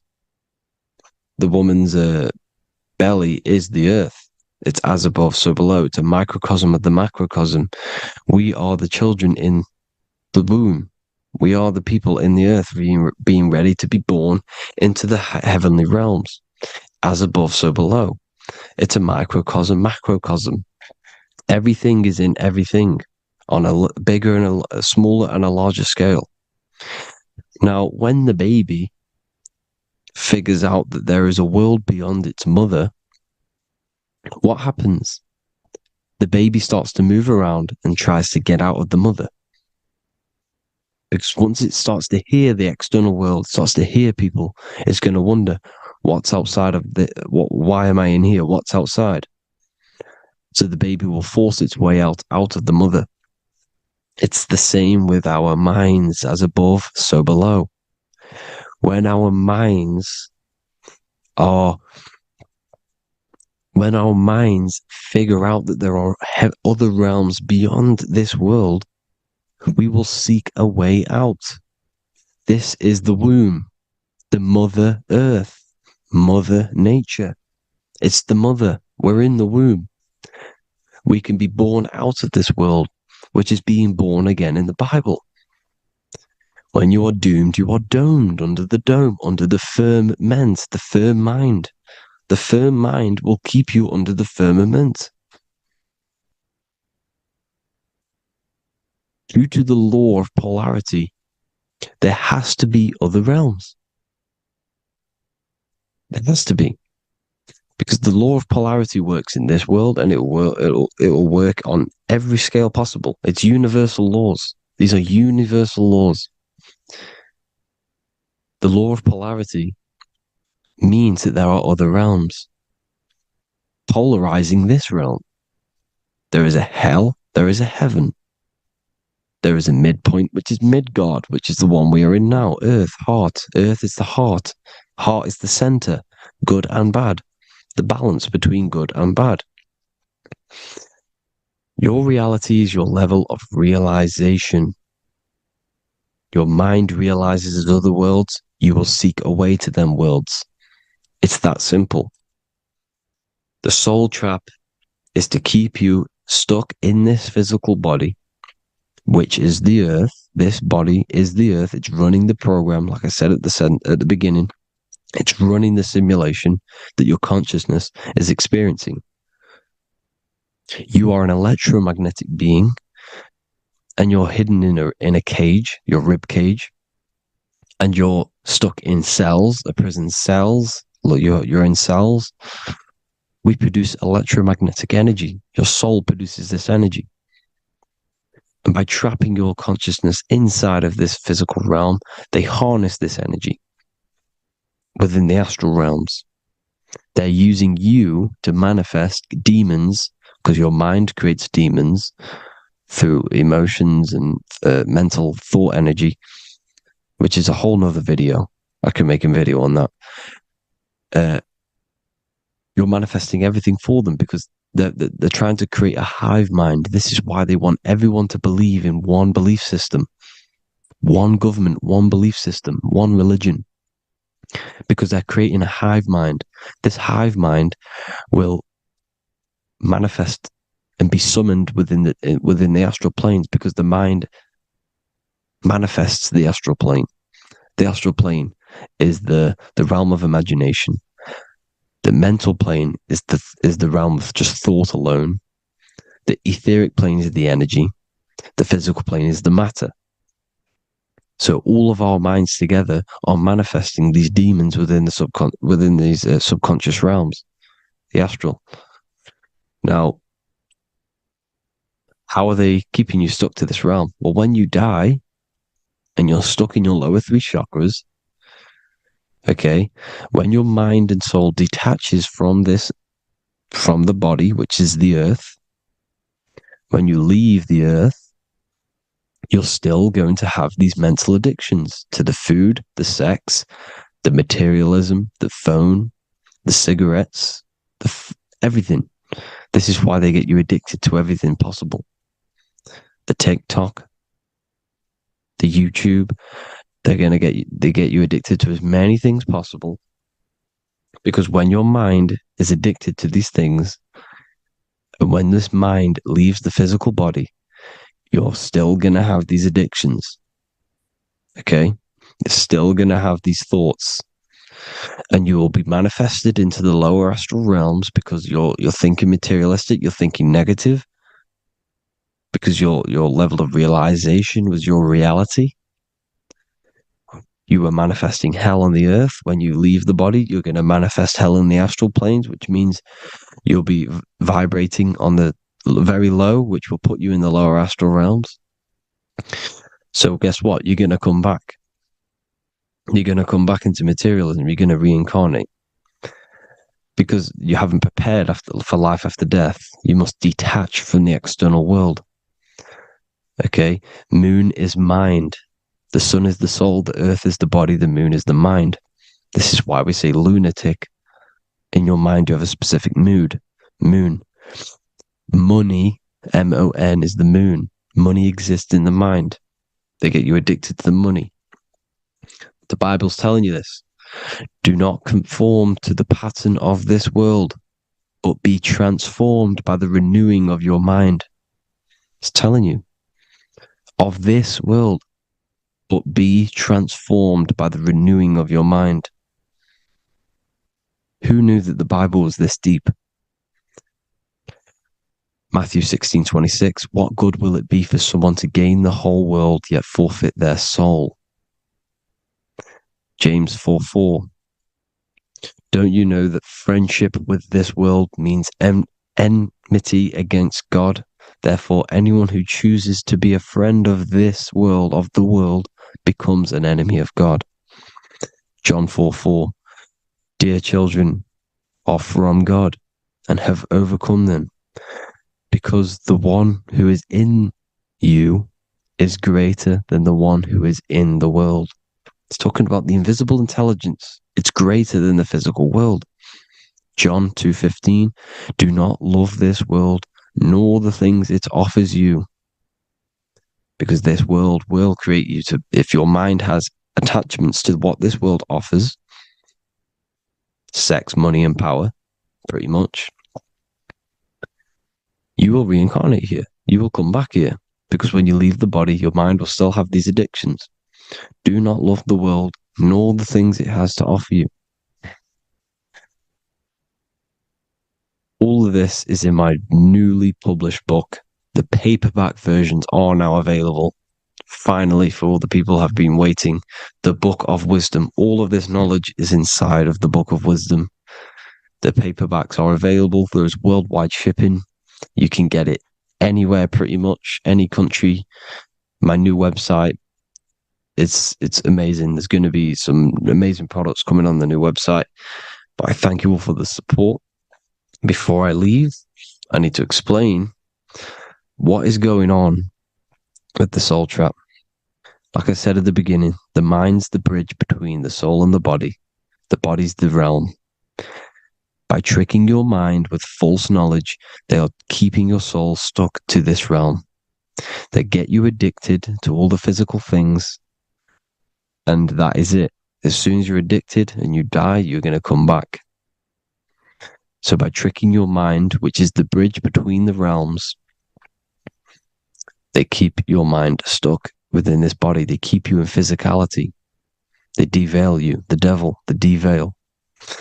Thank you all for the support, people. If you do want to join the Academy, all the links will be posted below this video for the book, The Academy. Thank you all for the support and have an amazing day.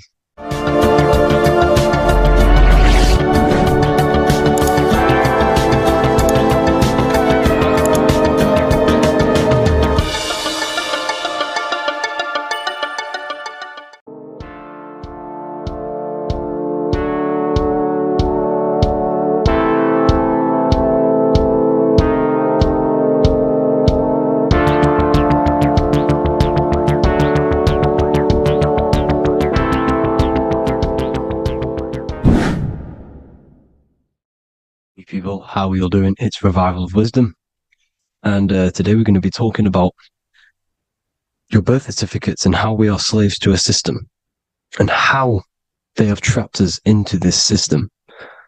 Okay, so the first thing you need to understand about this system is there are two types of laws. You have the law of water, which is admiralty law, and the law of the land. So the admiralty law is the law of water, and this is what money is. Money is water. This is why we say liquidity, currency, the current. A current is water, something moving through something. Cash flow. And this is why banks are called banks, because a river bank is on either side of the water and it directs the currency. You see? So money is water. And as you can see here, Ripple, the cryptocurrency, Ripple, water Ripple, and they're building a bridge over water, overseas, international banking with cryptocurrency. So money is water. And this has specific laws about water, but water is the same everywhere, you see. What the difference is with the law of the land is that you can have different laws in different lands. I can't do certain things in the UK that people can do in America, for example. You see, that's the law of the land, but the law of water is the same because water is everywhere. Now, this is very important to understand when it comes to, these birth certificates. So, Pope Gregory, this is where we're going to start off. Pope Gregory in 1582 took the Orthodox Eastern sunrise calendar and changed it to his own Gregorian timeline, not a calendar, a timeline. This timeline was copyrighted by Pope Gregory under the name of the Vatican. So the Vatican owns the timeline that we are using today, 2023. They own it. They own the title of this Gregorian calendar. Okay. Therefore, anyone who is born under this copyrighted timeline, not calendar, they are subjected to Rome because Rome owns the timeline. They have a patent, a copyright for that timeline. What is on our birth certificates? That timeline. We are born underneath, we are subjected to the Vatican. This is why all birth certificates go to the Vatican. They own every single birth certificate. Okay? So when we use this timeline, we are subjecting ourselves to this timeline. Okay? Which the Vatican has a claim over. This calendar or timeline is set to sunset, not the sunrise, which is associated with death, darkness, and the moon, lunatics. You see, so this is a sunset calendar timeline. Okay, this is now, they've changed a couple things, right? They say that the new year is January the 1st. Okay, when we know this is in winter. January is winter, which is associated with darkness, death, the death of nature. So this is a death cult, people. These people are evil. They're so evil, the Vatican. And this is why we use April Fool's Day, because April is in Aries, and Aries is always the start of the zodiac. This is why Aries rules the head region. 12 zodiacs, 12 systems of the body. Each zodiac is associated with each part of the body, and this is why Aries is the head, cerebrum. But we're not going to talk about it in this video. But yes, that is what April Fool's Day is. They're putting it in your face. April Fool's Day is the real start of the year, when the sun starts to rise again, when the risen Savior is resurrected, when it's born again. This is when the Jews celebrate the Passover. This is when the Christians celebrate the resurrection of Jesus, and they eat lamb. The Jews eat lamb because we're in Aries, the new year. The sun is now born again, our risen Savior, the light of the world. So yes, this is what April Fool's Day is. It's the first day of the year, which they changed. Pope Gregory changed. So you need to understand is that you are in the womb. You are inside of a ship, because every ship, literally a ship, every ship is female. This is why they say she delivers the product, because she does deliver the product, you, the baby. Same thing with a ship, they deliver products. They are a she. And when they pull up to the bay, like you can see on this picture, they're pulling up to the bay. This is now called the birth canal. The ship is now in birth on paper. Okay, this is law. And when they pull up, they tie up to the bay, and now they get a certificate of manifest certifying all of the products which are on the ship and what they are bringing into that nation. Okay, so you're bringing in this many of that, everything's on the certificate of manifest. And this certificate of manifest is also your birth certificate, because you are traveling through water when you are in the birth canal of your mother, because you are in water when you are in the womb, and you travel through the birth canal. And when you arrive, you get a certificate of manifest with the name, how many, the quantity, that's your birth certificate. Okay. And this is what it is. We are a we're not a corporation, but we represent a corporation, which is your name in full capital letters. That is your corporation. You cannot physically tax a body, but you can tax a corporation. This is why we get charged. This is why we get taxed, because it all goes down to the corporation which our name represents, which we are subjecting ourselves to. We are my name. I am subjecting myself to this name, and that name has a corporation which I represent, which I subject myself to. You see, this is how we are attached to this straw man, this character that they have built on paper. So it's a character which is on paper. This is what we represent. So when the woman gives birth, she delivers the baby, and then she has another substance. Now I'm going to break down how they attach this name to us, how they do it. Okay. Our mother is carrying us the product in the womb, the water. And it goes from the United Kingdom into a state-owned, corporate, federal-owned hospital, which is government-owned. She does not declare the package when she enters the building. Aha, so keep that in mind. When she delivers the package in the federal territory, she does not declare the package either when she leaves. Therefore, there is no evidence that we exist when we arrive. On paper. On paper, there is no evidence that we came into the building or left the building. We have not been declared. So we do not exist on paper at this point. When the woman gives birth, she delivers the baby, and then she has another substance, which is called the afterbirth material. Okay? This afterbirth material has the same DNA as our physical body, with the body, mind, and spirit. Okay? This is how they get this corporation. Hold on. The afterbirth material does not get claimed by the mother nor anyone. Therefore, they salvage that substance, because we are under the Vatican. Every state is all Catholic. Your birth certificate is Catholic. No matter what religion you think you are, every single birth certificate is Catholic, because we are subjected to Rome. All roads lead to Rome. Rome runs all of this. Okay? We're still under the Roman Empire. Okay, so even salvation, this is how religion comes into this. This is how they use religion to get this.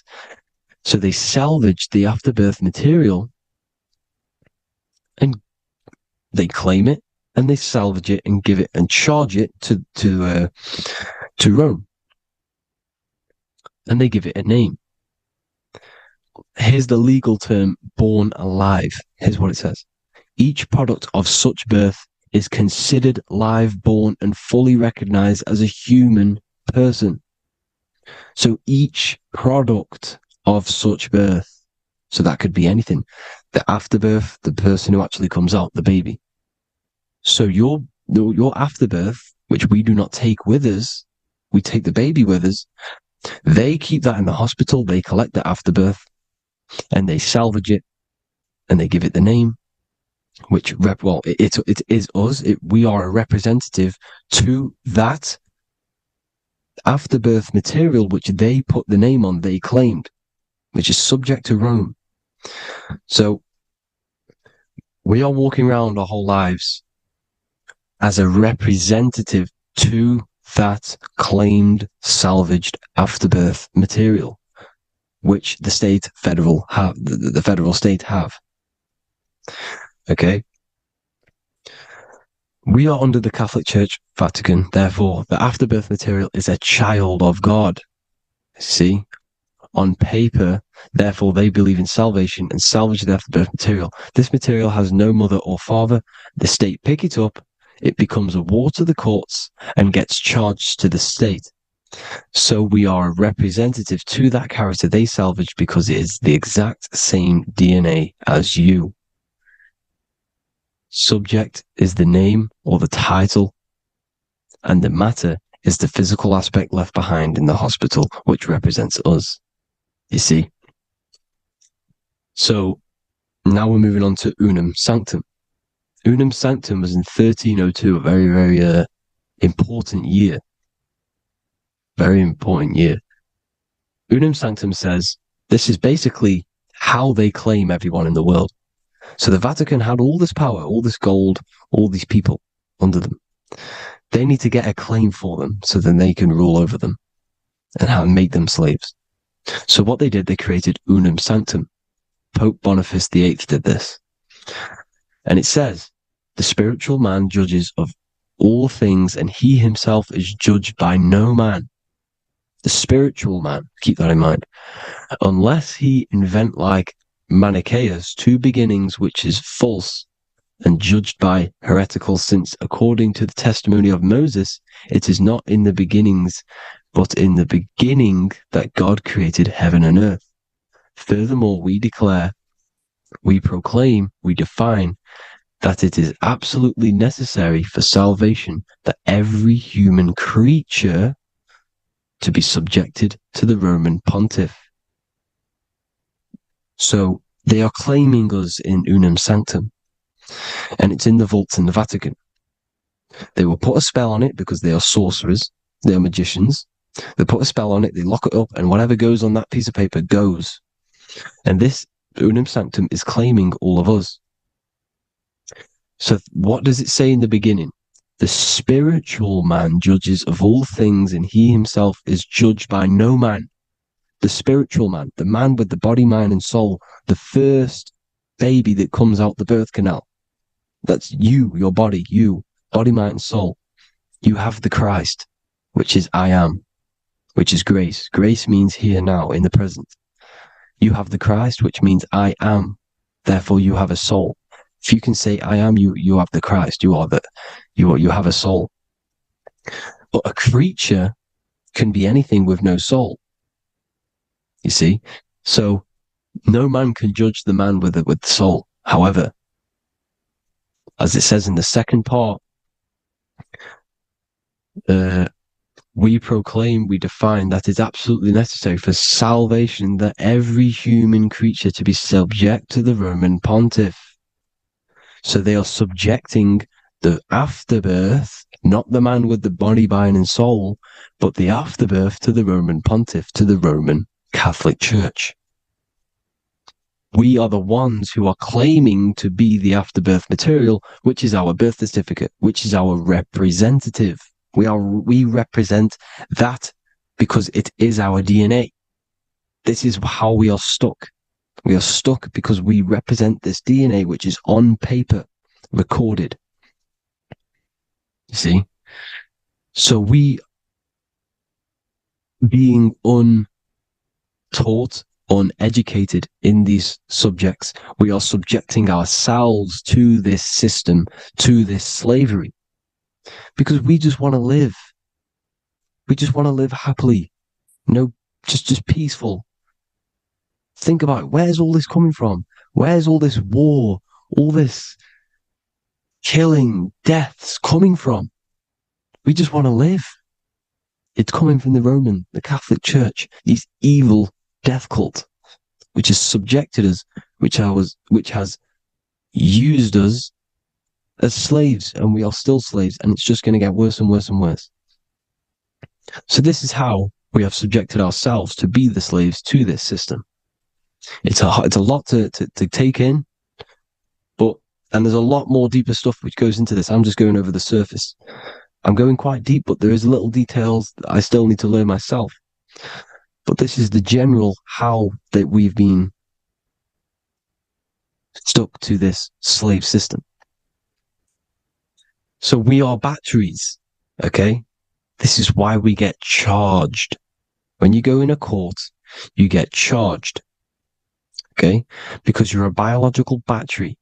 This is why cities look like motherboards, because we are feeding energy to this matrix. Okay, when we look outside of ourselves, when we give power to so-called Jesus Christ, worshipping idols outside of ourselves, where attention goes, energy flows. We are feeding the matrix with energy.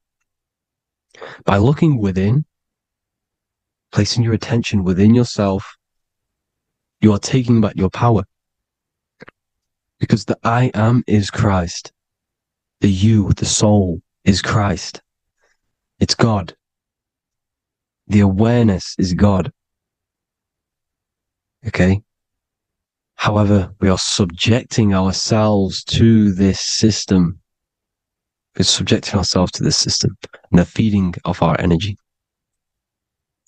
So what we need to look for the future is that, think about it, with the end goal is to change our DNA, is to literally make us robots, transhumanism, slaves. This is why we have smart cars, smartphones, smart watches, smart meters, smart cities. And all of this is going to be connected by the smart grid, which is 5G. This is why 5G is rolling out. 5G is going to connect all of these technologies to one. It's like a big net system. And you know why they're doing this? It's because all of this is going to be connected through AI, through this 5G, and that 5G is going to be controlled by the elites. So you say anything wrong, you do something wrong, you say the wrong thing online, they'll turn off your car, they'll turn off your phone, they'll turn off your smartwatch, they'll turn off your TV, because it's all going to be connected and controlled by the smart grid. And this is what the Great Reset is, people.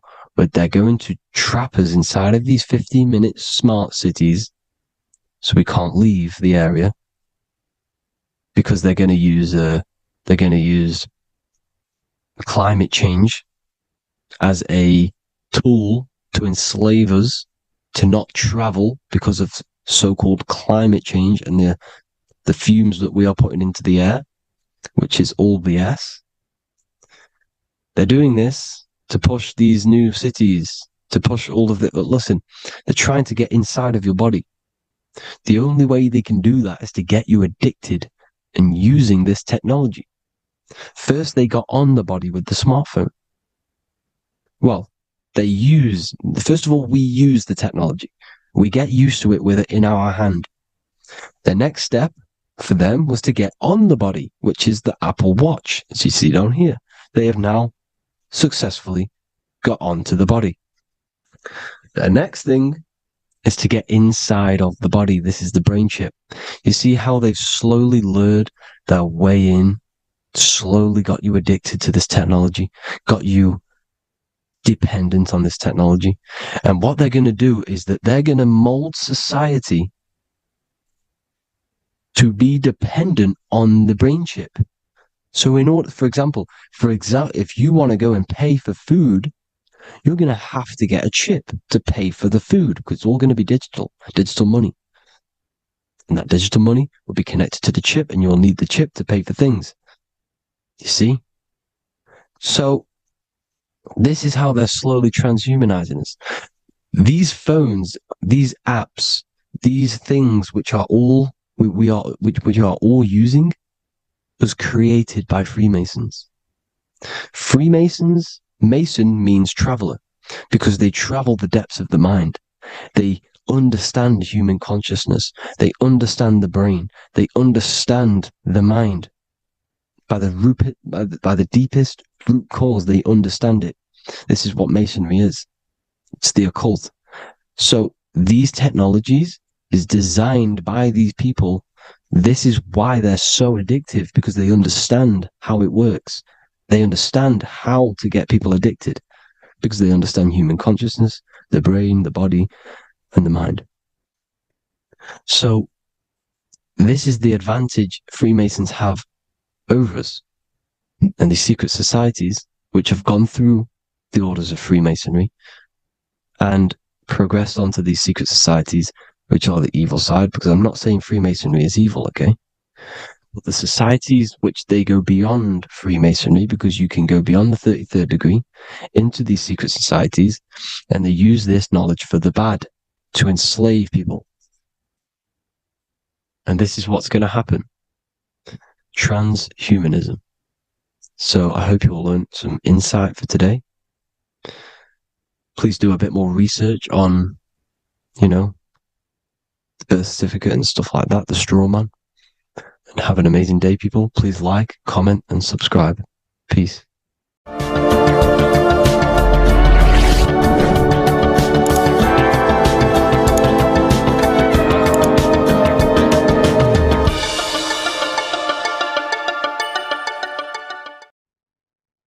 You don't just have a physical body. You have a physical, mental, spiritual, and emotional body. Each one of these aspects are a body of its own. Body does not just refer to a physical substance. You have a mental body for thinking, an emotional body for your emotions, a spiritual body for your energy in your astral form, and a physical body to encapsulate all of these. Each four of these aspects are essential for the human experience and essential to balance. Now, today we're going to be syncing the four aspects of your consciousness with the four seasons and the four elements and how this ties into the Bible. So we have four physical elements. We have 5 elements in total, spirit being the most important, but spirit is pure invisible. We have 4 physical elements. We have air, fire, earth, water. Earth and water are feminine. Air and fire are masculine. Air and fire are active. Water and earth are passive. The air corresponds with the mental body of consciousness. This is where your intellect, this is where your communication, this is where your thoughts, intuition all comes from. This is the mental body of consciousness that allows you to think, allows you to process, figure things out, and have intellect and gain knowledge. This is your intellectual aspect of your consciousness, located in the head region. We have a fire nature, a spiritual nature. This is our astral body. Our astral body is all to do with the subconscious realms, the higher realms of consciousness. This is the body that allows us to be free from the physical body. Our spirit is more of our energy. Water is our emotional body. This is what allows us to feel things, that allows us to gain intuitive feelings of conscience. So emotion allows us to understand what is right and what is wrong. When we feel something bad, we know that this is wrong. When we feel something good, we know that we are doing good. Emotions are a creational force that allows us to feel certain things to bring them into existence. Our emotional body is a creational force and should not be reactive, and they should be controlled. Most actions are stemmed from emotions. Actions bring thought into physical existence. Emotions are the driving power. They are what drives your actions. The thought, then the emotion, then the action. Earth is your physical body. This is your physical state that allows you to take mind and emotion into action, into fruition, into physical matter. This is what your physical body allows your consciousness, your soul, to interact with the physical world and bring things into physical existence. The physical body, the physical world, is an outcome and an effect of the thinking mind. All physical substance comes from the thinking mind. The pen, the phone you're holding, the microphone I'm speaking into, all began as a thought in the thinking mind, then it was brought into physical reality. Earth is the most dense.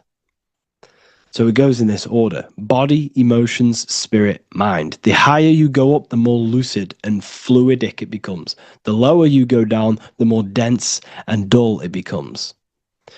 Air is the mind, fire is the spirit, water is the emotion, earth is the physical body.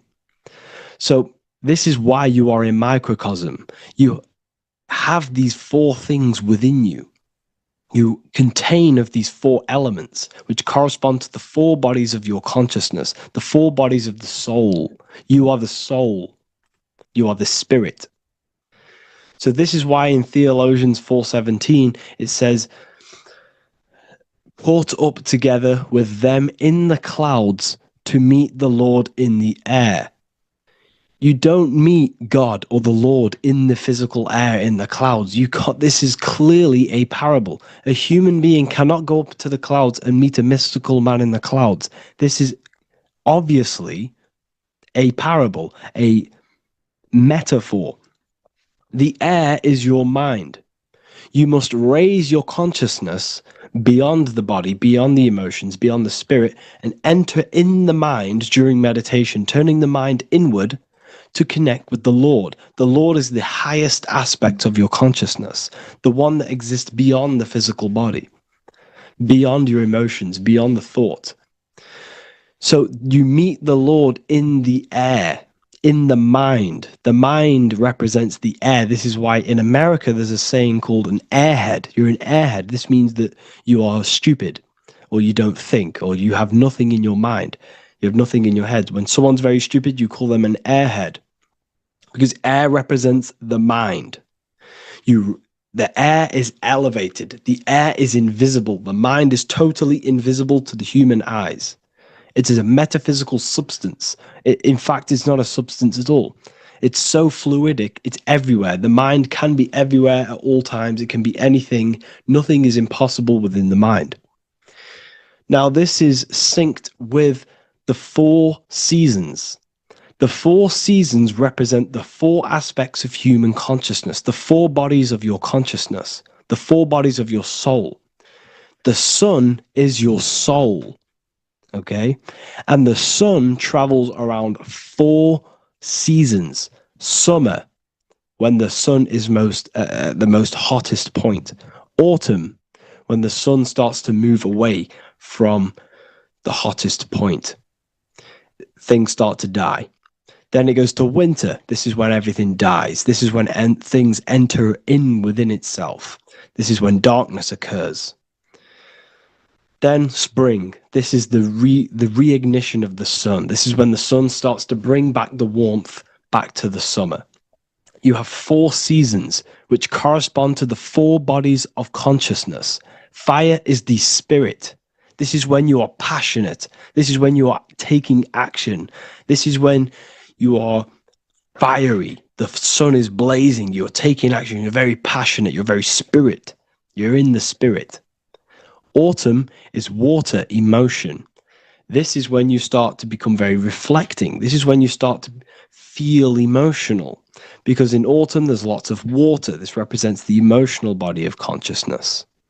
Winter is the mind. This is air. Winter, what happens in winter? Everything enters within itself. The leaves die. The trees die. Everything dies and goes within. This is the mind. The mind is the darkness, remember. You close your eyes to enter within the mind. The winter represents meditation.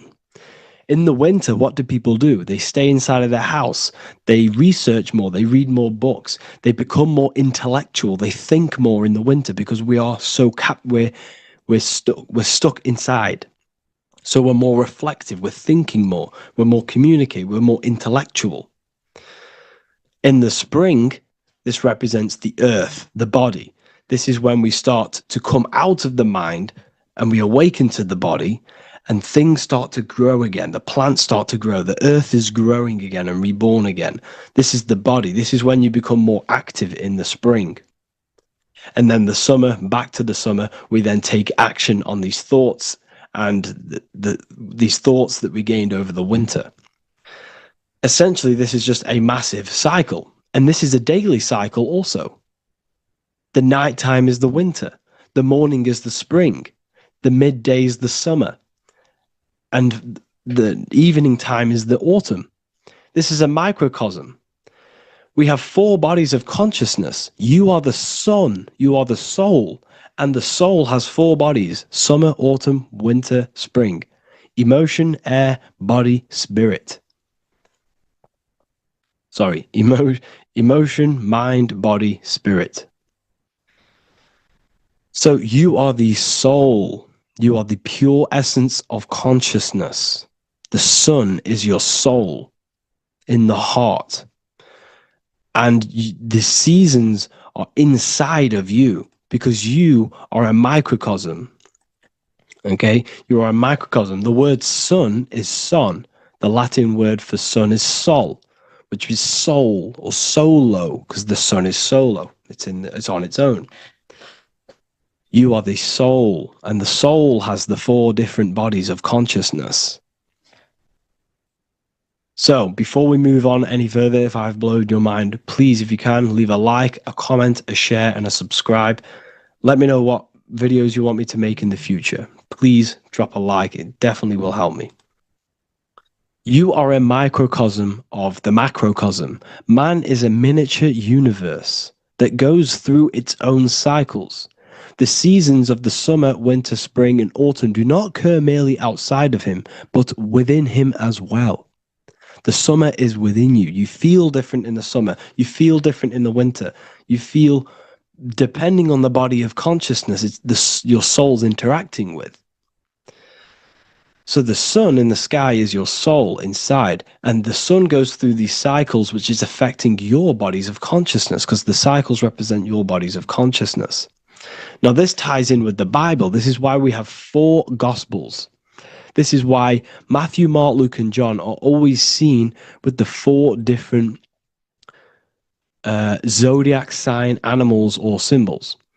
So you always see each one of the Gospels. If you just type in on Google Matthew, Mark, Luke, and John, type in ancient pictures, paintings or pictures of them, and you will find these 4 zodiac signs are always standing with each one. Taurus, the bull; Leo, the lion; Scorpio, the eagle. An old symbol for Scorpio was the eagle. And a man for Aquarius. Here you see very, very ancient paintings and artwork. Here we see Matthew, the man, Aquarius. Here we see John, the Scorpio. Same here. We also see it on the tarot cards, on the world card. We see the 4 fixed zodiac signs. Here we see it as well. These are called the 4 fixed zodiac signs.